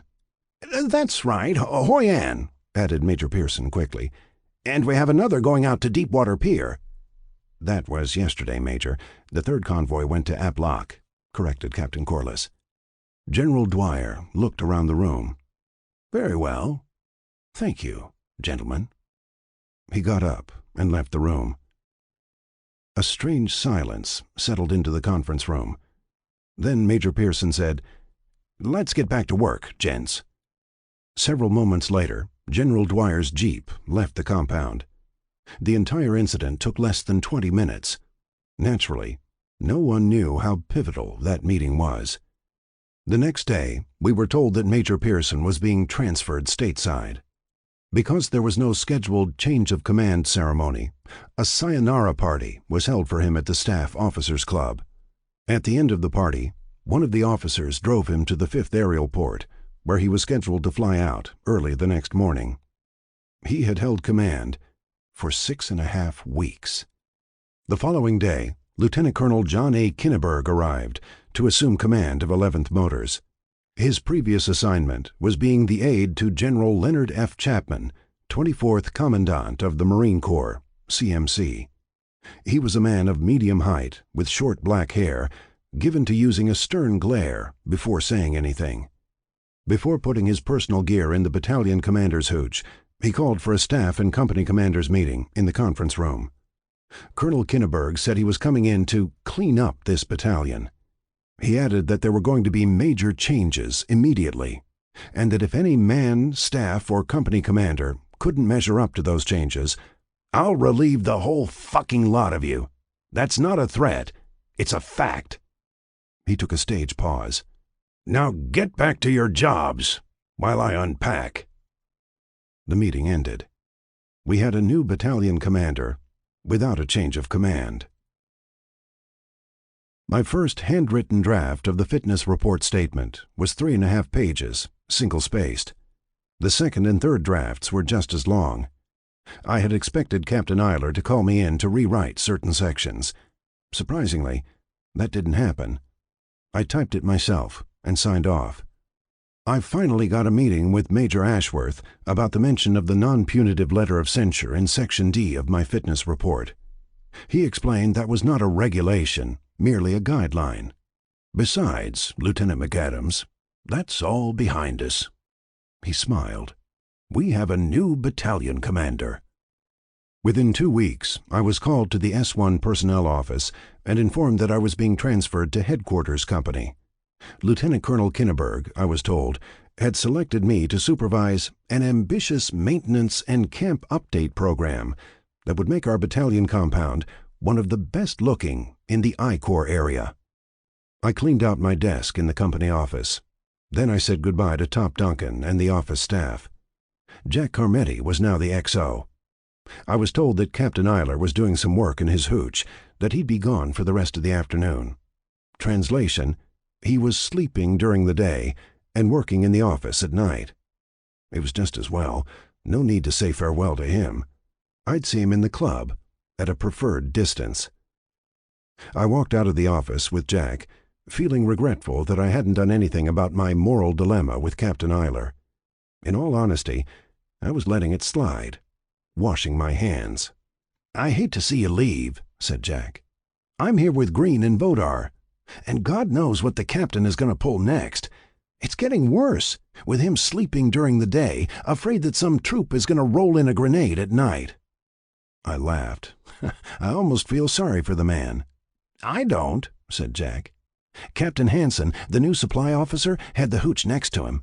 When he heard the scuttlebutt about the price on Eiler, he moved to another hooch." "That's not funny," I said. "No," said Jack. "But it's reality."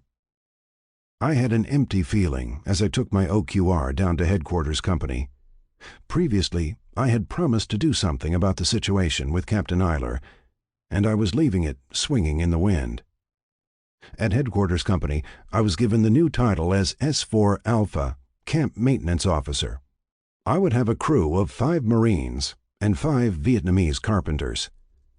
Lieutenant Colonel Kinneberg called me in for an orientation. We sat at his desk as he puffed on a cigar, outlining the camp maintenance program, and told me that I would have complete leeway for getting these projects completed. This included extending and improving the comm shack, making it a reinforced command bunker, updates to the mess hall, a wider stage for the USO shows, upgrading the troops' shower area, constructing a chapel, improving the battalion barber shop, and installing a gift shop inside the main gate. My God, I thought, a gift shop? We're turning 11th Motors into a shopping center. Colonel Kinneberg added that he wanted me to use any means necessary to get the materials I needed. This included plywood, 2x4s, bunker beams, paint, and electrical wires. There was a part of me that was feeling overwhelmed by what he was outlining. I waited for him to get to the end, and then I asked, why was I selected for this? I was told about your experience with blowing up the truck. Then I looked at the investigation and the statements, he explained. Division had you hanging out there for 35 minutes. I nodded, and I never found out why. He leaned forward. How did you blow the truck? The truck was already destroyed. I put a thermite grenade on the engine block. Then I fired tracers into the fuel tank with a .50 caliber machine gun. It did the job. He nodded. I can't do anything about the investigation or your fitness report, but I can give you this chance. If it comes off as planned, you'll turn some heads around. The next day, I reported down at Camp Maintenance and introduced myself to the crew. My office was carved out of a storage hooch next to the battalion aid station. Most of my crew knew of me, and, like me, they had seen their share of road mines and ambushes. They were thankful to be off the road. My NCO was Buck Sergeant John McElhenney, a stocky, sandy-haired guy from Tennessee. He was chosen because he didn't have a motor transport specialty. He was a combat engineer, along with being a classic scrounger. Someone found an old wooden desk and some cast-off chairs to decorate the office. I had Lance Corporal Albert Horse, a slender Arizona Pima Indian, tack a sign to the edge of the desk. I wrote out what I wanted on the sign. In Latin, the sign stated, Illegitimi non carborundum. In English, it meant, Don't let the bastards get you down. I gave Patty a quick update in a letter. I emphasized how fast things had changed, getting a marginal fitness report because of inaccurate information, Major Pearson being relieved of command, and me being transferred to a staff job. The good news for her was that there would be no more convoy duty. How wrong I was with that assumption. Because I was now attached to the supply section, I developed a good relationship with Captain Mike Hansen, the new soft-spoken battalion supply officer. A Yale graduate, he had an easy demeanor and was well aware of what Lieutenant Colonel Kinneberg wanted to accomplish with the camp maintenance program. After a 10-day period as camp maintenance officer, Captain Hansen told me, "You're under more pressure than any officer in this battalion." I also had to sit in on various staff and company commanders' meetings in the conference room. Sitting along the side of the room, away from the table, I watched as Lieutenant Colonel Kinneberg, at his choosing, chewed out either a staff officer or a company commander for some infraction. I was seeing his modus operandi. Put the company commanders and staff under more pressure, and they will deliver. At one meeting, he tore into Captain Eiler about a wrecker being parked outside of the transport company office. "Wreckers belong down in the motor pool, Captain. If I see that wrecker in front of your office again, I'll wrap it around your fucking neck." He paused, taking a cigar out of his mouth. "Do you get my drift?" Captain Eiler took a gulp and nodded. "Yes, sir." I noticed the flush in his face. I also knew that he would be going back to the company office to chew out somebody, in keeping with the Marine Corps slogan of "shit rolls downhill." That night, Jack came into the hooch upset. Captain Eiler held a company meeting and chewed out 2 sergeants over the wrecker issue. "How much more can I take from that hypocritical SOB?" "How bad was it?" I asked. "He made more threats about this reflecting on our fitness reports. He kept slamming his fist on the desk, yelling about us being incompetent," said Jack. "And he's still marking cards on everyone in that little file box that he keeps locked up." Lieutenant Colonel Kinneberg was absent from another staff meeting, being called up to Division G4. Major Ashworth presided in his absence. It was a benign meeting until Andy Garrison announced that the movie for the troops that night would be Dr. Strangelove, starring Peter Sellers as Group Captain Lionel Mandrake and Sterling Hayden as General Jack Ripper. Shocked, Major Ashworth leaned forward. "Where are the movie cans?" "In my office at PsyOps, Psychological Operations, Major. They were dropped off from Special Services," said Andy. "Lieutenant Garrison, after this meeting you will exchange those cans with another battalion," said Major Ashworth. "I don't care how you do it, but get another movie for tonight." Andy looked at his watch. "Major, it's after 4 in the afternoon. Why does the movie have to be exchanged?" "Because of the content in that piece of shit film. Because the director, who is also one of the screenwriters, is a homosexual communist. I won't have our troops seeing his trash." Major Ashworth looked at his watch. "You'd better leave now." "Try the 7th Engineers, Andy," suggested Captain Hansen in a calm voice. "I'm told that they have a Doris Day movie over there." Andy stood, nodded to Captain Hansen, picked up his notebook, and left the room. The exchange worked. Andy came back with Caprice, starring Doris Day and Richard Harris, and the troops got to see a lovely Doris Day fashion show that night. 14. Teacher. Chicago, September 29th, 1968. Hi, Frank. Got your tape explaining the marginal fitness report you got signed by a major who hardly knew you. It seemed very unfair, but I'm sure you will overcome it. We know life is not fair, and that often the wrong people end up running things. We have to roll with the punches. As your father once said, so what if you get knocked down? The real fight is getting back up. Pearls from Spike. So glad to be working for Head Start. We began by reading all the new guidelines coming from Washington, D.C. We were told that even some of the top administrators in the Chicago School District were caught off guard with the summer program being implemented so fast.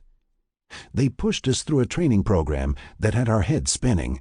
Then we went out in teams in the back of the yards neighborhood, knocking on doors of homes where little English is spoken. The parents were very suspicious of us at first, young white school teachers trying to explain how to prepare children for kindergarten. It was exhausting and frustrating. Many of the families have that fortress mentality, keeping the kids inside the home. We started late, trying to incorporate 6 weeks in the summer preschool to make up for living 5 years in poverty, where the parents are speaking another language. After several tries, the parents realized what we were trying to do, and that gave us access to the kids who did come to the designated schools. We stayed with the lesson plans. The first called for them to do crawling exercises. This is to develop motor skills. I don't know who came up with this theory to develop young children, but it seemed to work. During the second week, we walked them down to the local fire station. The Chicago firemen were very nice and cute. Why are firemen cuter than policemen? The kids played all over the fire engines.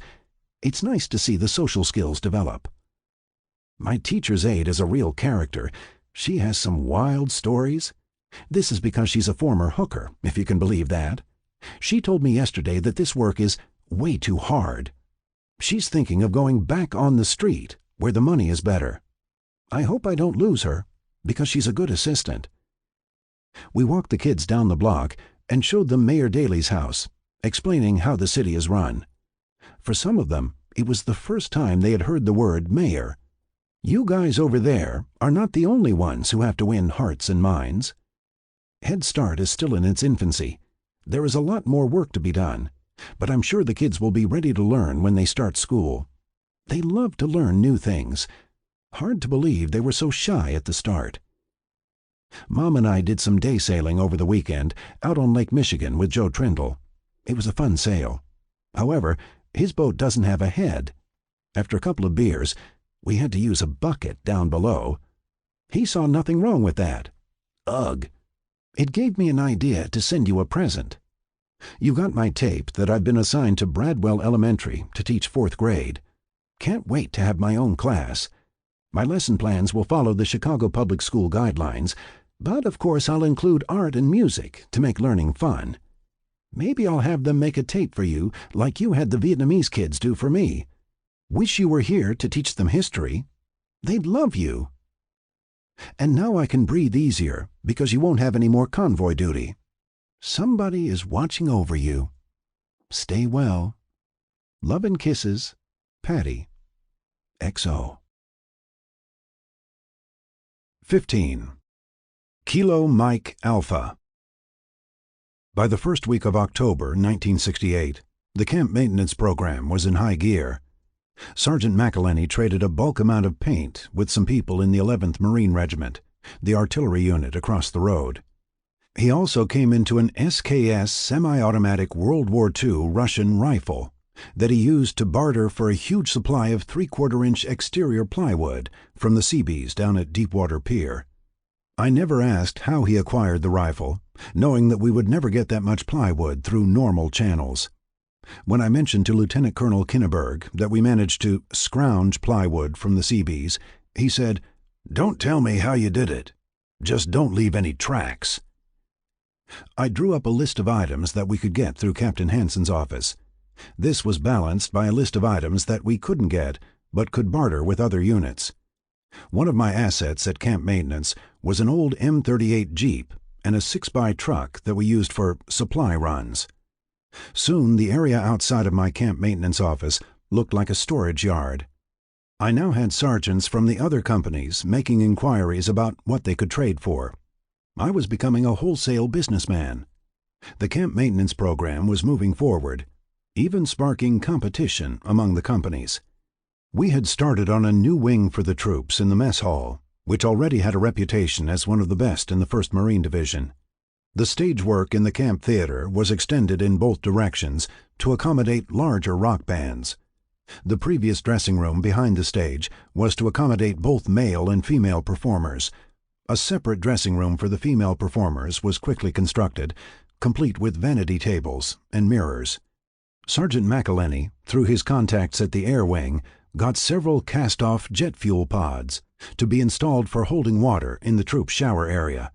The pods were cleaned out with soapy salt water and were set in above the shower heads, reservoir style. It was a simple jungle expedient that carried instant, satisfactory results. While this was happening, Sergeant McElhenney used his combat engineer contacts to draw up plans for a battalion chapel and a gift shop next to the main gate. We also began work on an extension to the base barber shop, along with reinforcing the new communications command bunker. At the end of each day, I had to meet with Sergeant McElhenney and make a list of what was accomplished. At the end of the week, I had to submit a typed report detailing the week's work. I had a free hand in all of this, no interference from either Captain Eiler or Major Ashworth. And I got to see how Colonel Kinneberg was making the company commanders jump, particularly one company commander. The month of October also showed Lieutenant Colonel Kinneberg's power contacts, both at Division Headquarters and Headquarters Marine Corps. On October 6th, we had an inspection visit from Brigadier General J.E. Williams, Commanding Officer, 9th Marine Amphibious Brigade. Colonel Kinneberg wanted me at his side to answer any questions about the camp maintenance projects. During the inspection tour, General Williams asked Colonel Kinneberg, "John, how's Ginger?" "She's fine," answered Colonel Kinneberg. "Yeah, it helps to know people." On October 14th, Brigadier General Ross Dwyer made another appearance. It was more than clear that he was checking on things and would report back to his boss, Major General Carl Youngdale. On October 19th, General Dwyer returned for another visit, obviously pleased with his decision to relieve Major Pearson and the way in which the battalion's appearance was improving with new leadership. Division Special Services had now installed an office directly across the road from our battalion. From this office, the USO shows were booked and scheduled to the various units in our division AOR, and on a weekday night, a combination band was booked into our refurbished open-air theater. It was an international group, an Australian band that dressed like the Beatles, a Korean singing group that called itself the Fabulous Korean Kittens, and an American chanteuse named Marty Perot. The MC was Frankie Perdazzo, a wisecracking young guy from New Jersey who wore a tight, shiny suit under a flamboyant pompadour hairdo. Before the evening meal was being dished up that afternoon, it was all over the compound that there was a heavy-duty USO show that night. As I recall, there were 2 convoys going out in the morning. The Rough Rider was going to Phu through the Haivan Pass. The smaller convoy was going down to the 5th Marine Regiment at An Hoa, a hot area southwest of Da Nang, known as Arizona Territory. 90 minutes before the start of the show, the troops began drifting into the open-air theater that my crew had refurbished only days before. The USO troop hadn't even arrived, and it looked like a standing-room-only audience. As the sun settled into the mountains behind us, a mini convoy of 2 personnel carriers and a 6x truck rolled into the compound. The personnel carriers brought in the performers with their costumes, while the 6x carried the band's props and equipment. As they were unloading next to the stage, Major Ashworth approached Frankie and introduced himself. "I'll need to see your rundown sheet for tonight's show." Frankie pulled his suit bag out of the personnel carrier. He had been asked this question countless times at other units. "Rundown sheet?" "Yes, your songs for tonight," explained Major Ashworth. I don't handle that. I'm the MC. You'll have to check with our manager." Frankie pointed toward the stage where the band was setting up. "Up there somewhere." Frankie turned and walked toward the men's dressing room. Major Ashworth then approached Sergeant Major J.F. Pike, who had recently joined the battalion. "Get a hold of the rundown sheet, the song list. I want to make sure that there are no anti-war songs on it." Sergeant Major Pike shrugged and guffawed. "Major, if there is a rundown sheet, it's probably laced with anti-war songs. The troops love that stuff." "Irregardless, I don't want them hearing those songs," said Major Ashworth. The band continued setting up on the stage as the performers prepared themselves in their respective dressing rooms. What Major Ashworth didn't know was that there was no manager. Beyond that, there was no so-called rundown sheet. Within a half hour, darkness had settled in. The guard had been mounted and set up out on the perimeter in the company sectors. Every bench seat in the theater was taken. Colonel Kinneberg had issued a verbal battalion order that the front rows were reserved for the troops. If NCOs and officers wanted to see the show, they should stand off to the side. This countermanded a previous order that had the 2 front rows reserved for officers and senior NCOs. The troops were getting anxious for the show to start. They started a slow clap, which quickly gathered unison and became louder. And then a chant started. "Go! Go! Go! Yeah! Yeah! Yeah!" Suddenly, the lights went down. The stage was black. There was some rustling on the stage, and then the lights came up. The band, dressed in Beatles costumes and wigs, was now in position. The drummer even had a resemblance to Ringo Starr. A round of applause came up from the audience. Then came a fanfare. Frankie Perdazzo came onto the stage and approached the center microphone, taking it off the stand. He turned and signaled the band for another fanfare. In the back, near the sound and light control boards, Major Ashworth was standing next to Sergeant Major Pike. "Cut off the microphone if this guy makes any anti-war statements," ordered Major Ashworth. Sergeant Major Pike gave a slight nod. Amid the clapping, Frankie smiled and held up a hand. "How you doing, Gyrenes?" The clapping got louder, with hoots and yells from the audience. Frankie held up a hand again. "I'm your MC, Frankie Perdazzo. Bob Hope says you Marines have stormed more beaches than Annette Funicello and Frankie Avalon." The Marines in the front rows began to boo and hiss. Then Frankie added, Okay, we have one hell of a show for you guys." A Marine in the second row stood and cupped his hands over the mouth. "Get off the stage, wop!" Frankie glared at the Marine, who also looked Italian. "How about that? One wop calling another wop a wop." A short pause, and then, "A wop babaloo bop, a wop bam bam." There was more clapping. Frankie had the audience back again. He smiled. "To start off, we have the fabulous Korean Kittens." The band struck up another fanfare as 3 Korean women, swathed in tight dresses with kitten ears on their heads, hustled onto the stage while Frankie replaced the microphone. The women also had false whiskers marked on their cheeks. They went into a medley, a stunningly poor imitation of Diana Ross and the Supremes, but the troops loved the medley, yelling off their starving, uncritical heads. The medley set a new dimension to poor imitations, concluding with "Stop in the Name of Love." Each time when the backup singers sang the title, it came off as "Stop in the Name of Rov." When the medley ended, the fabulous Korean Kittens rushed off stage as Frankie appeared again. He then waved the kittens back for a bow. "The fabulous Korean Kittens!" Standing off to the side, I noticed several Marines passing half-pint bottles around, keeping them low. Frankie adjusted the microphone and said, "Hey, this next honey is just that. Drippin' blonde hair like butter." The same Marine in the second row stood and threw up a hand. "Avanti, avanti!" Then the Marine raised his right arm and placed his left hand in the crook of the elbow, jacking up the arm. This brought on more yelling from the troops. Frankie pointed to the Marine. "Paisan, your fly is open." The Marine suddenly looked at his crotch. "Gotta get everything zipped up before the next act." A drum roll came from behind Frankie.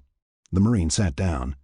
"So, without further ado, you all know what an adieu is." He took a pause.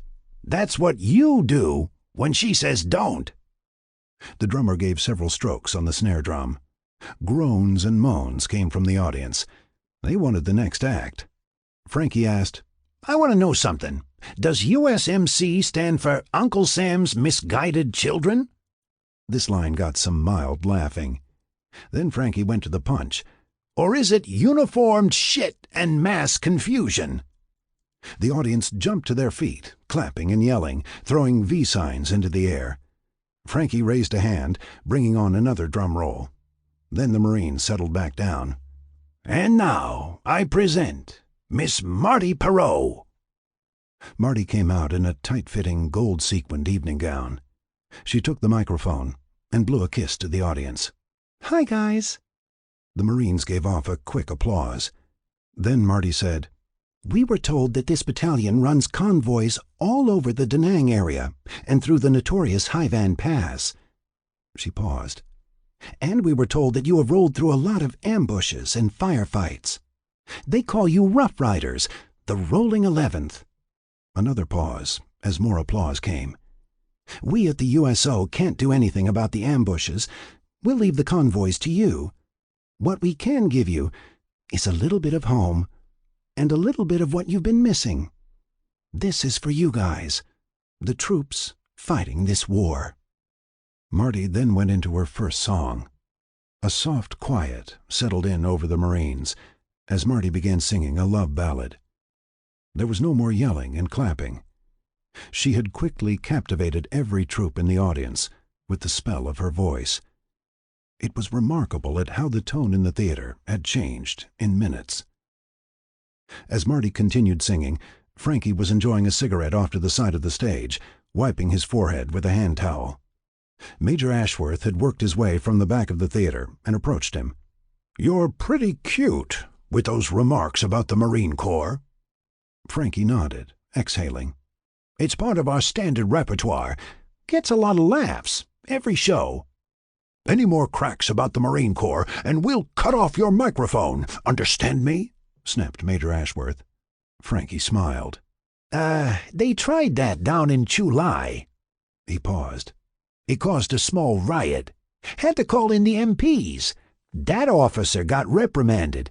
You open for that, Major?" Major Ashworth grimaced, irritated at Frankie's tone. "I'll allow the jokes, but no snide cracks about the Corps. It's not what you allow, Major, it's what I say that entertains your troops, and I'll go on doing it. You dig?" Frankie dropped his cigarette and stomped it out. "In the meantime, Kilo Mike Alpha, Major." Frankie snapped a small salute with one finger and walked toward the dressing room. Major Ashworth stood there stunned as Marty continued singing. And then Major Ashworth suddenly realized what Frankie had said in phonetic alphabet. "Kiss my ass." The next morning, a clerk in the personnel office typed a letter of protest to Special Services. Since Frankie Perdazzo was a civilian contractor to the USO, this was Major Ashworth's only option. The letter detailed the encounter between the two, quoting the straight lines and the punch lines. It concluded by recommending that this particular USO troop be banned from the 1st Marine Division AOR. "You'll never work in this town again." Major Ashworth signed off on it. The letter was sent to USO in Da Nang with copies to Special Services and 1st Marine Division headquarters. Nothing ever came of it. I always wondered whatever happened to that flashy, smart-assed Italian from New Jersey. The following week, my crew of Vietnamese carpenters was taking a meal break from working on the barber shop. They were enjoying fried rice, bamboo shoots, and tea when a personnel carrier rolled through the main gate. It pulled up in front of Lieutenant Colonel Kinneberg's headquarters. A captain and a staff sergeant from CID, Criminal Investigative Division, had a quick conference with the colonel. Then the captain and the staff sergeant got back into the personnel carrier and drove to the barber shop. Within minutes, Papa-san, the older Vietnamese barber, a tall, lanky man with a Ho Chi Minh-type goatee, was led out in handcuffs and placed into the back of the personnel carrier. We never saw him again. Later, we found out why. At night, Papa-san was working with a VC cadre out in the road leading to the valley, marking ambush sites and planting road mines. He had been doing it since the start of the January Tet Offensive. Major Ashworth was stunned when he found out. "My God, that man used to shave me."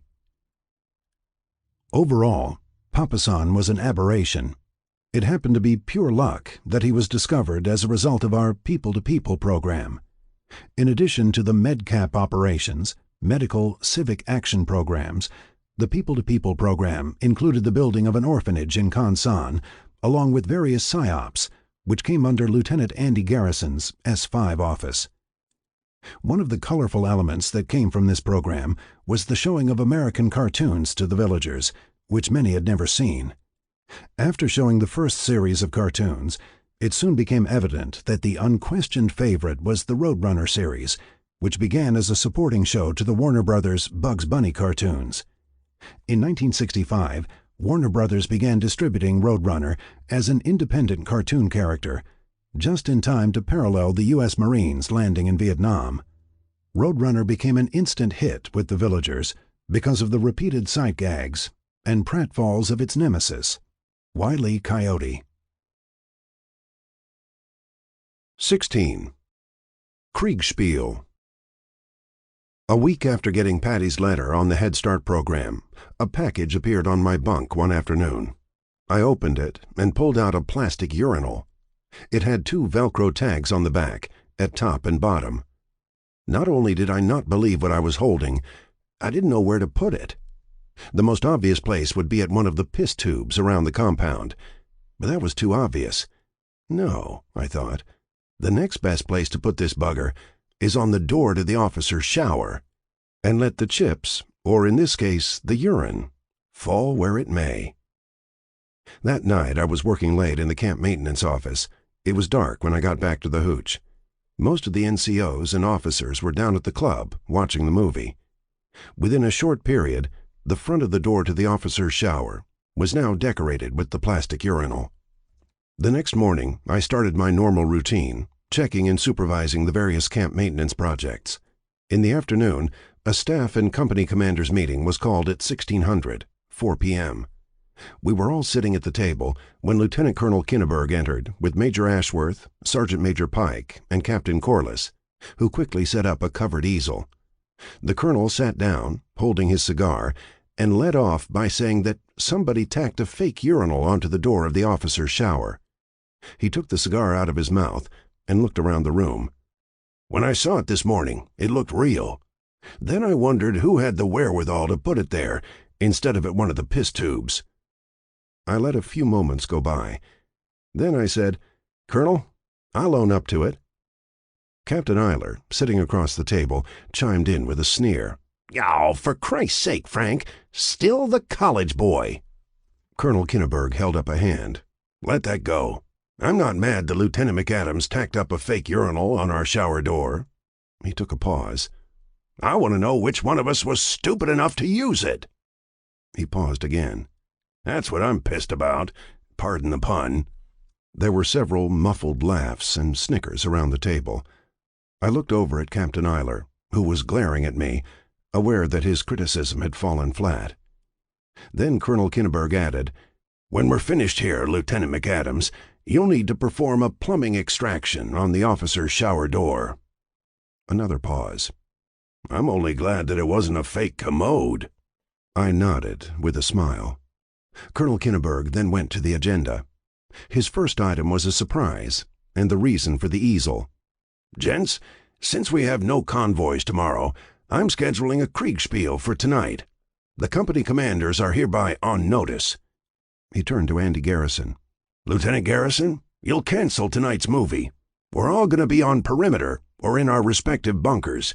It will be as if we're being probed and infiltrated from outside of the perimeter wire." Sergeant Major Pike had a quizzical look. "Kriegspiel, sir?" Colonel Kinneberg nodded. "It's German for war game. It was first used in Prussia in 1812 for training officers in their army.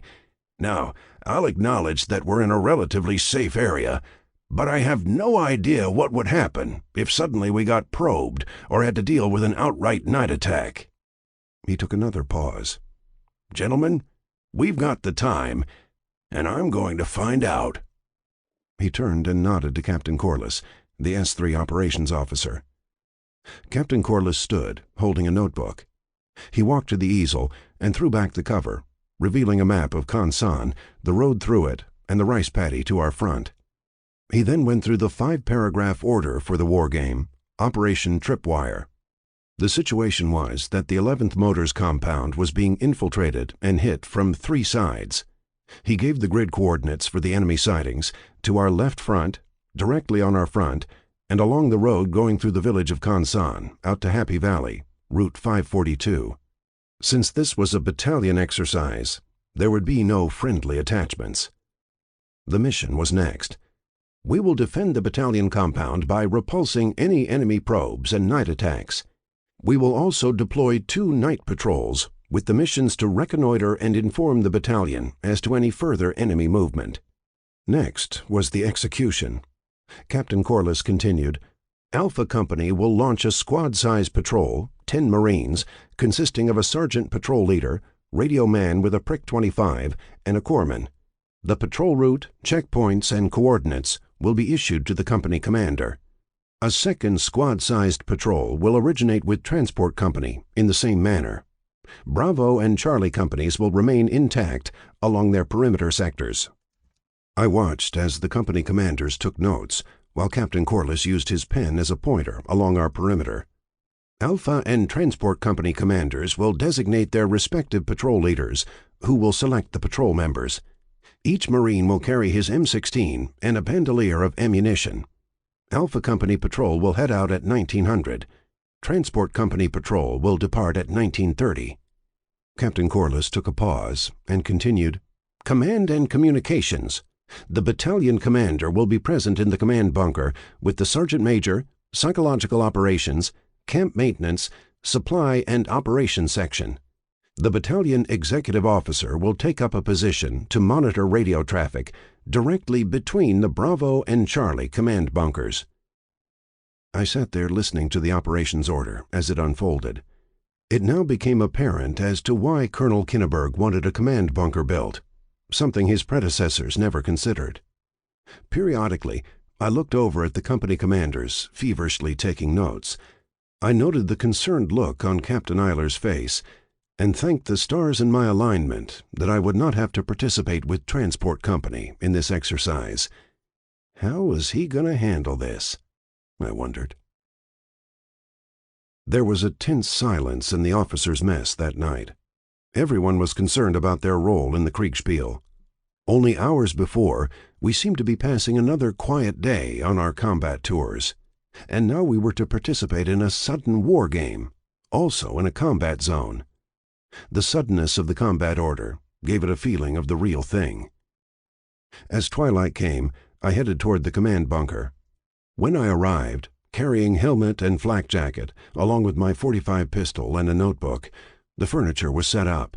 A tactical table covered with maps, along with a perimeter diagram of the 4 company sectors. Staff Sergeant Robert Langford, the senior communications NCO, had 2 radios set up on a shelf above a banquet table where several operators sat. I smiled at Lance Corporal Jenny, who nodded back. One radio was set to the assigned battalion frequency.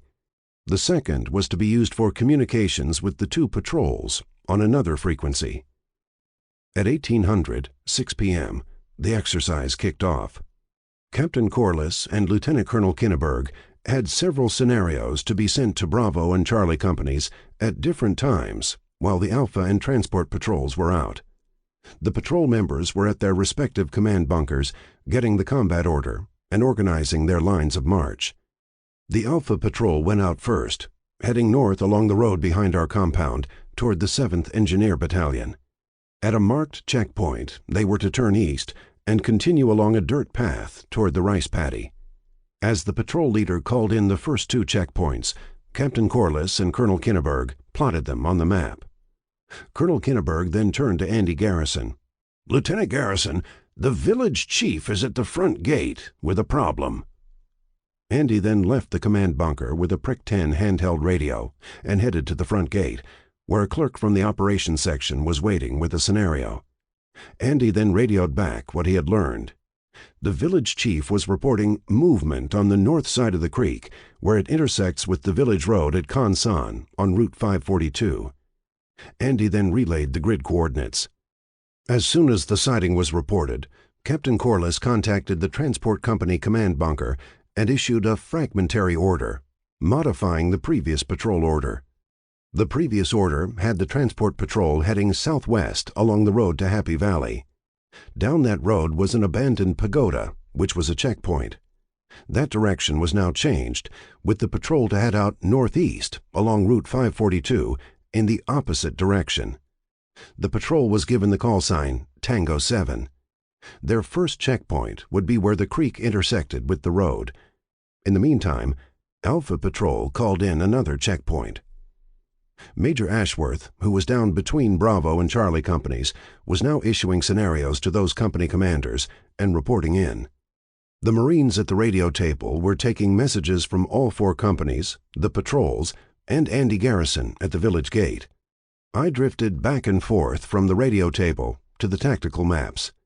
Things seemed to be going smoothly until a transmission came from Transport 6, Captain Eiler. The transport patrol had yet to move out. They were still adjusting to the fragmentary order that changed the direction of the patrol. Lieutenant Colonel Kinneberg got on the horn to Transport Company. "Transport 6, this is Revolver 6. Get that unit out, post-haste. Do you read me? Over." I heard Captain Eiler's voice. "This is Transport 6.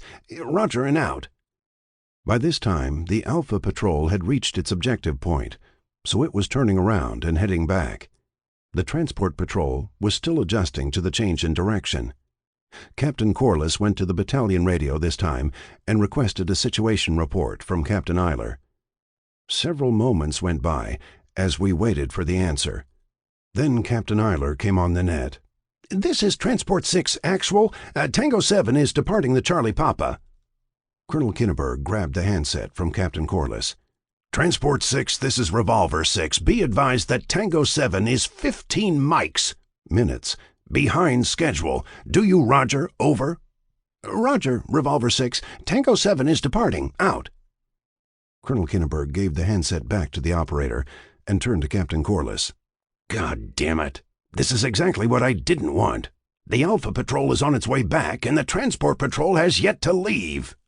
We waited in the command bunker for the next hour as Tango 7 Patrol called in checkpoints. When Transport Patrol arrived at the creek, Alpha Patrol returned. About an hour later, the Transport Patrol returned. With both patrols safely back in the compound, Colonel Kinneberg shut down the exercise. He turned to Captain Corliss. Tell Captain Eiler to report to my hooch as soon as possible. Then Colonel Kinneberg turned to me. Lieutenant McAdams, follow me. We left the battalion bunker and went to the commander's hooch.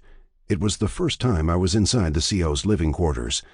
I immediately noticed that it was the nicest hooch in the battalion, complete with a wash basin and mirror, a landline phone, and a battalion radio hookup. Colonel Kinneberg sat at his desk and motioned me to a chair by the door. I expected our discussion to be about the Kriegspiel exercise.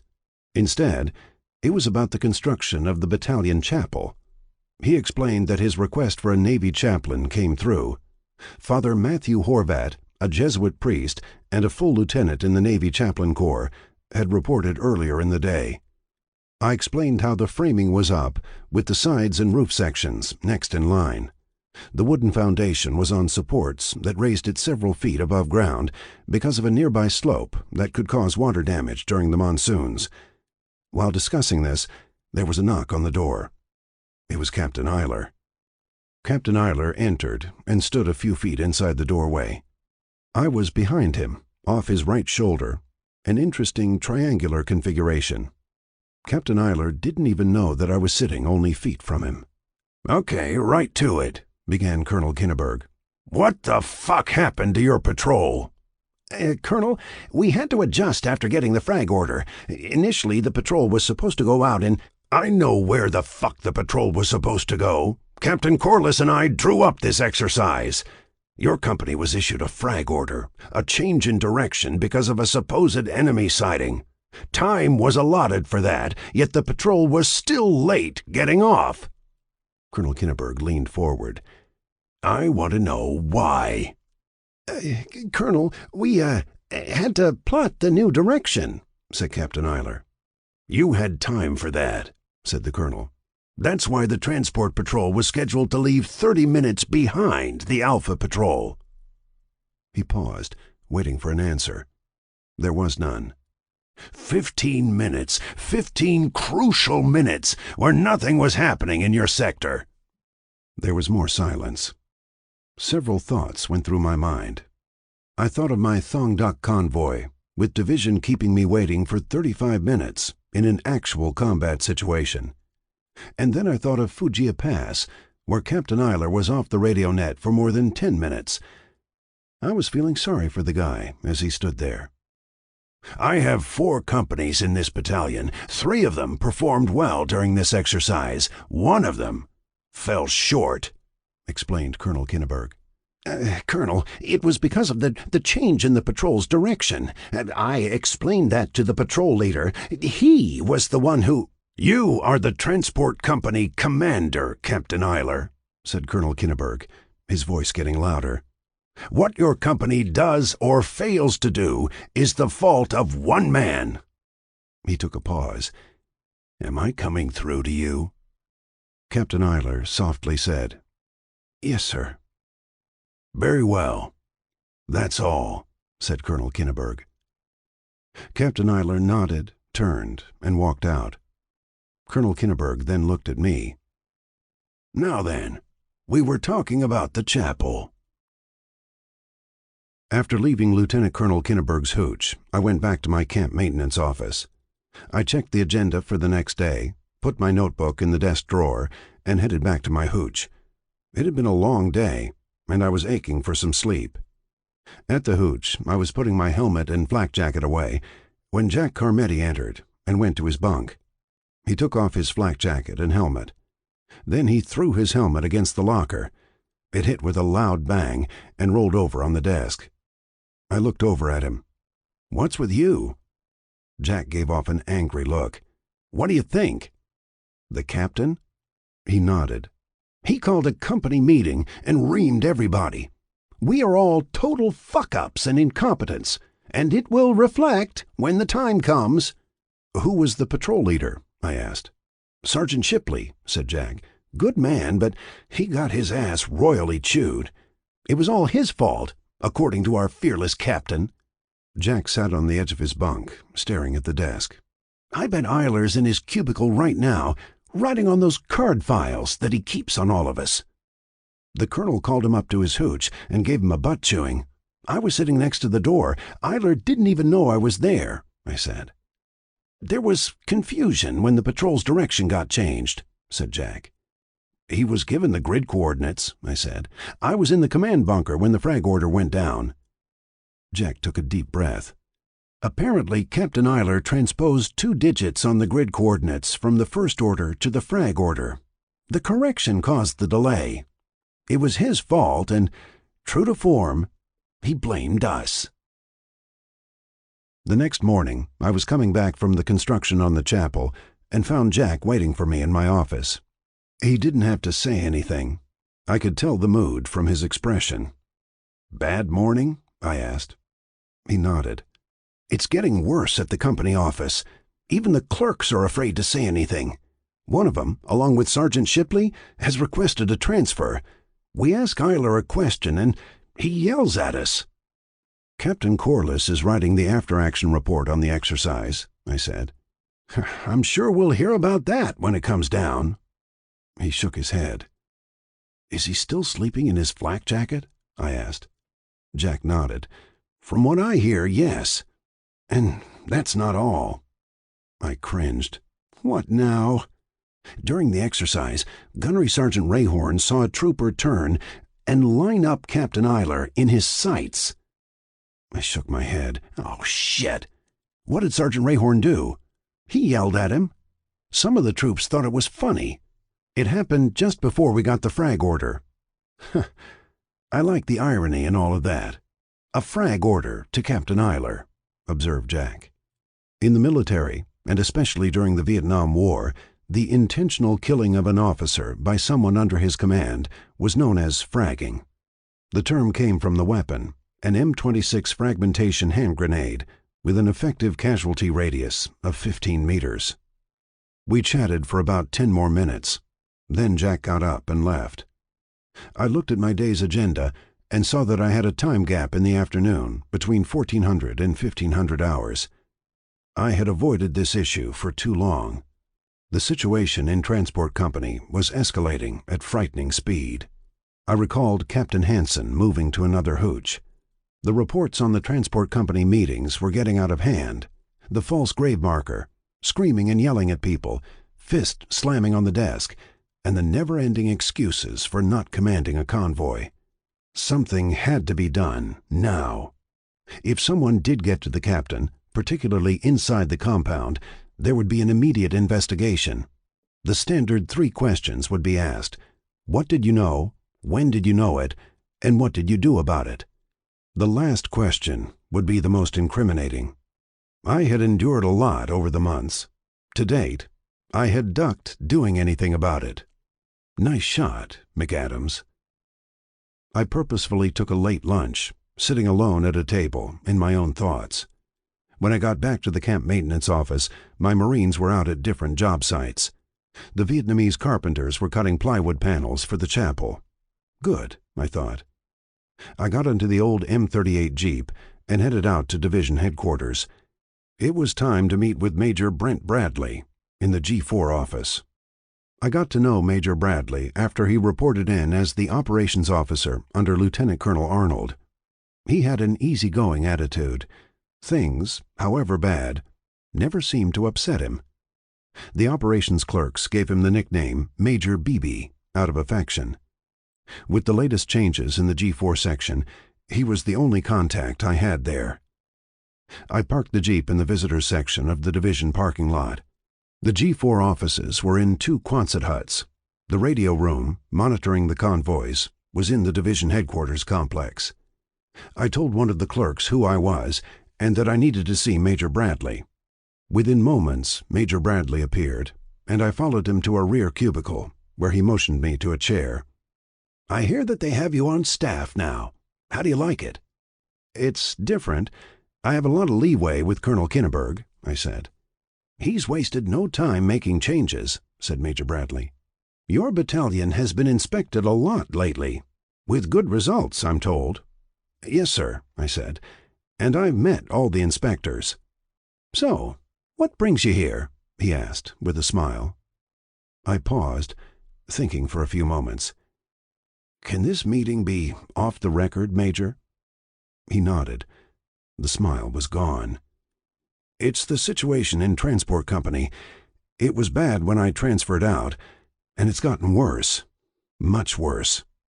"Captain Eiler?" he asked. I nodded, remembering the incidents that Sergeant Thomas and Sergeant Rayhorn related to me. "His hair-trigger temper has gone over the line. He snaps at the troops, sneaks around their hooches, trying to catch them doing something, listening in on their conversations. Initially, there was a price on his head, 2,000 MPCs to the guy who got him. That's when he stopped taking convoys." I could see the seriousness in Major Bradley's eyes. I continued, "Within a short time, that price went to 5,000.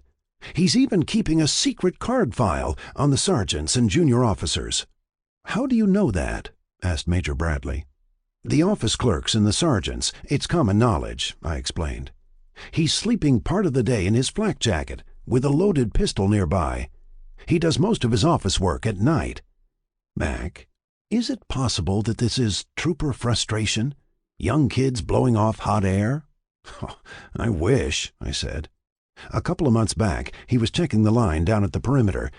He came across a mound of earth with a marker." I paused to get a reaction from Major Bradley. He nodded, listening. "The mound of earth was a false grave. The marker had Captain Eiler's name on it." More silence. Major Bradley picked up a pen and began doodling on a pad. He seemed deep in thought. "Why didn't you keep this within the battalion? You could have gone to Colonel Kinneberg." "I thought of that, Major, but Colonel Kinneberg is new. He's the 3rd Battalion commander I've served under," I explained. "I couldn't be sure of his reaction." "Do you realize that you have violated the chain of command, coming here like this?" I paused for a moment. "Yes, sir, I gave it a lot of thought. But if I didn't relay this to someone up here, I would have a real conscience problem if he went down.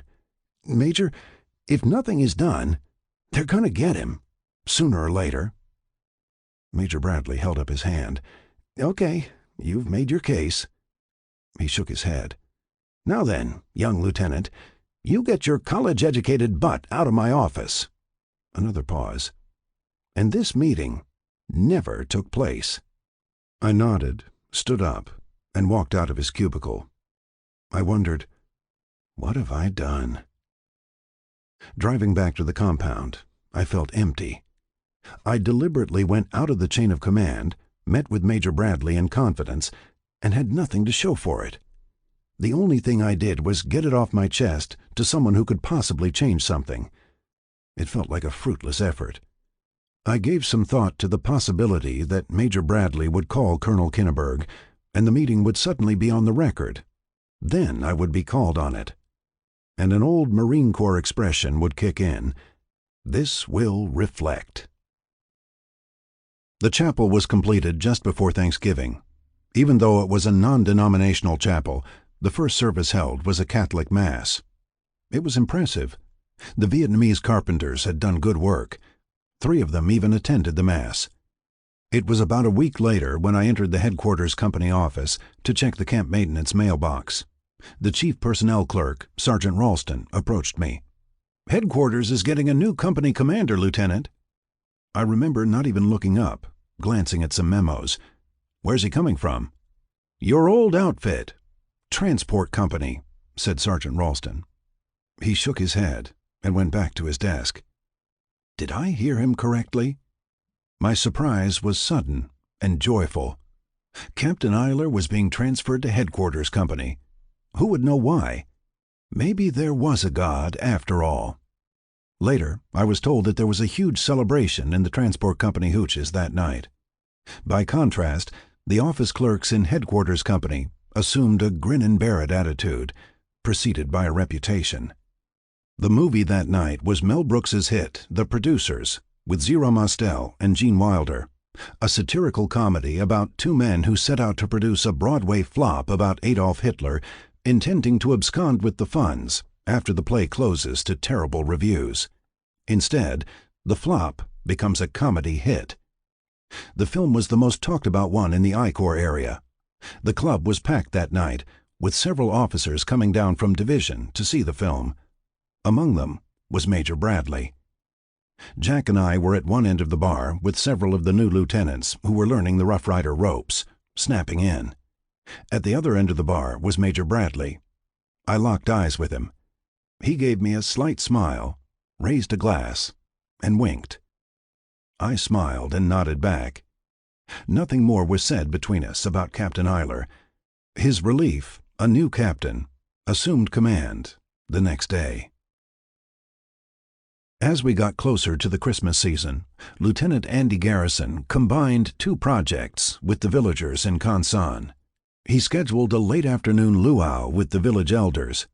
That would be followed by the screening of several Warner Brothers Roadrunner cartoons, which had become a favorite of the children, showing the futile exploits of Wile E. Coyote trying to capture the cunning and elusive Roadrunner. Wile E. Coyote had a plethora of devices and hardware coming in packages from the Acme Corporation, American company that makes everything.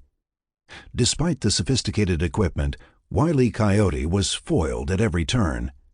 I have often thought of us, in those years, as a U.S. military force with advanced hardware, chasing a cunning and elusive enemy.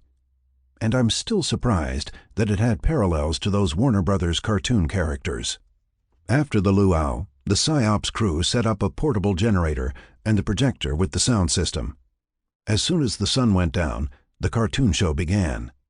However, when Andy returned that night, he had a present for Lieutenant Colonel Kinneberg, a Vietnamese delicacy in a paper bag. The delicacy was pig's brain. The villagers sawed off the top of a pig's skull and removed the brain. It was a delicacy only with the locals. It looked like chicken liver. Colonel Kinneberg thanked Andy for the present, adding that he would enjoy the delicacy at a later time. We never saw the paper bag again. Several days later, I was returning to my office from a job site. Sergeant McElhenney informed me that Colonel Kinneberg's office just called. "They want to see you at headquarters ASAP, Lieutenant." I didn't think anything of this. A marked change from my previous days of being called to the battalion commander's office. Often I would get calls from Colonel Kinneberg wanting to see me about the status of some camp project, and I thought this would be the drill. When I walked into the headquarters, Major Ashworth looked up from reading a memo. "He's waiting for you, Lieutenant McAdams." Somehow I detected a gong in Major Ashworth's tone. In a few moments, I would know why. I reported in to the colonel and immediately noticed my OQR on his desk. Something was definitely in the wind, and it wasn't fitness report time. I quickly had the thought, my God, I'm going to be transferred. Colonel Kinneberg motioned me to a chair. "To the point, have you ever heard of Operation Taylor Common?" I nodded. "Yes, sir, because of our convoys going down to Anhui." "Taylor Common kicked off earlier this month. General Dwyer is commanding a task force.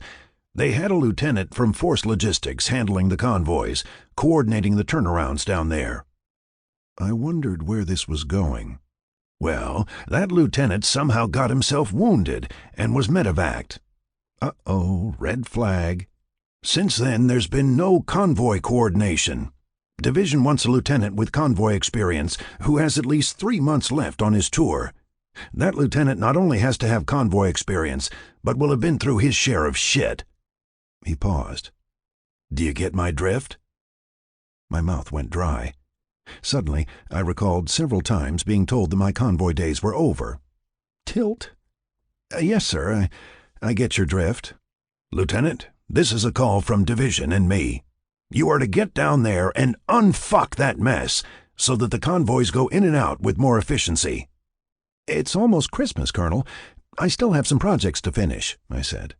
"Sergeant McElhenney can handle it. He's trained as an engineer, and he's a good scrounger."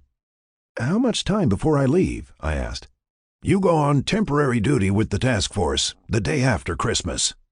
"How long will I be down there?" I asked. "For the duration, or until that fucking mess is cleaned up, whichever comes first." Another pause. "You'll report to Division G4 in 1 hour. Lieutenant Colonel Peterson will give you a brief. We're sending you down there with an MRC 109 radio jeep and a driver." "Who's the driver?" I asked. "Lance Corporal Jenny. He's supposed to be a good communications man." He nodded to me with a smile. I stood, realizing that my world had just been jolted. All bets were off. "Your orders will be cut tomorrow." "Yes, sir. Anything else I should know?" "Yes. I told Division that I was sending my best lieutenant. You did a good job at camp maintenance, and you got it done faster than I thought." Another smile. "Be safe down there." I nodded and walked out. Going by Major Ashworth's desk, I saw him look up. "So, you're going back on the road," he remarked. "Yes, sir. Temporary duty on Operation Taylor Common," I said. "They only serve powdered milk down there. And the lieutenant you're replacing got medevaced. Are you aware of that?" My stomach turned, seeing that he had a slight smile. "Yes, sir, I am. How much time do you have left in country, Lieutenant McAdams?" "About 3½ months," I replied. "You're aware, of course, that they get hit down there almost every night." "Yes, sir, I've heard that," I said. Another smile. "Well, keep your head down." I turned and walked out. As I headed back to my soon-to-be vacated office, I recalled how many convoys Major Ashworth had been on. None. He was the investigating officer on the Thong Duck convoy. He initiated a non-punitive letter of censure and recommended that I be taken off the road. And now, after a short time in a staff job that I was beginning to like, I was not just going back on the road, I was going to the Arizona Territory, while he smiled. Semper Fi, Mac. When I arrived back at the camp maintenance office, Sergeant McElhenney was waiting with some of the crew. They were standing in front of the office as I approached. I looked at them for a moment, trying to decide how to tell them what was going down. Sergeant McElhenney held up a hand. "We heard the scuttlebutt, Lieutenant. You're on orders to the Arizona." "That saves me from explaining anything," I said. "How come they picked you? We thought you'd be with us until you rotated stateside," said Sergeant McElhenney. "That's what I thought. The lieutenant I'm replacing was medevaced." A silence came over the group as I looked at Sergeant McElhenney. "I have to get up at Division for a brief. I'll meet with you when I get back. It's going to be your desk from now on." About 20 minutes later, I pulled the M38 Jeep into a slot in the Division parking lot. The last time I had been up here was to see Major Bradley about Captain Eiler. Getting out of the Jeep, I noticed a CH-46 helicopter lifting off from the 1st Force Recon helipad. Another insert going out.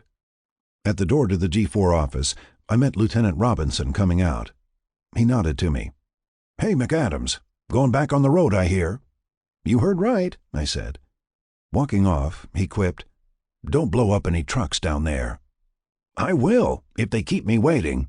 Bet your ass on that." Robinson stopped and turned around with a surprised look as I walked into the G4 office. I only had to wait a few minutes before I was shown to Lieutenant Colonel Peterson's cubicle. He was a stocky man with a receding hairline and glasses.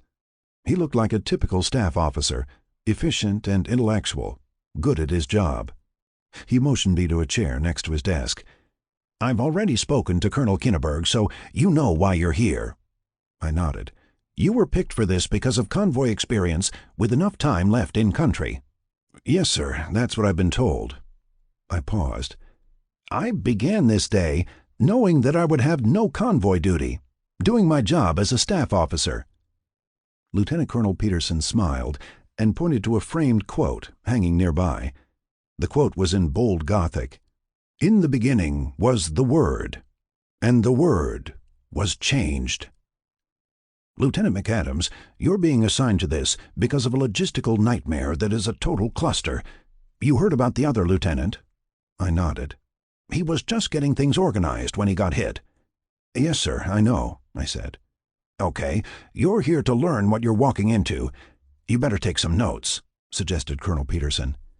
He stood and walked to a nearby wall map, as I took out my notebook and began writing.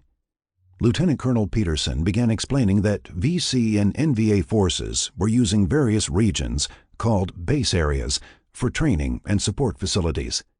The previous base areas were taken out with artillery bombardment and infantry operations. Since then, intelligence discovered a new one, Base Area 112, located southwest of Anhua. Base Area 112 was perfectly positioned to threaten either Da Nang or Tam Kỳ.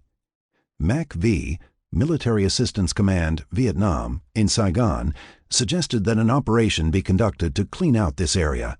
The planning began in late November. On December 4th, 3rd MAF, 3rd Marine Amphibious Force Da Nang, activated a temporary command, giving it the code name Task Force Yankee. General Creighton Abrams, the commander of all U.S. forces in Vietnam, known as COMAS MAC-V, came up from Saigon and was briefed as to the operations plan. At the conclusion of that brief, General Abrams said, "It sounds fine. Go." Lieutenant Colonel Peterson explained that Brigadier General Ross Dwyer was appointed Commanding General of Task Force Yankee. This consists of 3 battalions from Colonel James Ord's 5th Marine Regiment, which is already based at Anhua. Other units include artillery batteries from the 11th Marines, plus the 1st Arvin Ranger Group, and 1 brigade of the Army Americal Division. Task Force Yankee has set up fire bases on selected hills in the area to support infantry sweeps along the Song Tu Ban River, both sides of Liberty Bridge, Go Noi Island, and the notorious Arizona Territory. The fire bases have the code names of Pike, Spear, Lance, and Mace. There was so much information here that I had to take notes in quick shorthand. He continued, "Liberty Bridge at Phu Loc 6 was blown by enemy forces. Since then, convoys, under the control of the Force Logistics Command, FLC, at Red Beach, have to be ferried across, 4 to 5 vehicles at a time. This is a time-consuming and tedious process, and it may get worse because of the coming monsoon season. After the convoys get ferried across the river, they stage on the Phu Loc side. Then they head down Liberty Road, the 7-mile stretch to the Anhua Combat Base. Your primary mission will be to coordinate those convoys going and coming along Liberty Road. That road is the main supply route for Task Force Yankee." Lieutenant Colonel Peterson returned to his desk. He handed me an envelope. In the envelope were 2 3x5 cards. I smiled, thinking of the 3x5 cards that Captain Eiler used for negative records on us lieutenants and NCOs. The first card had 2 radio frequencies written on it. The second had my assigned radio call sign, Rush Act Yankee. "What's Liberty Road, that 7-mile stretch, like?" I asked. He turned and looked at the wall map. "As you can see, it winds around and cuts through several rice paddy areas. 1st Battalion, 5th Marines, provides security at Phu Loc and the road. But that doesn't solve everything." "Snipers?" I wondered. Lieutenant Colonel Peterson nodded. "They harass the convoys, and there's a constant problem with booby traps and road mines." "What is the convoy turnaround time like?" I asked. "In one word, shitty. We get a convoy down there, and sometimes it takes 1 to 3 days to get it back. In the meantime, another convoy comes in, and that's where the clusterfuck is." He grimaced, shaking his head. "Part of this is a communication problem between your battalion and Force Logistics, acting like jealous schoolboys." I closed my notebook, then glanced at the 3x5 cards. The enormity of the situation was registering. Outside of Hoa Vang and Cam Le Bridge, this was going to be my toughest assignment, and there was a good chance that I would be a casualty. I looked up at the wall map. "Is there anything else I should know?" "Yes, you should know about the hospital," said Colonel Peterson. He got up and approached the map again, pointing to a spot between two twists in the 7-mile stretch. "Right about here is a hospital staffed by German medical personnel, 9 doctors and 7 nurses." He gave off another grimace. "They not only treat Allied troops from Taylor Common, but also wounded NVA soldiers." I looked at the map, stunned. "They treat enemy soldiers? Right there?" He nodded, returning to his desk. "They can do it because they're neutral." I stood, realizing that my briefing had concluded. He shook my hand. "Good luck, Lieutenant. Get it done." Driving back to 11th Motors, I thought about the irony of the previous 4 hours. Division G4, which had kept me waiting for 35 minutes out in Thongdok Valley, a situation that caused a letter of censure along with a marginal fitness report, was now asking me to clean up a convoy mess. Asking me? I was under orders. Further, my risk of going out of the chain of command to get Captain Eiler transferred had paid off. He was out of harm's way, while I was now going in to replace somebody who had been medevaced. It made me think of my epiphany at Camp Hansen. When I returned to the camp maintenance office, I met with Sergeant McElhenney and summarized the current projects. Then I cleaned out my desk and turned it over to him. The first thing I did back in the hooch was to get a letter off to Patty, and then I wrote to my parents. I was upbeat in both, downplaying the new assignment. Why worry anyone stateside at this point? Father Matthew Horvat celebrated Christmas Eve Mass, with me as the server. It was the first time I had served Mass since high school. I sensed that Father Horvat was deeply troubled with choosing the right words for his sermon. He explained that next year at this time we should all be someplace safe, that this holiday season was anything but merry.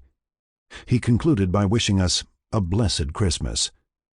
Christmas Day was quiet and uneventful. The day after Christmas, Lance Corporal Jenny and I began preparing the MRC 109 Jeep that would take us down to the Anhua combat base. That night, I held a convoy briefing in the conference room. The Rough Rider convoys were still going north to Fubai through the Haivan Pass. Anything going southwest to Anhua was defined as a task convoy. When I concluded my briefing, I realized that it was the first one where Captain Eiler was not in the back, taking notes. Afterward, I dropped in at the Staff Officers Club for a departing beer. Several times I had to answer questions like, "You've done your time. Why did they pick you?" My only response was, "Ask them. I'm under orders." After I left the club, I walked by the transport company office, reflecting on my time there. I stood in the dark, knowing that those troubles were behind me now. One chapter had finished, while another was beginning. I walked around the company office, hearing music coming from the open-air theater. The last reel of The Sound of Music was playing, and appropriately, the number I heard going by the theater was "So Long, Farewell." I kept walking. Where would I be tomorrow? 17. The 7-mile stretch. The next morning, I took a hearty breakfast at the mess hall, went to Lieutenant Colonel Kinneberg's office, and read the overnight G2 intelligence messages. I saw where there was a lot of enemy movement in the Arizona. Good. Right where we're going. After drawing my shotgun and bandolier from the armory, I met Lance Corporal Jenny at the MRC 109 Jeep, and we drove down to the motor pool to assemble with the task convoy. Appropriately, it was a chilly, overcast morning. I checked in with Defend, and we left the battalion compound, going by 1st Marine Division headquarters, around Freedom Hill, to Route 540. Going south on Route 540, we made a quick stop at Hill 65 and picked up some more vehicles. We waited at Hill 65 for the engineers to sweep the next leg of Route 540, going south to Liberty Bridge. Shortly, we got a green light. We were cleared to Liberty Bridge and the Arizona Territory. Prior to Operation Taylor Common kicking off, Liberty Bridge was blown up by an NVA unit. While a new bridge with pilings was under construction by the Seabees, a field expedient was set up by the First Bridge Company. This was a primitive pontoon-type ferry that could carry only 4 to 5 vehicles, a tedious procedure. A normal convoy could take up to 5 hours for a total crossing. On the other side, Fulak 6, the convoy would stage until fully formed, and then with a tank escort, the final leg down Liberty Road, the 7-mile stretch, would begin. It would end at the Anhui Combat Base. The 7-mile southerly stretch started out with 2 turns, the first to the right and the second to the left, as we continued, passing rice paddies on both sides. I studied the terrain and a ridge line to the left. The tree lines gave perfect cover for a sniper or a mortar crew. We then made a wide sweep, crossing a set of railroad tracks, and continued to Anhui. I kept an eye out for the German hospital that Lieutenant Colonel Peterson mentioned. From the road, I couldn't see anything that looked like a hospital. Before heading into the Anhui Combat Base, we passed a wide field that was being used to stage the outgoing convoys. Across the road from the staging area, I noticed several hooches, and I also saw the sign, Graves Registration, a grim reminder of reality. Most of the hooches were medium-sized GP general-purpose tents with thick plywood floors. There were several permanent-type structures with corrugated tin roofs. At the far end was the airfield, one long runway that could handle a C-123 cargo plane. This area was known as the LSA, or Landing Support Activity. I also noticed that we were in a basin-like area. This meant poor drainage during heavy rains and monsoons. I reported to the 5th Marine Regiment S-4 officer, Major Lynn Beheimer, a Harvard graduate with salt and pepper hair, who gave me a quick rundown of the logistical mess, outlining 3 main problems. 1. No control at the staging area. 2. No control inside the cantonment. And 3. Vehicles being used by unauthorized personnel. "What about convoy commanders and security?" I asked. Major Beheimer laughed. "If there are tanks around, they'll escort the trucks to Liberty Bridge. As to convoy commanders, what commanders? One day it's Force Logistics, the next it's 11th Motors." He shrugged. "And there's no communication between the two. They're like schoolboys fighting. As for the drivers, they don't even know who their daddy is." Major Beheimer added that I would be assigned an MP for traffic control. I made some quick notes, recalling what Lieutenant Colonel Kinneberg told me. Unfuck that mess. Major Beheimer gave off a sympathetic smile. "Get settled, and tomorrow you can start taking this heavy cross off my back." When I left the S-4 office, my head was reeling. I hadn't even unpacked my gear, and I had no idea where to start cleaning this up. I sat in the Jeep, looking at my notes. Lance Corporal Jenny looked at me. "Lieutenant, are you okay?" I shook my head. "No, I'm not okay." Later, I settled into a hooch with 2 other lieutenants on the northwestern edge of the compound. The 2 lieutenants were Chuck Hughes, a University of Maryland graduate and a former infantry platoon commander, now an assistant operations officer. The other was John Connolly from Philadelphia, Major Beheimer's assistant. They were helpful in getting me oriented. The hooch consisted of canvas flaps on the sides, a wooden floor, and a corrugated roof. The furniture was basic military, several cots and a writing desk, similar to 11th Motors. Just outside of the hooch was a slit trench.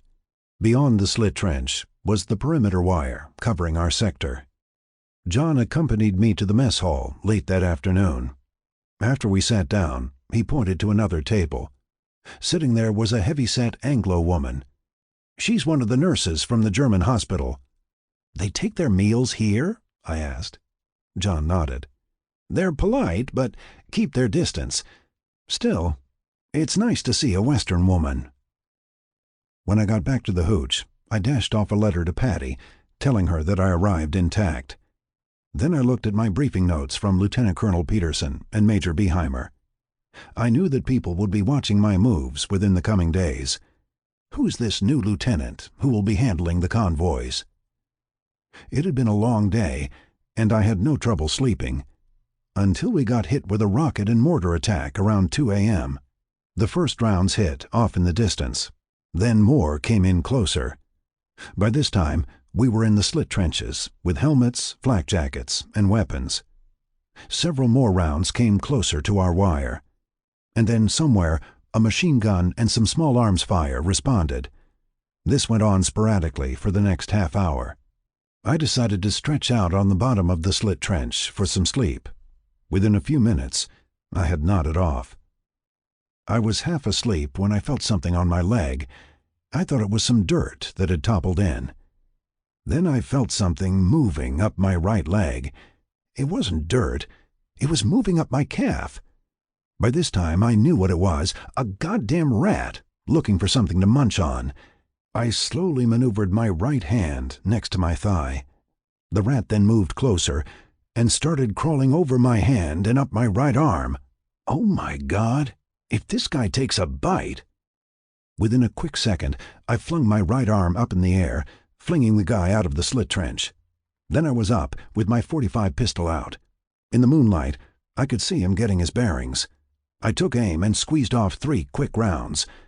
All I saw was the bugger's backside, scrambling out toward the wire and the enemy. Here I was, with an expert pistol rating, and I couldn't even hit a rat in the bright moonlight. Someone down the line yelled, "Hey, cease fire! Cease fire!" He had no idea what I was firing at. The rest of the night was quiet. I had my first MRE the next morning. Back then they were called Long-Range Patrol Rations, LRPs. They were a cut above the old C rations, pre-cooked to be mixed with hot water. And suddenly you had chicken a la king, beef stew, or pasta and meatballs. These were so stocked with calories that one only had to eat 2 daily, morning and evening. At this point, the LRPs served Lance Corporal Jenny and I well. With the present situation, we didn't have the time to hit the mess hall down at the LSA. At the S4 office, I was notified that a forced logistics convoy would be crossing the river to stage at Fulak 6. Lance Corporal Jenny met me at the radio jeep with our assigned MP, Corporal Roland Robertson, a stocky young black man. Then we headed to the staging area. The trucks from my arrival convoy were already there for the return trip. I now saw what Major Beheimer meant by no control. The trucks were parked haphazardly. Many of the drivers were standing around, some without flak jackets, others without helmets. They looked like the proverbial raggedy-assed rangers. I pulled up, got out of the jeep, and signaled for an assembly. Then I told them to get to their vehicles and return wearing helmets and flak jackets. Within a few minutes they were back, and I explained that we would be heading up the 7-mile stretch to Fulak 6 in convoy. A quick glance told me that there were no trucks with .50 caliber ring mounts, but there were 2 trucks that had M60 machine gun teams. They would be the security element. Corporal Robertson would be my traffic cop, placing each truck in the convoy line and keeping count. I explained what the vehicle spacing would be, and to be aware of snipers along that stretch. This got their attention. Lance Corporal Jenny checked in with Defend to see where the forced logistics convoy was. We got a situation report from the engineers through Regimental S4. They were almost done with the daily road sweep. When the road sweep was complete, I gave the signal to start up. I told the lead driver to keep his speed at 10 miles per hour until we had a convoy line. As the trucks moved out, Corporal Robertson directed the gun trucks 1/3 and 2/3 in line. When we moved out of the staging area, I noticed several officers and NCOs watching us. I knew the word would get back to Major Beheimer before my return. Soon enough, there was some control. Down the road, I had Lance Corporal Jenny pull alongside the pace truck to keep the speed constant. Then we pulled to a stop where I could check the truck intervals. I remember giving the drivers a thumbs up as they passed me. One truck was flying a City of Chicago flag. I gave that driver a big thumbs up. with a laugh to Major Ashworth back when he ordered me to take down my Irish shamrock flag. Then I got back in the convoy line. As we moved around a bend at the railroad tracks, I heard a snap overhead. Jenny and I exchanged looks. "Sniper," he said. I nodded, and we kept going, but I made a mental note of where this happened. The rest of the way was uneventful. When we arrived at Foulok 6, the convoy halted, and I went into the compound to check on the ferry operation. The Force Logistics convoy had yet to arrive. I was told that the ferry operations would begin taking this convoy across.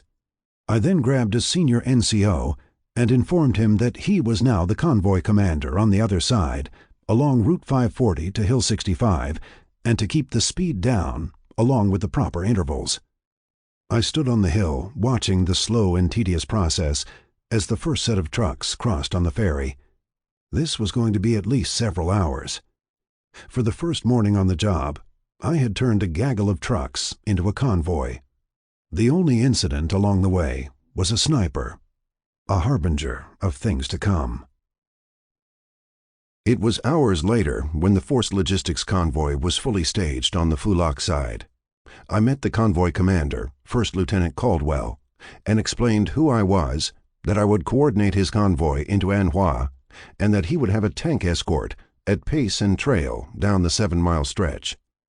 Lieutenant Caldwell listened to me with a stoic expression. When I finished, he said, "We're Force Logistics. We don't have anything to do with 1st Marine Division." "You will now," I replied, adding, "This convoy is supporting Task Force Yankee and Operation Taylor Common." He stared at me for a moment. Then he said, "We'll get in line, and once we do, stay out of our way. I'm tired of taking care of trucks from 11th Motors." I recalled Lieutenant Colonel Peterson and Major Beheimer telling me about the schoolyard fighting. With all the disorganization, I now had an additional fight on my hands. I wasn't going to get into it with Lieutenant Caldwell in front of the troops. In a calm voice, I said, "We'll work this out, one way or another." Lance Corporal Jenny positioned the Jeep behind the lead tank, and we headed south on the 7-mile stretch. On the way, the sniper made his presence known again at about the same point in the road. The round went overhead and plunked into some paddy water, Maggie's drawers. In Marine Corps jargon, that meant a missed shot. When we arrived at the staging area, I had Corporal Robertson keep the trucks in line. And then I checked with the drivers to make sure they knew where to drop off their cargo, as Lieutenant Caldwell sat in his Jeep, watching me. If a driver didn't know where to go, I would link him up with one who did. The perishables went to the mess hall. The tanker trucks went to either bulk fuel or down to the LSA if they were carrying JP4, aviation gas. The ammo trucks were next, followed by engineer cargo. This took some time, but Corporal Robertson and I got it done. While this was taking place, I had Lance Corporal Jenny call in to S4, requesting a meeting with Major Beheimer and Lieutenant Caldwell. We were informed to come right in. I then approached Lieutenant Caldwell and said, "Major Beheimer wants to see both of us in the S4 office." I paused and added, "Right now." He gave me a grim nod. Minutes later, we were sitting in front of Major Beheimer's desk, like the angry young officers that we were. Major Beheimer began by explaining that he was in contact with 1st Marine Division G4 and Force Logistics Headquarters at Red Beach. Each headquarters feels that this communications breach must end. He paused. That means from now on, the convoys from Force Logistics and 11th Motors will be coordinated by Lieutenant McAdams once the trucks arrive on the Foulok side. Lieutenant Caldwell asked, "Who will be the convoy commander, Major?" "The designated one," replied Major Beheimer. "But the coordination will be the responsibility of Lieutenant McAdams, who is attached to my section and Task Force Yankee for the duration." Lieutenant Caldwell sat there with a brooding look. This was grating him, but there was nothing that he could do. Major Beheimer then asked, "Do either of you have anything to add?" Caldwell and I shook our heads at the same time. "I hope this changes things," I added.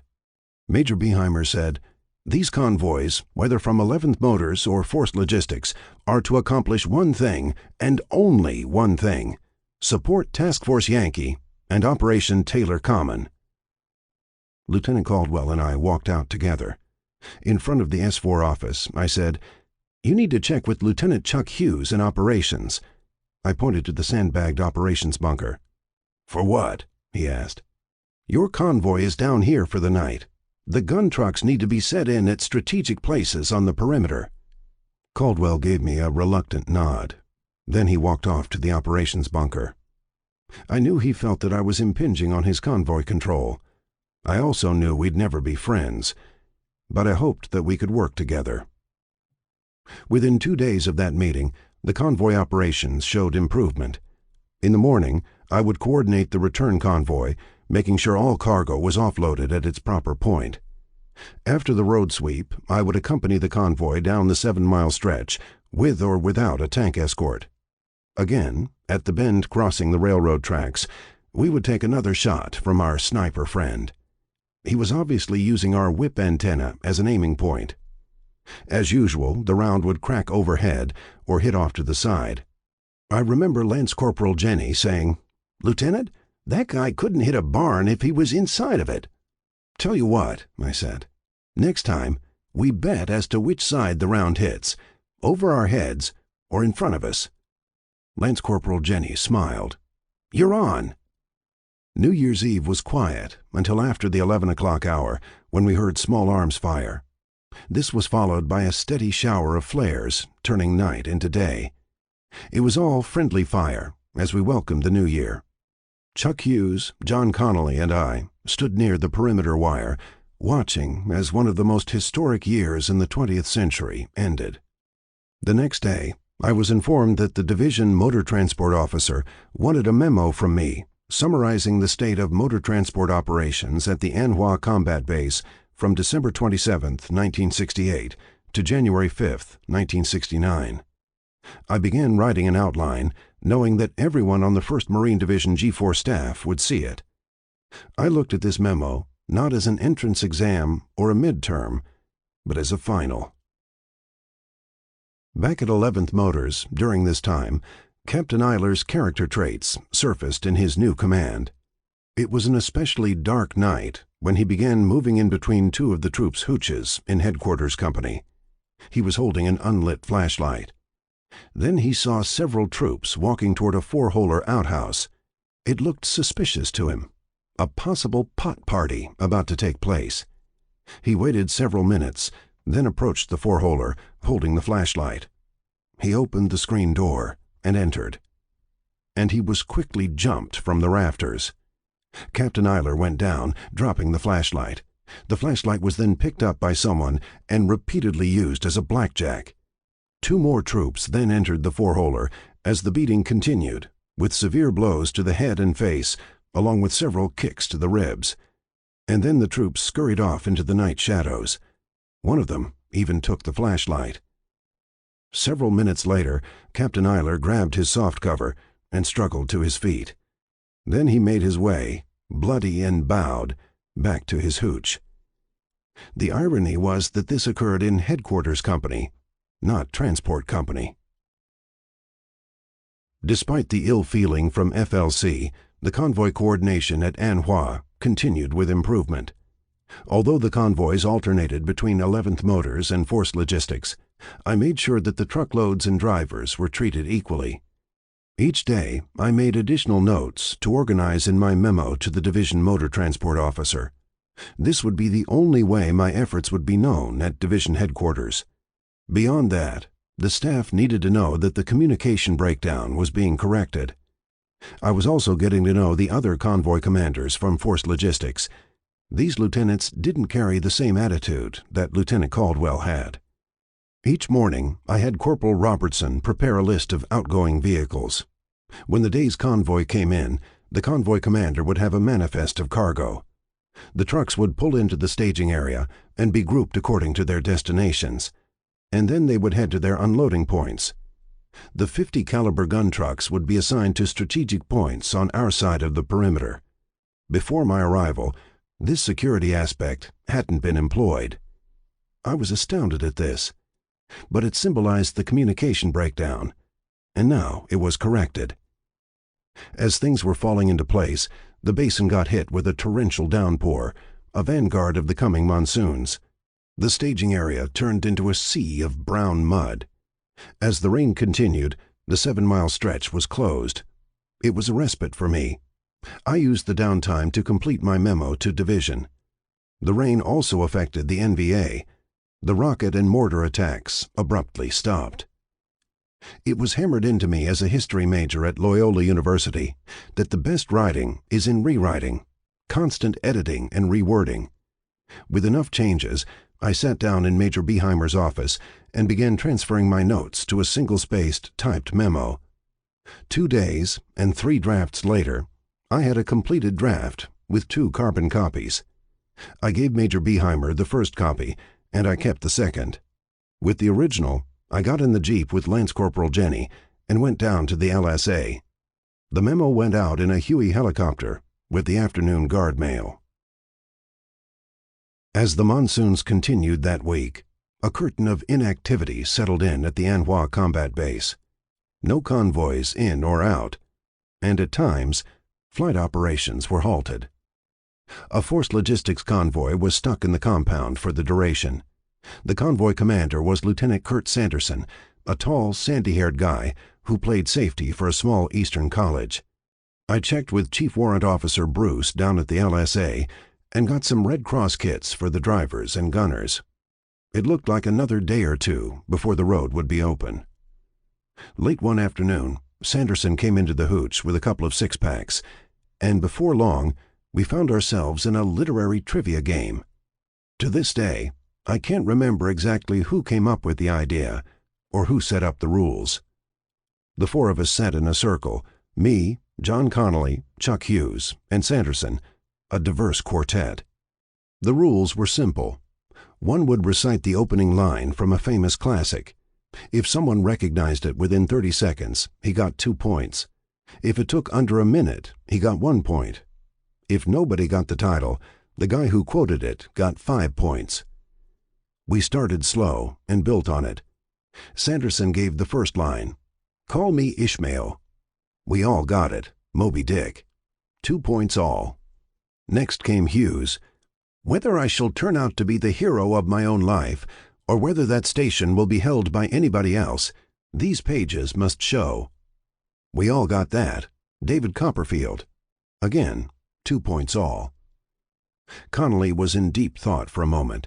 His eyes squinted. Then he said, "If you really want to know about it, the first thing you'll probably want to know—" He stopped and looked at us. Silence around the circle. Intense thinking. The minute was up. Connolly softly said, "The Catcher in the Rye." 5 points for Connolly. All eyes turned to me.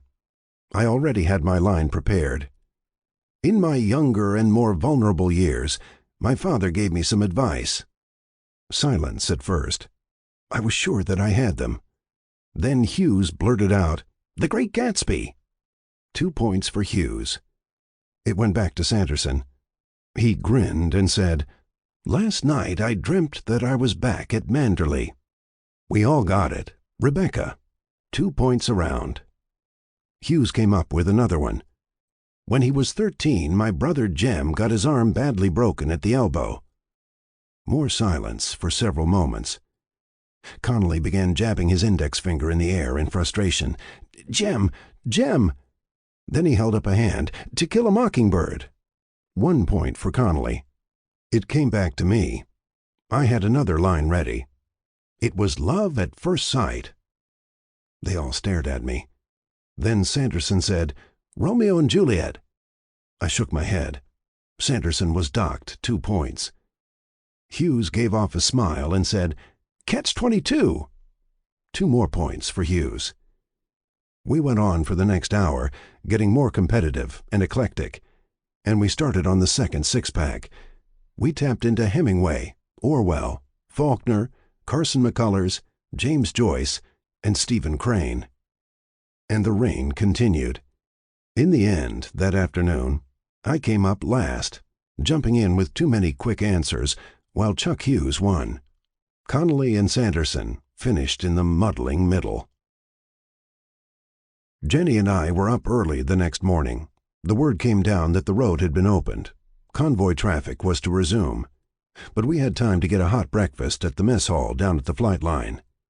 At the next table sat a doctor and nurse from the German hospital. I wondered who their patients might be on this day. When we arrived at the staging area, Corporal Robertson was waiting next to a .50 caliber gun truck as an escort. I remember looking up at the gunner on the ring mount, wondering if this would keep the sorry sniper from taking a potshot. In my mind, I had formed a picture of him. A dedicated teenager from a nearby hamlet, working with a World War II Russian SKS semi-automatic rifle and a crooked sight. We headed out with Lieutenant Sanderson's convoy after getting cleared by the engineers. I called in to Task Force Yankee Operations that we were departing for the Blue Line, Fulak 6. We went slow because of the soggy condition of the road. The engineers had used a grader to eliminate some of the mud, but it was still slow going. I told Jenny that the sniper would hit off to the right. He shook his head.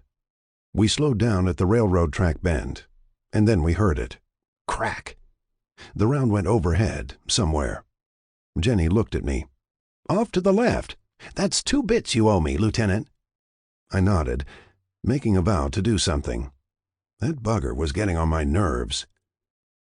As usual, it took several hours for the incoming convoy to be ferried across the river, 4 trucks at a time. The convoy commander from 11th Motors was Lieutenant Jim Smith, one of the newer guys. He complained that everyone back at the battalion was preparing for an inspection visit from General Leonard F. Chapman, CMC. Lieutenant Colonel Kinneberg no doubt was anxious to have his former boss see how he had changed the battalion. While we were waiting, I went into the Fulak operations bunker and requested a tank escort for the return trip. I figured this might make the sniper think twice about taking another shot. My request was cleared, and an M48 tank was on the way. The coordination was working. Ask and you shall receive. By the time the convoy was staged on my side, 2 platoons of infantry, going into Anhua, managed to hitchhike on the front trucks. There was an overflow, so the troops scrambled aboard the rear end of the tank. Jim Smith gave me a thumbs up. I called into Task Force Yankee that Rush Act Yankee was departing the Blue Line with a complete wagon train.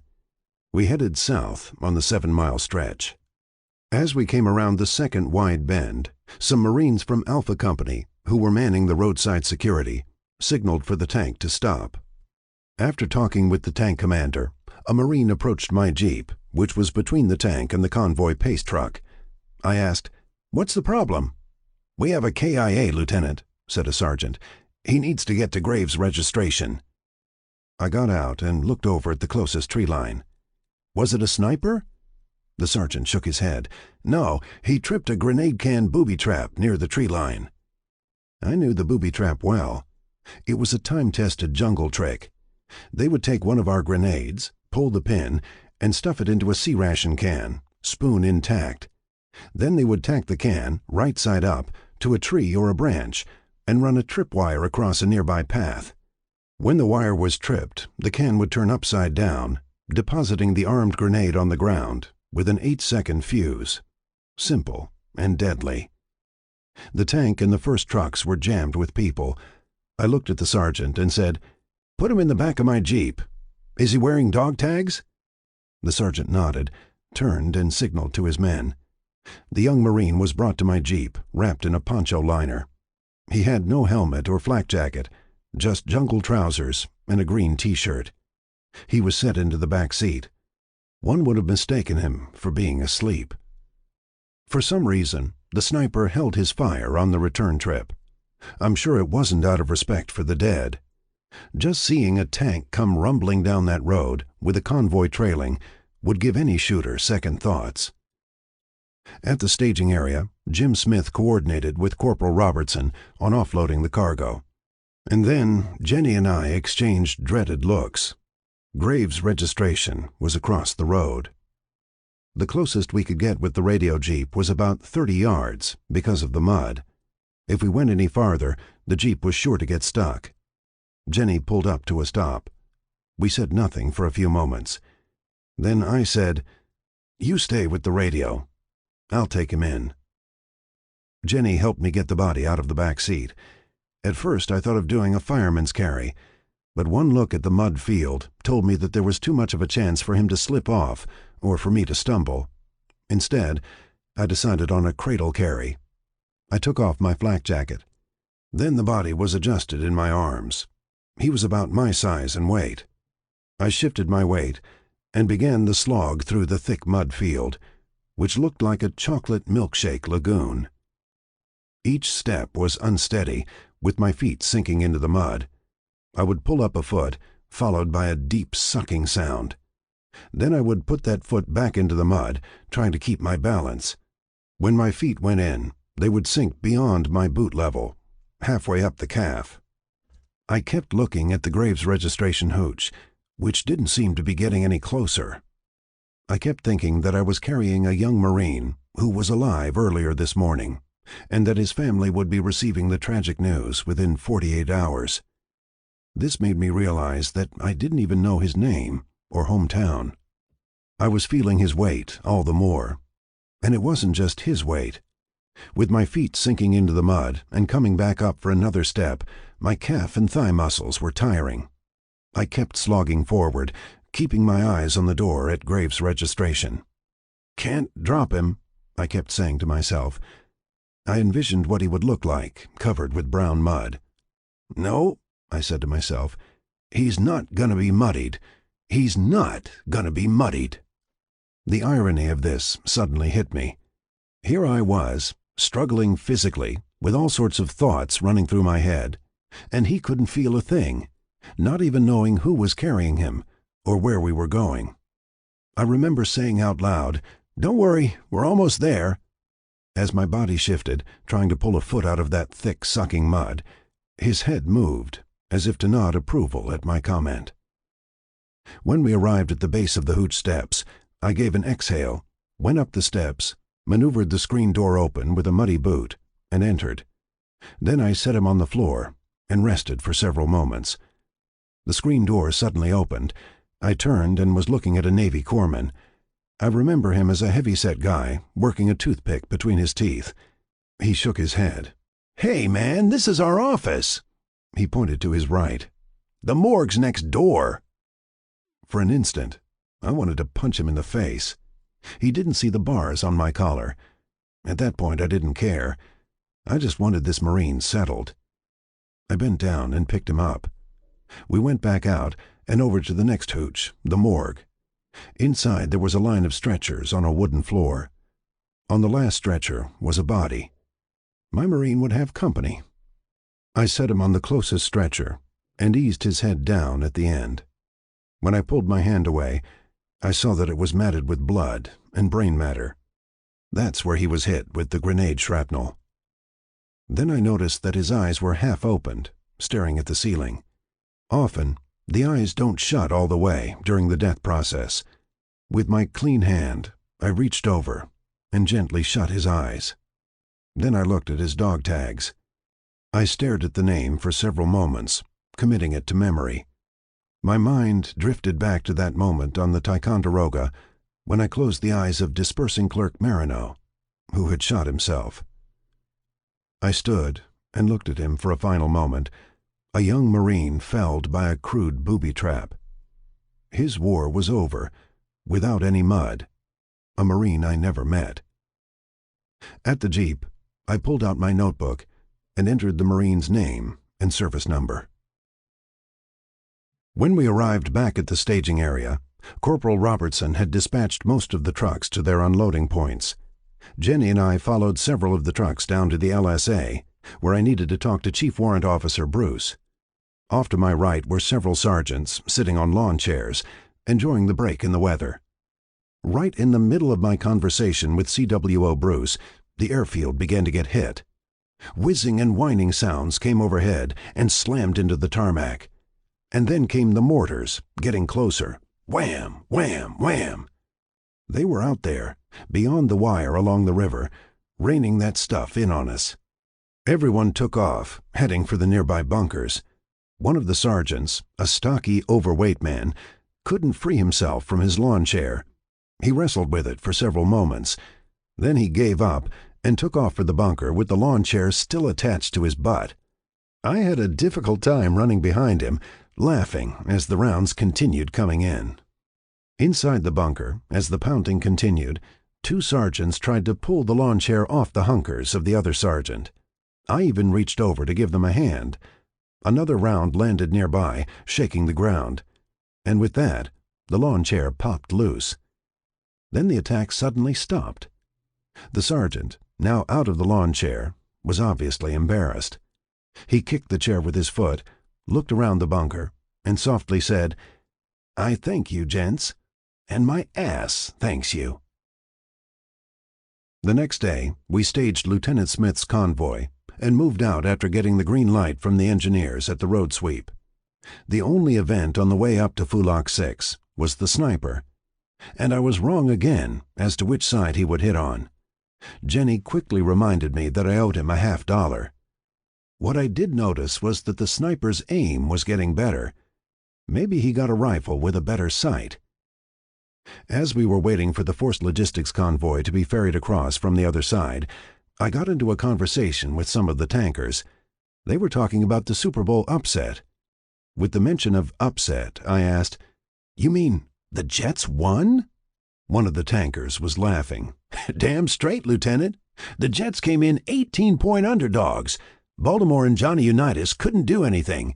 Joe Namath even predicted the day before that the Jets would take it." I shook my head. "Unbelievable." "You're sure about that?" The tanker smiled. "Baltimore got a touchdown at the end, but it was too late. Jets took 'em 16-7. He paused, sipping on a canteen cup of coffee. "My brother-in-law had $500 on the Colts. I bet he's kicking himself right now." Another tanker said, "Lieutenant, this is the year of the underdog." I remember smiling at him. "Yeah, maybe it is." The return convoy was uneventful. Even the sniper was silent from his perch. However, I still had a plan to do something about him, or her. One could never be sure. After we got the convoy settled and dispatched to the unloading points, I reported in to Major Beheimer. The first thing he said was that Division got my 3-page memo. I looked at him. "And?" Major Beheimer smiled. "They liked it. Showed improvement. Good job." Then he picked up the landline phone and put a call through to Division. He held up a hand for me to stand by. And then he began speaking. I had no idea to whom he was talking. Then he put a hand over the speaker end. Major Robb at G4 would like to talk to you." Interesting. Major Charles Robb was a former White House aide and Lyndon Johnson's son-in-law. He began his tour in-country as the commander of India Company, 3rd Battalion, 7th Marine Regiment. Now that he got his gold oak leaves, he was in the G4 office, supervising the logistics on Operation Taylor Common. I took the phone from Major Beheimer. "Lieutenant McAdams." "This is Major Robb at G4. I saw your memo," said the voice on the other end. "What I'm concerned about is the convoy turnaround time. You should be able to get a convoy in and back in one day." "Right now, Major, that's not possible. There's always a logjam at the river, and they shut it down at night," I explained. "Oh, no, Lieutenant. Someone's pulling the wool over your eyes. That ferry is operating all night long," replied Major Robb. Like learning about the Jets' upset in the Super Bowl, I couldn't believe what I was hearing. "Major, the ferry is shut down at night because of enemy activity on both sides of the river." "Are you sure about that?" asked Major Robb. "Positively, Major. I've been down here since December 27th, and I'm on that road every day." I paused, thinking quickly. "If you came down here, you'd see what I mean." Silence on the other end for several moments. "Okay, Lieutenant McAdams, I'll take you up on that. Put the Major back on the line." I nodded and handed the phone back to Major Beheimer. They chatted for several moments. Then Major Beheimer hung up and looked at me. "You just talked LBJ's son-in-law into taking a convoy down here." He shook his head. "He thinks the ferry operation goes all night long." That night, we all ended up in the slit trenches, as a result of another rocket and mortar attack. Most of us knew the calendar, that the lunar holiday was approaching, and that these irritating night attacks could be a preview of Tet 69. The next morning, Jenny and I stopped along the 7-mile stretch at the Charlie Company base camp. I asked the company commander about snipers in a tree line on the right side of the road. "Which sniper?" he asked. "There are about 5 or 6 of them doing their thing out there." "This one has a perch near or behind the German hospital," I said.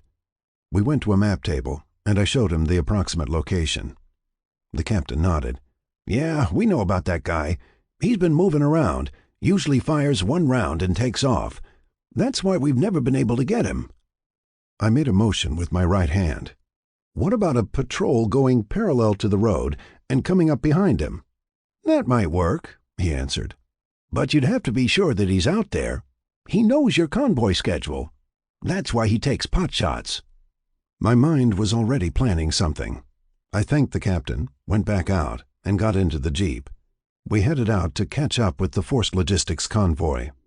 And right near a bend, a round hit just behind us on the right side of the road. Jenny looked at me. "That's 75 cents now, Lieutenant."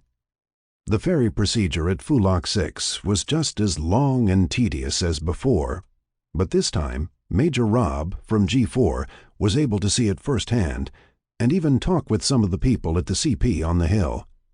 I was also surprised to see that Jack Carmetti was the convoy commander, with Jim Smith at trail.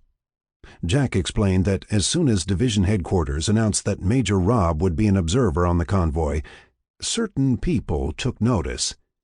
It was the first time that Major Ashworth and Captain Eiler showed up at the staging area. Had Major Robb not been an observer, there wouldn't have been any concern. The convoy had a tank escort down the 7-mile stretch. And again, the sniper obviously felt that discretion was the better part of his valor. No shot fired. While the trucks pulled into the staging area, with Corporal Robertson directing traffic, I approached Major Robb, who was climbing down from the bed of a 6x truck. I saluted and introduced myself, adding, "We chatted on the phone. Glad you could make it down." He nodded and smiled, looking around the area. "I see what you mean now. You've got quite a resupply assignment." "Yes, sir," I said. "It was a real cluster when I got here, and it took a while to get things smoothed out." He cast a look around the staging area. "This operation is one of the biggest that the division has put together. That's why they installed a task force, with General Dwyer commanding, to reinforce the fire bases. My only drawbacks right now are the 7-mile stretch out there and the nightly rocket and mortar attacks," I added. "I can see that," he replied. "Which way is the airstrip?" I pointed in a northerly direction. "Down that road." He shook my hand. "If you need anything from division, let us know. Keep up the good work." Major Robb quickly hitched a ride to the airstrip. As I watched him leave, I felt that it was a win-win situation. He saw firsthand how we were coordinating the convoys, and he got a realistic view of the primitive ferry procedure at the river, and that it was indeed shut down at night. My suggestion that he take a convoy down here and see for himself was said in an offhand manner. He took me up on it, and it paid off. That night, Jack explained that he would be dropping off at Fulok 6 to coordinate the ferry crossings. Jim Smith would take the convoy back to Da Nang. And right on schedule, we hit the slit trenches later. Our convoys had a schedule, and so did the rocket and mortar attacks. The next morning we took the convoy back to Fulok 6, where Jack got off to assume his new duties. On the way up, the sniper fired again, this time from a different position, but in the same locale, near the German hospital. The convoy continued to Da Nang, with Lieutenant Jim Smith commanding. There was no incoming convoy coming down from Da Nang, so on the way back, I had Jenny pull off the road and drive up the side road to the hospital complex. It was a group of 4 to 5 buildings, with several vehicles parked nearby, 2 of them Range Rover ambulances. The center building had a red cross painted on the roof. I walked to the edge of the hospital grounds and studied the terrain and a nearby tree line. He's out there in that tree line somewhere, I figured. And he'll most likely be waiting for another convoy or my jeep to come down the road. But on this day, there would be no convoy. I now had an afternoon, along with a plan. When we arrived back at Anhoi, I made a map recon in the jeep. Then I went into the operations bunker to request a patrol order. The regimental commander, Colonel James Ord, was there, with Major Beheimer and Lieutenant Chuck Hughes. Another man was there, a grizzled old corps gunnery sergeant, an unlit cigar sticking out of his mouth. I explained to Major Beheimer that I needed a 10-man patrol with a Prick 25 to head out of Anhoi in a southerly route, going parallel to Liberty Road, the 7-mile stretch. We would then turn northeast, using the road as a guide, to where I suspected was the latest sniper perch. We would come up behind him. The objective was not only to take him out, but bring him in. The gunnery sergeant was the operations NCO, a hardened Korean War veteran. Colonel Ord simply smiled, nodded, and headed off to a staff meeting. I pressed my case in front of Major Beheimer, Lieutenant Hughes, and the gunny. I wanted to get a patrol out there before the afternoon shadows set into the tree line. The gunny and I went to a nearby wall map, and I pointed out the approximate location of the sniper perch. He listened attentively, nodding at certain points. Then I summarized my argument and waited for his response. The gunny took the unlit cigar out of his mouth and gave me a wondering look. "Lieutenant McAdams, are you presently reading a good book?" I was stunned by the question.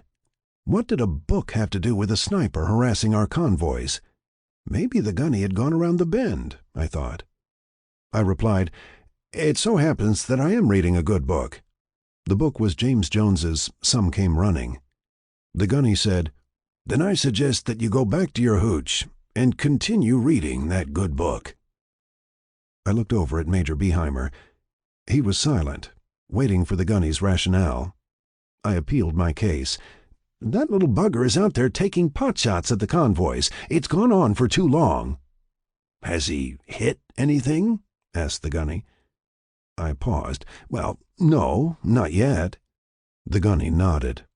"Let's say you take your patrol out to that tree line, and let's say you get your little bugger, and you bring him in." He paused and added, "Walking or in a poncho liner. But let's say that you get him."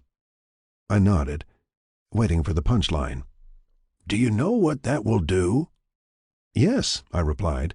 "It will stop that sniper from shooting at us." The gunny shook his head. "It will force them to replace that little bugger." Another pause.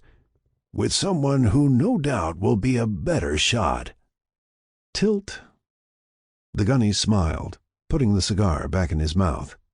"Lieutenant, go read your book." I spent the rest of the afternoon with James Jones. Later, in Major Beheimer's office, I picked up a copy of Pacific Stars and Stripes. The lead story was about Richard Nixon's inauguration as the 37th President of the United States. I also noticed a sidebar about the coming strategic changes in Vietnam. The next day, the convoy schedule resumed. It was taking longer to get the trucks across the river because the convoys had increased in size as Operation Taylor Common continued. After a convoy got settled, I would grab a package of lerps and a section of C4 plastic explosive. I didn't want to take the time to hike to the mess hall for the evening meal. Instead, I would dine al fresco in the hooch. This meant heating up a canteen cup of fresh water on an improvised stove. The stove consisted of a small C-ration container.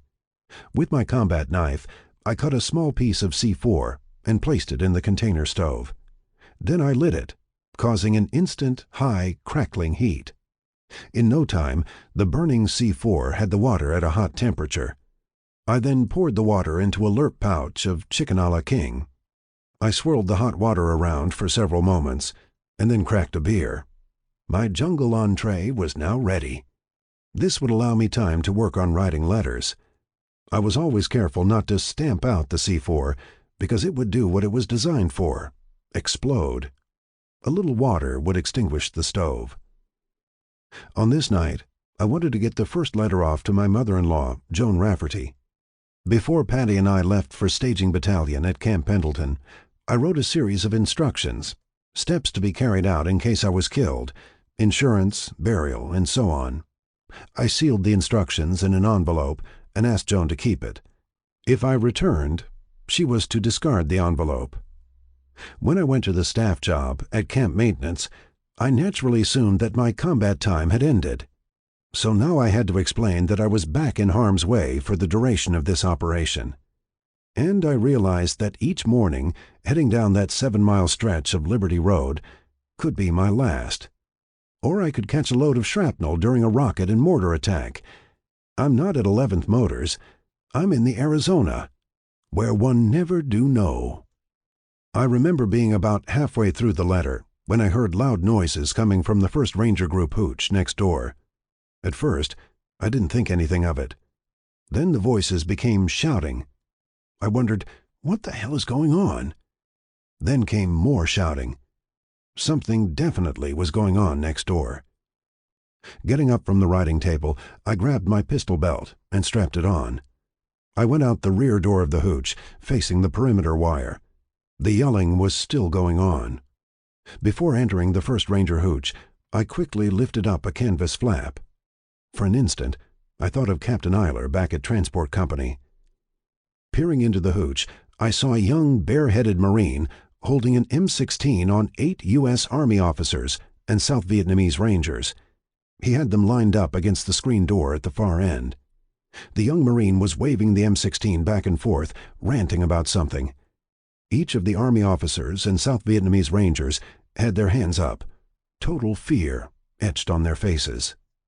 I didn't need a wall to fall on me to realize the deadly situation, and I knew that I had seconds to figure out something, or people were going to be wounded or killed. 2 options raced through my mind: get some assistance from whomever, or take the initiative. I looked around, realizing I was alone in dark shadows, absolutely nobody around. I drew my .45.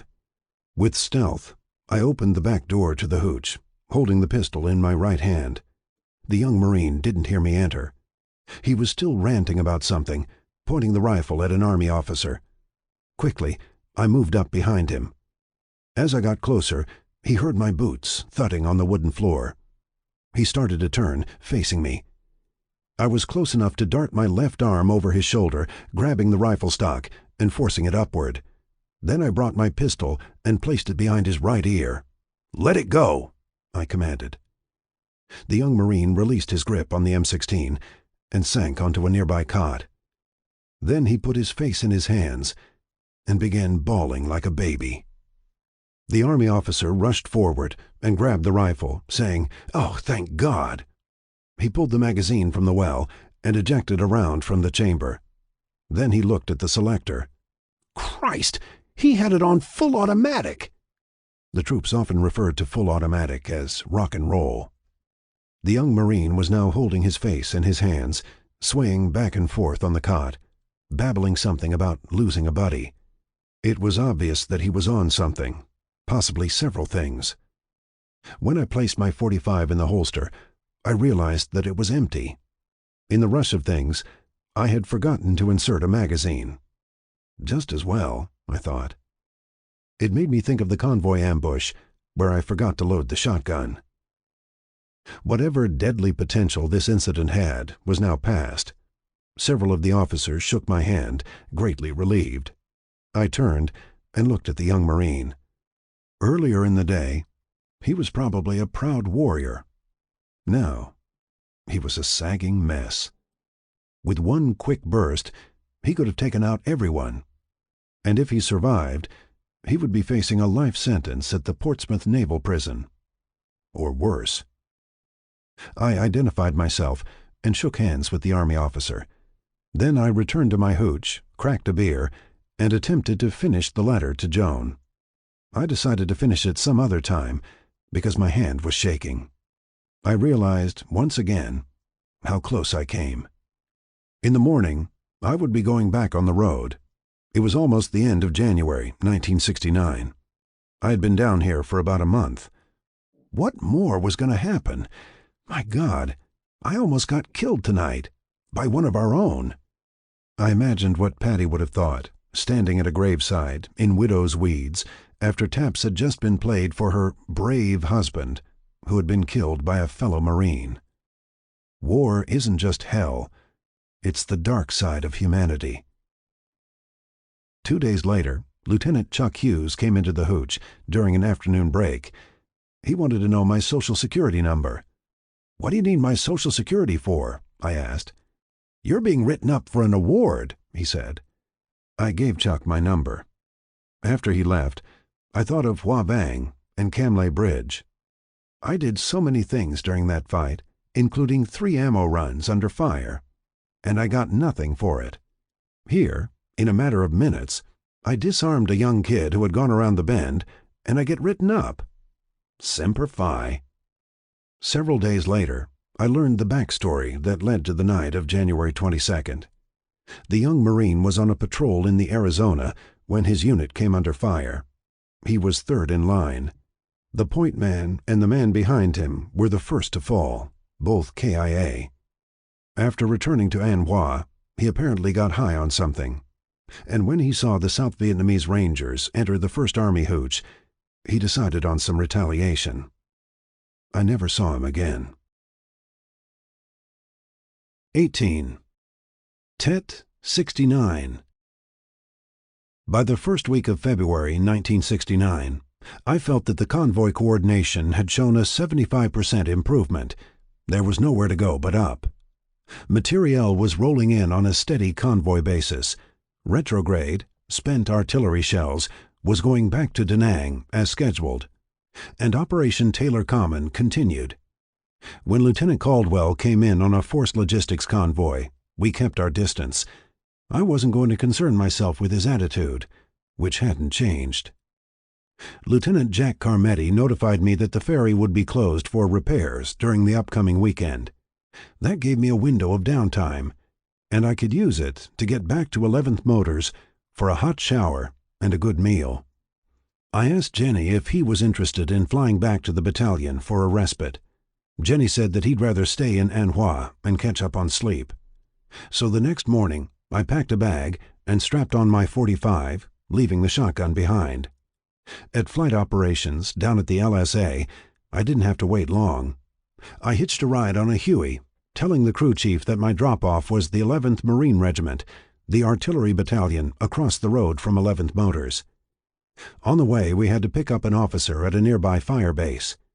Going into the LZ, landing zone, we took some enemy fire.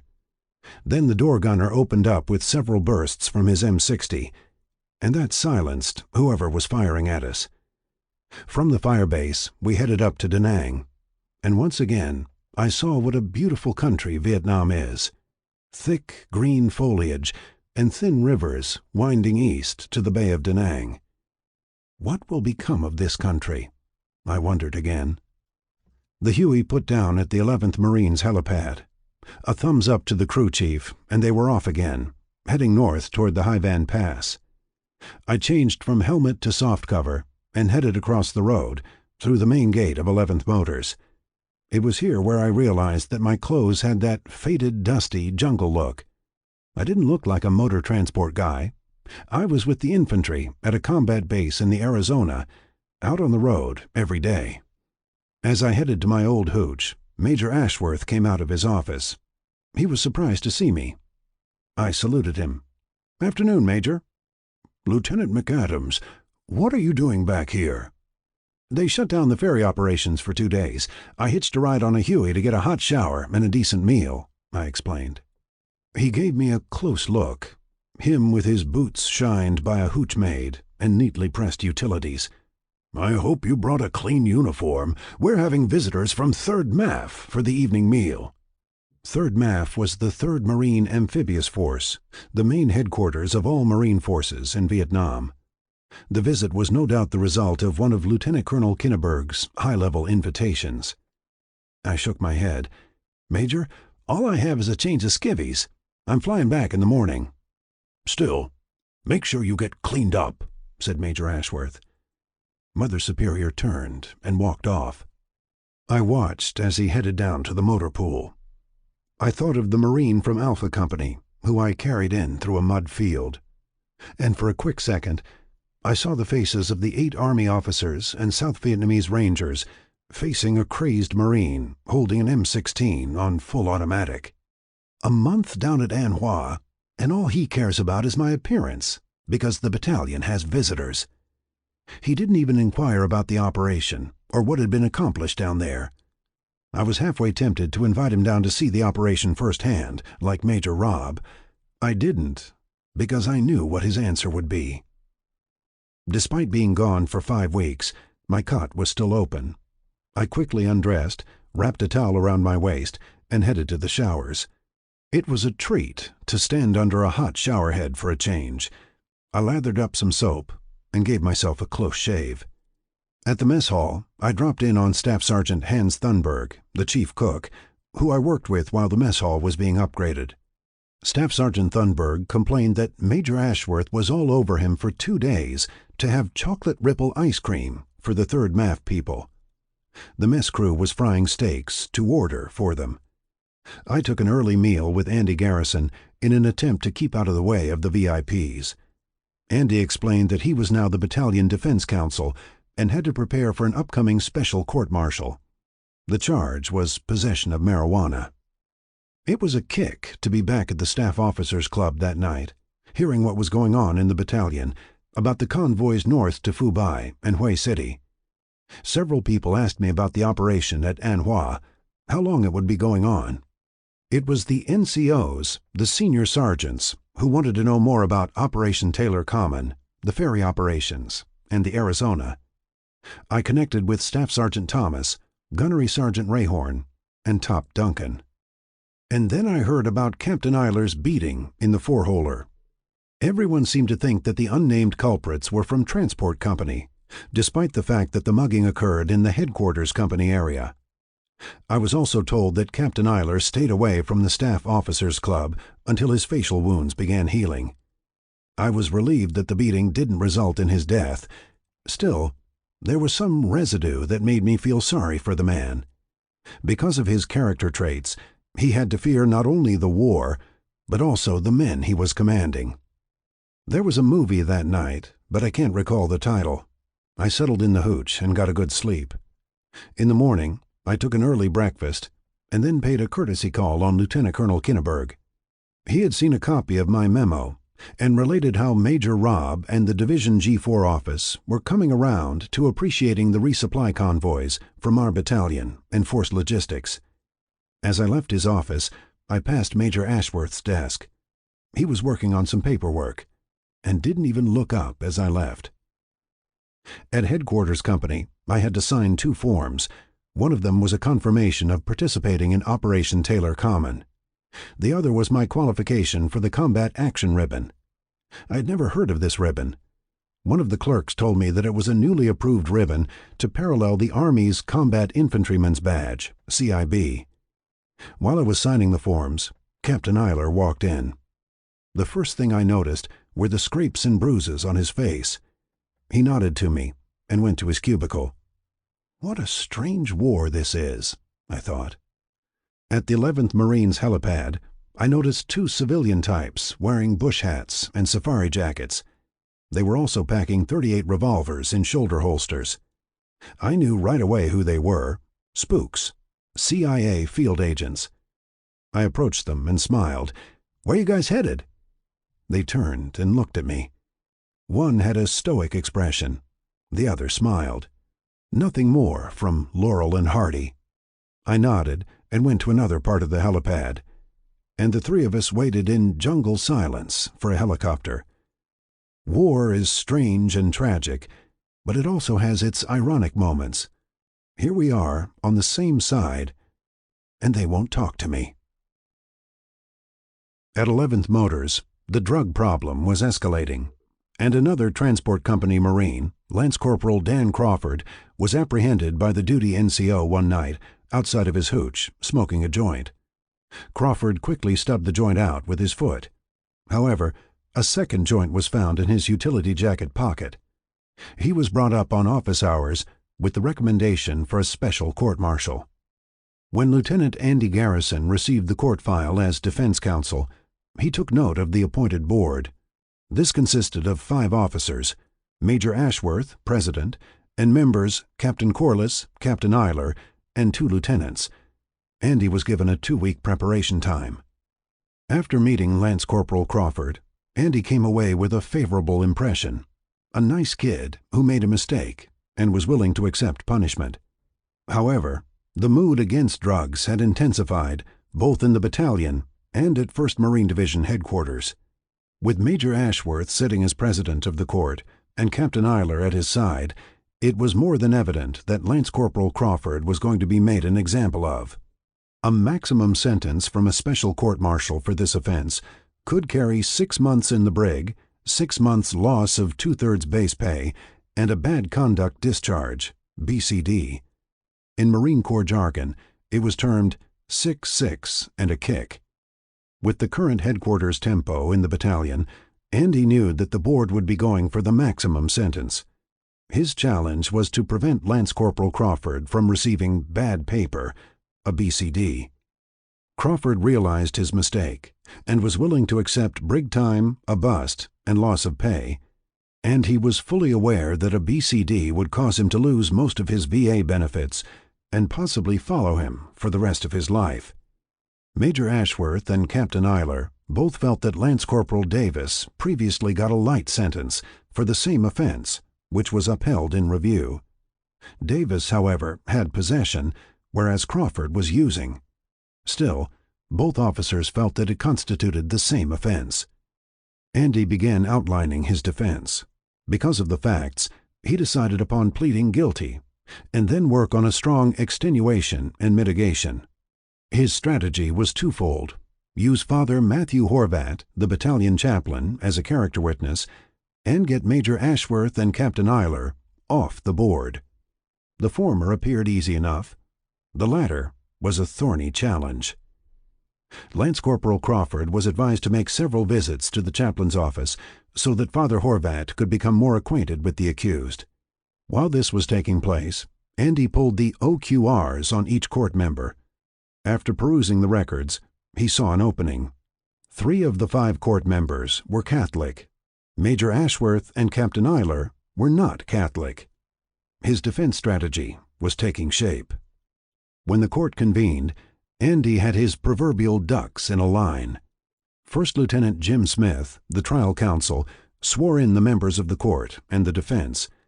Andy then pulled a startling 1-2 punch. He challenged Captain Eiler for cause. His argument was that Captain Eiler, the commander of the accused, had prior knowledge. Captain Eiler was caught off guard. He turned to Major Ashworth for a ruling. Since it was a challenge for cause, Major Ashworth had to allow it. Captain Eiler grabbed his softcover, gave Andy a glare, and left the courtroom. Next was the peremptory challenge for the defense. Andy stood at the defense table and named the president of the court, Major Ashworth. A surprised silence came over the room. Captain Corliss was just as surprised as Major Ashworth. With Ashworth gone, Captain Corliss, as next in seniority, would be president. The shock wore off in a few moments. It was obvious that Major Ashworth and Captain Eiler had no idea these challenges were coming. The board was now reduced to 3, and the 3, about to hear Father Horvat's character testimony, were all Catholic. Captain Corliss took over as president after Major Ashworth left in a huff. It was noted for the record that the board was reconstituted. The plea of the accused was next: guilty.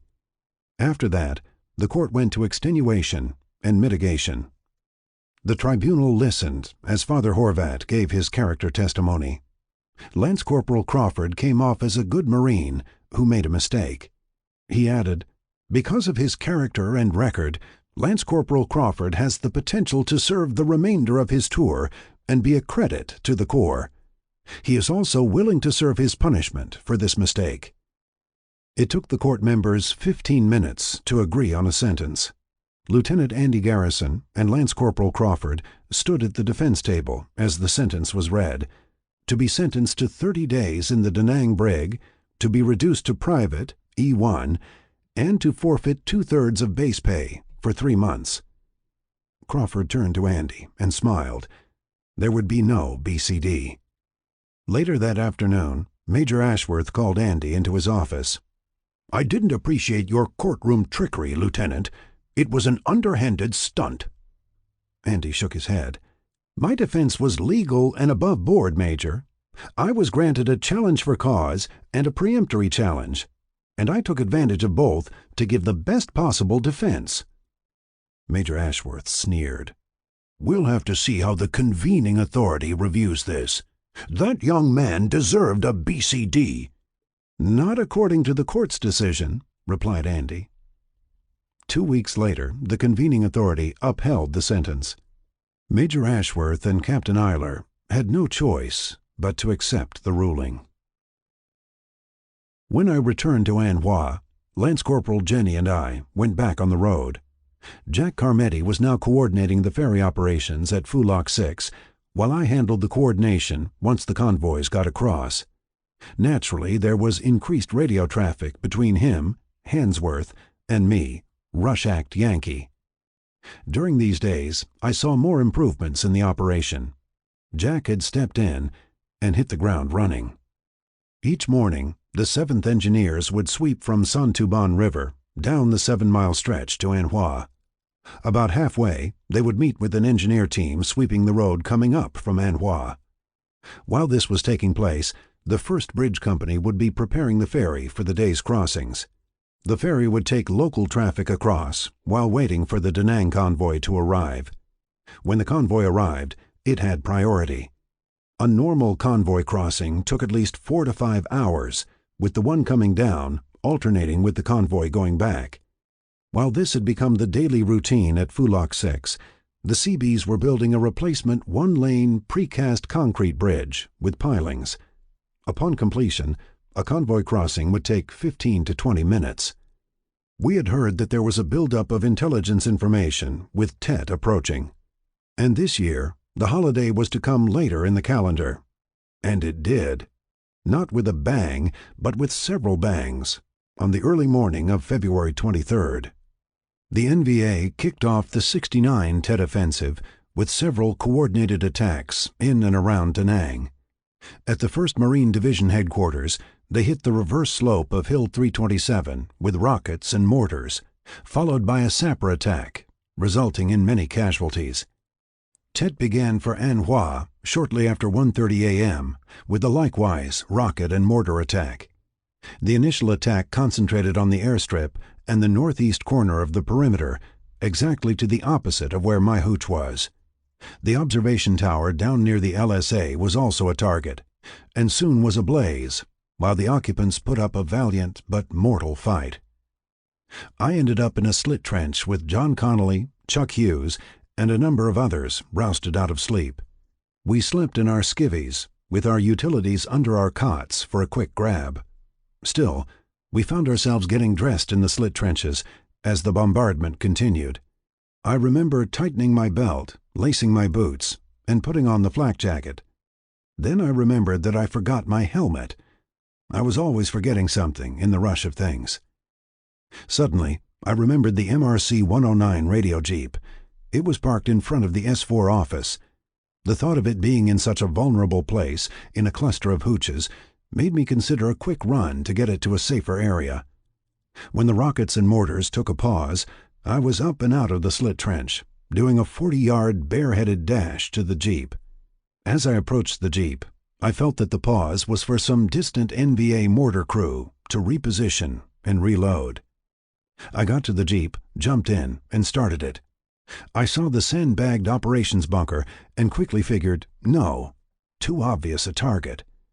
What I did was drive to an open area and park it. The NVA mortar teams used certain targets. I figured that they would never pump rockets and mortars into an empty field. So I parked the jeep right in the center of an open area. I turned off the engine, got out, and began the sprint back to the slit trench. As I started running, the rockets and mortars resumed hitting around the perimeter. When I got closer to the slit trench, I heard a whizzing sound pass my left ear, thumping into a mound of sand near the edge of the slit trench. I stopped and looked at what had landed. It was a white-hot, jagged piece of shrapnel, most likely from a 122mm rocket. More rounds were coming in, so I jumped into the slit trench, still bareheaded. The attack went on for most of the night, and again we slept in the slit trench. Periodically, I would rouse myself and look out at the perimeter wire. Someone was firing a rifle, and then someone else would also fire. I lowered myself back down for a few more Z's. Again, I thanked the divine providence in giving me a gene for quick recon naps. The morning sun gifted us with an all-clear siren.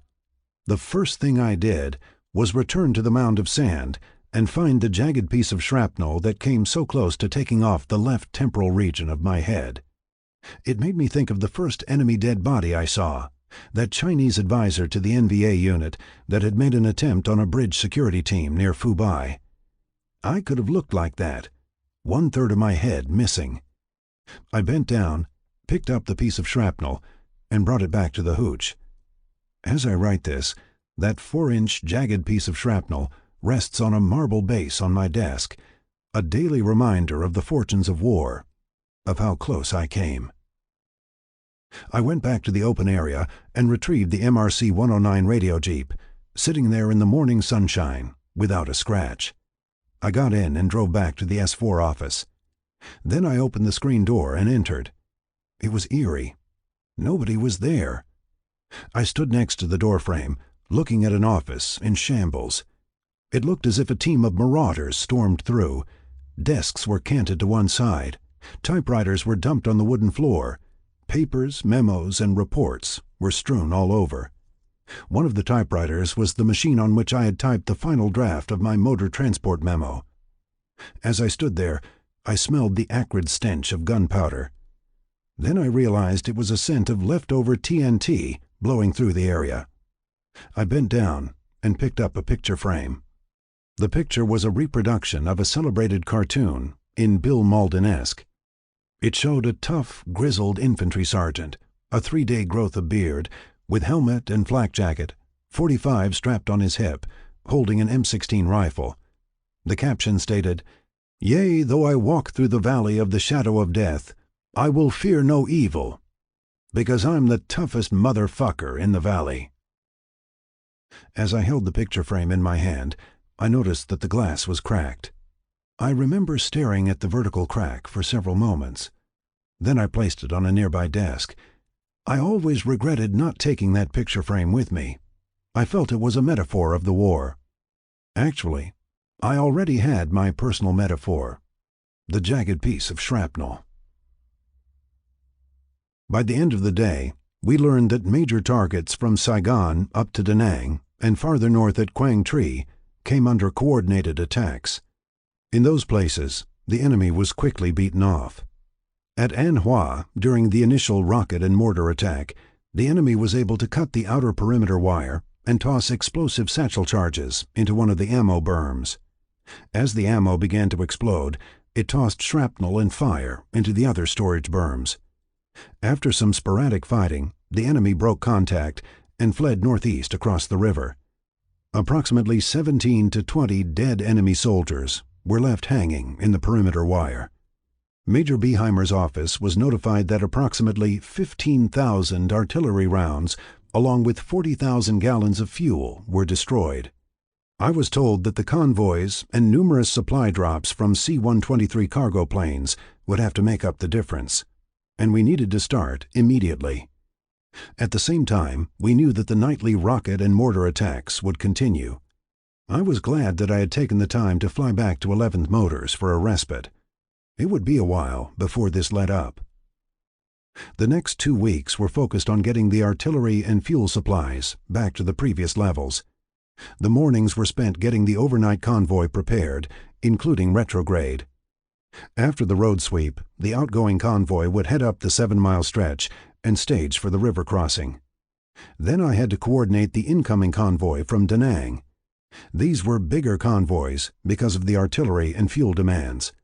The sniper kept to his routine, constantly cranking off around at us as we were either going up or coming back, and I kept losing quarters to Jenny.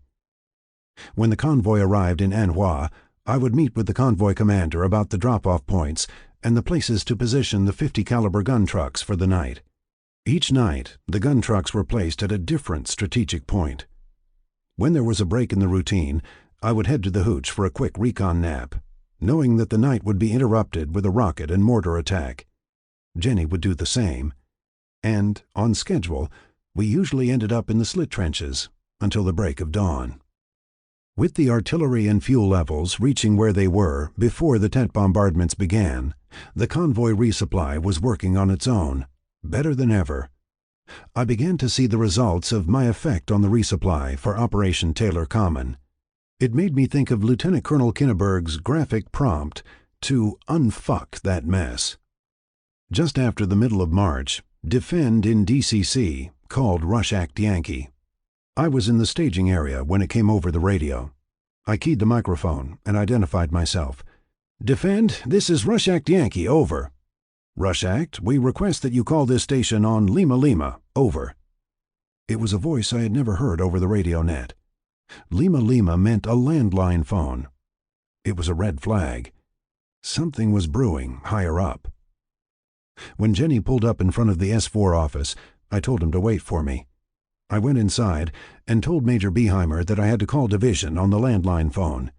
He nodded and pointed toward the phone. I quickly got through to DCC. And then I was informed that Lance Corporal Jenny and I would be returning to 11th Motors on the outgoing convoy the next day, March 19th. I was surprised by the suddenness of it. My time with the 5th Marines, Task Force Yankee, and Anhoi was ending. I was also told that the convoy turnaround time could now stand on its own. I will always remember the phrase, "You won't be replaced. There's no need." I exited the S4 office. Standing there next to the door was Brigadier General Ross Dwyer, Commanding General of Task Force Yankee. I snapped off a quick salute. He nodded and returned the salute with a reply, "Lieutenant, how are you?" "Fine, sir," I said.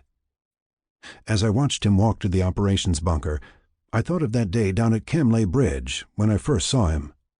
Then I recalled the staff meeting at 11th Motors and the difficult decision to relieve Major Pearson, replacing him with Lieutenant Colonel Kinneberg. And now the head guy down here had just said hello to me on my next-to-last day on Operation Taylor Common. Ross Dwyer, a Stanford graduate, was commissioned a second lieutenant in 1942.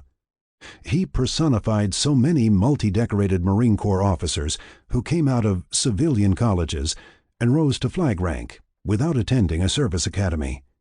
I always felt that that is what set the Marine Corps apart from the other services. There never was or ever has been an exclusive Marine Corps Officers Military Academy. Ross Dwyer retired as a Major General in 1974. He passed away at age 82 in October 2001. I stood next to Jenny, who was still sitting in the driver's seat of the Jeep. I smiled at him. "What is it, Lieutenant?" he asked. "We're done here," I said. "Good. I can get some sleep," said Jenny. I shook my head. "I don't mean that we're done for today. We're done, period. We're going back to 11th Motors with tomorrow's convoy." Jenny turned and stared through the windshield. He shook his head and smiled. He didn't have to say anything. There was a look of relief written all over his face. Mission accomplished. The night was uneventful. In the morning, I got my gear ready and headed to the mess hall, which had been in a state of repair since the first Tet attack. After a full breakfast, I headed back to S4 for a farewell to Major Beheimer. John Connolly said that he was in the operations bunker. Major Beheimer was sitting in the bunker with the gunnery sergeant who had talked me out of taking a patrol to get the hapless sniper. Sitting next to him was Colonel James Ord, commander of the 5th Marine Regiment. I nodded to the three men. Then I looked at Major Beheimer. "I'll be heading back with the morning convoy, Major." Colonel Ord took off his glasses and smiled at me. "Who are they replacing you with, Lieutenant?" I shook my head. "Nobody, sir. They tell me my job is done." Colonel Ord motioned with his glasses to Major Beheimer. "Lynn, write something up on Lieutenant McAdams. He's done a hell of a job." Major Beheimer smiled and picked up a pen. "When did you get down here?" I explained that I arrived December 27th, 1968. He made some notes, stood, and shook my hand. "Good luck, Frank." We waited for the engineers to finish the road sweep. I said goodbye to Corporal Robertson, adding that he could return to his unit. I made a note to write up a letter of commendation for him, how he was able to sort things out in the staging area. As the convoy headed out, Jenny pulled our jeep in line behind the convoy commander.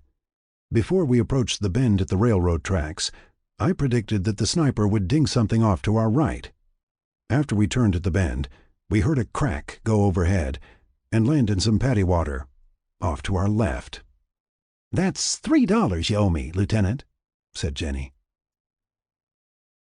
At Fulok 6, the incoming convoy from Da Nang had already arrived. As the slow and tedious ferrying process began, I went up on the hill to the CP. Jack Carmetti was there, with several MPs. He introduced me, and we sat on the side of a sandbagged bunker. I had about 2 weeks left in country, and I knew that this would be the last time Jack and I would be together, because he got orders to Camp Lejeune. We opened 2 cans of beer and reflected on our time in 11th Motors and now on Operation Taylor Common. Somehow we got on the subject of Captain Eiler and how he was transferred to Headquarters Company, where he received a beating. I asked, "Do you think it was Transport Company or Headquarters that got to him?" Jack shook his head. "Doesn't make any difference. The man is damn lucky that he's alive." I remember looking down at the river, watching that primitive ferry transporting several trucks across. Whatever will become of this country? We'll continue until a pullout date, then all hell will break loose. After the dust settles, we'll become allies. He gave off a wry smile. And maybe we'll build a few resort hotels on the bay. I took a long look at the river down below. Then I turned to Jack. I guess it was about growing up and finding out something about ourselves. After we arrived back at 11th Motors, I heard what happened during Tet 69. Like most of the compounds in the area, they took some rocket and mortar rounds. Alpha and Bravo companies were probed, the enemy trying to cut through the wire, but they were beaten back. Bravo Company got credited with several kills. I settled into the old hooch and then reported to Lieutenant Colonel Kinneberg, who wanted me to start on an AAR. I understand you gave Colonel Ord a rough time down there. I remember giving him a quizzical look as he smiled. He was playing with me. You did good. Let's let it go at that. On the way out, I went by Major Ashworth's desk. Oh, Lieutenant McAdams. I stopped and looked at him. Make sure you get your after-action report in on time. I nodded to him and walked out. I never knew exactly what he did at that desk, and he had absolutely no idea what we did down at Anhua. The next week was spent outlining my AAR and the letter of commendation for Corporal Robertson. I also wrote up Lance Corporal Jenny for a Bronze Star. In reality, I wanted him to get a Navy Commendation Medal with a Combat V, so I recommended a Bronze Star, knowing that someone up the chain would knock it down one. So it goes in the Corps. I had no idea what Major Beheimer had written for me. The paperwork would have to catch up. My stateside orders were to the 13th Motor Transport Battalion at Camp Pendleton, California. 4 weeks of leave would allow me time in Chicago to reunite with Patty and take our time driving to the West Coast. When I turned in the shotgun to the battalion armory, I realized something. Despite all the convoys I was on with that weapon, I never fired it. My rotation day finally arrived. It was early evening when I signed out at Headquarters Company, carrying an officer's bowel pack, a gray multi-compartment suitcase with leather handle, and a sea bag. I collected the orders to Camp Pendleton and my OQR. One of the clerks told me that my paperwork from the 5th Marines arrived. For a moment, I didn't know what he was talking about.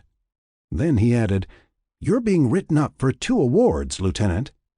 I didn't even ask what medals the recommendations were for.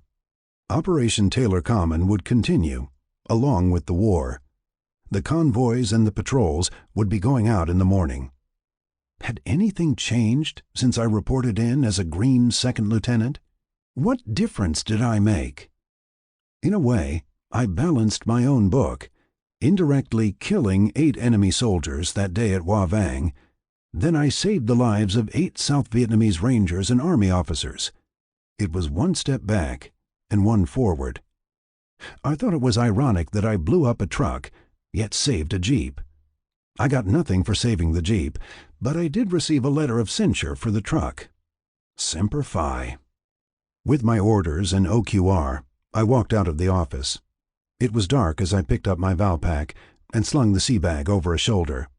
There was a Jeep waiting for me in the motor pool. About 10 yards from the company office, I heard a voice behind me. "Hey, Frank!" Standing to my rear, in the night shadows, was Captain Hyler.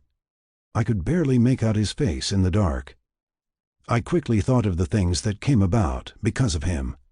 The wrong foot speech in front of the company, the ambush at Fujia Pass, the price on his head, the hair-trigger temper, sneaking around the troops' hooches at night, his reaction toward Bobby Kennedy, the false grave marker, and my marginal fitness report.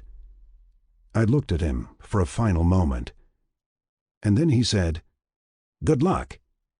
I realized that that was the best he could do. I responded with 1 word, "Thanks." There was no salute.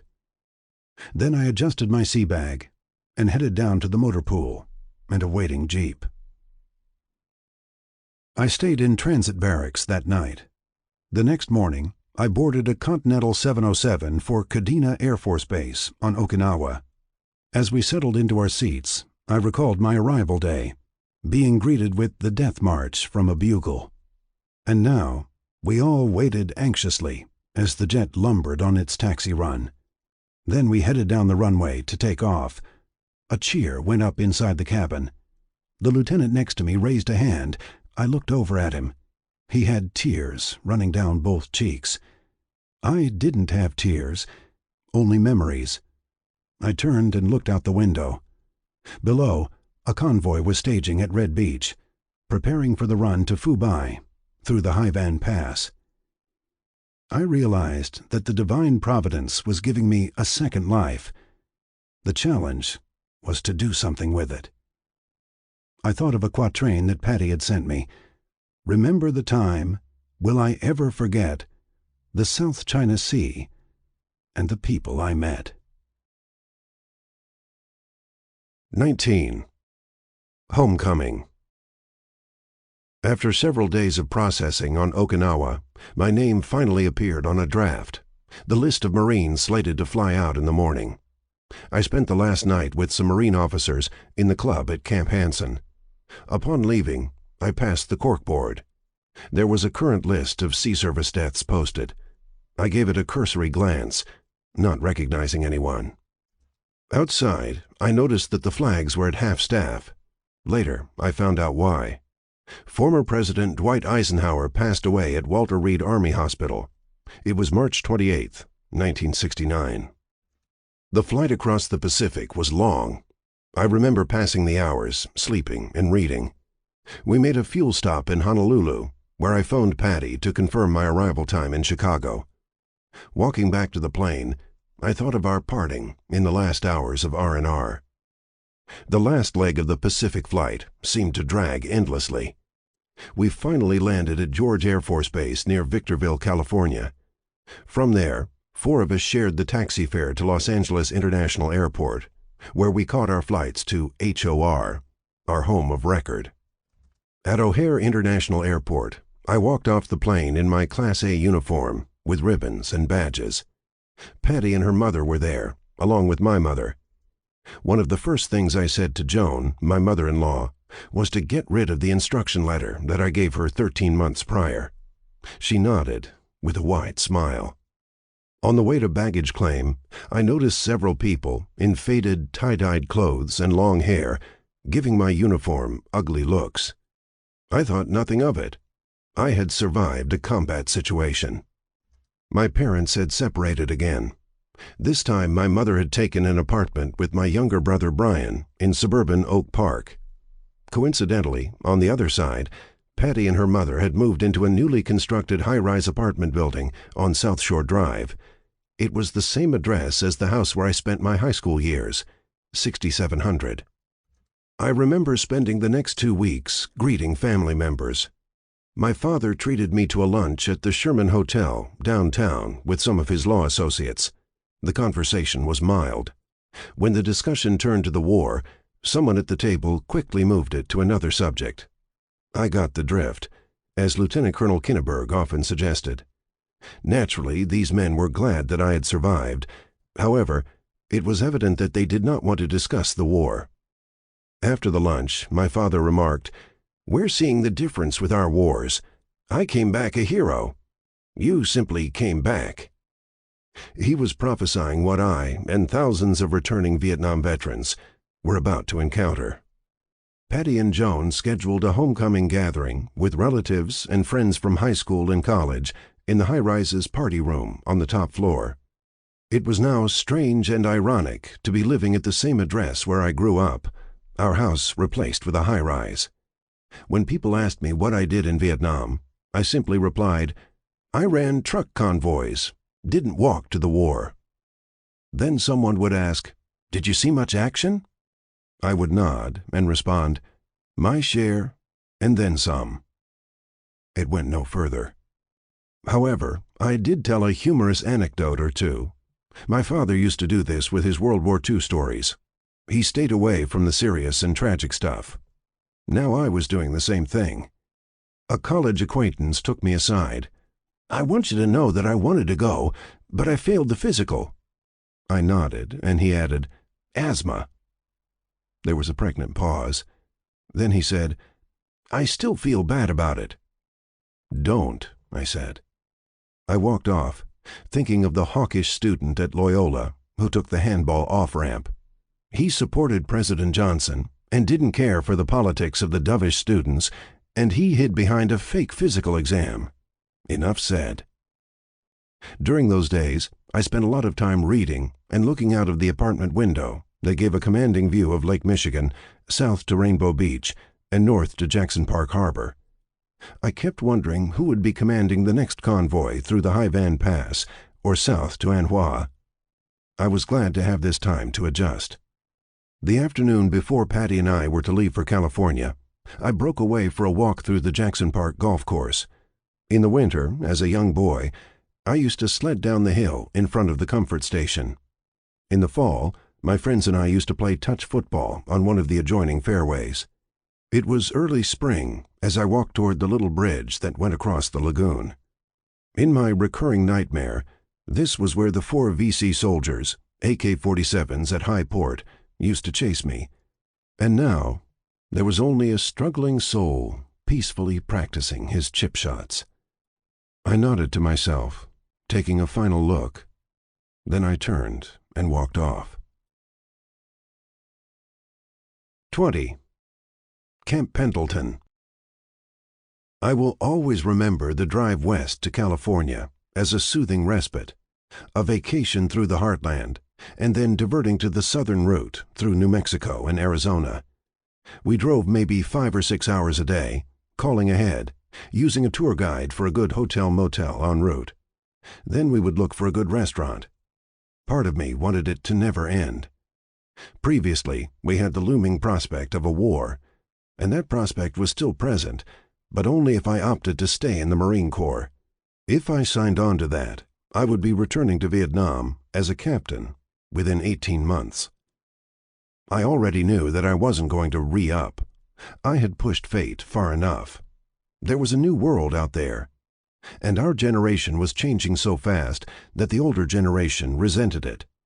The White House was reducing the troop level, but at the same time, contingency plans were underway to intensify the war.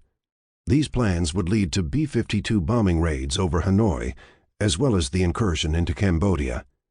Instead of coming together, the generation gap was widening. The values of the World War II generation were being challenged from all sides. Hollywood reflected that challenge in film. Midnight Cowboy, about the underside of Manhattan seen by a sickly con man and a naive male hustler. Easy Rider, a surprisingly popular low-budget road picture about two dropouts who ride across the country on motorcycles. They shoot horses, don't they? A dark look at a Depression-era dance marathon. Bob and Carol and Ted and Alice, a contemporary glimpse at the rationale of wife-swapping.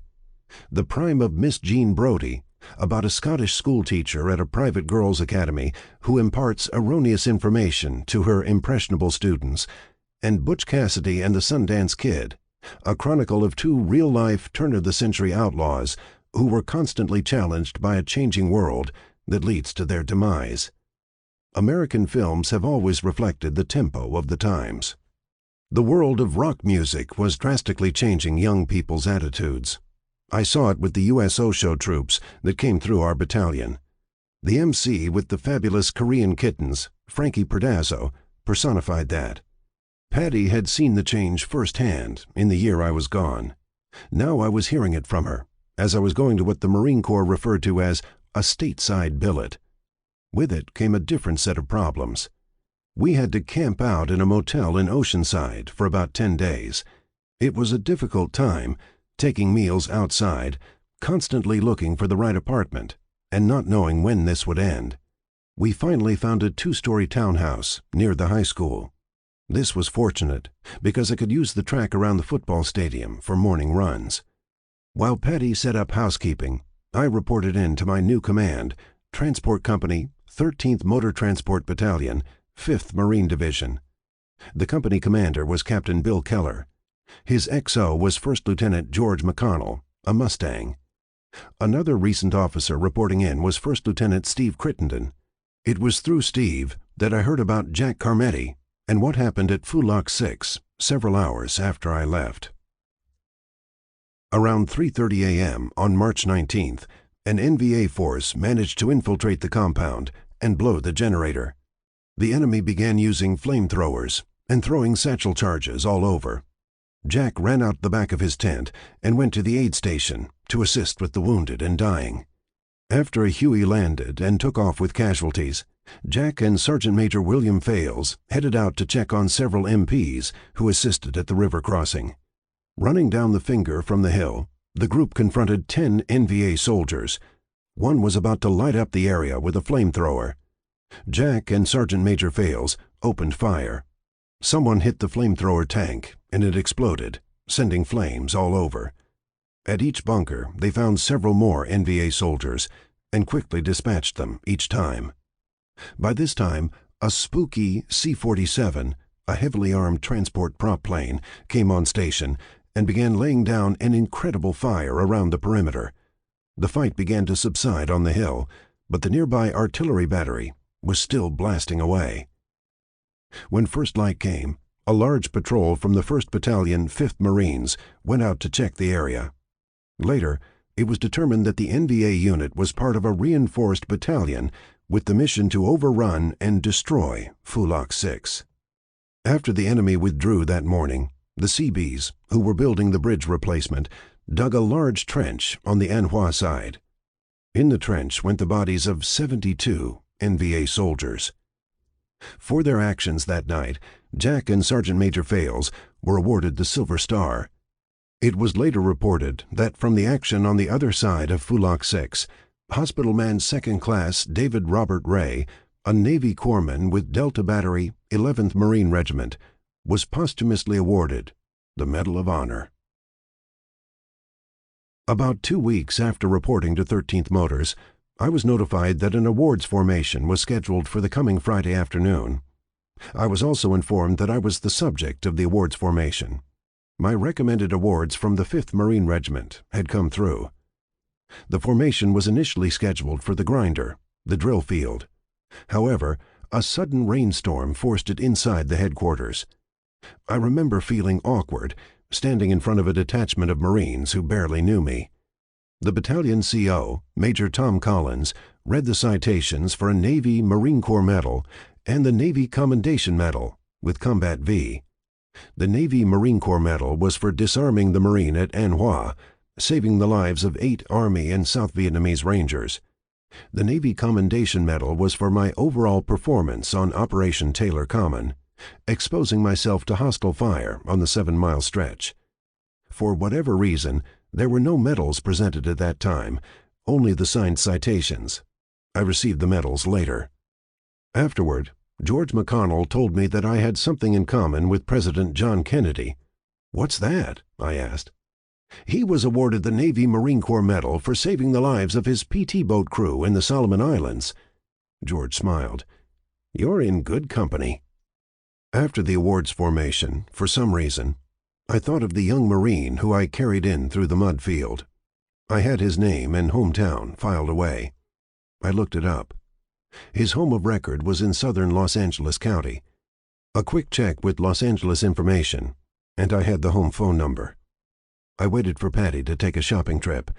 Then I went to the phone. I stared at it for several moments. My hand shook as I picked up the receiver. Slowly, I dialed the number. I remember taking a deep breath with a dry mouth. After the second ring, I heard a, "Hello?" It was a man's voice. I asked if this was the home of the Marine. Then I gave the casualty date. The man replied that it was. "I'm his father. I want you to know that I carried your son in that day." "Oh, you did," he replied. "Well, the Marine Corps didn't tell us much, other than he was killed doing road security in a place called An Hoa." "That's right," I said. "I was doing convoy coordination on that road." I paused and took another breath. "I should tell you that he didn't suffer. Death was instantaneous. It was from a booby trap. He was given a military funeral." A pause. "We're a Marine Corps family. I was in the Pacific in World War II. My father was with the 5th Marine Regiment at Belleau Wood in World War I. "If you'd prefer, I'd be glad to make a call to your home someday," I said. "No, you don't need to," said the man. "We prefer to let it go. We do go to the cemetery at times." He took another pause. "Thanks, Marine, for bringing him in." The conversation ended. I hung up the phone and sat down, deep in thought. When Patty returned, I was still sitting in the chair, staring into space. She took one look at me. "Are you all right?" "I will be, in a while." I stood and gave her a hug. Then I went upstairs and stretched out on the bed, staring at the ceiling, realizing again how fortunate I was. My eyes began to water. My time at 13th Motors was short. One morning, I was informed that my name was on a transfer draft, along with other recently returned first lieutenants, to the 1st Battalion of the 2nd Infantry Training Regiment at the San Onofre area. At the battalion headquarters, I met the commanding officer, Lieutenant Colonel Thomas Kennedy, a broad-shouldered man with blond hair. My new assignment was XO of Delta Company. Colonel Kennedy added that as soon as I snapped into the routine, I would be the next company commander. There weren't enough captains to go around. This was a real plum, a company commander as a first lieutenant. With it would come new challenges and decisions. Delta Company was situated within walking distance of the battalion headquarters. The troops were housed in a series of Quonset huts leading up to a latrine on a hill. The headquarters hut had a company emblem out in front. Underneath it stated Delta Devil Dogs, around a caricature of a fighting bulldog.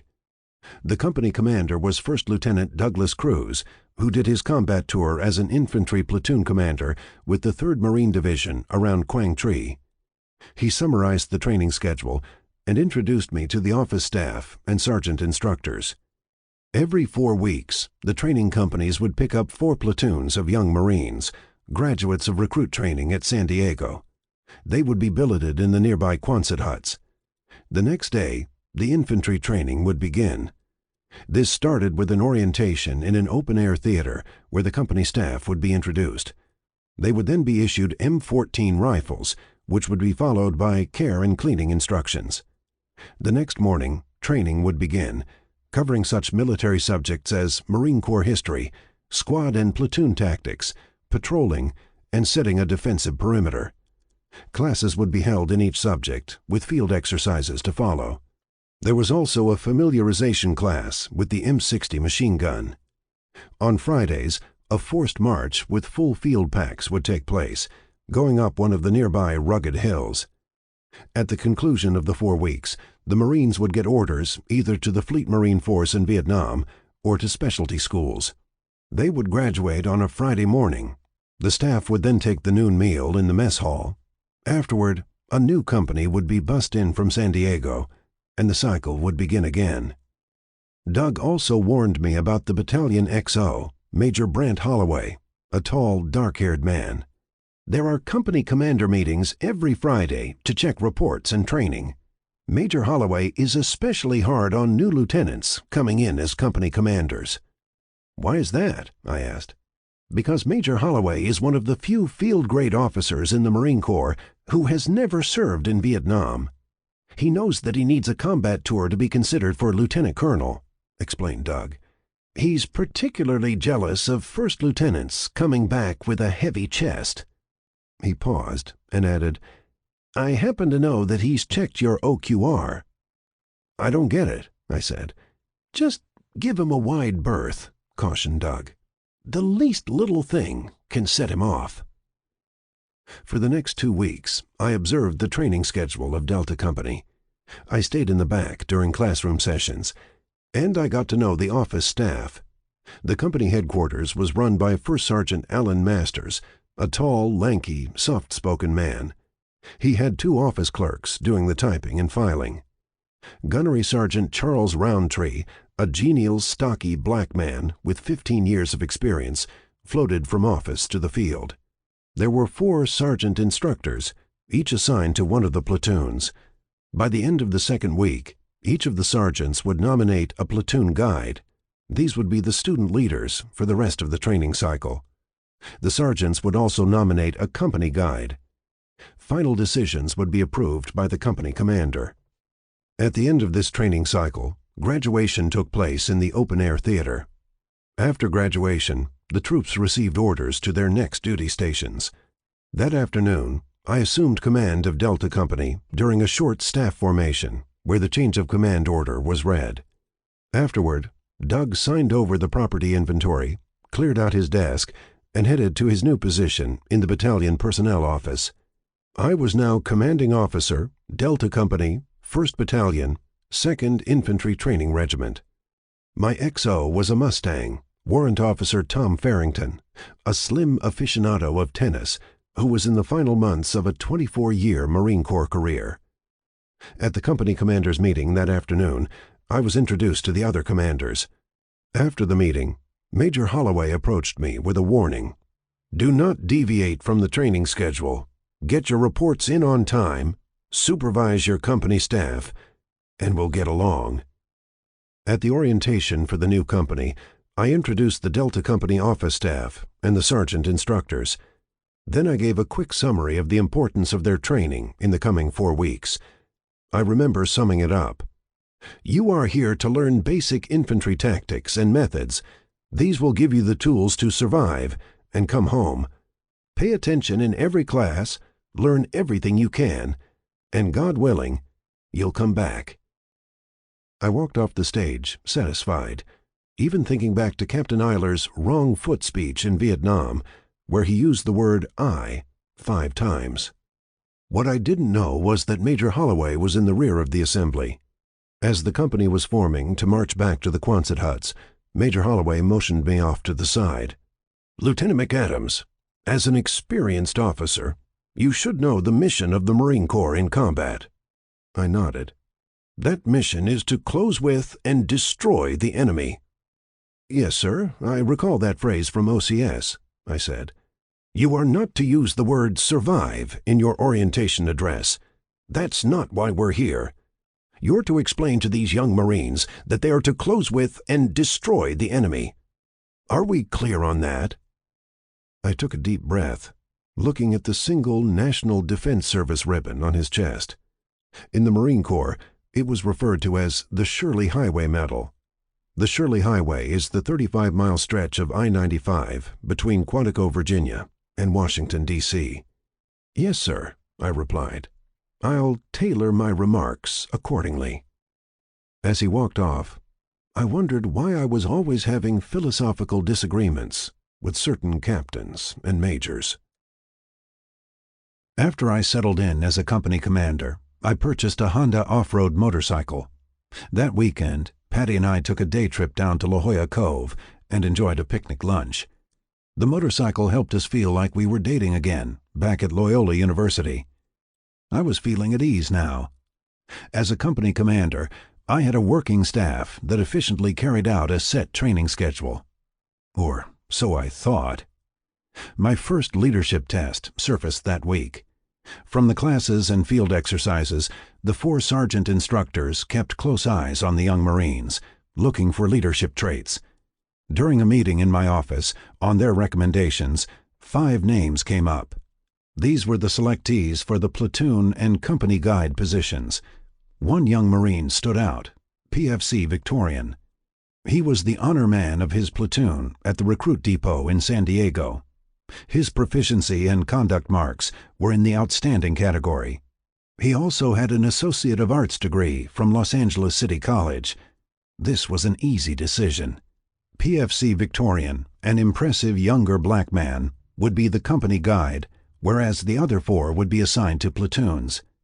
That afternoon, I signed off on a company memo making the appointments. The announcements were made at the evening formation, just before mess call. That night, Patty and I enjoyed a peaceful dinner. Then we tuned into Rowan and Martin's Laugh-In. The popular TV program was a series of quick comedy sketches that had a vaudeville foundation. My favorite character was Dan Rowan's portrayal of General Buck Wright, a buffoonish 4-star clown. I thought it was a healthy turn on the military mentality. Rowan knew the military well, having been a fighter pilot with the 5th Air Force in the Western Pacific during World War II.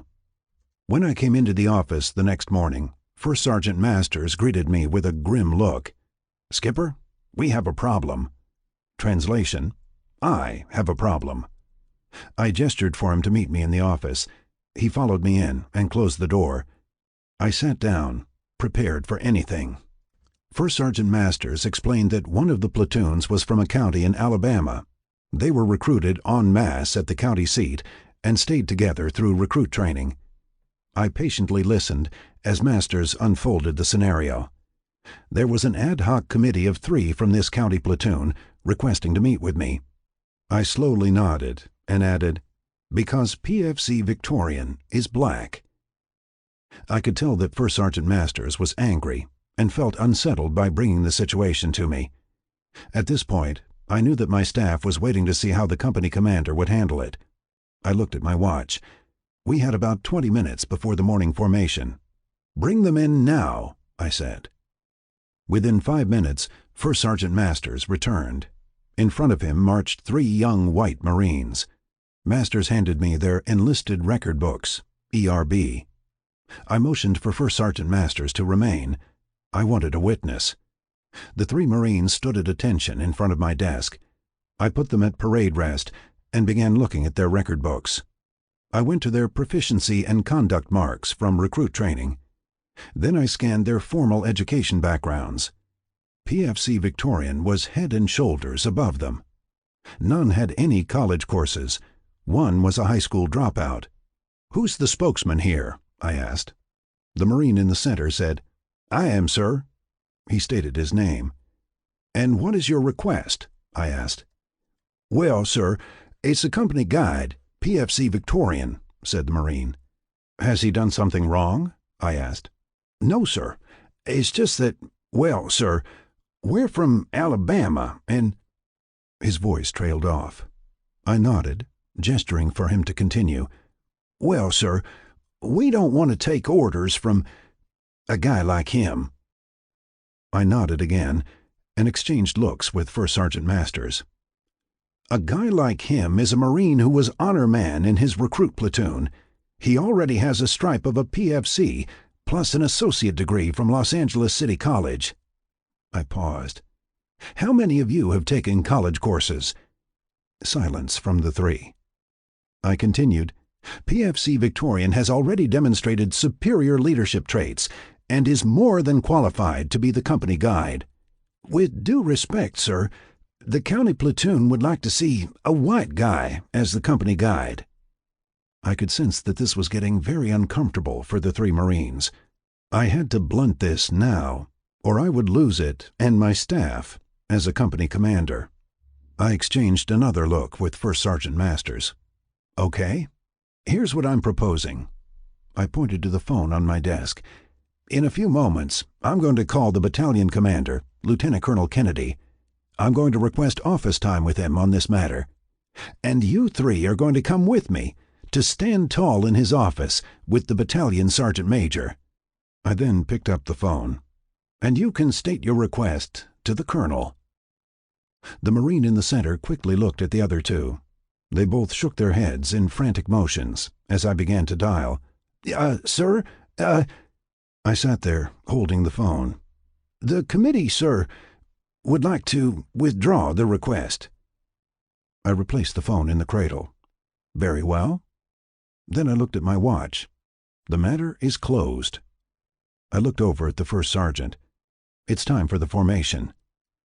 First Sergeant Masters nodded with a smile. He called the three to attention and marched them out of the office.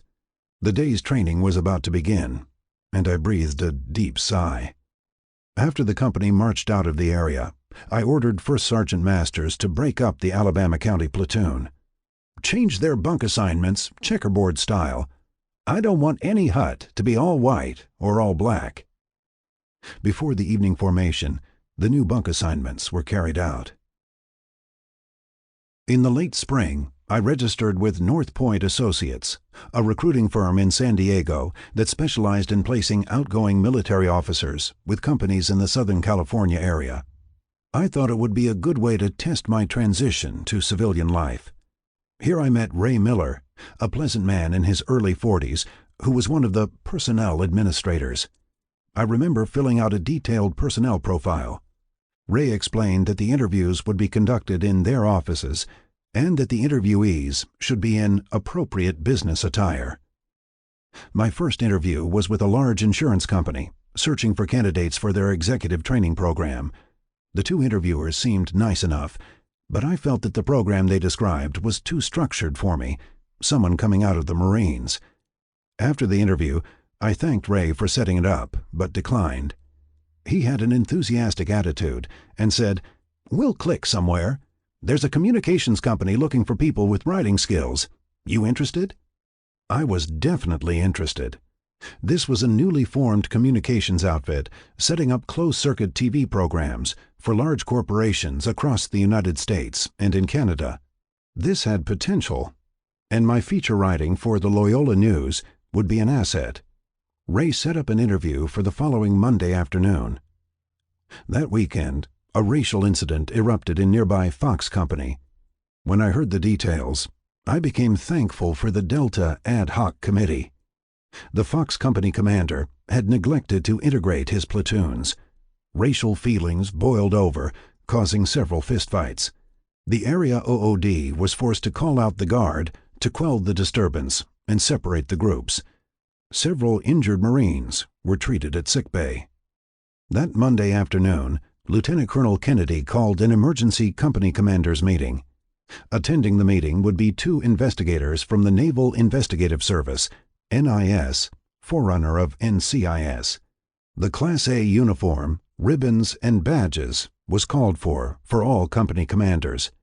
Warrant Officer Farrington would supervise the Delta Company training schedule while I was at the meeting. We had also heard that the Fox Company commander was relieved of command that morning, replaced with his XO. I brought a business suit, white shirt, and tie with me that morning, knowing that the meeting could drag on. I hung them in a locker in my office. The meeting began with Lieutenant Colonel Kennedy making a statement about the challenges of leadership in today's Marine Corps, that what occurred in Fox Company would never have happened had the commander issued a directive to break up the platoon huts in checkerboard style. I was still feeling relief as he said this. "We're lucky that all we got out of this incident was some broken noses and a few bruised faces. Had it not been broken up when it was—" His voice trailed off. "Gents, we were fortunate this time. We're here this afternoon to make sure there isn't a next time." Colonel Kennedy then had the lead NIS agent give an overview of the racial situation, not only at Camp Pendleton, but also in Oceanside and San Diego. The anti-war movement was growing, along with planned demonstrations at President Nixon's Western White House in San Clemente. He also explained that NIS was investigating the recent theft in the Mainside Armory, where more than a dozen M16 rifles were stolen. Periodically, I kept glancing at my watch, knowing that this was too important of a meeting to duck out on. I stayed to the end, sacrificing my time to change clothes for the interview. When the meeting ended, I raced back to Delta Company and told Warrant Officer Farrington to take the evening formation. I would check in with him later. The traffic down the I-5 to San Diego that afternoon was tight in spots. Still, I was able to get a parking space in front of the office building within 5 minutes of the interview time. I grabbed a quick look at my reflection in the car window, adjusted my overseas cap, and headed to the lobby. When I approached Ray's desk, I noticed a surprised look. "Frank, you're supposed to be in a business suit." "Couldn't be helped," I replied. "I had a long meeting." He breathed a frustrated sigh and pointed toward a nearby door. "Well, go in and give it your best shot." I didn't like his troubled look. 2 men were waiting in the interview room. Both appeared to be in their mid-30s, sharply dressed. I introduced myself and explained that I had an unexpected meeting at Camp Pendleton and rushed down the freeway. They both nodded and introduced themselves. We sat down at a table. The first interviewer studied my profile while the second opened a notebook, pen at the ready. I knew the drill. The first interviewer would be asking the questions while the second took notes. It made me think of the good cop, bad cop syndrome. The first interviewer began by explaining what his company did, how it was a new startup with a lot of potential, and that they were expanding into Canada. I noticed the second interviewer staring at my chest, the ribbons and badges. The first interviewer noted on the profile of my writing for the Loyola News and asked if I had any samples. I said yes, but not with me. "Did you do any writing in the Marine Corps?" I nodded. After each engagement, or ambush, we would have to write after-action reports. I remember taking a pause and smiling. "Yes, I did a lot of writing, and I still am." The second interviewer pointed to my ribbons with his pen. "What are those top ribbons for?" I felt uneasy. They're for some things that happened in Vietnam. Somebody saw me do something, and I got written up." With wide eyes, the second interviewer asked, "Did you ever kill anyone over there?" I was caught totally off guard. Then I said, "I was in some pretty hairy situations, and I'm very lucky." "What's your position at Camp Pendleton?" asked the first interviewer. "I'm a company commander in an infantry training battalion," I replied. "How many in your company?" he asked. "About 265 young Marines," I said. "It takes a lot of management." I added the last statement, hoping that it would have a positive effect. "If you become part of our team, you'll be working with top-notch people," said the first interviewer. Then he added, "It won't be like leading a ragged bunch of high school dropouts against a machine gun emplacement." I felt my stomach drop at the arrogance of his statement. For a flashing moment, I wanted to come across the table and whack him in the face. I doubled my right fist, digging my fingernails into the palm, calling for every bit of restraint. "The Marines I served with were brave and dedicated." I paused and added, "I even carried one of them in."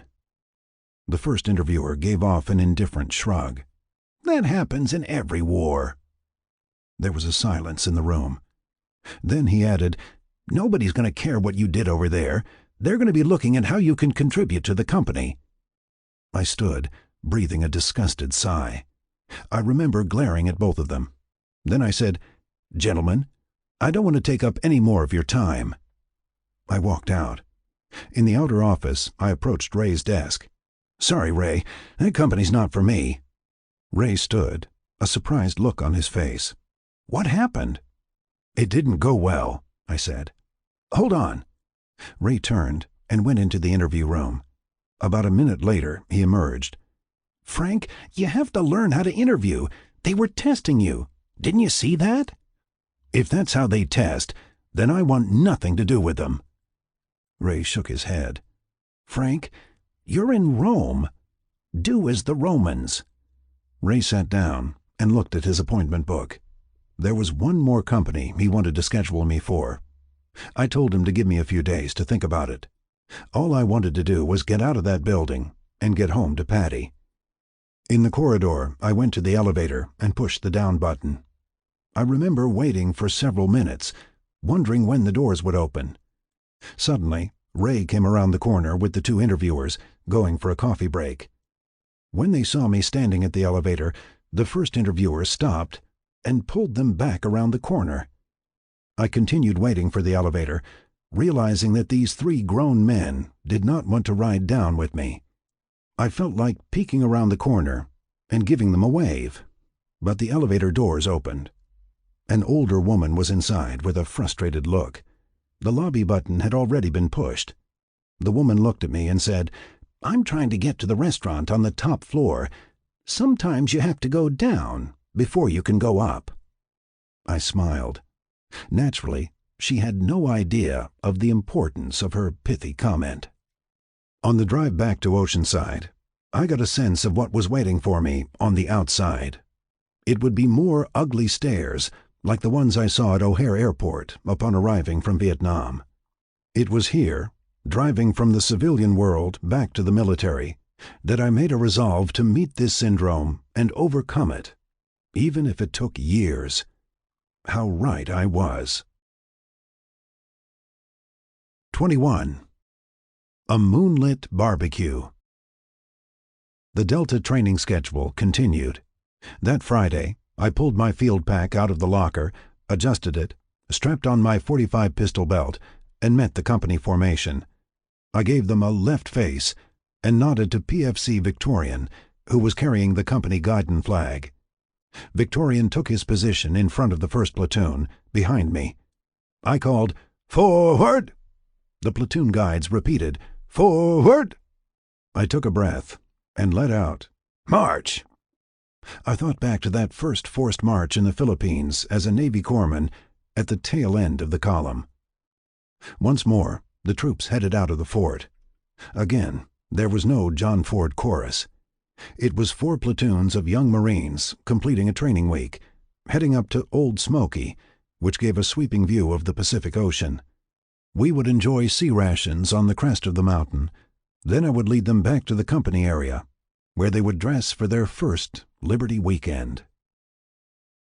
The second week of July, Lieutenant Colonel Kennedy issued an invitation to the company commanders for a Sunday barbecue at his house on the main side of the base. It was a social occasion, but it was also to gather around the television in the living room to observe the Apollo 11 moon landing. Neil Armstrong, a civilian astronaut, was chosen to be the first human to walk on the moon's surface. The other two on the Apollo 11 team were Colonel Buzz Aldrin and Lieutenant Colonel Michael Collins. The capsule went into lunar orbit July 16th and would land late Sunday afternoon, Pacific Daylight Time. In the Marine Corps, when a company commander receives an invitation to the battalion commander's residence, it is expected to be accepted. Regret should be sent only in the event of a family death. Patty and I not only accepted the invitation, we looked forward to it. She would be meeting some of the people I had been talking about at dinner. The barbecue anticipation was marred on Friday when the major networks announced that Senator Edward M. Kennedy was involved in a tragic car accident on Chappaquiddick Island, part of Martha's Vineyard in Massachusetts. Mary Jo Kopechne, a 28-year-old Kennedy office worker, drowned. By Saturday morning, network news crews were camped out at Martha's Vineyard and the Kennedy compound in Hyannisport. Throughout Saturday and early Sunday, there were conflicting news reports as to what transpired. Some pundits were already speculating how this tragedy would affect Senator Kennedy's White House potential. I thought back 13 months when we heard that Bobby Kennedy had been shot in a Los Angeles hotel. It also brought back memories of Captain Eyler and his reaction to Bobby Kennedy's death. I wondered, when will the tragedies end for that family? The barbecue was scheduled to begin at 6 p.m. It would give everyone time for a social hour out on the back lawn. The time of the moon landing was scheduled for 8 p.m. Patty and I dressed in casual clothes. Because it was a pleasant summer afternoon, we decided to ride to the barbecue on the motorcycle. I had a base sticker on the left forward strut of the bike. At the main gate, we were waved through with a salute. By the time I parked the motorcycle in front of Colonel Kennedy's house, the party was underway. Mrs. Sue Kennedy met us at the door and introduced us to several civilian guests, one of whom was on vacation from Boston. I can't recall his name, so I'll call him Mr. Boston. After settling in with a round of drinks, I remember standing in the living room watching Walter Cronkite at the CBS anchor desk describing how Neil Armstrong would emerge from the Eagle, the lunar module, and descend on a ladder to take mankind's first step on the moon. 17 months earlier, the same Walter Cronkite gave his historic editorial on Vietnam that spelled the beginning of the end for the Johnson administration. The turbulent years of 68 and 69 had come full circle. Behind me, Mr. Boston was commenting on Senator Kennedy's plight and the contradictory news reports coming from Martha's Vineyard and Hyannisport. "I'm not a bit surprised to see that happen," he said. "I'm only surprised that it didn't happen earlier." "What do you mean?" someone asked. "Those Kennedy men, they like their women, whether they're secretaries or movie actresses. And they learned it from the old man. The apples didn't fall far from the tree." I remember him nodding and taking a drink. I turned and walked out to the backyard. I remember looking at the gathering, young Marine officers like myself, company commanders who had survived a Vietnam combat tour. Here we were, in the last year of the 1960s, with two important events, one tragic and the other memorable and historic, happening during the same weekend. The evening shadows began approaching. Just before 8 p.m., someone came into the backyard and announced, "He's almost there." We refreshed our drinks and went into the living room. I remember someone next to me saying, "My God, this is one of the greatest things." There on the screen, live, was a human being descending the ladder of the Eagle. Total silence in the room. And then we heard Armstrong's voice. "That's one small step for a man, one giant leap for mankind." It sounded a bit garbled, but it came through. The next minute was filled with claps and whoops. And then someone yelled, "Hoorah!" We stayed afterward, talking about how the space program began, first being shocked with the Soviets launching the Sputnik satellite in the fall of 1957. Then came the sudden rush to improve high school science programs, followed by the election of John F. Kennedy to the White House. In 1962, at Houston, Texas, President Kennedy predicted that the United States would place a man on the moon by the end of the decade. Many observers, domestic and foreign, scoffed at this prediction. And now we had just seen it live on network television. It was a clear night when Patty and I got on the motorcycle. We adjusted our helmets, and I turned on the headlight. Soon we were on Vandegrift Boulevard, heading toward the main gate. Patty moved close to my ear and said, "Take a moment and look up there." I recall looking skyward at a clear, round moon. The decade of the 1960s had 5 months left, but for us, it was over on this night, on this weekend, and we would move on to other challenges. Afterward. It's been said that a time frame is needed between the decision to write a memoir and the actual writing. For these pages, that time frame covered 43 years. There's a quote attributed to Ernest Hemingway when he spoke to a group of college students. Hemingway reportedly said, "If you're serious about writing, write about your generation." Before I left Vietnam, I began outlining a novel about a young lieutenant who goes to Vietnam with high ideals and hopes. In the end, he pays the ultimate price, a nod to Eric Maria Remarque. It ran to 6 or 7 longhand pages. I wanted to get some thoughts down before I rotated stateside. After leaving active duty in the Marine Corps, I began a 6.5-year journalism career on 2 Southern California newspapers. During this time, I returned to the longhand pages, which became a novella, about 175 manuscript pages. It carried the title Stagecoach Charlie, the radio call sign of the protagonist. The only people who saw the manuscript were my wife Patty and several New York literary agents. After the 5th rejection, I set the manuscript aside. My time as a journalist was timely and fortunate. As a staff writer for the Anaheim Bulletin, I covered anti-war demonstrations on several college campuses and at the Western White House in San Clemente. I had interviews with California Governor Ronald Reagan, former Republican presidential candidate George Romney, the civil rights activist Angela Davis, author Joseph Heller, former Notre Dame football coach Frank Leahy, former JFK White House historian Arthur Schlesinger Jr., former Marine and anti-war activist Ron Kovic, and the political humorist Art Buchwald. There was also the 2-horse parlay of John Wayne and Jane Fonda. When the Jane Fonda story appeared, I got my first and only death threat. It was just hot air. I didn't have time to ask if he was a Vietnam vet. I was also assigned to 2 Western White House press conferences during the Watergate era. It was educational to see a constitutional crisis playing out as a president was brought down with Shakespearean drama, a king thrown from his horse. During this time, I was fortunate enough to win 2 journalism awards. One, a reflective op-ed piece on the resignation of Vice President Spiro Agnew amid charges of taking illegal campaign contributions when he was governor of Maryland. Afterward, I looked around the newsroom and asked myself, is this where I want to be in 10 years? I felt that nothing could compare to the lifetime drama of Watergate.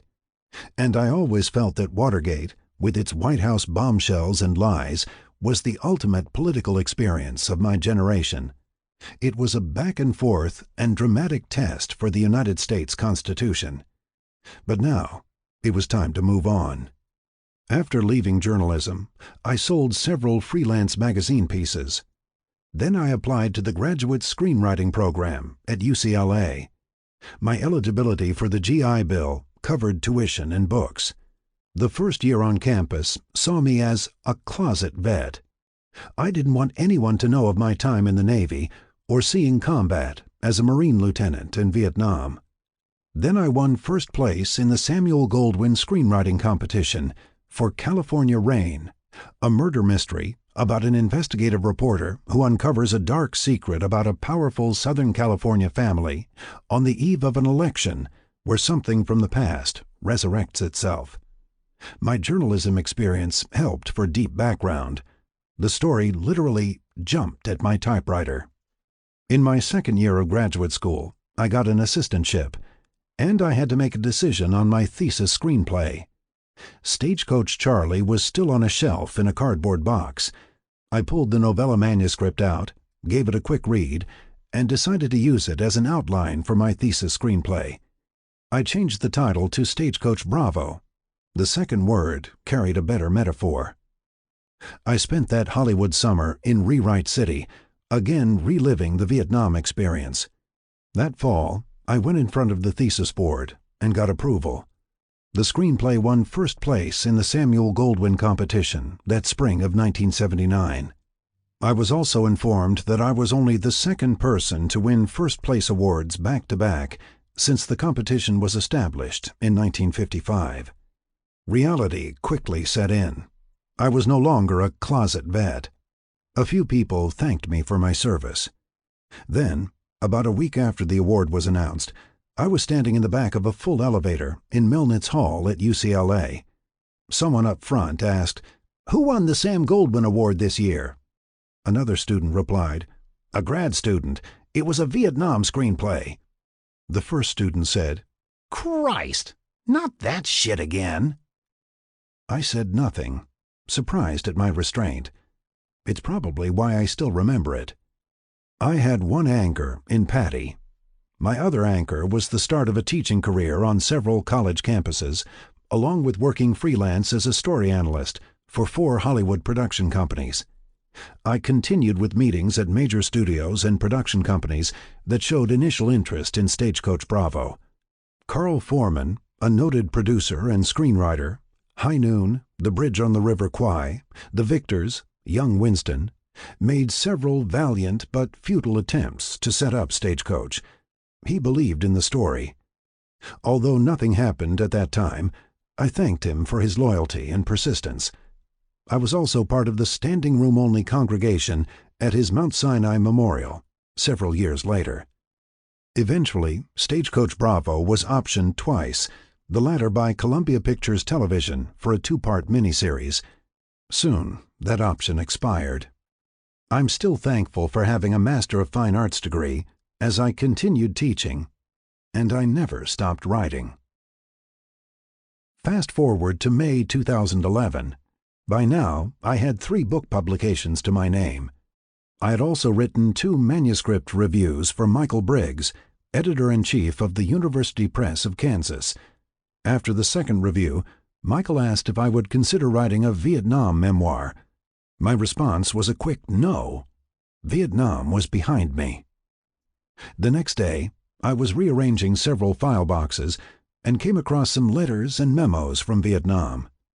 I opened a long-closed photo album, which brought me back to 11th Motors and An Hoa.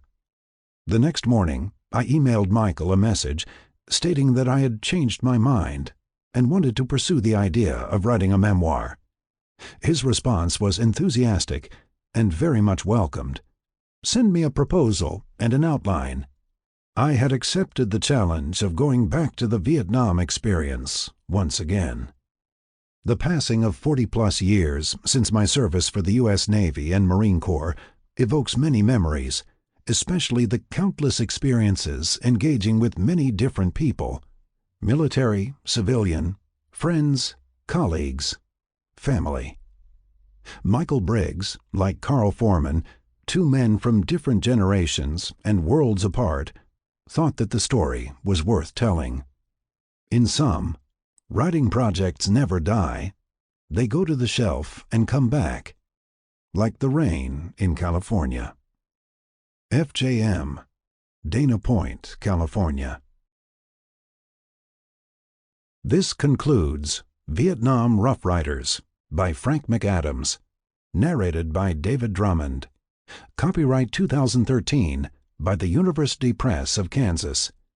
This unabridged audiobook is published by arrangement with University Press of Kansas and was produced in the year 2017 by Tantor Media Incorporated, a division of Recorded Books, which holds the copyright thereto. Please visit tantor.com for more information on our growing library of unabridged audiobooks and to take advantage of special offers.